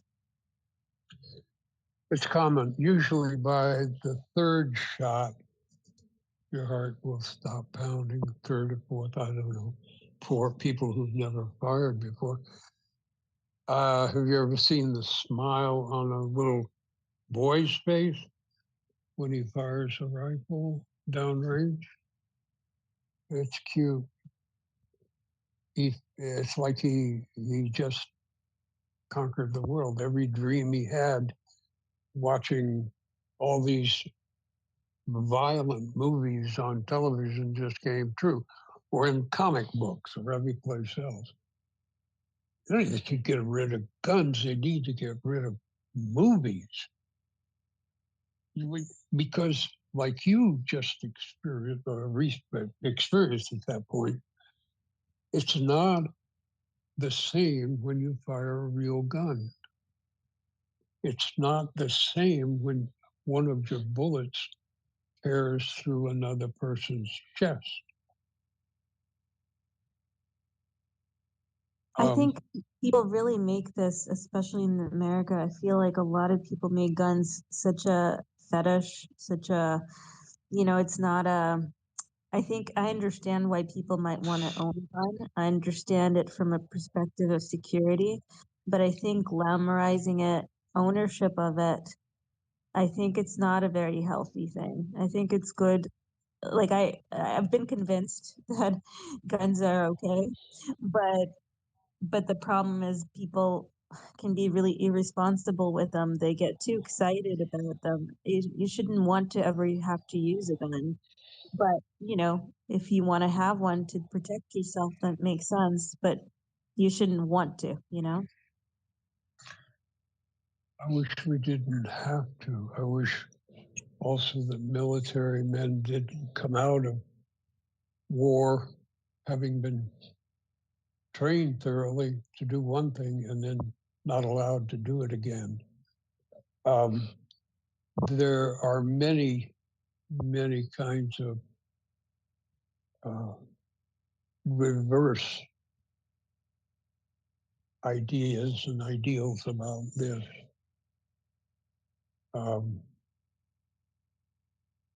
It's, as you say, not good to glamorize them.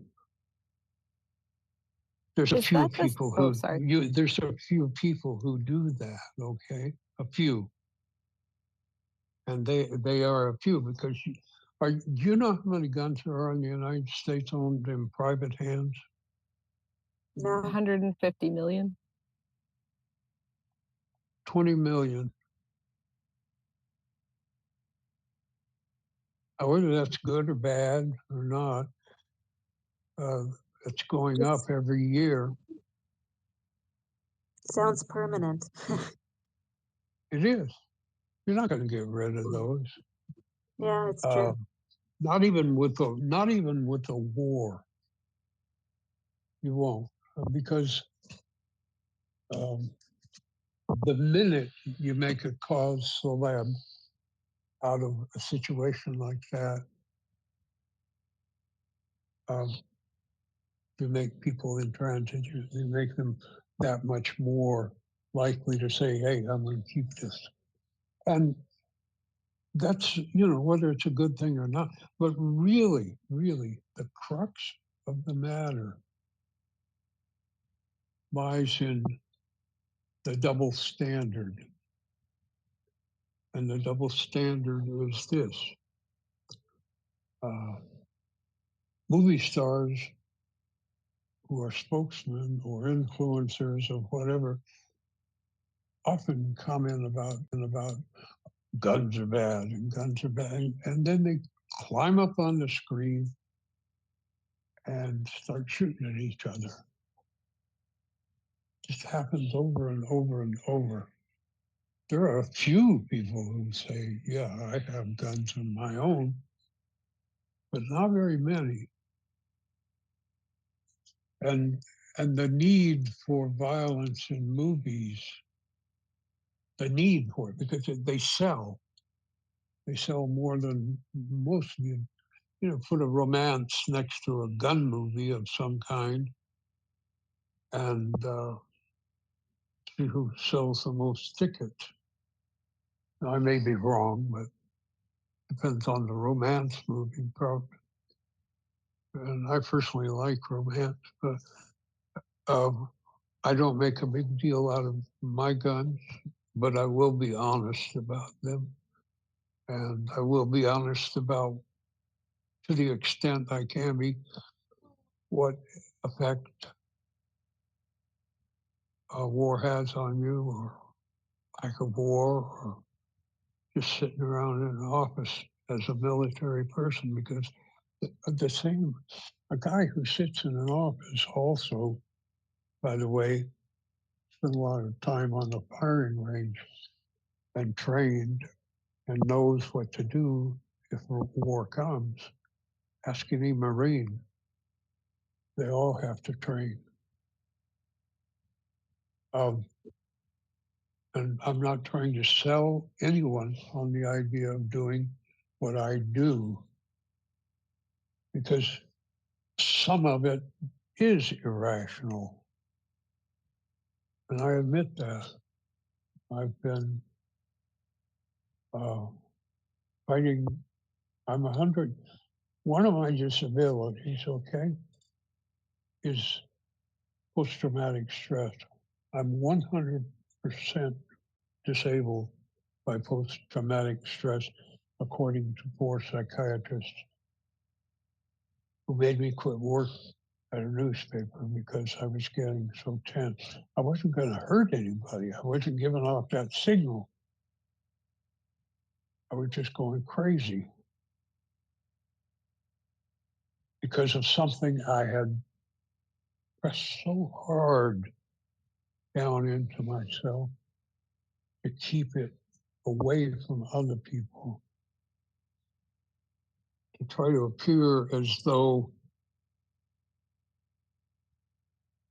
what would you say, as though I had never been anything but a kindly person. Post-traumatic stress is terrible, and I know that anyone can have it for a number of reasons, any number of reasons.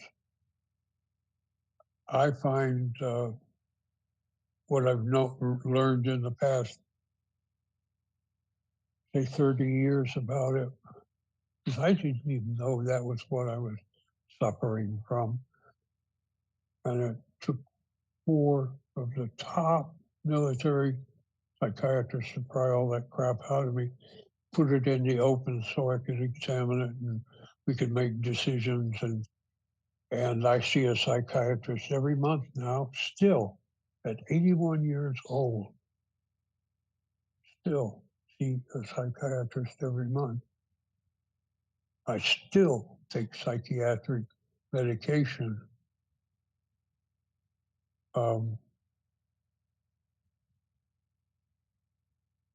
Because my metabolism was such, it could be kind of like a bee almost, buzzing all the time.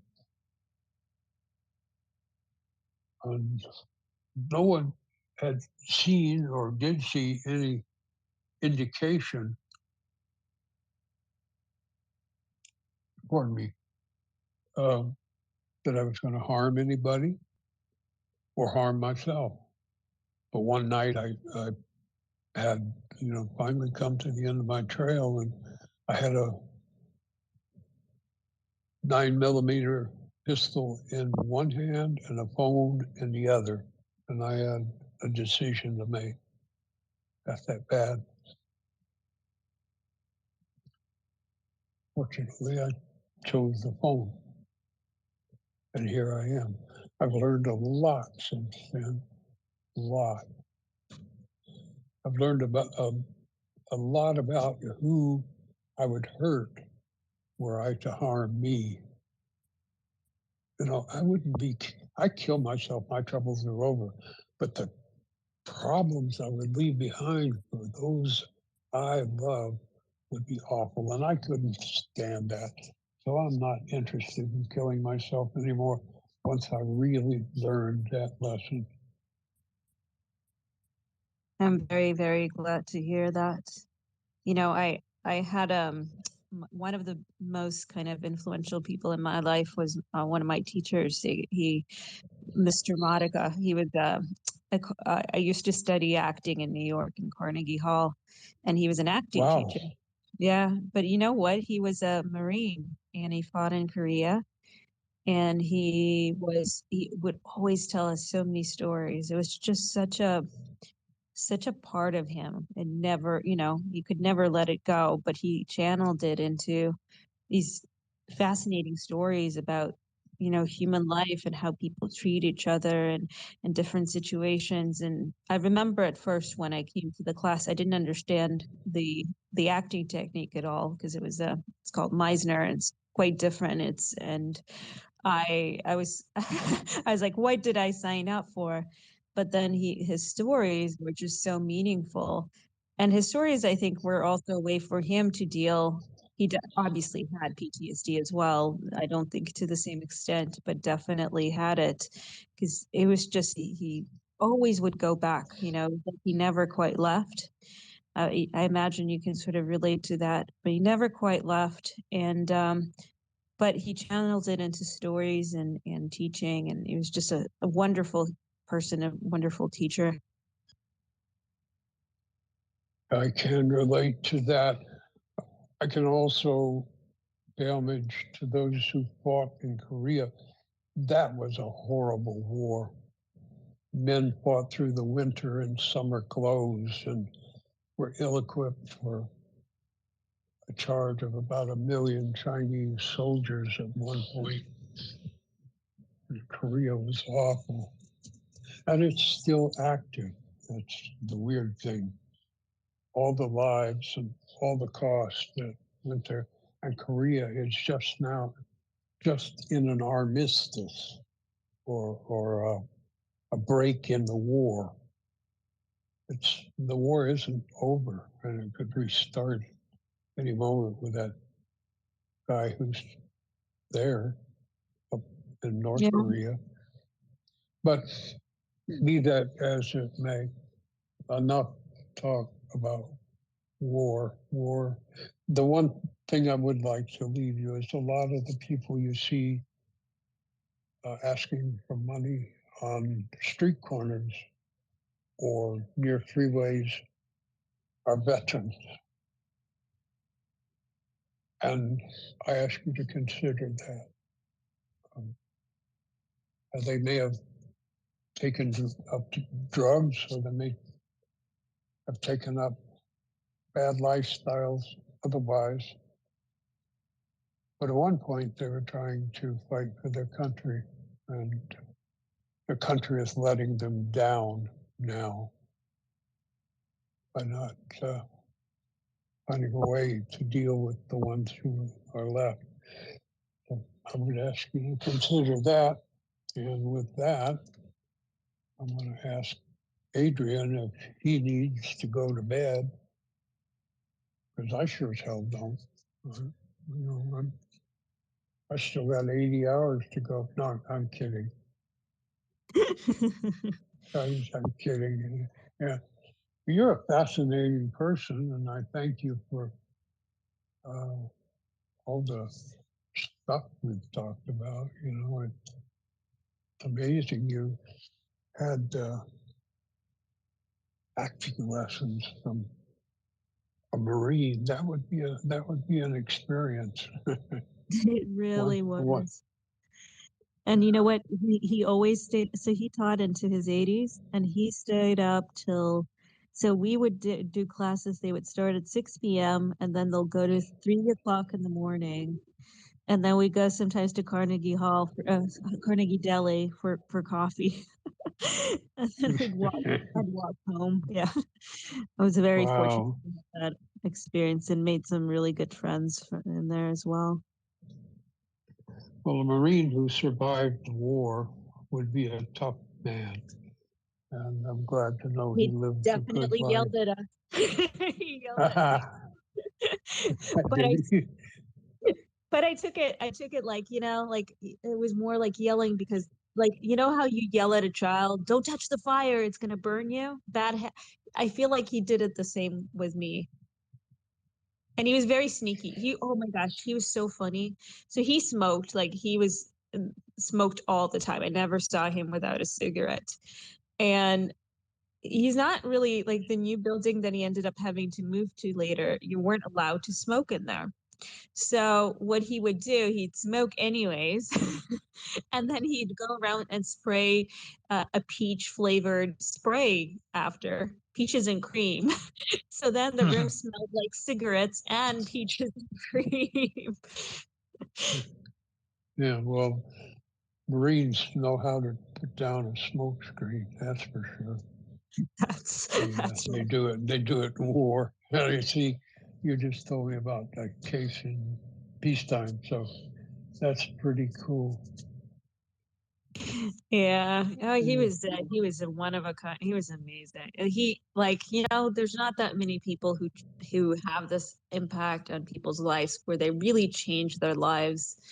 And I had two teachers like this, but he's one of them, and he's just Robert Xavier Modica was his name. He almost became a priest. This is the interesting part. He almost became a priest, but then he, had to decide, and I think he ended up going into the ministry, and then he decided to become an acting teacher instead. So Wow, that's a stretch. yeah, in a way, but in a way not, because I think that he kind of taught us the same things in a sense through, through plays, through stories. So in a way, he did become a priest, just a different kind. Yeah, it's an interesting take on it. I didn't mean to sound like I just did, but the whole idea of a Marine being an acting teacher, well, that's not unheard of. Who's the fellow who played in Full Metal Jacket and a couple of other ones? He was one of the most. Not Brand. Remember? Was it Brando? No. No, no. That would have been Apocalypse Now, I think. The drill sergeant who drove D'Onofrio crazy by yelling at him.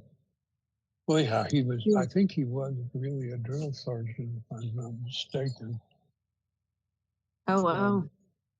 And he went on to have quite an acting career, but primarily in roles as a drill sergeant or a warrior of some kind. Well, anyhow, hope you guys forgive us warriors for being a little crazy. I hope you all forgive us for acting out sometime, and I hope you will remember that we all still need a little help coming home. If you ever see someone coming home from Vietnam, it's appropriate for you to say, "Welcome home." And for military people, it's "Welcome home, brother," or "Welcome home, sister." And that's that lesson.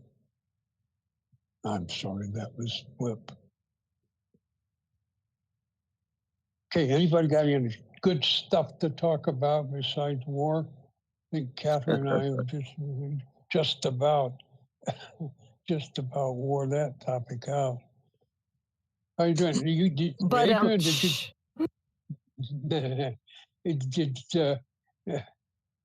did you get that stuff I suggested that maybe you could read?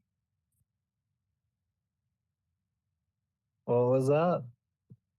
I asked Adrian if I was asking Adrian if he got some stuff that I sent. Oh yeah, I put up. I'll get through to that. Yeah, I'll probably get through to that later today. We'll see how it works. I have it all on my computer. There's a lot of things I need to go through. I'll bet. I think adding to your burden. Always weird times for Adrian. Well, I thought it would really be cool if you just read them cold, because you have such a great voice. And if you just read them cold, then we can all find out about that stuff simultaneously. Sure. Yeah, just read them cold. No, don't even read it over. All of it, I think, all of it comes from either Grok or ChatGPT, which I really enjoy for research and stuff, but it taught a lesson that even those two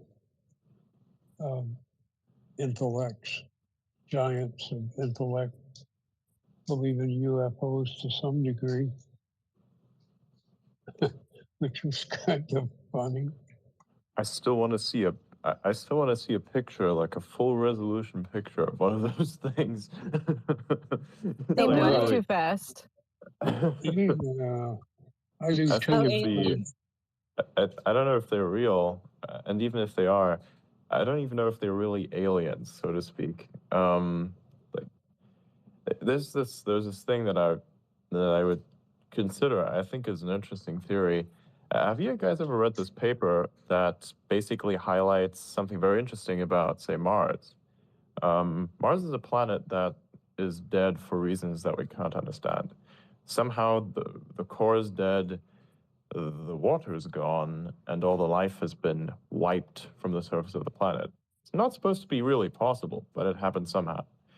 And then there's something else that's interesting. In this paper, there was a study conducted saying that the levels of xenon in the Martian atmosphere are consistent with a post-nuclear bombardment. Yeah. And there was also quite a weird infrastructure on Mars. And the moons that orbit Mars, right? There's some weird stuff there we don't really talk about. But it's like, I'm thinking, what if basically Earth is just recovery? Like a safe point, I think. And we want to go back there to Mars, perhaps to find something, but what if Earth was just an arc? Just a means to get out? I don't know. I always think about that sometimes. May have been something here at some point, but there was war here too. All the ancient infrastructure that was built is in ruins, even though it's still there. Nobody knows why. It's like civilization does not just forget. It changes for sure, but it doesn't just forget something that powerful. And something happens in between. And so I do wonder if some of that technology that we see, that we think is aliens, is just us, maybe, or something that we once were, say, monitoring us. It's a pretty big place out there, the solar system. That's also, the world itself is quite an unexplored place. You know, we still don't know what's at the depths of the ocean. Even our atmosphere, through which we send rockets all the time, is relatively unexplored. There's a lot of atmosphere. There could be stuff living up there that we don't even know about. Small stuff, you know, little microorganisms. We don't know. We just simply don't know, because the sky is just like the depths of the ocean, remains relatively unexplored. So we know so very little about the universe, even our own world, even though it is right in front of us, that I think that maybe before we go to, say, aliens, perhaps it could just be us. And even, say, Commander Grimes has told me this interesting thing as well. It's like, what if it's just DARPA? It'd be kind of funny. So, you know, they use this type of radar, I think it's a cold torch. And this could be disrupting, say, these devices, the cloaking abilities or whatnot. And that's why we see them whenever they are in areas where a torch is operational. So that was a nice little theory that he brought forth. We don't know if it's us. It could be us. We don't. Yeah, we don't. I think it's fun. I don't want to get excited about any of it until we have more facts. And I think that Gary Nolan has probably the best take on all this stuff, because he's a professor that, you know, we were talking about the other day, Stanford, and has a couple of businesses, a lot of patents, and he's one of the great immunologists ever in the world. And he's saying a very similar thing. In fact, he's saying that they're believing now the information that's being filtered to him is that they come from another dimension. The incredible distances are incredible, and it's just too much. But that these ships may be coming from another dimension. I don't know. What do you all think? I mean, Well, I mean, it's too big a universe to be empty. Statistically, there has to be life outside of Earth. and anything that would be able to do space travel in any capacity would easily be able to hide itself from our ability to sense it. So I'm a full believer because, I mean, we don't even understand what time is. So how could we say for sure that aliens don't exist if we don't even understand how time works? Time is very simple. It's just a frame of reference. I think it's like, if you look at time, it's just energy. It's the only way that we can perceive it, right? I think time itself is a something that is separate from our perception. That's how I would see time. So like, time is not something that can be truly understood if we think about it in a sense of just an energy state, right? Because if you look at what we are right now, we're trapped in a thing we like to refer to as the moment, right? But what is the moment? It's like a weird stationary window that just sits there as the universe passes everything else by, right? We sit there, but everything passes through us, essentially. This is why we experience the heat death of the universe, right? Because we are sitting in place whilst everything else moves past us. And we interpret this movement as causality. So that's then time, if you think about it this way. So it could be a higher dimension, could not be, but that's a very simple way of putting it. Would also Well, we explain don't why understand matter deforms space, and thereby time gets deformed by the deformation of space. Deformed space, deformed time, weird stuff happens. Somehow always matter is involved. What is matter again? Energy. What is energy? A state. Eventually it just stops moving. Then what? That's what we call the heat death of the universe. So I don't think we should use time as an example. I think we just should use perception as an example, rather. Let's go a little further. We just use perception, because everything that we see is what exactly? It's like a reflection. We use light as a means to kind of to estimate our surroundings. We use light. It's not very practical, right? Most of the time. It's good enough for now, but you can see a lot of things, doesn't make it real. I can draw you an image on the ground, and this image could be an optical illusion. You'd think that, say, that thing is 3D, but it's not, right? This is also why we are immersed into our TVs most of the time, or virtual reality headsets, because everything that is reality is just light coming into our 2D sensors at the back of our eyes, you know? So perception, rather, is the weakness here. We can see a lot of things, but is what we see truly what is? Probably, or probably not. Doesn't matter. We need better ways of measurement. That's it. It's not about time, it's not about nothing, it's just perception, it's all. But if there really are aliens, I mean, and they have sufficiently advanced technology, they could hide from any level of human perception. Yeah, that's why I don't think we should give a damn. I think we should just Also, wait, isn't that why we should give a damn? Yeah, we shouldn't care. We shouldn't care at all. We should advance, and we should be careful. Because why would they want to hide? Well, there are a lot of theories. There are a lot of theories around that. Who wouldn't hide from us? First of all, you want a civilization to develop on its own. You want a civilization to develop on its own such that it's worthy, right?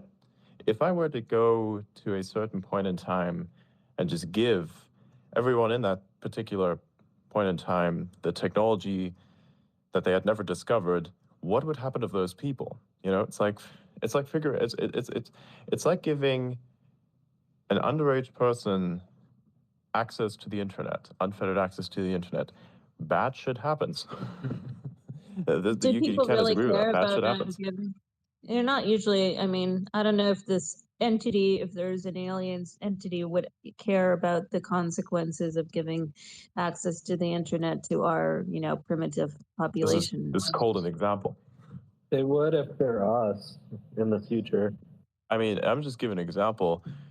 I would not, as a civilization much more advanced, just give out such tools because, again, like what happens with any human, if you give them, say, an underage human unfettered access to the internet, well, bad shit happens. It always does. That human being is not going to do well. It's not that the human being does bad shit to its surroundings although that does also happen. I mean, take into consideration the many times the 16-year-old and up has hacked the CIA, or has, I don't know, destroyed the entire social media platform. You name it. I got a We're few to pick. monkeys. We're Sounds like you're terrible. speaking Look at from us. Of course experience. they're hiding. But Ah, the so the aliens don't have monkeys. to give. Wait, but if they're so, advanced as a life form, why would they? They don't need to give us anything. But why Of course not? not, but that's why they were hide. But they can You need to have communicate. Like, natural progression. You wait, need to have okay. natural But if you progression. If you met, don't have natural progression, you hold on. interfere. If you met a more primitive life form, right? You would like get close. You would study it. You'd find it kind of cute. You'd observe it. Maybe cage it. But they're not Exactly. doing You just this. answered the question. They're No, the but they don't theory use is the that they're advanced, they're watching us, they're They would caging leave us, us and the they're fuck preventing alone to us see from what seeing happens. us. There's a paradox in observation and experimentation is where your observation of an experiment alters the experiment itself and thereby becomes inaccurate by default. Nothing is ever, no observation is ever truly perfect because the very presence, the very idea of observation, the very concept changes what you are observing. It's weird. You have an impact somehow. You measure something some way. There's some light there. You So have an they could be object that's very good normally not there. Something scientists like who that. don't want to interfere with our specimen. That we're okay. Yeah, Maybe. Or there's just want like to leave a it. Just want to leave galactic it. Just leave it. global. There's a galactic, and this is crazy woo woo talk. So I don't necessarily believe this, but there's like a galactic government of multiple species, and they decide which species can then become part of that galactic. It's a theory. I mean, if it's all theory, yeah. Maybe I mean, they your made name. Again, Your I think name we is should aliens. tread. I feel like you're an authority on this. So maybe they I made all think their we should Thank tread suspicious you, with but no. monsters. Now they I think we are should being tread with careful. caution because the same thing that happened to Mars could also happen to Earth, or Mars could suffer the same fate again if we don't watch our step. There must be a reason for why a civilization was almost completely wiped out. And if you want to look at Earth's history and Mars in general, that was really fucking effective. That was a message. Mars was a message. Now you look at Earth, well, that was a statement. We're still alive. Everything's still working. We have a second chance now. Fuck that up. I don't know. aren't Working Earth is in air going to quotes. disappear. No. No, I'm Isn't just saying Earth this is going like second to? chance. Isn't Earth just going to overheat at some point? Nope. The Why sun not? will overheat it, but by that point, that'll already be too late. You're most likely going to die from a meteor before that ever happens. Like, Oh Earth yeah. is probably going to be wiped out by a big-ass meteor before Yeah, that's the fair. Earth Fair overheats enough. through the Fair sun. enough.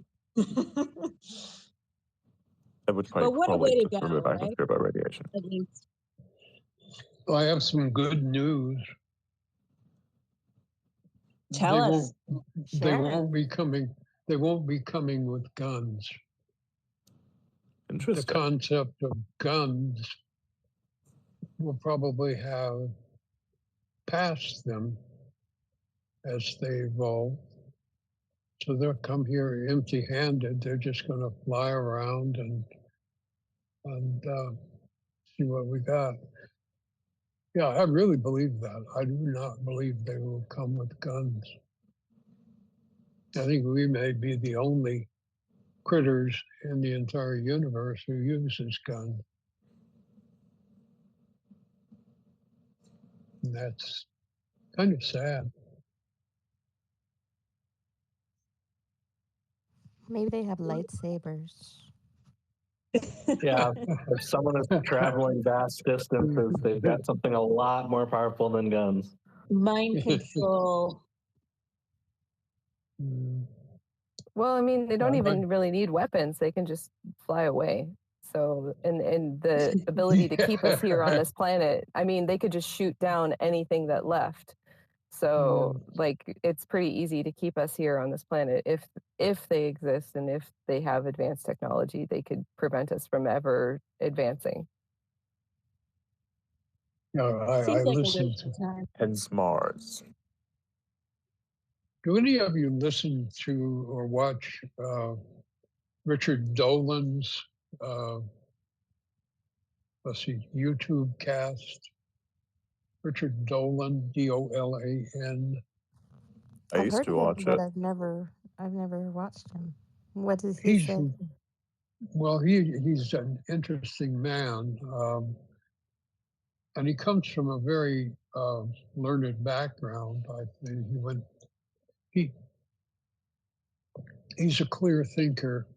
He talks like he used to talk more this way, like one of those uppity scholars of the East Coast.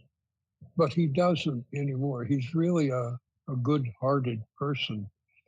And he has programs on many of these topics. And I had watched one tonight with the thought that I might share it with Adrian because we've been sharing some information, or I've shared with him, I should say. Richard Dolan is a really reputable source of information on this topic. He'll tell you what he knows, and he'll tell you what he doesn't know. He spent about 20 years writing books and doing programs and things like that, all about UFOs, and he's made it his life work. And with the prodigious memory he has, I think he's done a fine job of it. His beliefs, what he's garnered from there's a lot of his is journalism. So what he's garnered from people like Lou Elizondo and many of the other experts, and there are experts in this field, he really has come to the conclusion that, or at least I think he has, that they're not from Earth, but they're not from other planets either, which would leave perhaps only one thing. But I do like Adrian's theory about Mars. It's a fun one to chew on. So, but it's weird that okay, about Mars, if all the water on Mars is currently frozen, and wouldn't some kind of, like, if they were going to destroy the planet, wouldn't they have destroyed all the water as well? Not really destruction. It's just that you do something else with it. That's entirely this is the problem. Like, you can't necessarily figure out what happened. But most of the water is covered by dust. It's not in the same place that it was. It's still there, but as ice. It's too cold for the water to be liquid. But it was once liquid because we have a Grand Canyon on Mars. And that just doesn't appear. That has to be formed by water, and all the rocks are round like pebbles that you could find in a desert if you were to walk through an empty riverbed. Looks exactly like that. It's actually exactly the same, which is kind of weird because I still remember walking through Morocco and picking up random ass rocks, looking around me, and it's like, this looks exactly like Mars. It was so freaky. I was like, wait a minute. It'll be nice if we find a fossil up there or something. That would some be indication. Interesting. Yeah. But Elon's going to have to take us there first. There's a reason why he wants to go to Mars. There's just like a human being doesn't work himself to death unless he has a good goal. And that goal is something that you truly believe in.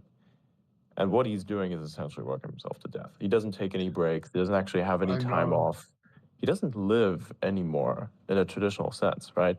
You can look at his life of where he once had limited purpose, because I would say he had limited perspective at first, right? He created his first couple of companies that he sold. And in 2008, heading into 2008 rather, he saw the first thing he did is like, hey, if ever I have the money, I'm going to buy this specific type of car. He did exactly that. He was there, and then that was it for now. That was his thing. Then all of a sudden something changed. That's when he started Tesla. For some reason, something changed. Something within him changed. And this is the moment where his perfectly stable life up until that moment ended. Literally. You could see it. You could see it happen. It's like day and night. Everything worked, and then all of a sudden you could see it his significant other, the signs, and then everything fell apart. Now look where he is at now in comparison to what he did back then. Is he happy? I don't know. He's happy when he solves the problem. Does he actually sleep on the factory floor? Yep.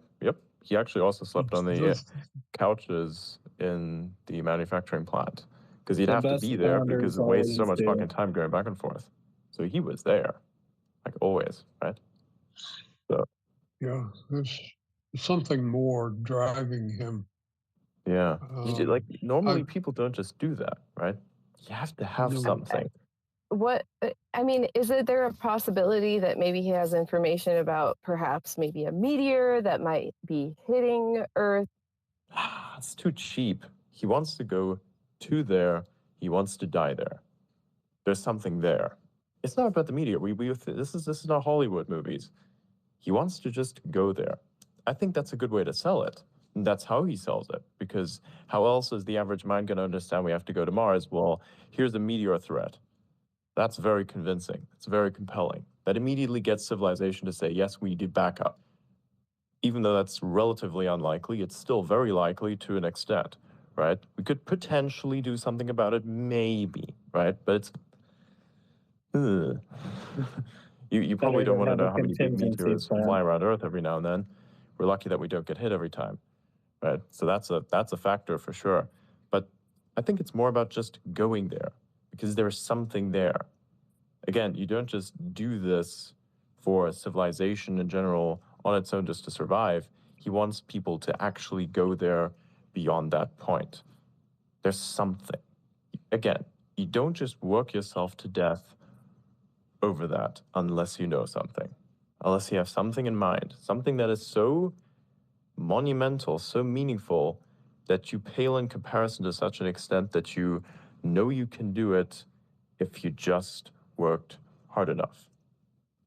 I wonder how much he's modeled the geothermals of Mars and, the use of boring to produce, to generate energy and what it looks like. I have to assume he's done it. Potentially. It's Elon Musk we're talking about. The man's probably modeled the entire universe.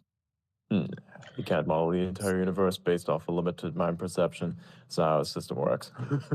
You advance step by step, small baby steps.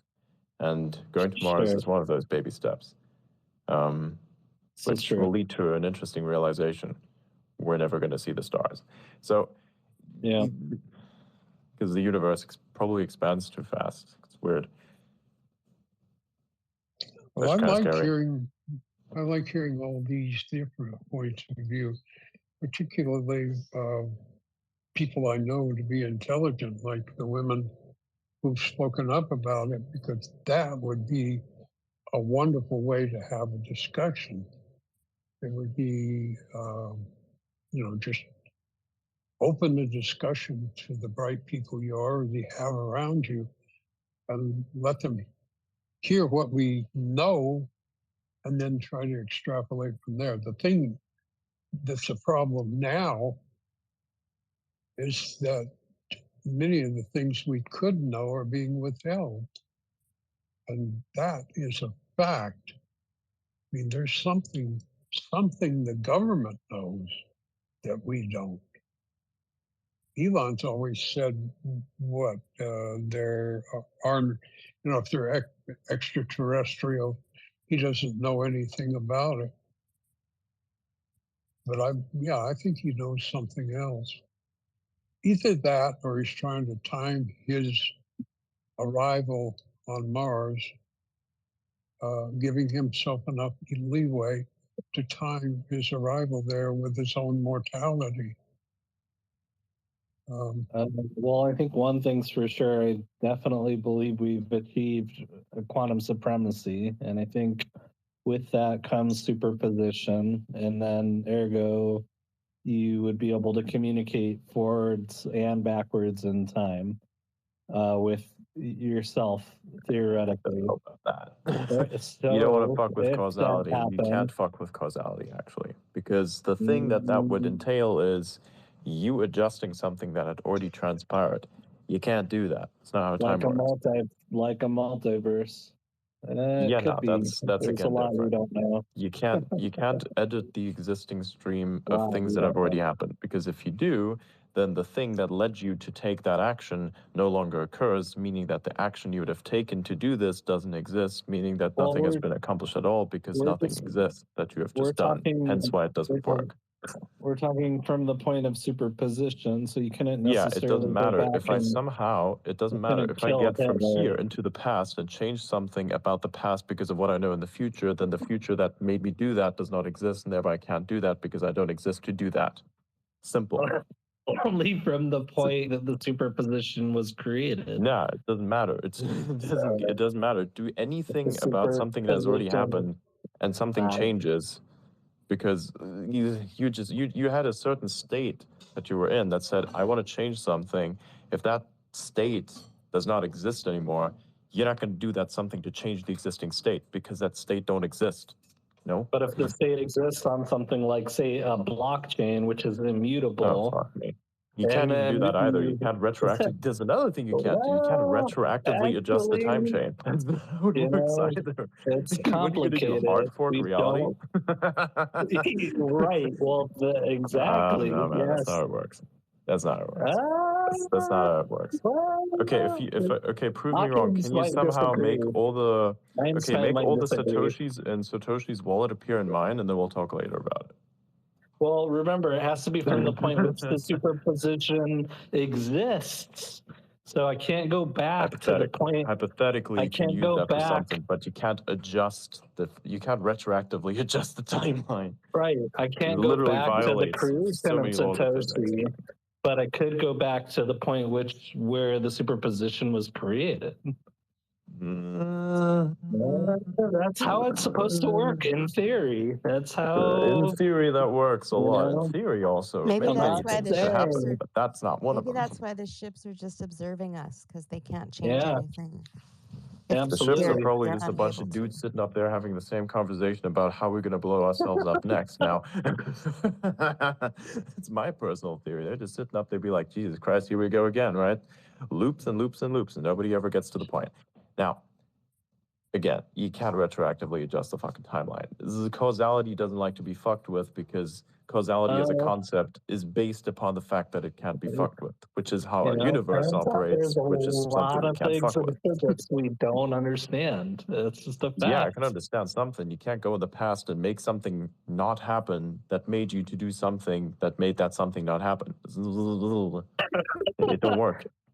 It don't work. So say, okay, if you want to talk blockchain, take Bitcoin. How does it get mined? You can't retroactively adjust a block that's been mined. This doesn't work. No, I know, but there are models that illustrate otherwise it would be worthless. That happen. It's in reality with the time chain. It was called a time chain, actually, until it was renamed for some fucking reason.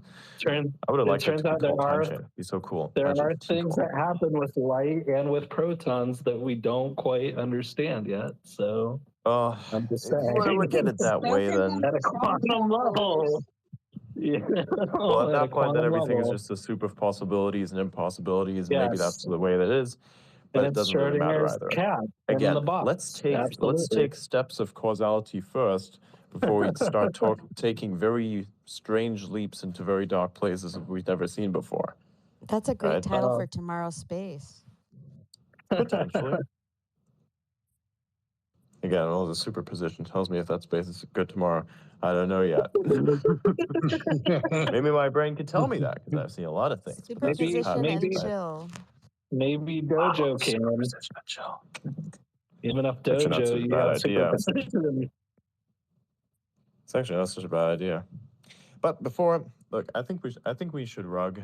It's getting very late. Many of our minds are on the verge of expiring. I think right now. Some of us perhaps not. We're built different, but many of us would have to go to work, for instance, right? So we have that going for ourselves. Our biology. I didn't sleep. I only slept. What is it? 3 hours, 2 hours, something like that today. I did not think I was going to wake up in time for the weekly space. I never had this problem before that when I woke up, my legs felt heavy, like I couldn't walk properly. Like, okay, this is a problem. So I'd have to go to bed, man. Get some rest. Don't That's harm not what it's yourself. supposed to feel like. And Yeah. drink No. some water. Drink some water and go get Oh, I some did that. That didn't work either. It's not there anymore because I'm still awake, but the threshold is coming. So I need to go to sleep. Well, let's get you to bed. Let's meet again. I like this. This is fun. I don't have to hit myself in the teeth with that microphone anymore. What are you using? We scraped up enough money, my wife, to get me some of those less expensive earbuds that Apple makes. And I had a hell of a time getting them figured out. But now that I do, I've gone this whole session on just the earbuds. So my microphone that is a cheap thing on a cheaper swing arm, which used to hit me in the teeth, it's not been used. It's cool.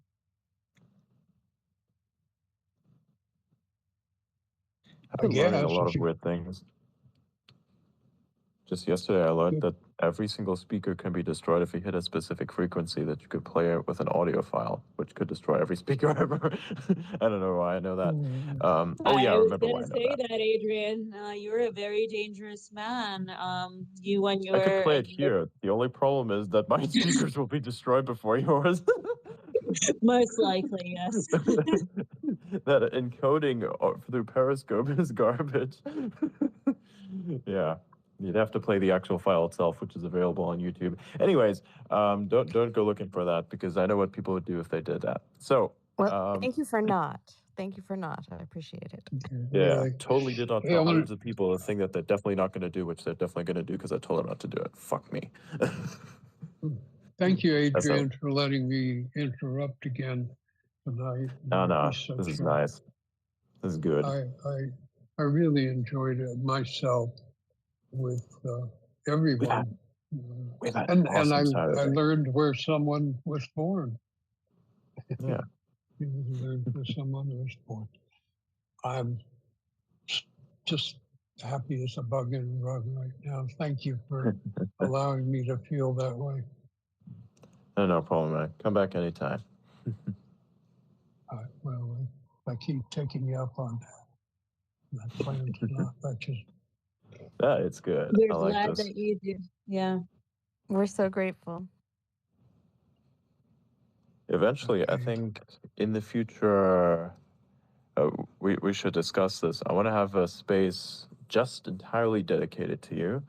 We call it the Brief History of William, because I think people will often ask, who exactly are you and such. So I think in the future, we should probably set something like that up, you know?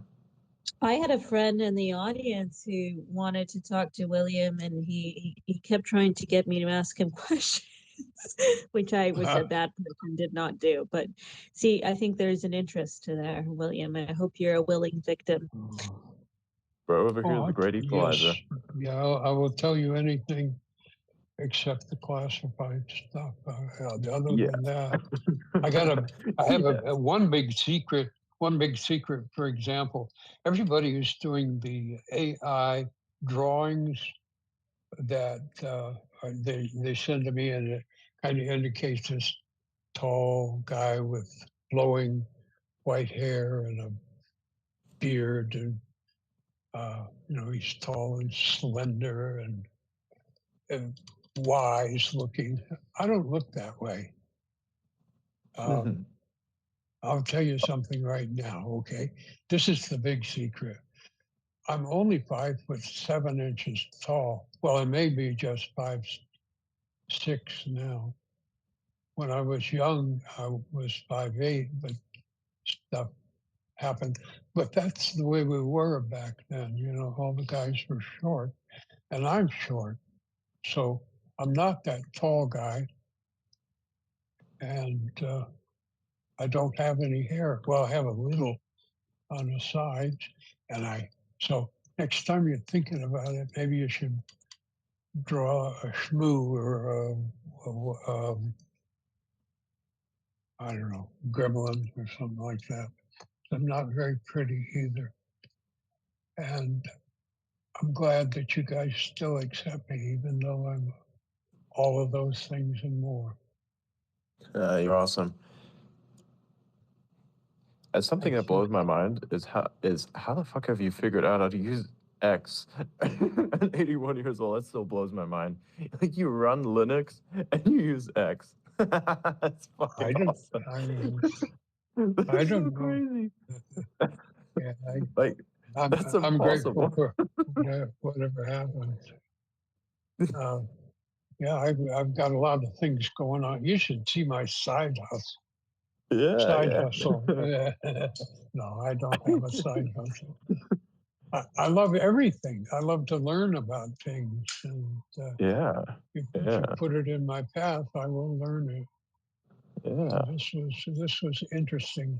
I heard one day I saw this section and I clicked on it. There were people talking. I said, "What in the hell is going on? Why don't I know about this?"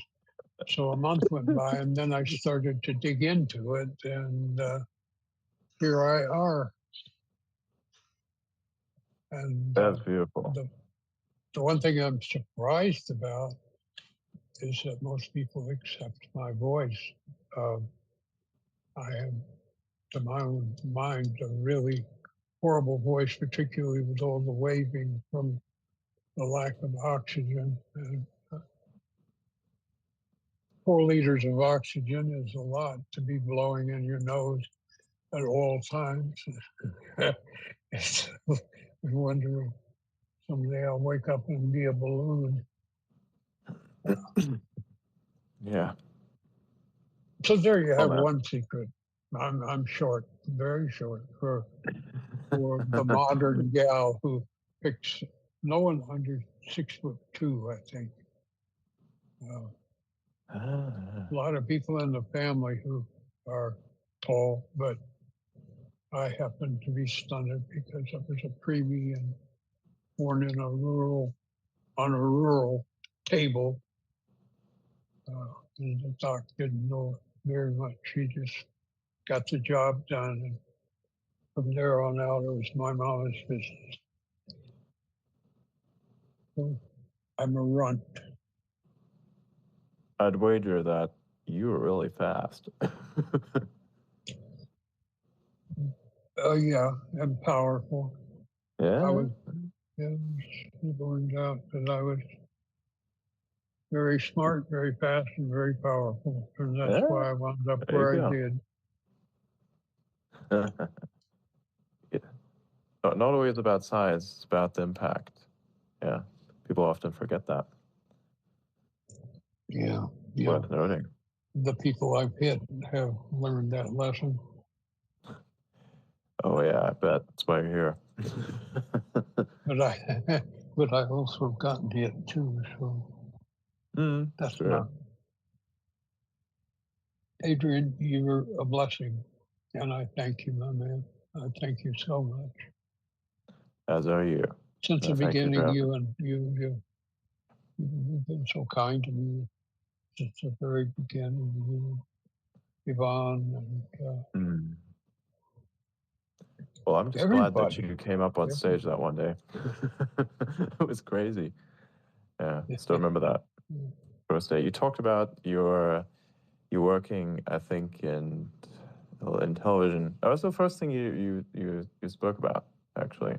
Yeah. And then the intrigue. I was like, who is this interesting person? Very slow. Let's hear him out. Let's see what's happening here. It could be interesting. And then I heard more of the details and the structure of your story. I was like, there's something here. This guy is very interesting. It's like after 10 minutes, it was like, wait a minute, there's something there. There's some fire there. This should be interesting. Yeah, it's good stuff. People have patterns. You can map them. If after 10 minutes nothing happens, or 10 minutes after that, then nothing happens. But if you can identify something interesting, then, oh yeah, it's kind of like what Warren Buffett does to a certain extent. You know, if he's not going to hold for 10 minutes, not going to hold for 10. If he's not going to hold for 10 years, not going to hold for 10 minutes. I guess perhaps this applies also to people, right? It's like if you can't pay attention to it for long periods of time, then probably can't, or for any period of time. I find all people too tired right now. interesting. All right, you need some sleep, my buddy. You really do.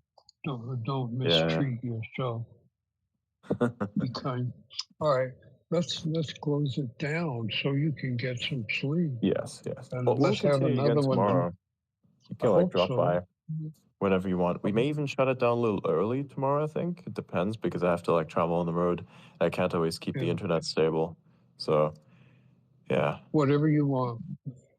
Whatever you Looking forward want. to seeing you again, William.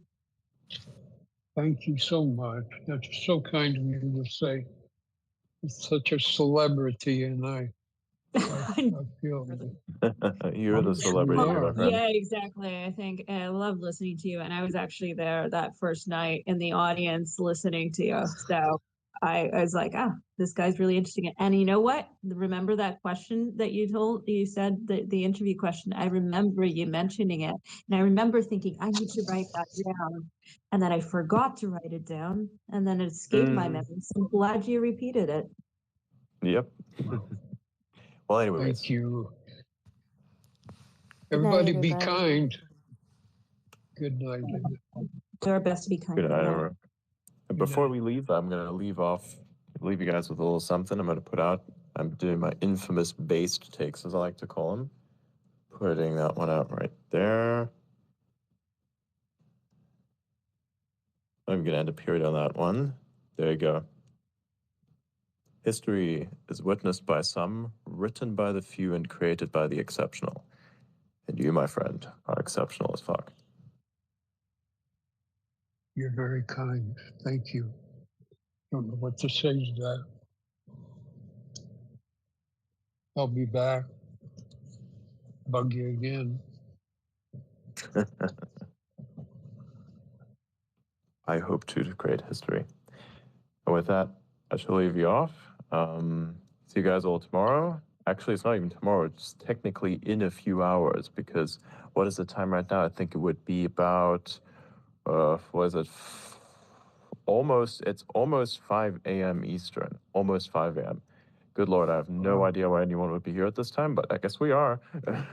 Almost 4 a.m. It's almost 4 a.m. Crazy. I like you. Yeah, almost 4 a.m. Eastern. Oh, it's 4 a.m. Eastern? Sorry, I'm running off instinct here. Yeah. So I guess I'll see all of you tomorrow then. Or in a couple hours, rather. Because that's more accurate. Sure will. Time is weird. Okay. Good night, everyone. Good night, William. Good night, Catherine. Basil, Thank Wiggle, you, Adrian. Gem, the Neuralink Monkey, Stacy. Good night. Thank you. Good night. Good night, good night. Good night.